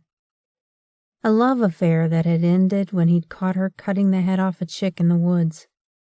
That was her explanation for his departure from our lives. I didn't buy it. Not for a moment. I'd always known my father had found her, intending to breed, but the why of it escaped me. Not that it mattered. No one cared what I was beyond a silversmith witch with the ability to create weapons that could kill immortals, sending them to their long overdue graves. "What do we do now?" Nyx asked, chewing her thumbnail nervously. "Now we rent a house and figure out how to live as mundane mortals. My savings account has a little over 10,000 in it, which should be enough to find somewhere to live and tide us over until we can find jobs. I don't think that our skill sets are in high demand. What are we supposed to put on our applications? We'll hunt down the undead for you? Good with sharp objects and killing people you want to send to an earlier grave? I'm a gunsmith and you're a nymph. We'll be fine," I stated, sitting on the bed, exhaling slowly. "What happened, Remington? You never lose your shit like this." "He was amazing, Nyx. He cherished me in my body, seducing my mind and soul, and then I tried to leave the room before it got awkward. I said I'd had fun, but that I'd never had to deal with the morning after and tried to go back to my room. So he took me to my room, where he told me I was less than nothing to him. I could have told him to leave or just gone to sleep. I wasn't even upset about having to deal with his self-induced punishment. It was the coldness in the way he told me I was nothing to him. At breakfast, Cole started flirting, and I was rather blunt on where I stood with him. I went to bathe in hot water, since it helps me soothe my emotions. They all decided to crash my bath. My emotions started to unravel, and I panicked. I knew I could make it to the forge, so I did. I'm sorry that it scares you so much, but I told you that I'm fireproof. Your silver fails you, though. What happens if one day you're not fireproof? Being a mortal doesn't mean you're invincible. You're still mortal for Aphrodite's sake. I can't lose you, Remy. You're all I have. I love you too, even if you occasionally get so horny that you try to hump my leg. Dogs do it on occasion, and people never point it out to them, she pouted. Actually, they do. They just don't bring it up often, since the dog doesn't understand them, I explained, leaning my head against her shoulder as she hugged me. Who did you end up with last night? Nathan, she smirked. I think he likes me, or my vagina. It's either one or the other. He covers my mouth a lot when we're going to Pound Town. So, I'm leaning toward my vagina. Nobody calls sex Pound Town, Nix, she snorted, patting my head. I just did. Yeah, but you also call your vagina a man-eater or cake. People call it cake all the time. There are literally music lyrics that call lady bits cake. I think it's because they eat it. Is that why? I laughed, smiling. I stared at our reflection in the mirror. We're going to be okay. We have to be. We're together, and at the end of the day, that's all that matters. Except we're both prisoners in the hands of your family's mortal enemies, she pointed out, smiling at me in the mirror.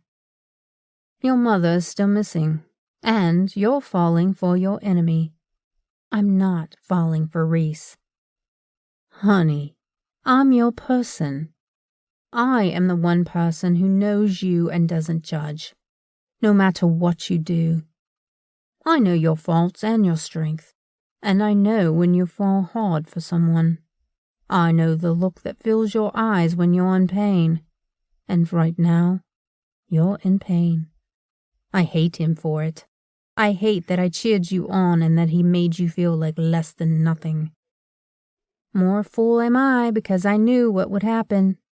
I still agreed to be his. The saddest part is, I wouldn't change who I chose last night. I'm glad I allowed it for one night, but I won't be his punching bag. I won't fall into Cole's arms and then have him hand me off to Eleron. I won't be their toy or play their game. I'm Remington Silversmith, and while I may be naive and young, I'm not weak. That is why we're friends. You fall, but you never stay down for long. I'll see about finding us a house to rent or one to buy. I do have money, you know.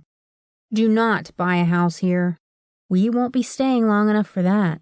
Just long enough to find my family and then move somewhere far away, where men like Reese aren't hovering and we're not at the bottom of the food chain.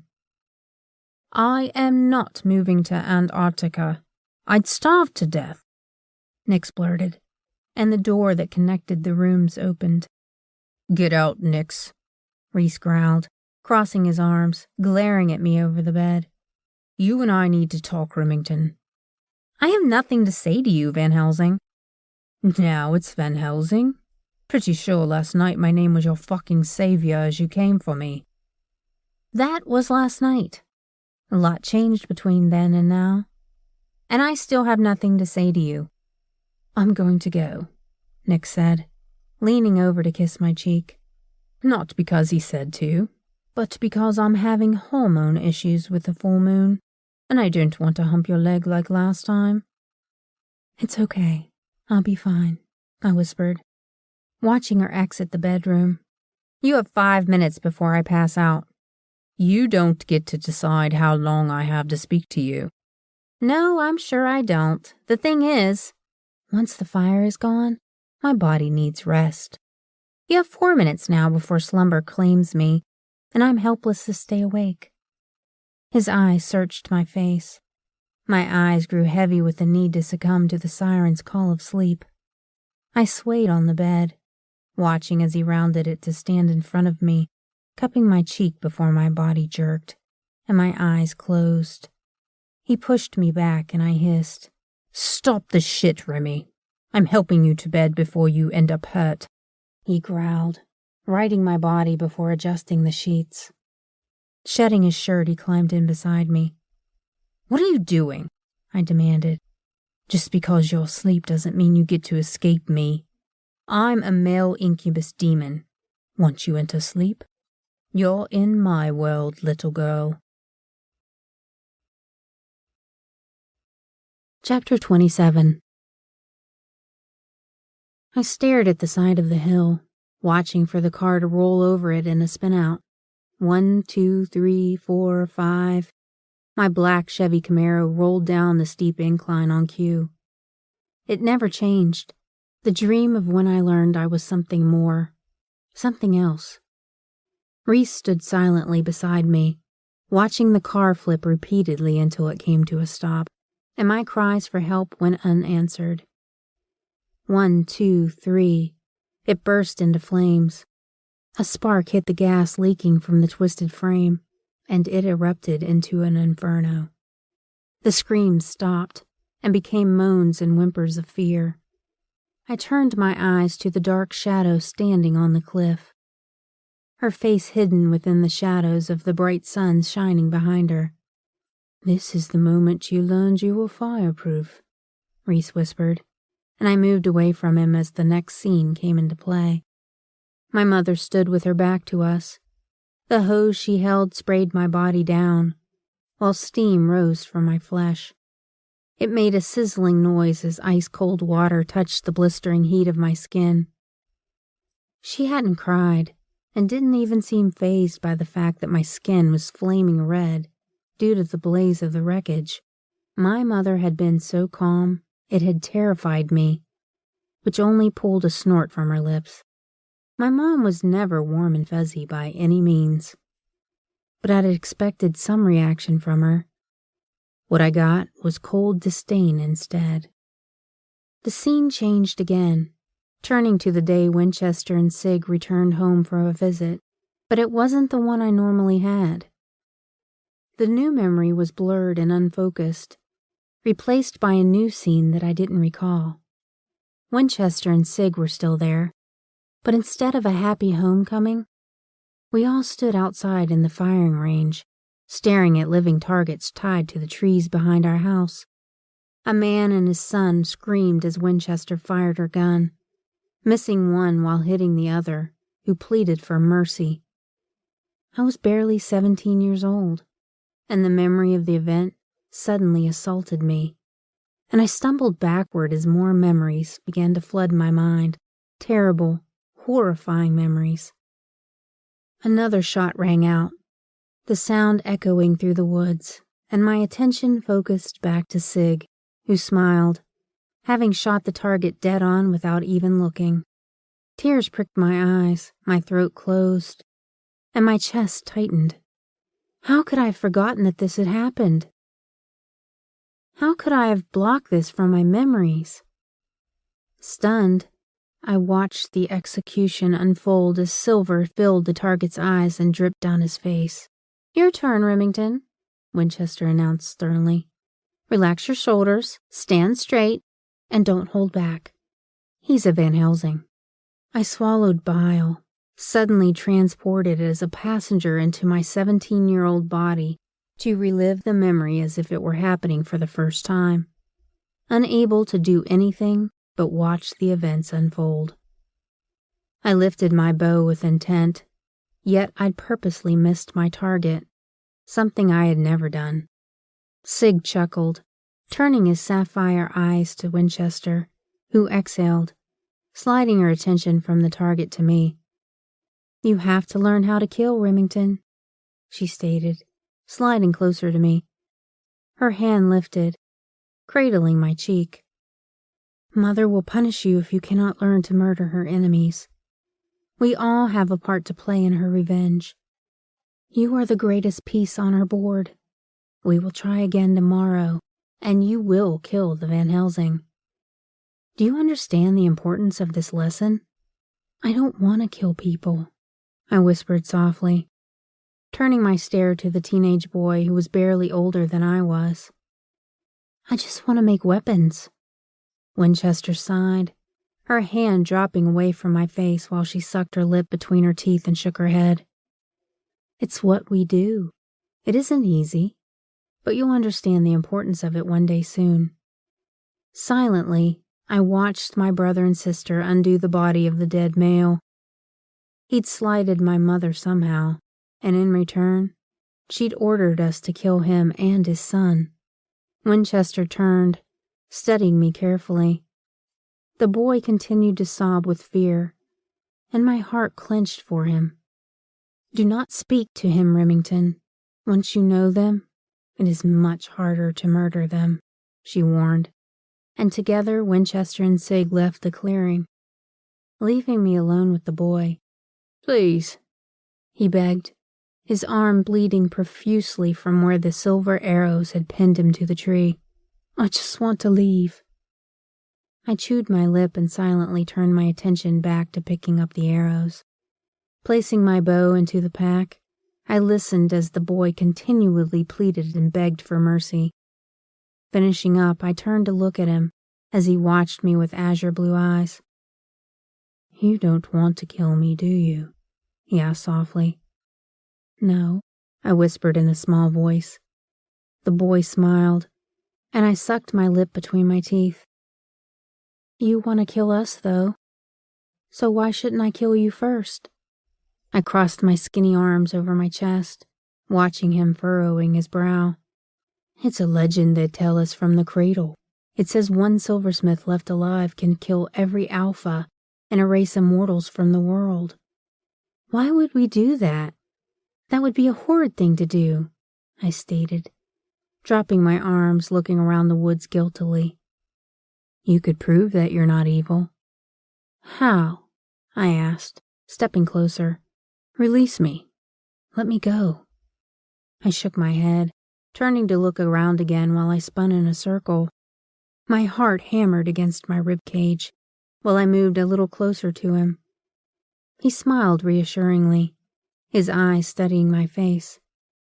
He was one of the first boys I'd seen up this close, other than my brothers. It had made me feel weird at first, and then warmth spread through me, which had made Sig laugh. He'd constantly teased about my red cheeks and gaudy hair, making me ugly. Dick. You are very pretty, Remington. Is that your name? He asked. His pretty azure eyes smiled while he watched me moving closer. At my nod, he beamed wider, revealing handsome dimples. Have you ever been kissed? I shook my head, scrunching up my nose, as if Mother would let me leave the woods to know what it was like to be kissed. My experience with romance was from chapter books and bad reality TV. I tilted my head, touching his naked chest, feeling him tense beneath my fingers. My eyes slid to his and he smiled, swallowing hard. Let me kiss you, he stated firmly. If I'm to die, I would die happily, having tasted your lips, Remington. I blushed deeply, pushing my hair away from my face, considering my path. I didn't want him to be here tomorrow. I didn't want to murder him or anyone else. And if he remained here, they would force me to end his life. I stepped on my tiptoes and reached for the arrow. He whispered encouragements, leaning his forehead against my shoulder, which had caused heat to pool in my stomach. The moment he was free, he slammed me against the ground, stomping on my face. I cried out in shock, sobbing at the red-hot pain that ripped through me while he assaulted me. I turned, curling into a ball as he attacked. You actually think I'd kiss your poisonous lips? Ugly little bitch. You are nothing. You're less than nothing. Your kind deserves to die, and when I bring your head back to my alpha, he will praise me for my bravery, facing off against a monster like you. He reached down, yanking my head up by my hair. He ripped my shirt open, squeezing my breast while laughing cruelly. I may take you back whole and use you for sport, he chuckled. I couldn't see past the blood in my eyes. I didn't see what hit him, or who landed a kill shot to his forehead. Only that he released me and hit the ground with a bullet through his head, and pink brain matter sprinkled on the forest floor. Blood from both of us covered my face, and I shoved him away from me, righting my torn shirt. You are such a disappointment, daughter. My mother's distorted voice filled the forest, and yet I couldn't see her or pinpoint her position. Get up, Remington. I didn't move. I couldn't. Sour grabbed my hair, yanking me to my feet. I sobbed in pain as my bones cracked, and a rib pushed through my chest as he snorted. He held me in front of him, and our mother stepped out of the shadows, covered in dark robes. She shook her head before she slapped me. You are nothing if you cannot do what I created you to do. If you cannot become what is needed, I will remove your heart from your chest and try again." "Do you understand me, Remington?" she asked. I continued to cry and scream. "Stop acting like a child." "She is a child, Mother," Winchester whispered, her eyes pleading for me not to say something stupid. "She's a waste of resources if we cannot train her to kill, Winchester. Her age doesn't matter. None of you held back when required to handle an enemy. Remington has failed me and will be punished. Place her in the armory. She will spend 6 months there, and when she gets out, we will hunt another young Van Helsing for her to murder. The younger the better, so that she knows no emotional influence can prevent her from our course. Do not heal her. Do you understand me?" "She's your daughter, Mother, not some criminal in need of a lesson," Winchester hissed, and Sour slapped her, causing her head to slam against the tree. She whipped it back, baring her teeth at him.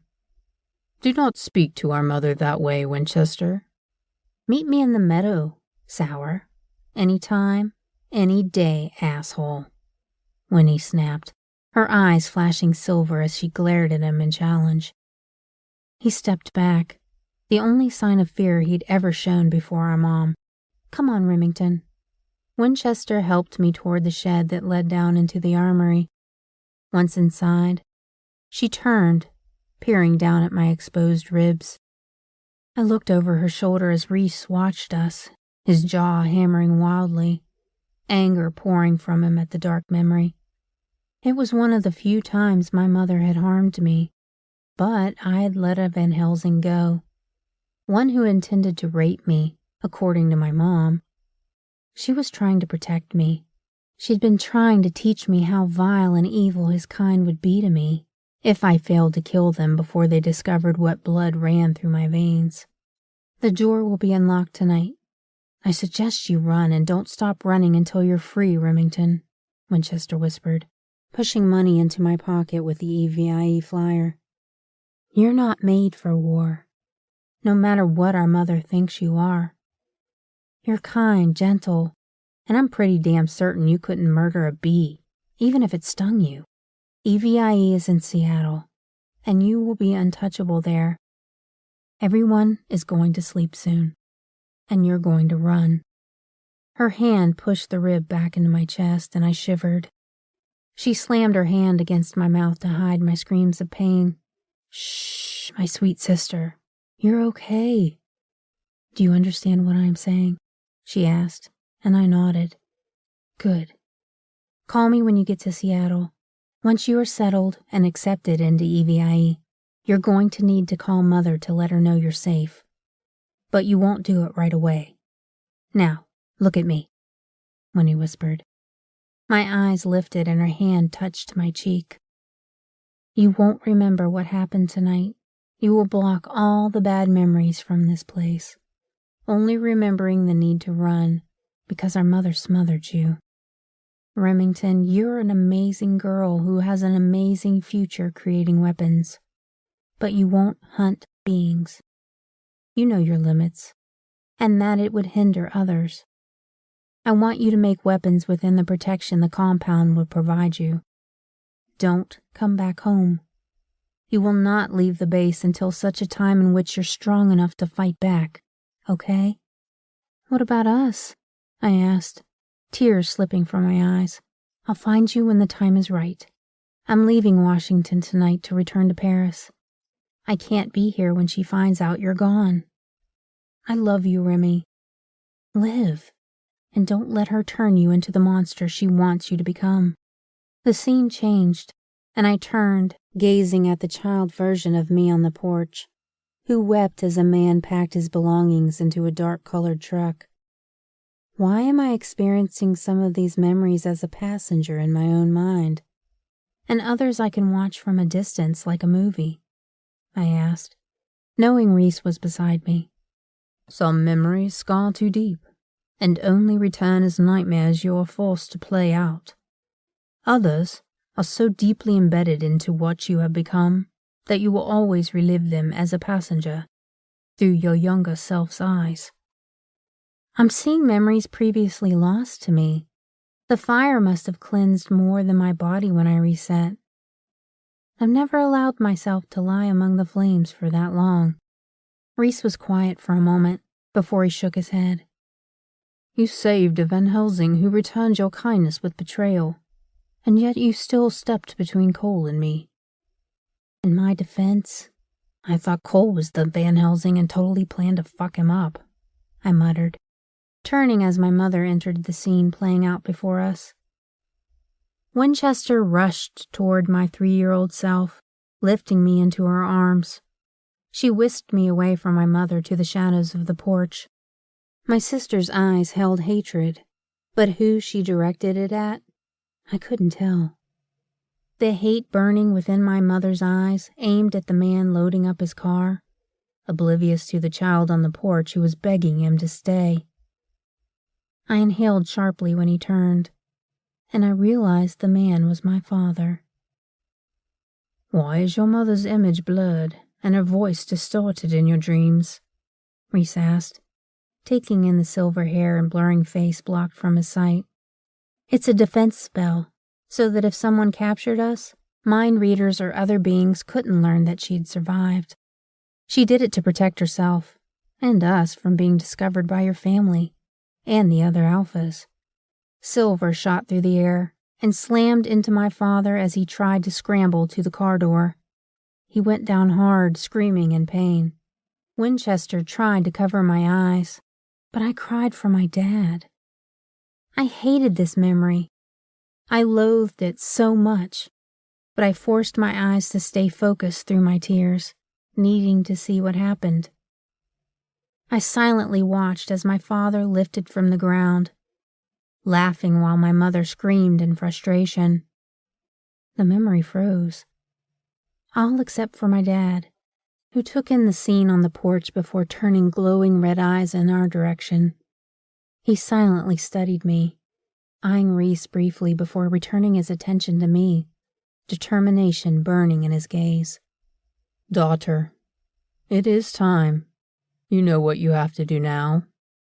Save them all, or we will all fall beneath your mother's need for revenge. Remember me when you wake this time. I am proud of whom you have become, and I am coming to find you.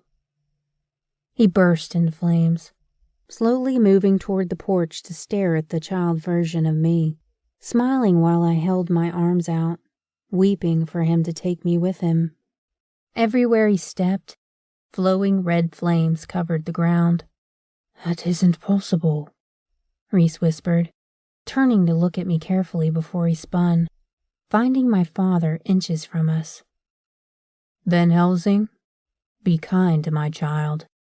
I created her to save us all, so your services are no longer needed. You've played your role, so tread very carefully where my daughter is concerned. You have no idea what she is capable of doing, but the entire world will know soon enough. What are you, Remy? Reese asked, as the scene changed into a bedroom. Was that the last time you saw your father? He demanded. I don't even remember seeing him that time. I know it happened, just not why or when. Why am I telling you this? I don't even like you anymore. Because I'm a demon, remember? Plus, I took control of your dream the moment you fell asleep. You are currently grinding your body against mine, and that is giving me more power and control of you in your dream state. Peachy, I'm a leg humper when asleep. Nyx will be so relieved that she isn't alone in that division. What? He asked, and I rolled my eyes dismissively. The lights turned off and I peered down at my suddenly naked body. Put my clothes back on. This isn't a memory. I have never in my life worn anything this ridiculous. I wore a sheer pair of panties with tassels on my nipples. Reaching up, I pulled them off, groaning as they left my nipples sensitive. Oh, this isn't a memory. It's your naughtiest fantasy playing out for me. Let's see how dirty you really are, Remy. Reese chuckled. The scene changed into a dark room with candles lit in sconces on the wall. A dungeon? I have to admit I didn't see that coming. That makes two of us. Are you sure it isn't your fantasy? I asked, feeling his hands as they slipped around me from behind. His mouth kissed my neck and I frowned, noting that another version of Reese stood in the corner, watching himself fondling me. Because this isn't weird or anything, right? Reese captured my hair, turning me around, and lifted me from beneath my thighs to claim my mouth hungrily, walking us to the bed. He chuckled from where he now stood beside us, watching as his fantasy double devoured my lips, grinding his erection against me. Your fantasy is me? He questioned in disbelief. I moaned, unable to answer him because my tongue was busy. Fantasy Reese was way less drama than actual Reese. He lifted my body, slamming me down on his cock as my head pulled away from his, a scream bubbling up to erupt from my lips. Really?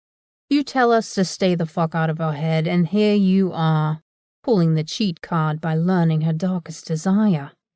Why is she fucking you in her darkest desire?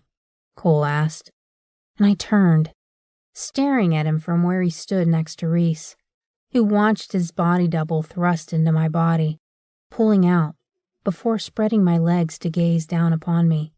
Jesus, isn't that a pretty pussy? You assholes, Asen growled, his eyes narrowing while he moved toward the bed.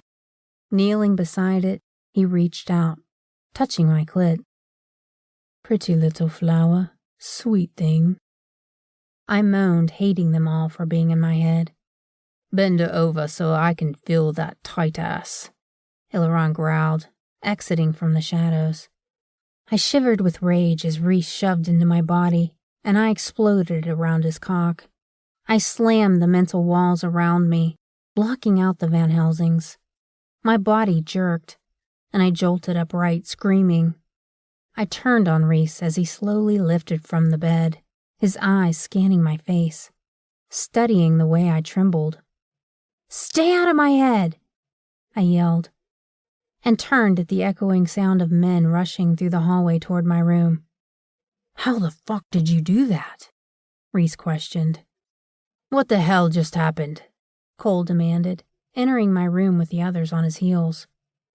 Good question, because it couldn't be what I think just happened. No one has ever thrown me out of their head. Hilaron snorted. It's impossible to eject an incubus demon from your dream once he has access. She just ejected 4 of us, Asen stated, folding his arms over his chest to stare pointedly at me. 5, Nyota groaned. Sick bastards. Some shit I don't ever want to see you doing. Trying to make Remington want you when her entire fantasy revolved around Reese. Well, that is one of them.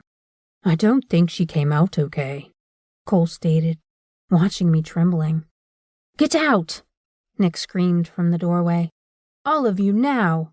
Reese, if you intend to stay, strip naked and cuddle her. The fire is gone, and she's freezing externally. Who the fuck made you the boss, nymph? Reese growled warningly. I am her person. I'm the one who knows what to do when something goes wrong. I know Remy's secrets, her dreams, and I know when she's in trouble. She's in trouble. Are you willing to measure dicks over this and lose her in the process? I'll save you the trouble. I don't have a dick, which most of your brothers can verify. Her core temperature is dropping, Reese Van Helsing. You will lose your advantage if she dies. And if her temperature gets too low, she will die. It has to be gradual. Her body has to reach its natural temperature on its own. You woke her up too early, so get her comfortable now. Heat her body, so that her body can slowly regulate its temperature. Silently, I watched Reese stand, pushing down his sweatpants while he stripped naked. Nyx made a strangled noise of need in her throat, purring as he glared at her. Get the fuck out, all of you, now, Reese snapped. He slid the robe off of my body, pulling me close against his heat. My hand lifted, curling around his hand to bring his palm against mine. "You're okay, Remy."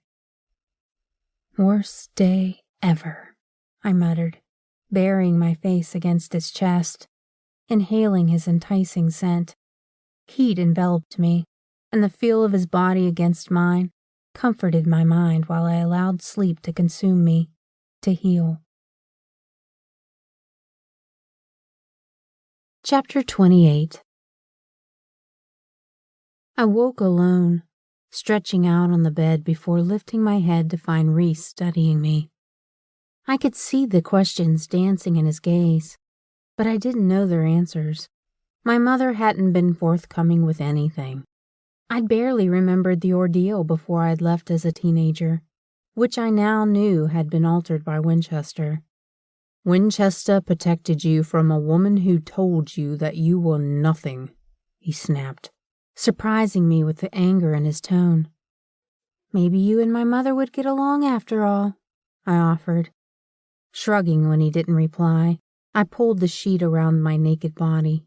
"Your mother allowed the male, who I assumed was your brother, to hurt you. You're still mortal, which means she was willing to let you die. Yet you race back here to save her? You're either blindingly devoted or incredibly stupid, Remington." Reese leaned forward, steepling his fingers in front of his mouth. "As you saw, Winchester took the memories, and I think she's done it more than once. That's her gift. She has the ability to mess with people's memories, replace them with blank spots inside your mind. I'm not blindly devoted to my mother, but I do love her, Reese. She gave me life, and that is something I appreciate. You loved your mother, and just because you assume mine is a villain, well, it doesn't mean I don't love her." "You kicked 5 incubus demons out of your dream like we were weak. I assure you that is not the case here. I am the strongest incubus demon within the world, so you need to explain to me how you, a fucking mortal female, kicked me out of your head." "Your brother was being obscene with his language and what he wanted to do to my backside." He smiled wickedly, while heat smoldered in his gaze. "I was worried you would let him, or dream you would allow him to hurt me. My fantasy wasn't him, or them, Reese Van Helsing. It was you and only you that I wanted. Once it changed, I felt the pull to expel you all to prevent harm to my body. I also found it very unromantic that you would steal my fantasy, which is something very private and personal to me. I liked knowing it was me in your darkest desire, and that you want me. I don't like that you had the power to kick me out of your mind, though. No one has ever kicked me out before you, and I need to know how you managed to achieve it." "I don't know, Reese. I knew I didn't want your brothers touching me. Asen had no right to touch me where he did, and Cole was removing his clothes. Illaron planned to force himself into my body, where no one has ever been.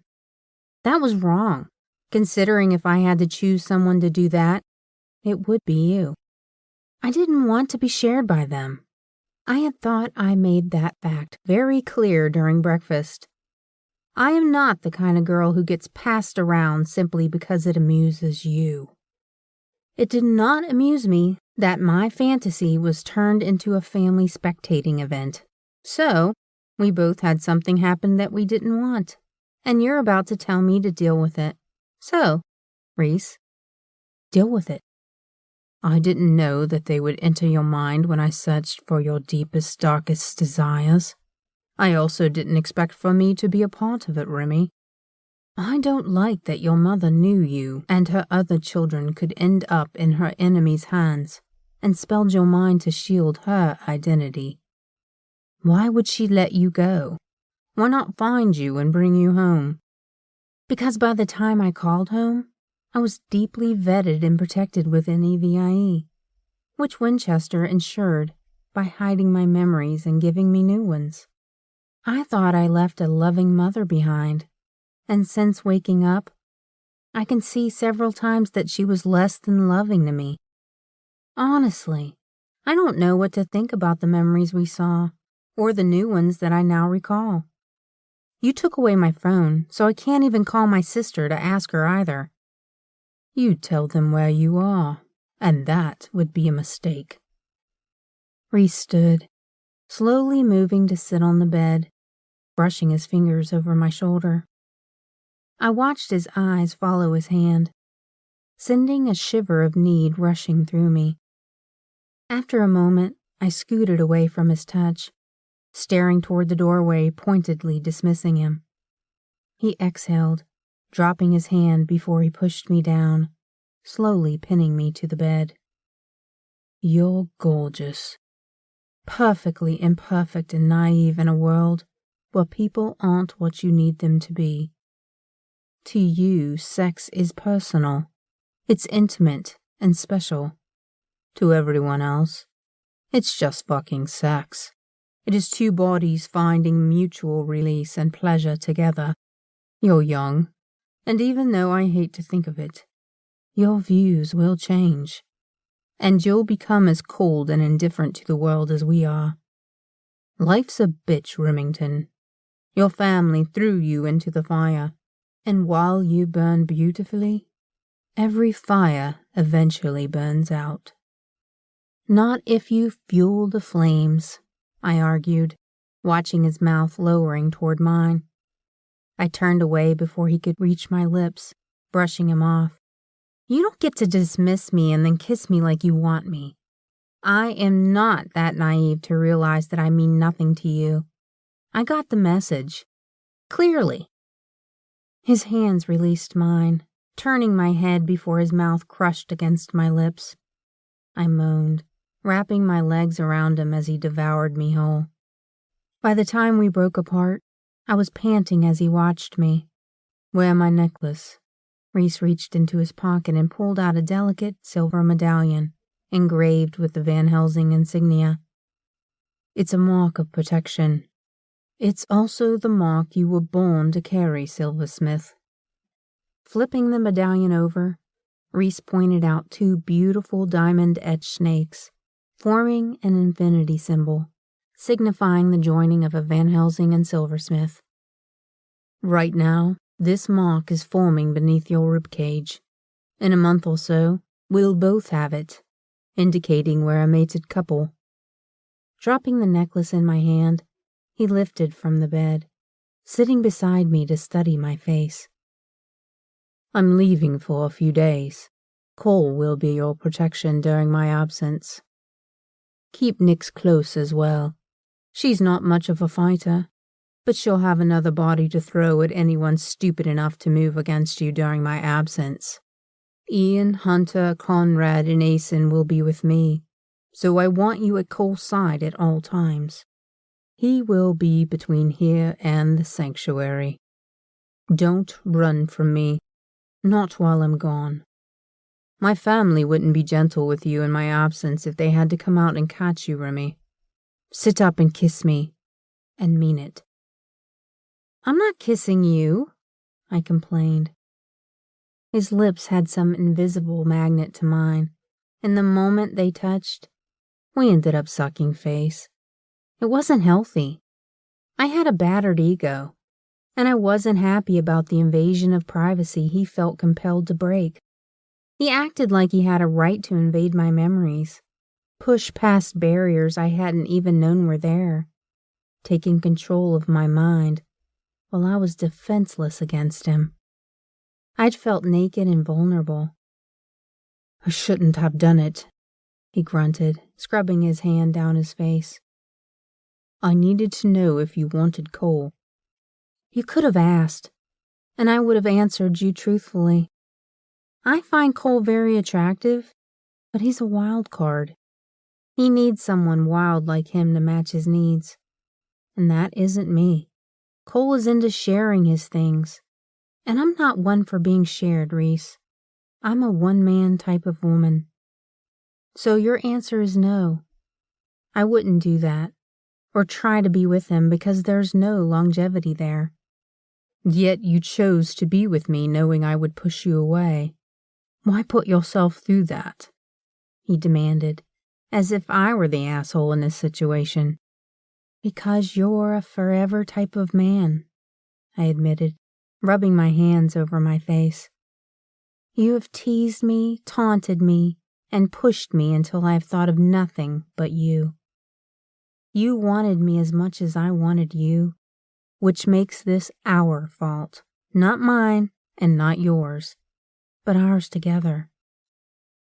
It was enjoyable. You were great and treated me with respect, which is more than either of my flopped attempts had done. You knew I wouldn't blow your world away when you came into my room. You knew I lacked the experience, and yet you came anyway. It worked, and we both got what we wanted. That's it in a nutshell."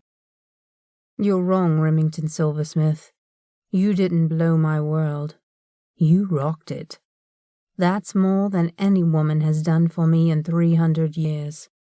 You were innocent and inexperienced, but you matched me in need and fire, and no woman has ever accomplished that before you. Sex wasn't feeding with you. I have not fucked a woman in 300 years for anything more than to feed." I blinked, holding his stare, watching him stand after he'd dropped that information into my lap. "Don't tell Cole that. He enjoys the game of bedding feeders he thinks I come to enjoy." "Why?" I asked softly. "It gives him some sick sense of enjoyment." "Not that," I snorted. "Because I hadn't found anything worth relishing or allowing myself to enjoy until you," he admitted, watching my face. "If I were a better man, I'd have left you alone last night. I'm not a better man, my Silver. I have built a reputation around being a monster, and it works for me. I have no weakness other than my family. I've given no one anything to use against me, and I'm not about to start now." "You also won't forgive yourself." I frowned, watching all emotion slip from his face. "Sooner or later, you have to forgive yourself because everyone else has, Reese. You punish yourself so much that it holds you back. Guilt is a heavy burden to carry, and you've carried it for so long." "Do not pretend to understand what or who I am, little girl. It makes you look weak and stupid," he growled, slipping through the door to slam it behind him, causing me to wince. The door to Reese's room opened and closed, and I turned as mine opened from the hallway, staring at Nyota, who slowly walked toward me. Her azure eyes were framed in thick, dark lashes as she studied my face closely. "You're not here to hurt us, but someone created the perfect mate out of you for Reese, to either help him or destroy him, Remington. He's a damn good man, and the proudest knight in the entire Van Helsing line. He seemed to have lost the chivalry part." "Chivalry is dead, child." I started to argue her calling me a child, but she lifted her hand for silence. "I am 400 years old, Remington. To most of us, you're a newborn babe in a world of ancient beings. I do not think you want to destroy Reese. If you think you can reach him, I will help you achieve it.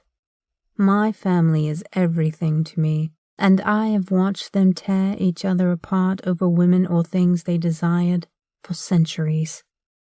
No woman before you has turned Cole down. They don't see the heart behind the malice and pain. Yet you saw through his facade. You know he isn't for you, and you called him out on his bullshit. You know Reese would hurt you, yet you willingly took that chance to see if you could reach his deadened heart. And I think you did. He was out of his mind when you crawled into that forge. Others may not have noticed, but I did. Prove me wrong. Show me who you really are, and I'll help you in any way I can. Chapter 29. Reese had been gone days when Cole told me to get into the metallic blue Lamborghini Aventador, which had probably cost him more than a house. Apparently, it was one of Reese's favorite cars, and Cole had been itching for an excuse to drive it. I eased into the plush black leather interior just as Cole stepped on the gas and the engine purred to life, and I smirked as Cole made a purring noise along with it. Silently, I checked the phone that only allowed me to call Reese, even though I'd refused to use it once since he left.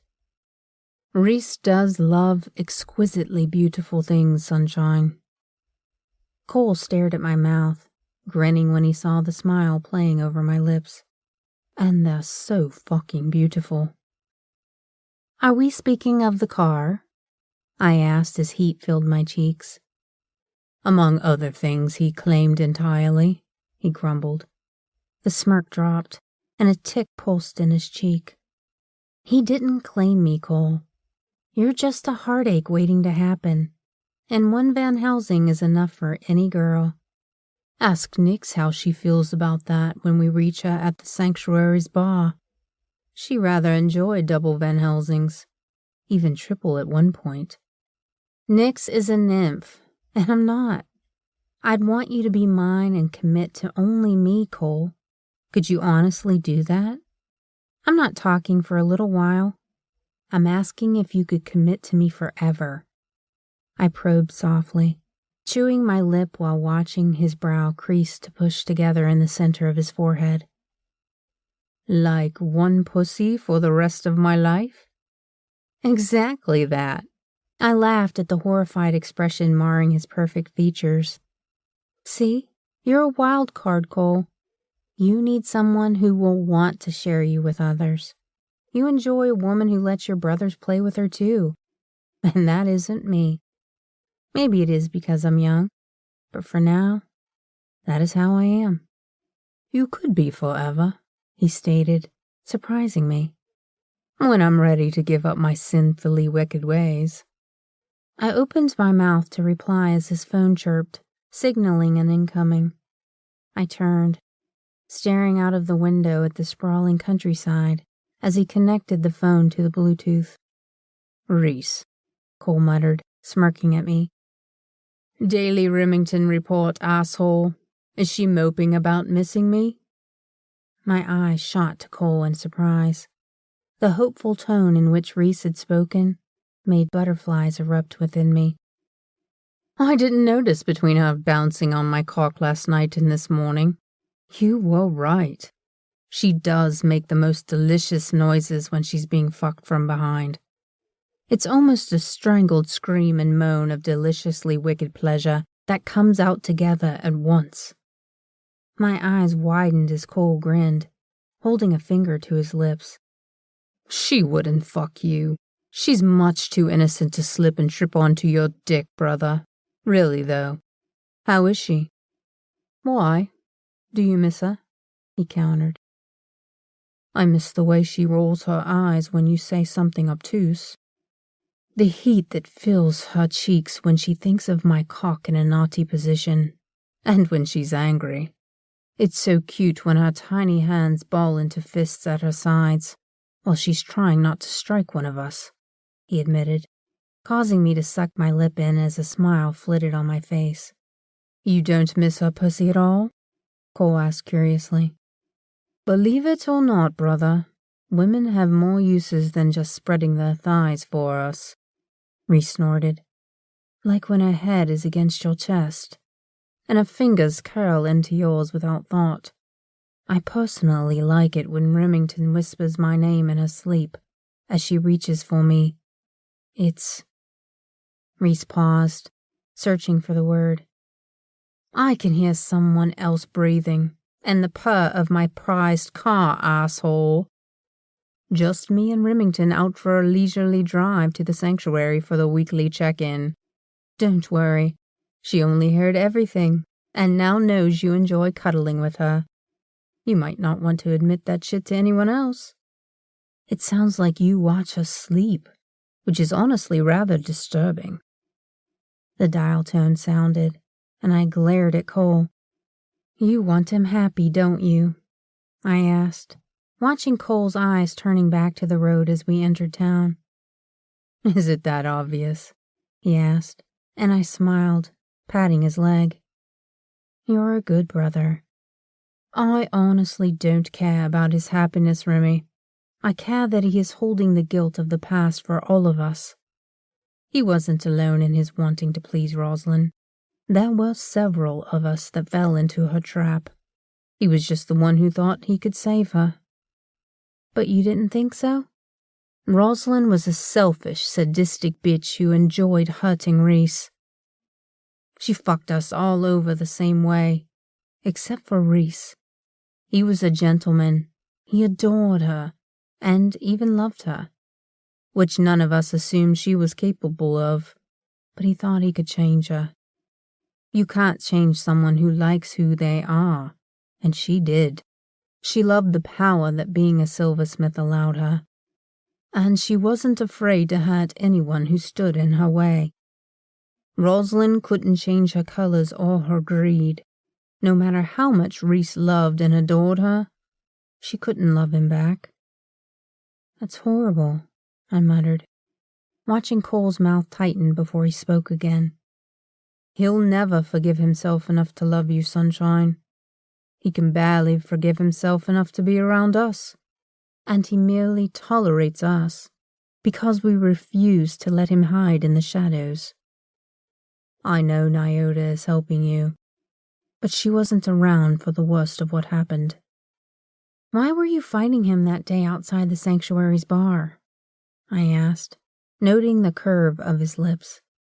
"It was a test for the silversmith halfling witch, to see if she'd move to kill him, even after I explicitly forbid it." He chuckled as I rolled my eyes. "The ammo she had wouldn't have killed him, but it would have hurt like hell. I had to know if she was trainable, if she would listen to orders, or was merely tolerating me to get to the Van Helsing Alpha. Imagine our surprise when an actual silversmith stopped the ammo easily. I've never seen a silversmith use one arrow to stop a barrage of bullets, Remy. Ever. Nor can they absorb them. And yet you did both." "I discovered it by accident, the absorption part anyway. Nix entered the firing range inside EVIE, and the student firing their AR-15 hadn't turned on the live firing sign, and was firing entirely too fast for me to stop the iron bullets from hitting her. So I used magic to pull them toward me, and then realized the mistake I'd made too late. Miscalculations don't happen to me with ammo, but the thought of losing my best friend made me act rashly. I felt each one hitting my flesh. I expected pain or death, but instead, I was fine. The arrows, on the other hand, are specially crafted and spelled to eliminate fired ammunition, so it wouldn't have missed her bullets, not even if I had to turn around to stop them before they hit flesh. Once spelled and released from the bow, it calculates which bullet will hit first, and if it can't get the bullets, it takes out the intended victim's Achilles tendon."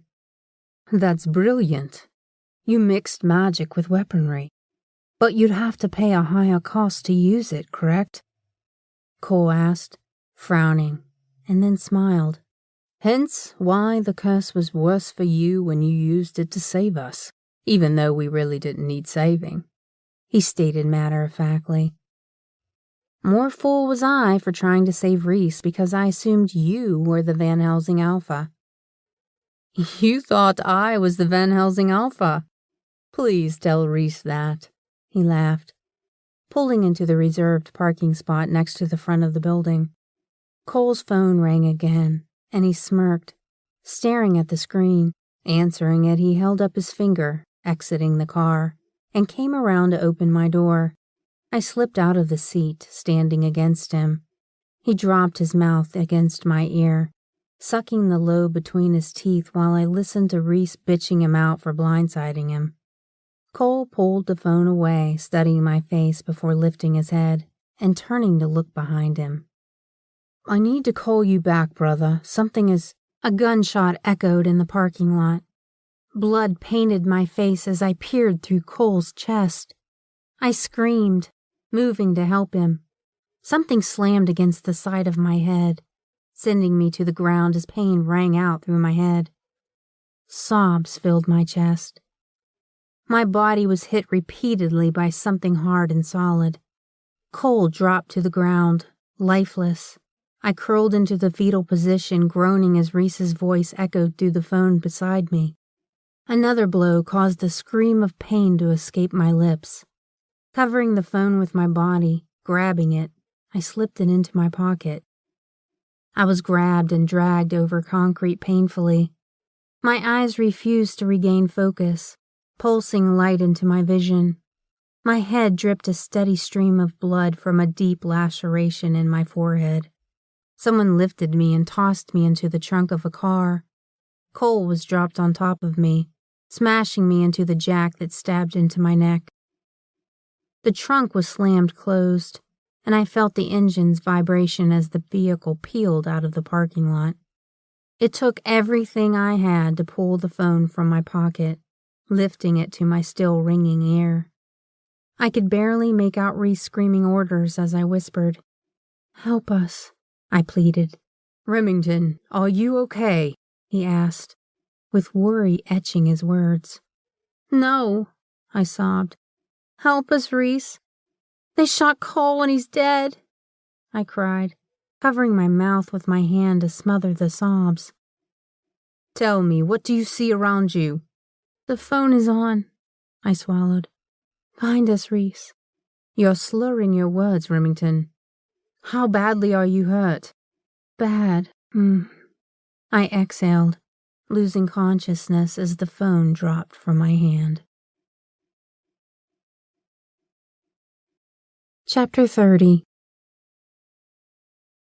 I woke in a barn, chained to two posts with my arms spread, stripped to my panties, soaked in mine and Cole's blood. Squinting through my swollen eyes, I found Cole's body, dumped on a pile of hay, beside the corpses of a man and a woman, drained of blood and discarded like rubbish. I could hear the sounds of feeding and rough sex, raping women, and using them for food while they wept and cried out for help. Turning to face forward, I saw Laura studying me, sitting patiently while waiting for me to regain consciousness. I lifted my head, only for the vampire beside her to punch me in the face again, causing me to cry out as my head jerked to the side. Spitting out the blood in my mouth, I looked down to see blood pouring from knife wounds that covered my body. They had carved me up, sliced me open, and left me to hang in a pool of blood. "Do you think I'd forgive you, stupid little whore? No one hurts me and lives," Laura ground out, her head moving closer. She sank her painful incisors deep into my thigh, causing me to scream. Her bite sent fire burning through my leg as her nails sliced through the flesh she held. Laura pulled away with my blood coating her lips and smiled. "How does it feel to know you're about to die for what you did to me?" she asked, her eyes glittering with excitement. I searched for any silver to wield against Laura, but a fist slammed into my jaw, making me focus on the pain. For hours I'd been knocked around, my focus remaining on the pain her companions forced on me. My head dropped forward as consciousness slipped from my grasp. Darkness swelled around me, and then Reese was there. "I need you to hang on for me, love. Can you do that?" I sobbed, and he lifted his hands, cradling my face as he closed his eyes. In my subconscious thoughts, I was undamaged. I shook my head, not wanting to feel what they were doing to my body. "Remington, we are close. I will not leave you. but I need to see what you see. Show me who took you. Let me look through your eyes. Open them, he encouraged. And I did. I turned to where Cole lay staring at the top of the barn sightlessly. Next, I showed him the dead couple and the women they tortured as the vampires raped their bodies while shredding through their necks. Peering out the wide barn doors, I looked at the quaint little farmhouse that sat glowing beneath the blazing bonfire outside the barn where the drained bodies burned. Horses bayed, snorting, and kicking in their stalls as they shied away from the vampires. I focused on Laura, feeling the pain of my body, slowly letting my gaze slide down to it. They had removed my panties and bitten my thighs several more times. I silently looked at the pool of blood at my feet and turned to focus on what else I could show Reese. The vampire's fist connected to my face several more times. Something slammed against my side, and I vomited blood into the puddle. A vampire settled in the blood pool, staring up with an evil smile shining in his eyes, moving closer toward my unprotected sex. Reese snarled in my head as the vampire's fang elongated and pushed through the delicate flesh, causing me to let loose a blood-curdling scream. Pain registered in my mind and sobs filled my chest, hurting my damaged ribs. He pulled away, pushing a sharp nail over my apex's flesh, slicing through it while laughing at my cries of pain. Enough. We don't want her dead yet. She must die from Cole's hand when he wakes and feeds, so that the feud begins anew. I couldn't find the others, but I know they're here. It must look the same as it did in the past. Laura dragged her nail over my wrist, pushing it against my mouth. I gagged against the coppery taint of blood. Drink, you stupid little bitch. I have vowed to renew your family's feud. And you don't get to die unless the Van Helsing murders you. When he wakes, his hunger will be insatiable, and he will need to feed to heal. Cole will not be able to resist the feast we have provided, and will feed from you until you're dead. If you're smart, you'll use the silver to murder him before he can rape you. Place him next to her and start clearing the corpses. Reese Van Helsing won't take long to find this place. He's a hunter, and a damn good one at that. It's really too bad he thinks this pathetic bitch is his mate, as it's a waste of his magnificent cock. Laura leaned down, licking my stomach as her fingers slid through my core. You can save yourself, but to do it, you'll have to use the silver I leave behind. She laughed, reaching for something from the tray beside us, lifting her fingers to her mouth, sucking on something silver. Laura held 3 large shiny balls up in her palms, smirking wickedly before pushing them into my body.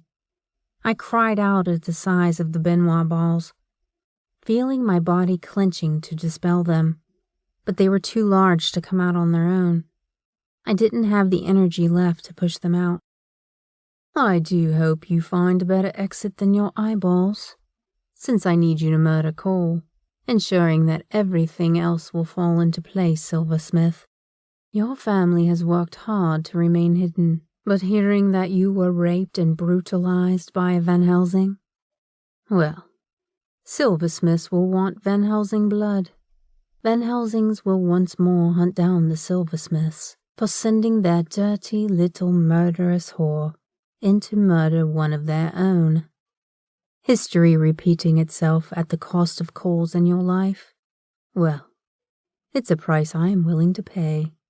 Van Helsings always go harder when one of their own is needlessly murdered. Rosalind may have moved against them in her greed, but they were not the only ones planning to move against their family. Some of us are tired of the Van Helsings holding us to the same rules. Humans are weak, and nothing but food, yet we are forced to starve, feeding in the shadows. We will rule this world. They placed Cole on the ground at my feet. his eyes filled with blackness that stared up at me. His body was healing, which sent relief flowing through me. The vampire slammed his fist into the side of my head again, lowering his body to kiss my thigh as he watched my sex clenching. "I want to fuck her, my queen," he growled, tracing a pattern into my thigh. "This silversmith is about to be fucked hard and mercilessly by a demon blinded by his need to feed, to heal. When he feeds, he will push those balls deeper into her cunt, forcing her to pull them out through her body, just like she did to me, which is a pity to miss, since I can't be here when it happens," Laura purred. Cole grabbed my leg, his eyes lifting to mine. A deep growl escaped his chest, while his focus zeroed in on me with hunger burning in them. My head dropped as the sound of people moving into the barn echoed until someone screamed. Laura turned, screeching as power erupted around us. A sword cut through the air, and I lifted my eyes to see Reese. He locked eyes with me and exhaled in relief as he turned, slicing through a vampire that shot toward him. Reese turned sideways, cutting through another male so quickly that my eyes couldn't even process the motion. Ian was tearing vampires apart, using their legs and arms to trip others. Hunter stood in front of the barn doors, holding a small group of vampires on the ground with an invisible grip while they howled and cried tears of blood.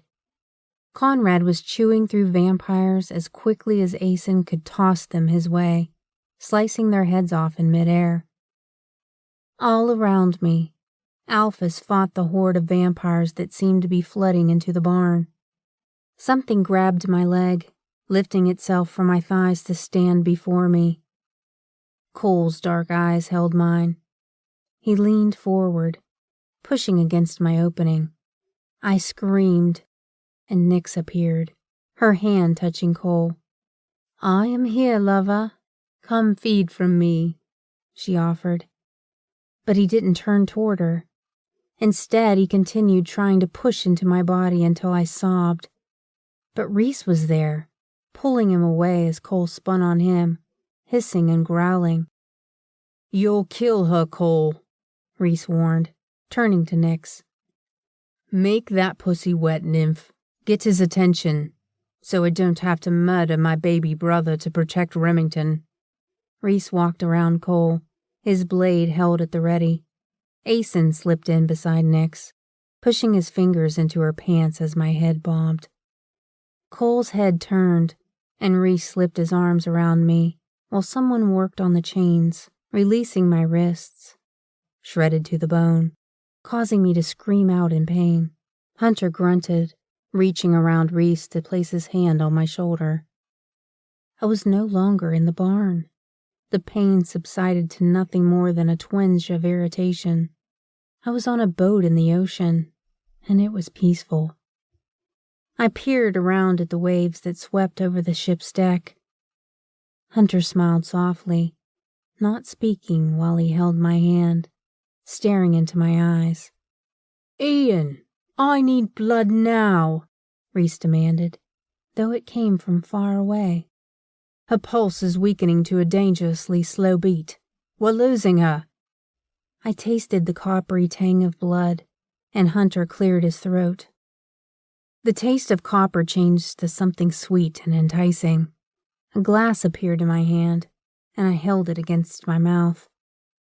"She's not drinking, Hunter," Ian uttered. "Drink, woman," he ordered, as if he could demand I drink it even though I wasn't there. "It comes with no hidden cost, Silversmith. Just drink it," Hunter pleaded.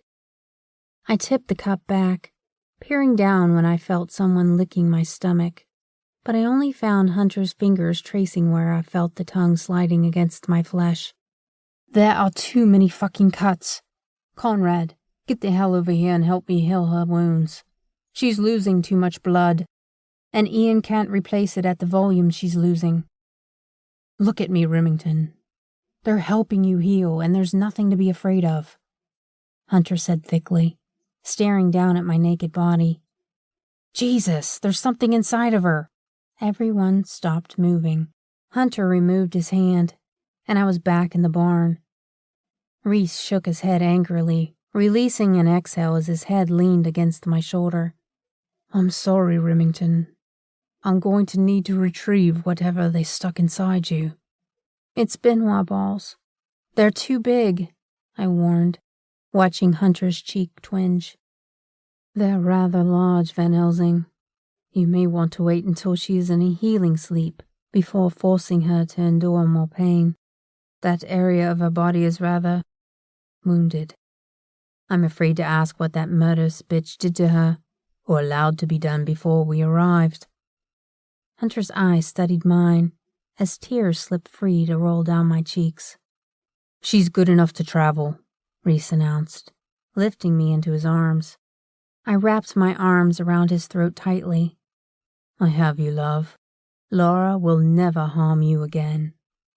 "Cole?" I whispered, feeling a sliver of fear. "Already on his way to the estate with Asen and Nyx healing. Asen will keep Cole from harming Nyx while she feeds him," he whispered against my ear. I looked over Reese's shoulder, where Ian, Conrad, and Hunter followed closely behind us, and saw the barn explode. It was a sight to see, the head of the Alphas walking behind us, guarding us as we escaped a fiery hell. Men were loading the horses into waiting trailers, and Van Helsing knights watched Reese carrying me out, his cloak covering my naked body. We slid into a waiting car, and the others climbed into the vehicles behind us. Reese held me tightly against him, and I noted the tremble in his body. "You knew that if the phone were on, I'd be able to trace it." "Yes," I admitted. "It's one of the things taught at EVIE." "I'm aware. It's something I slipped into the lessons in case I had to save one of them during capture. I'm glad it helped me find you, Remington. You frightened me, and I don't intend to allow you out of my sight for a while." "The Benoit balls that Laura placed inside me are silver. She wanted to force me into ripping them from my body to use on Cole to save myself. She did this to start a war between our bloodlines again." "Don't worry about those. You have broken ribs and tendons torn apart in both of your arms. Your stomach is swollen, and you are bleeding internally from the blows you sustained by a wooden bat that was discarded and left beside my favorite car. We healed many of your cuts, stopping most of the bleeding, but some still need attention. You have damage to your face from the repeated strikes to your cheeks and eyes, and you're slurring your words. You're going to need to sleep for a while in order to heal the damage. I'll take care of you, Remington. I'll remove the balls when you enter your healing sleep. I should have been here. You saved me, and that is all that matters." My eyes grew heavy. His grunt sounded within my ear as he kissed my shoulder. It was probably the only part of me that wasn't cut or broken. "Don't leave me alone when I fall asleep, Reese. I don't want to relive this in my nightmares. Stay with me, please." "I'll be right here beside you, love. Rest. We're still an hour out from the estate. I won't let you relive this experience again, even if it means never leaving your side." Chapter 31. I woke to someone washing my skin, and I jerked away from the hands touching me. Reese held me tightly while Nick stared at me uneasily. I was in a bathtub, being bathed by my best friend, while the man I'd had scrupulously delicious sex with held me tightly against his hard body. I shivered, taking in the unmarred skin on my body. Frowning, I watched as Nick knelt in front of me, exhaling a shuddering breath. "I told you she would come back if you put her in hot water," Nick snorted, while rolling her eyes dramatically. You, arsehole, Nick said, glaring at me, have had us all terrified that Laura broke that brilliant brain of yours. I tried to speak, but my mouth was parched. Nix jumped, moving to the pitcher of water she'd had waiting beside the tub. I accepted the glass, downing the contents, before asking for more. Turning my head, I peered up at the IV pole attached to a bag of saline that sat beside the bathtub. I followed the tube to where it connected to my arm and groaned. "How long have I been out?" I asked. And she dropped her eyes, pursing her lips together tightly until a white line formed over her mouth. "How long, Nix?" "A little over a month," she admitted softly. "You had some pretty extensive damage to your body, vital organs, and brain. To put it in a nutshell, Reese murdered 3 doctors who said to take you to the farm and put you out of your misery." "You murdered doctors?" I asked, resting my head against him, hearing his deep exhale while he brushed his lips over my shoulder, kissing it gently. "Only the ones who wouldn't save you," he admitted softly. "Nix, tell the physician who lived that Remington is awake and speaking. Have him standing by outside the room to examine her. I'll finish her bath," Reese ordered. Nix hesitated, watching me. "You promised not to leave me alone. Do you have any idea how terrifying it was to walk outside and smell your blood mixed with coals? There was blood splattered all over the car and ground beside it, but we couldn't find a trail anywhere. It just vanished, and I was alone and terrified." "I was in a trunk," I whispered, coughing. Nix rushed forward with more water, staring over my shoulder. "Stuff it, Van Helsing. She's my person, and I almost lost her.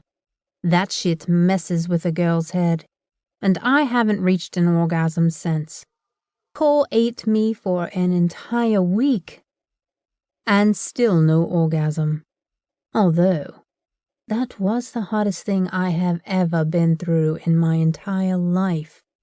Nix, she needs to be examined by more than you and me right now," Reese stated calmly, exhaling against my shoulder.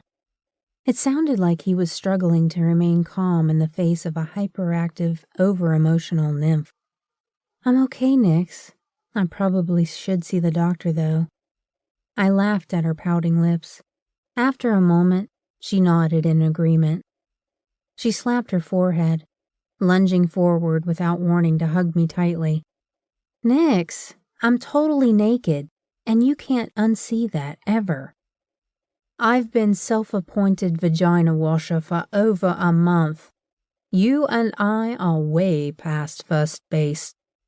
We're like—" My hand landed over her lips, stopping her from speaking. "Oh my God, don't finish that," I chuckled, turning to bury my head against Reese. "This is so bad." I laughed harder.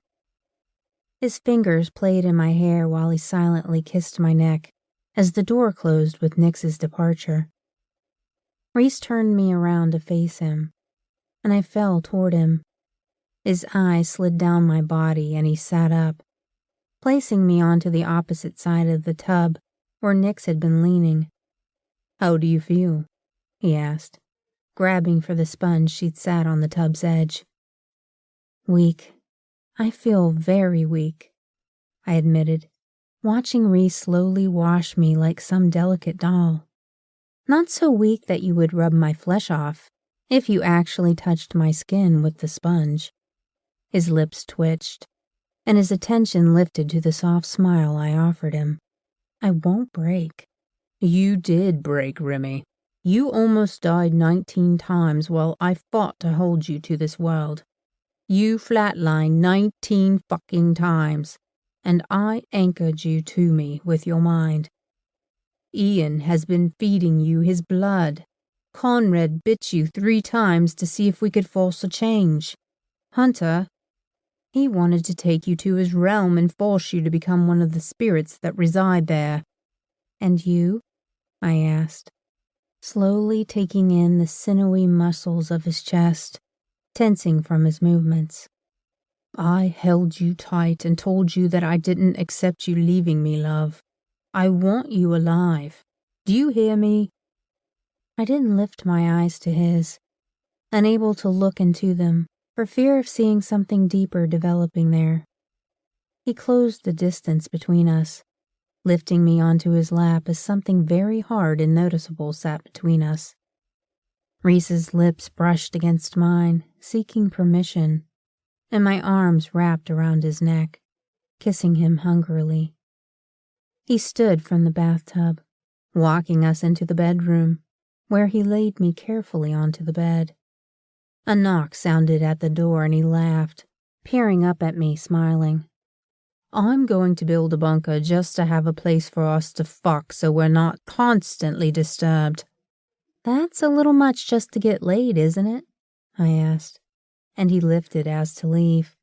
No, not even, I growled, pulling him down, lifting my hips in invitation.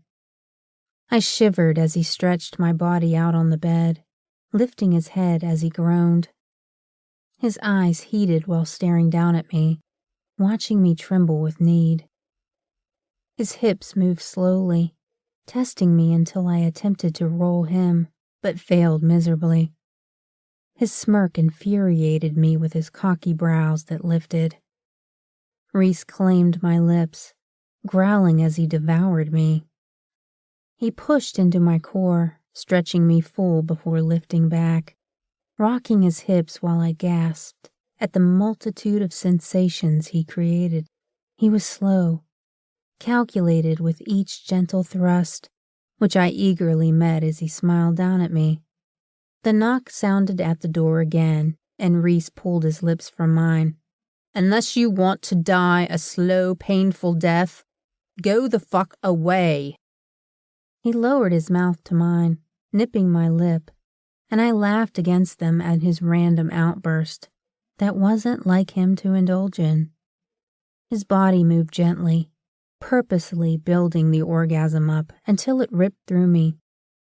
He pushed his forehead against mine, carefully rolling us until I was seated on him. Lowering his hands, he moved my hips slowly. I placed my hand onto his chest, uncertain I could stay upright. You do know she's not healed, right, asshole? Nyota snapped from the other side of the door. She's on top, Reese snarled, and Nyota chuckled. And maybe I was hallucinating, because it sounded as if she just said that I was her girl. You're beautiful, but you're exhausted still, Reese groaned, rolling us quickly. He moved forward with purpose, edging me toward the cliff again until he groaned, moaning loudly.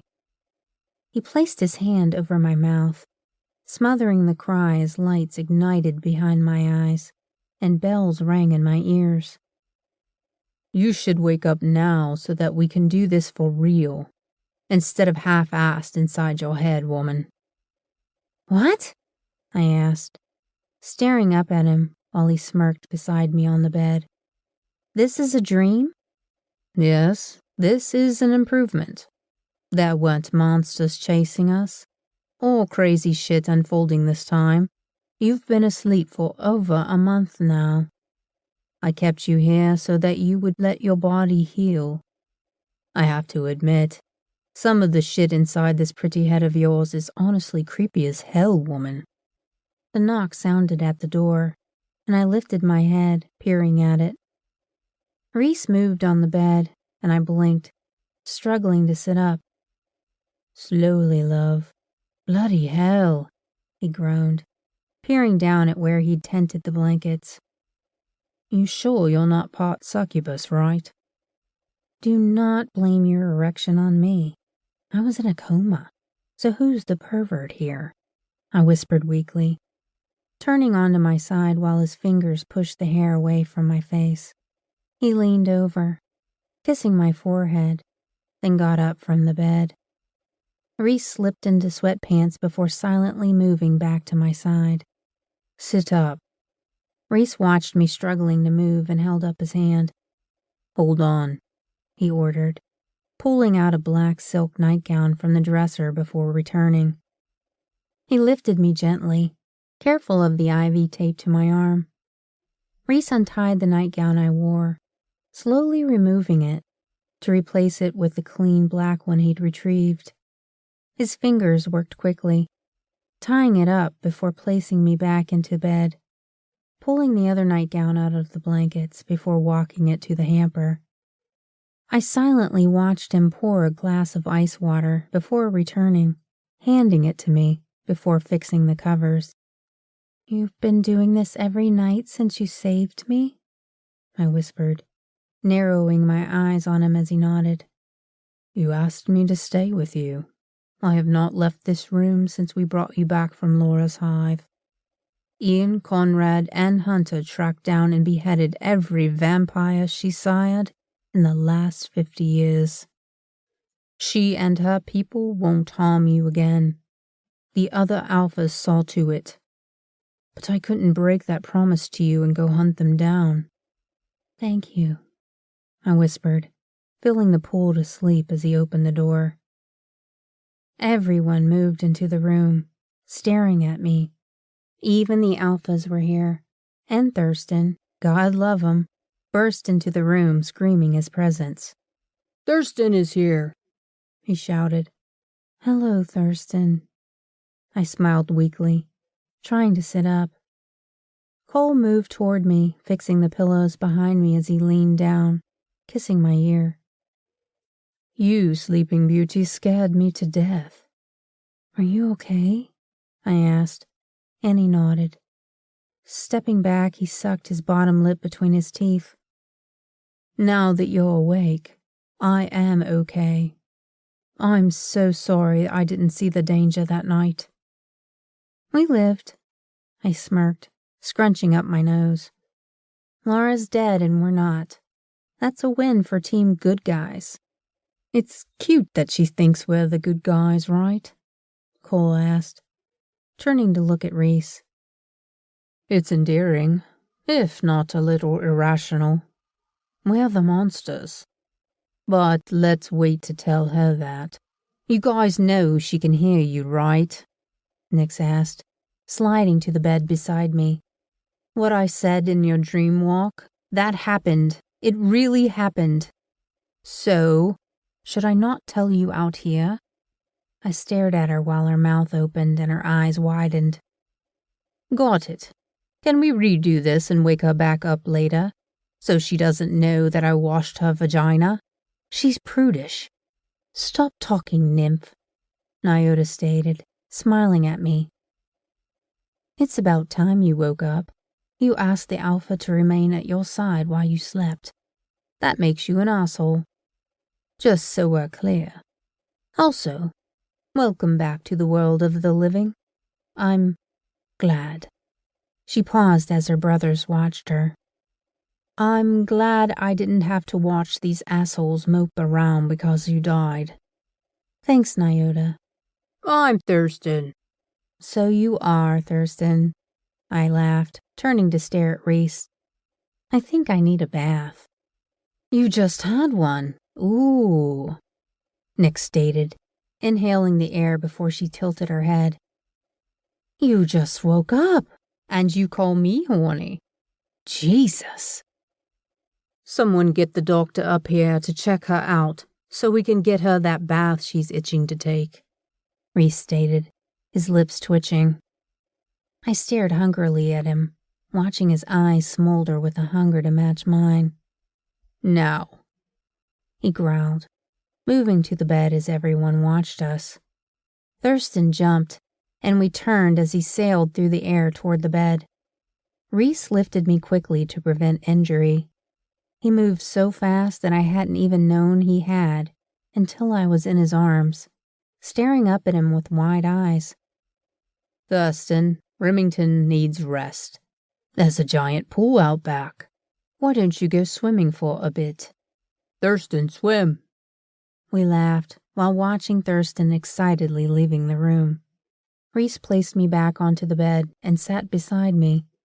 He reached for my hand, and Nyota studied it, smiling before she hid it.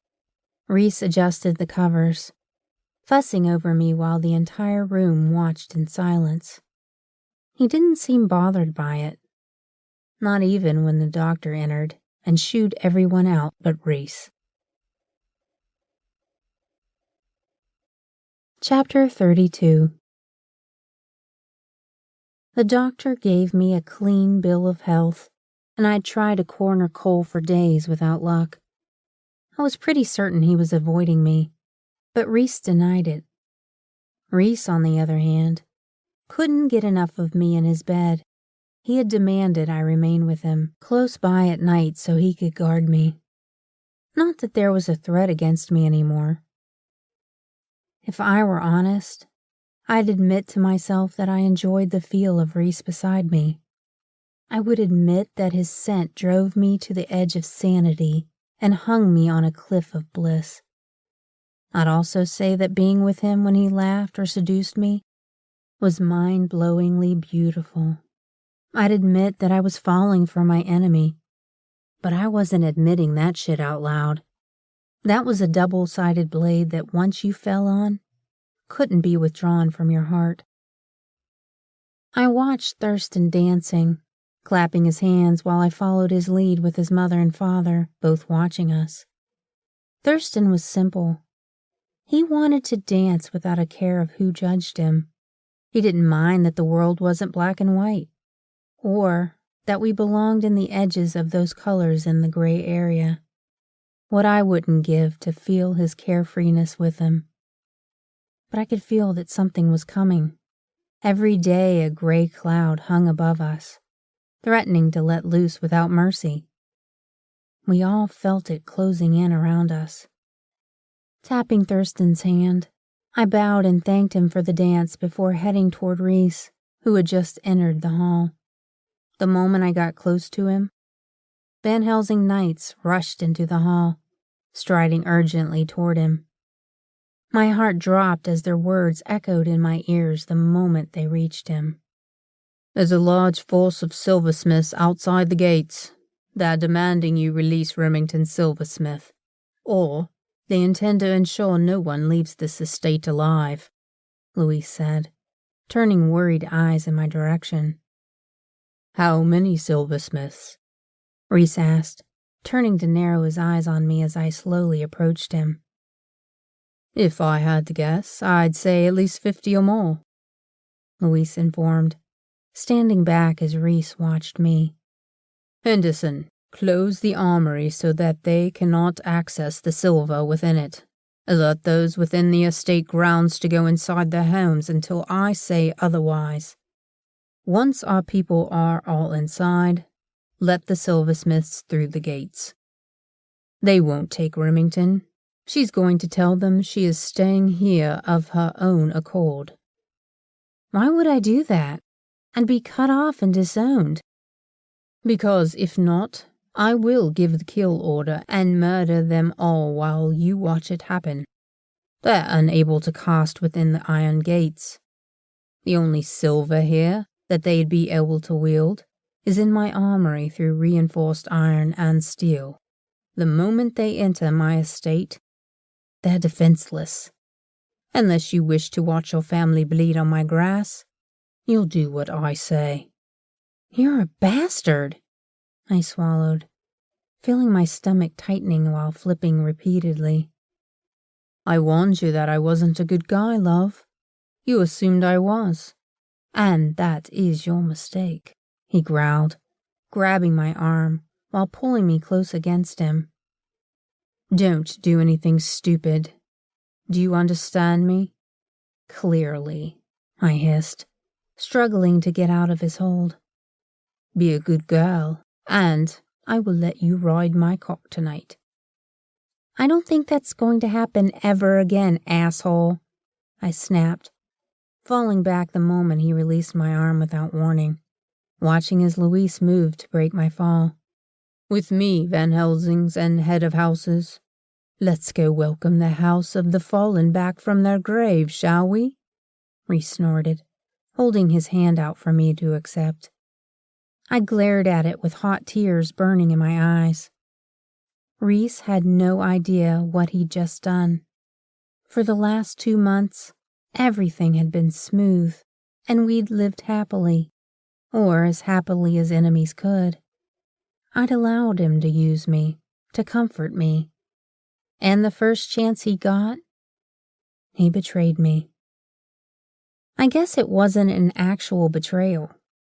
He'd never pretended to be anything other than my sworn enemy. I just let my guard down and assumed something had changed between us. I thought that I could become more to him, and I'd been wrong. Reese pulled me with him, marching toward the doorway which we exited together. He didn't stop moving until we were on the gravel driveway. I could see my family through the gates, yet I couldn't make out who was who at our current distance. I was surrounded by Van Helsings and the Alphas. Doors closed, and runes glowed above the houses that lined the long, winding road leading through the compound. The gates to the estate opened, and my heart clenched as cars slowly started to pull through. One by one, they moved up the long, hedge-covered driveway that led to the mansion. Hooded figures stepped out of the car and slowly moved toward us, while managing to keep a safe distance. When enough of them were out of their cars, the first one spoke. "You will release my daughter, Reese." My mother shoved back her hood, and I smiled. "Mother," I whispered. "Hello, Rosalind," Reese growled, and my eyes snapped to him before settling back on my mom. "It has been a long time, my knight. I've missed you. Have you missed me?" Nausea swirled through me, burning the back of my throat. "No," I whispered through the tightening in my throat. My mother's sapphire eyes moved to mine, glaring at me. "You should have stayed where you were, child. You're such a disappointment." My eyes slid to Winchester, who was looking between us in confusion. "You're Elizabeth." "I was never as weak as my sister. I hear my whore daughter is fucking my knight," she stated coldly, noting the tears slipping from my eyes. "Stop being so weak, Remington." I felt like the world was spinning around me. Everything was off kilter, and the malice dripping from my mother's lips made me want to retch. Reese shut down his emotions as everyone else around us whispered in low voices. Shock rushed through the crowd, and then fear entered it, which caused my mother to smile. "How could you?" I asked thickly. "How could I do what? Stop being weak like your father? And wipe away the tears, you stupid little bitch. Get in the car, Remington," she hissed vehemently, turning to Reese. "Did you enjoy fucking my daughter? Was she as good as I was for you, my love?" "She means nothing to me. Less than nothing." Reese didn't speak more than a few words, as if he were frozen and unable to understand what was happening. His eyes slid to mine, and in them I saw a deeply seated hatred. He looked at me like I was a stranger, like I'd known my mother was Rosalind all along. I started to step closer to him to tell him he was wrong, but her hand shot out, landing against my cheek, jerking my head to the side as pain ripped through me. "You're nothing to everyone who knows you, daughter. You're less than nothing to me and my lover, Remington.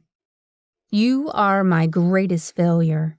Imagine my surprise when I returned home to find you fucking my enemies like the little whore you are.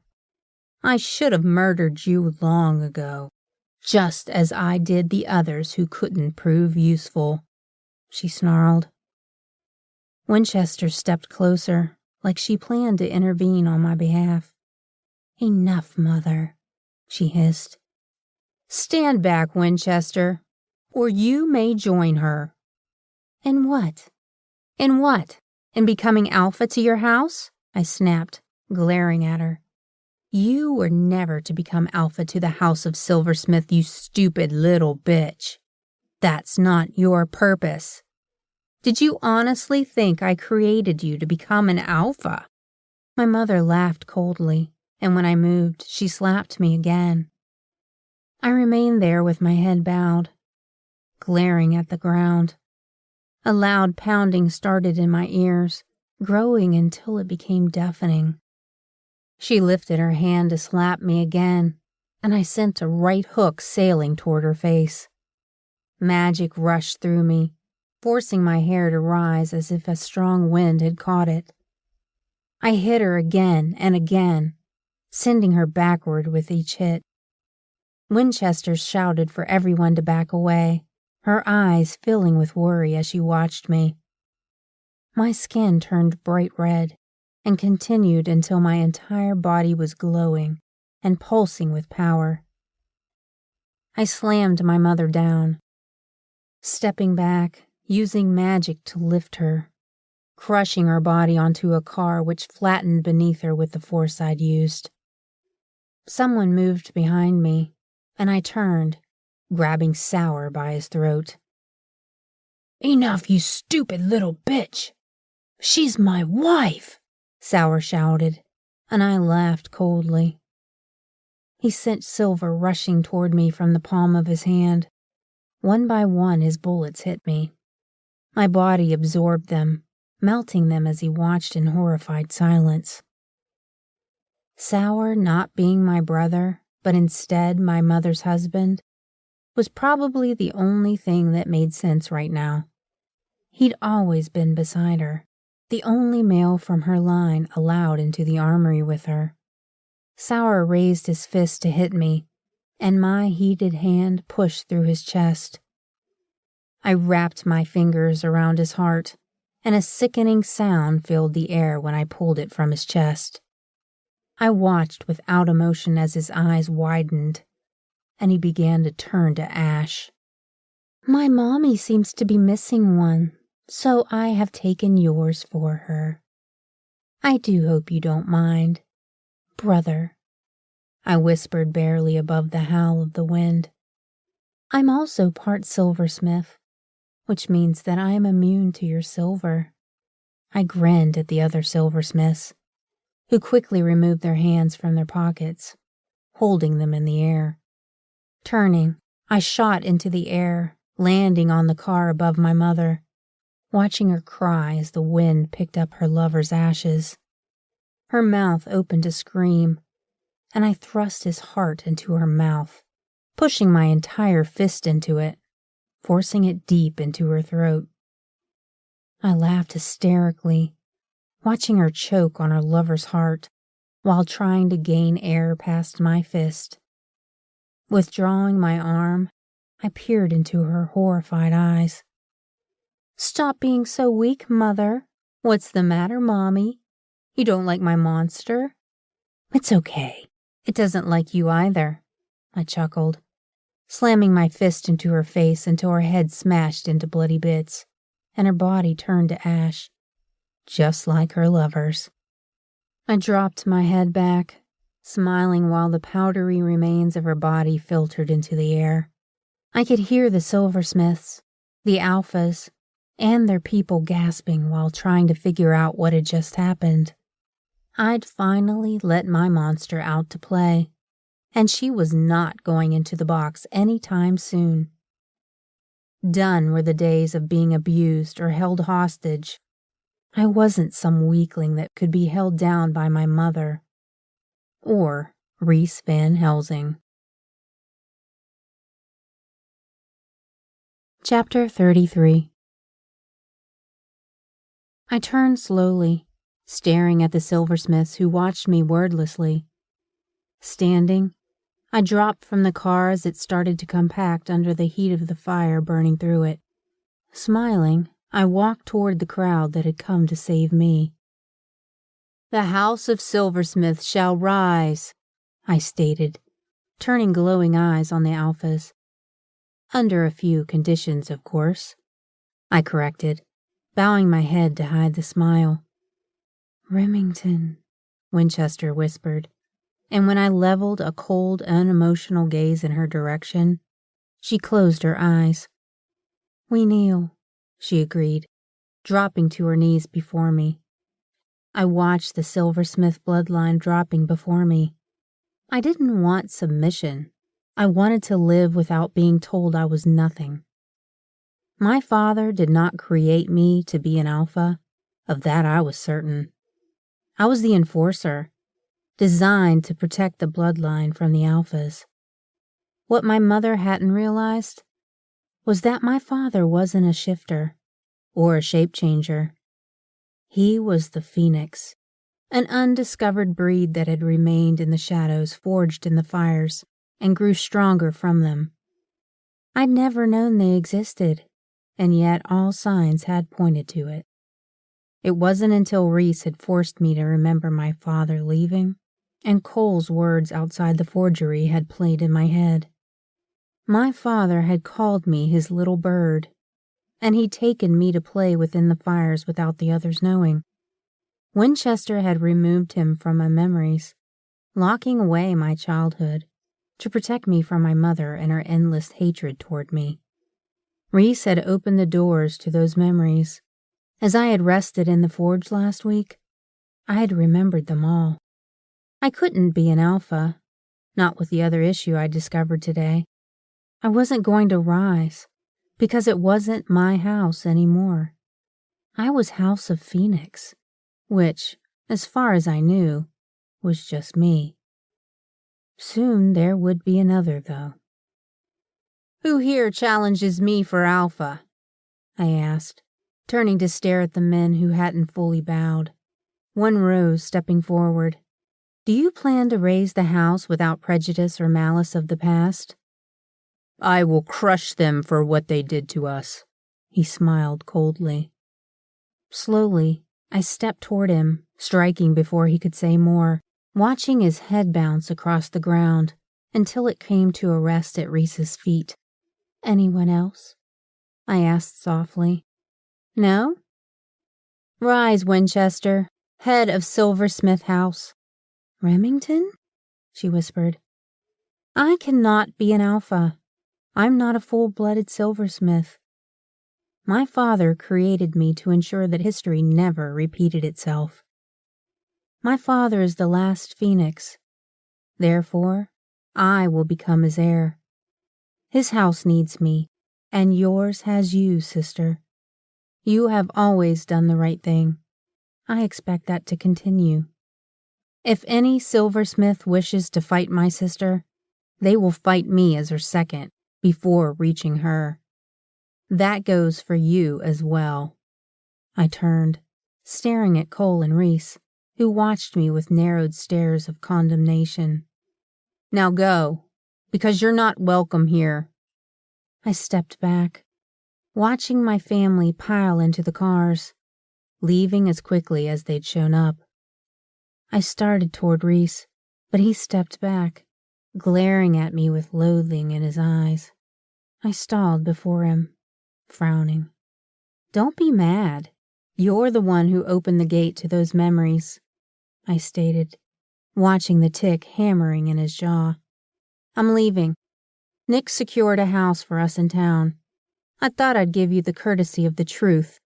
I watched as he turned, and Ian dropped his gaze to my stomach before his eyes rounded. Reese swung back, his eyes filled with hatred that was deeply embedded from years of guilt. The truth? Rosalind was your mother, and you expect me to believe that you had no idea? You came here out of the blue, fell into my fucking lap, and yeah, I questioned it. I never for 1 second thought you'd be the daughter to the murderous whore who ruined the lives of everyone she touched. So, what the fuck do you have to say to me that could fucking matter now? I'm pregnant, I swallowed, watching his eyes narrowing on me as he laughed coldly. Fuck you, Remington. I'm not buying that you're pregnant. I want nothing to do with you. Do you understand me?"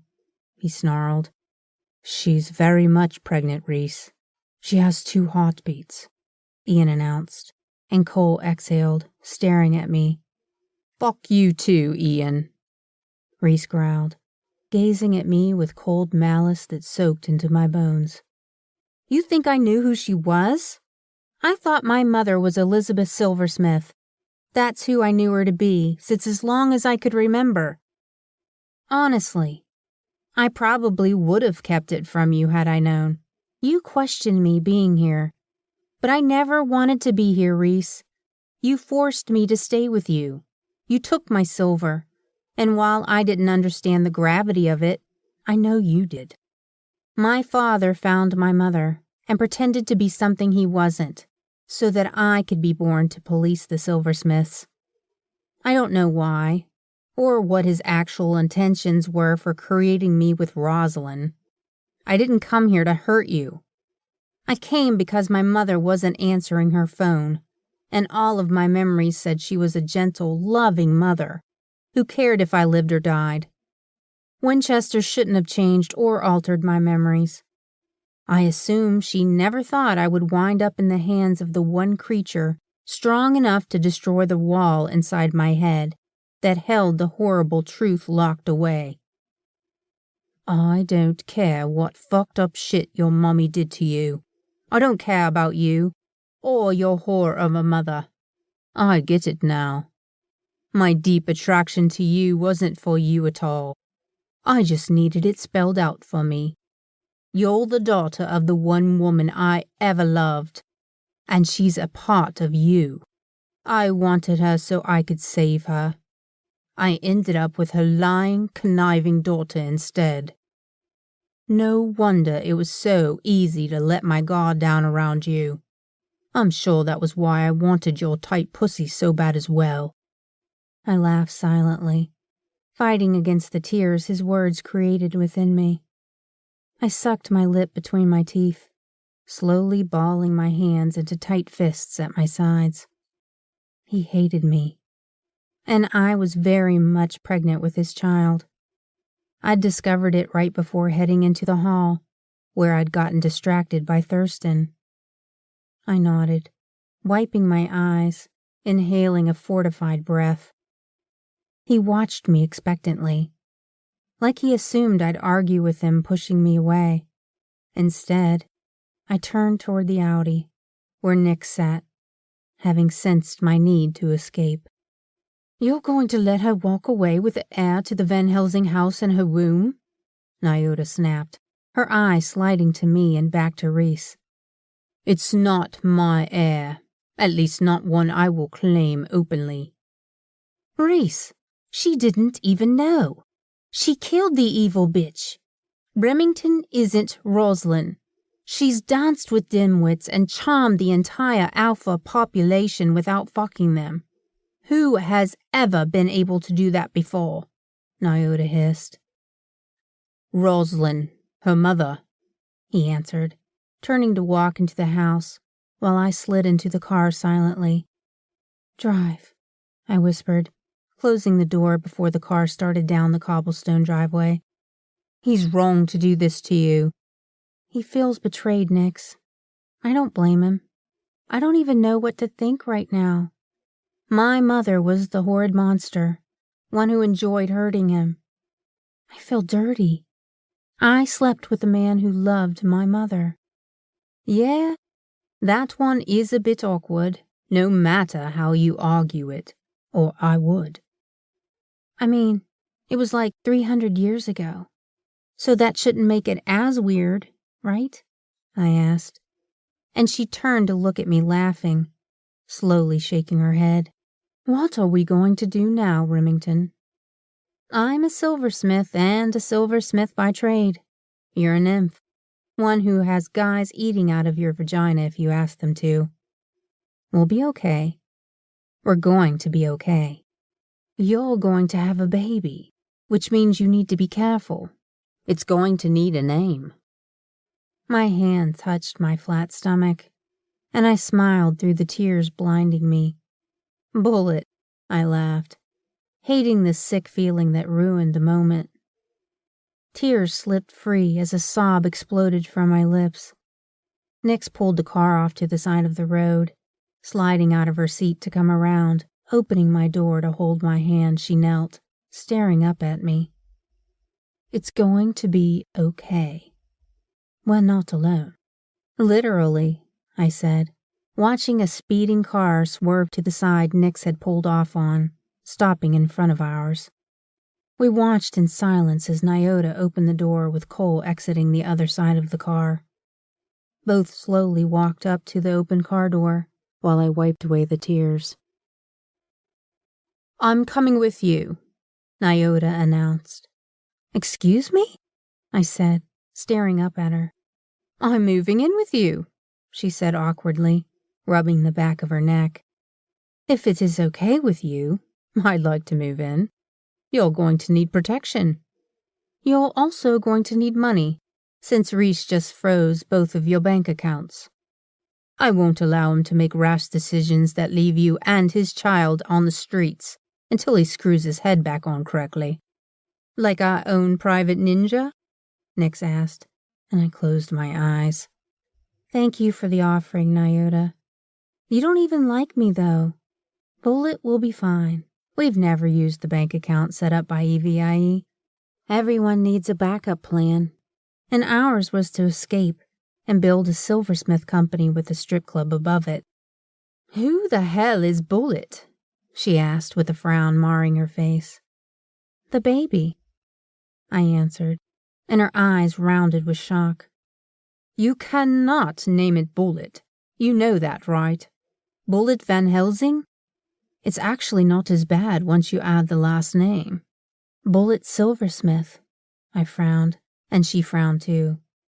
And no, that's what I'm naming the baby for now, because that's currently its size. Scoot up, she said, climbing in the back seat. Get my shit out of the car, Cole, Nyota ordered as I sat up closer to the dash, allowing her into the back seat. The moment she slid in, the seat slammed forward and I groaned, rubbing my forehead. The seat made a cracking noise, and her hand touched against my side, slowly moving toward my belly, as if she would feel the baby move. I groaned louder and glared back at Nyota before righting myself in the seat. I didn't say yes, I muttered, staring at Cole's stiff spine as he moved to do what Nyota had asked of him. You're pregnant and you just used magic. You don't have a Van Helsing handy to protect you from the curse, she stated, tapping her hand on my shoulder. Now you do. My gaze slid to Cole's, finding him studying me carefully. He had avoided me for days, and he didn't look happy to be here right now. I exhaled and swallowed. I didn't know she was my mother, Cole. I murdered her today for things she said, but also for things she did in the past to you and your family. She wasn't kind to me, not as I thought she was. My sister protected me from the truth, which Reese unlocked when he entered my dreams and took control of them. The same one I pushed you out of. Cole snorted, searching my face briefly. Dismissing me, he stared up the road silently. Everyone hates me now, and I can't change my parentage. It's a big bomb that got dropped today, Remy. Think about it. Reese let his guard down, and you and he were happy. He had never slept with the same woman twice since Rosalind. Yet he did with you. He grew attached to you, allowing himself to be happy finally, and then he comes face to face with the woman who destroyed him. Then he finds out that the one woman he's allowed himself to be happy with, well, she's her daughter. You also made a fallen house rise, and you technically don't have the power to do that. It has to be voted on in the sanctuary, with the other alphas all present. How do I go about doing it legally? I asked, and Nyota's hand tightened on my shoulder. You don't, because you have me. I'll set it up and make Reese give you sanctuary for it. Or I'll drive him insane until he agrees. See, you'll like having me around. You have no idea of the gravity of what a child will do for us. No, I don't. Here's the thing, though.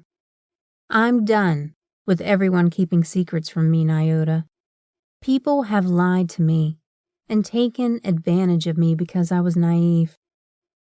That's not something I can change, but I can take control of my life from this point on. I can no longer think of only me anymore. Bullet is going to need me to make decisions that will shape the future he or she inherits. I have to do better. The only way I can do that is by surrounding myself with people who care about me, and those who will also love my child. Nyx has my back without question, but where do your loyalties land? With my family, she stated honestly, her hand tightening on my shoulder. And my family is in your womb growing. That means you're my family now too. You're Reese's Silva, whether he wants it or not. He chose to accept you, and he offered you his protection. I vow to you that I will always tell you the truth, unless it endangers my brothers. If it becomes an issue, I will live in a tent outside your house. Like a stalker? Nyx asked, popping the button for the trunk. Cole dropped the bag in, and I watched him walk off without a backward glance. Exactly like a stalker. Reese has many enemies, and they'll see his child as a weakness. They don't know that he has disowned it, and they will not stop to ask questions. The entire Beltane guest list was outside for the announcement of his child's existence. Cole peeled out, heading in the opposite direction of the Van Helsing estate. My family just broke again, Remy. That pain just became fresh for them, and even though you killed Rosalind for good, it's going to take a few minutes for them to see you had no part of this mess. I can see it, because I watched you instead of that murderous bitch during the fight. You had no idea your mother was Rosalind, and actually thought she was Elizabeth. It's both sad and pathetic. Thanks? I snorted, chewing over what she said, while my chest tightened with pain from the betrayal and Reese's outright rejection of our child. I did just say I wouldn't lie to you. I thought you wanted honesty. Some white lies aren't bad, I admitted, while counting to 10 inside my head, holding on for dear life as Nyx sped us down the road. I feel like the most unwanted blind fool in the world. You pretty much are, Nyota stated. White lies, Nyota, I snapped. You're brilliant, she corrected. Asshole, I muttered. Bitch, she huffed. I need Dick, Nyx announced, and I rolled my eyes while Nyota made a crude noise from where she sat pressed against my seat. This is going to be insane. A nymph, a Van Helsing, and a pregnant silversmith. I frowned. What could possibly go wrong? Is that the house? Nyota asked, as Nyx pulled into a driveway. The house looked abandoned, with windows covered in plywood, as if preparing for a hurricane to hit, or worse. The grass was yellow and dead, and the porch ceiling was hanging down, as if something had sat on it, crushing it beneath the weight. Please tell me this is a joke, I asked, turning worried eyes on Nyx, who smirked, tapping her fingers on the steering wheel. It just needs some elbow grease, right? I mean, you said anything would work. I didn't agree to protect you from a fucking house, Remington. It's one strong wind away from blowing over. Our heads turned back as the porch creaked loudly, and the ceiling crashed to the ground, destroying the steps that led into the front door.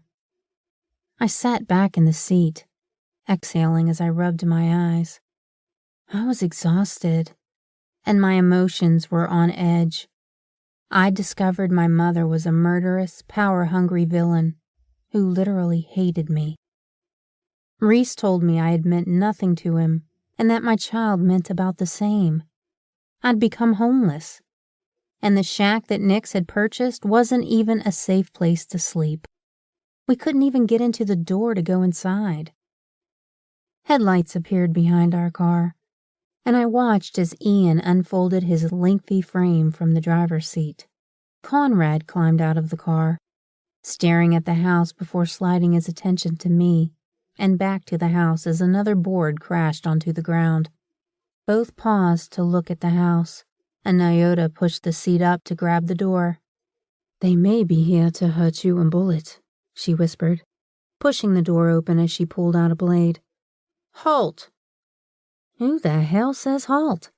I asked, turning to look at Nix.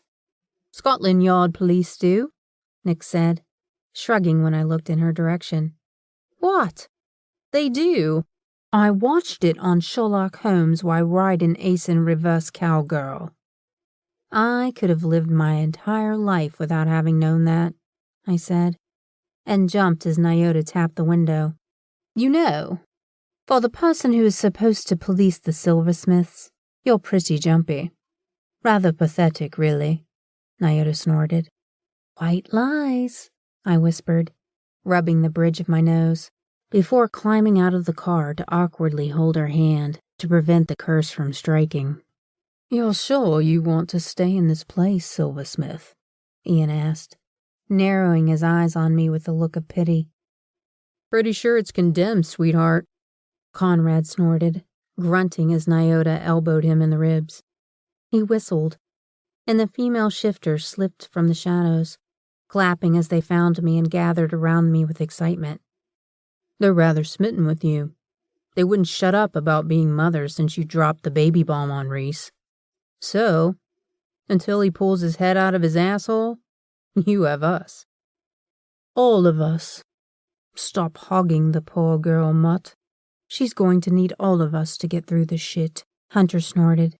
I turned, staring at him where he was leaning against the side of the house. "This place is a shithole. I could see hiding a dead body in it, but not a beauty like you." "Yeah? Well, it may be one now, but it's ours. We will fix it up, and Bullet will have a home here." "Who is Bullet?" Ian asked. Nyota snorted, elbowing him again. "It's the baby vampire. Keep up," she stated. "You're naming the Van Helsing heir Bullet Van Helsing?" Ian snorted, and then caught the irritation on my face. "I mean, it's a strong name, one he will be very proud of." "I'm calling the baby Bullet because it is the size of one." "No, thank fuck," he laughed, and then righted at the look of ire I gave him. "It's cute and catchy. He knocked you up on Beltane, that bastard. One child is created a year for immortals, and he got the lucky draw." Conrad grunted, closing his eyes, dropping his head back while rolling his neck. "And he threw it away," Hunter finished, smiling as I swallowed hard. "Don't you fret, pretty girl. You have us, and Reese's devoted sister at your side. Reese will come around eventually, and if the prick doesn't, one of us will gladly become your mate." "And what, Hunter? Love the daughter of the monster who destroyed him and murdered his delicate, sweet mother? He may come around for his child, but he cannot forgive himself, let alone forgive me. He will never see past that evil bitch that gave birth to me, or love me. I don't want that for my child or me." "So what you're saying is you're going to need a baby daddy?" Conrad asked, smirking devilishly while he rubbed his hands together, and the women shifters smiled, nodding happily. "No, that's not what she's saying," Nyota snapped. "Shh, it's getting to the sex part," Nick said. "Reese and I were never in a relationship. He made it very clear that I'm nothing to him, and that I will never mean anything to him. I'm his silver. That doesn't make him my soulmate. He said we could be enemies, friends, or lovers. I'm pretty sure he just forced me into the enemy category by default because of who created me. I'm not looking for some medieval love dating shit right now either. All I want is a bed and to cry my eyes out so that I can wake up from this nightmare. Can one of you make that happen? I asked, turning to look at them. My cabin is free, and it's about a mile from here up in the woods. You can sleep in it tonight, and we can come back and see what needs doing here tomorrow. Conrad scratched his chin, frowning. I'd send the women, but there's shit for security. I'll take tonight's watch, Hunter announced, holding out his hands for the keys. You'll be outside, though? Ian asked, hiking a brow into his hairline. Of course, he grunted, crossing his arms over his broad chest. Remington is exhausted and has been rejected by enough assholes tonight. No one deserves what she went through.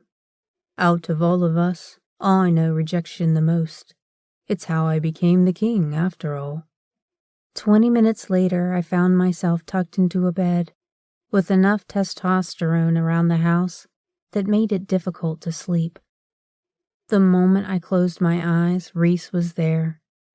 His eyes narrowed, and his mouth slanted into an unfriendly grin. Are you ready to play, love? I've been waiting to show you the real me. The end, for now. This has been Bulletproof Damsel, Urban Fantasy Romance Series Book 1. Written by Amelia Hutchins. Narrated by Tessa Compton. Copyright 2020 by Amelia Hutchins. Production copyright by Amelia Hutchins.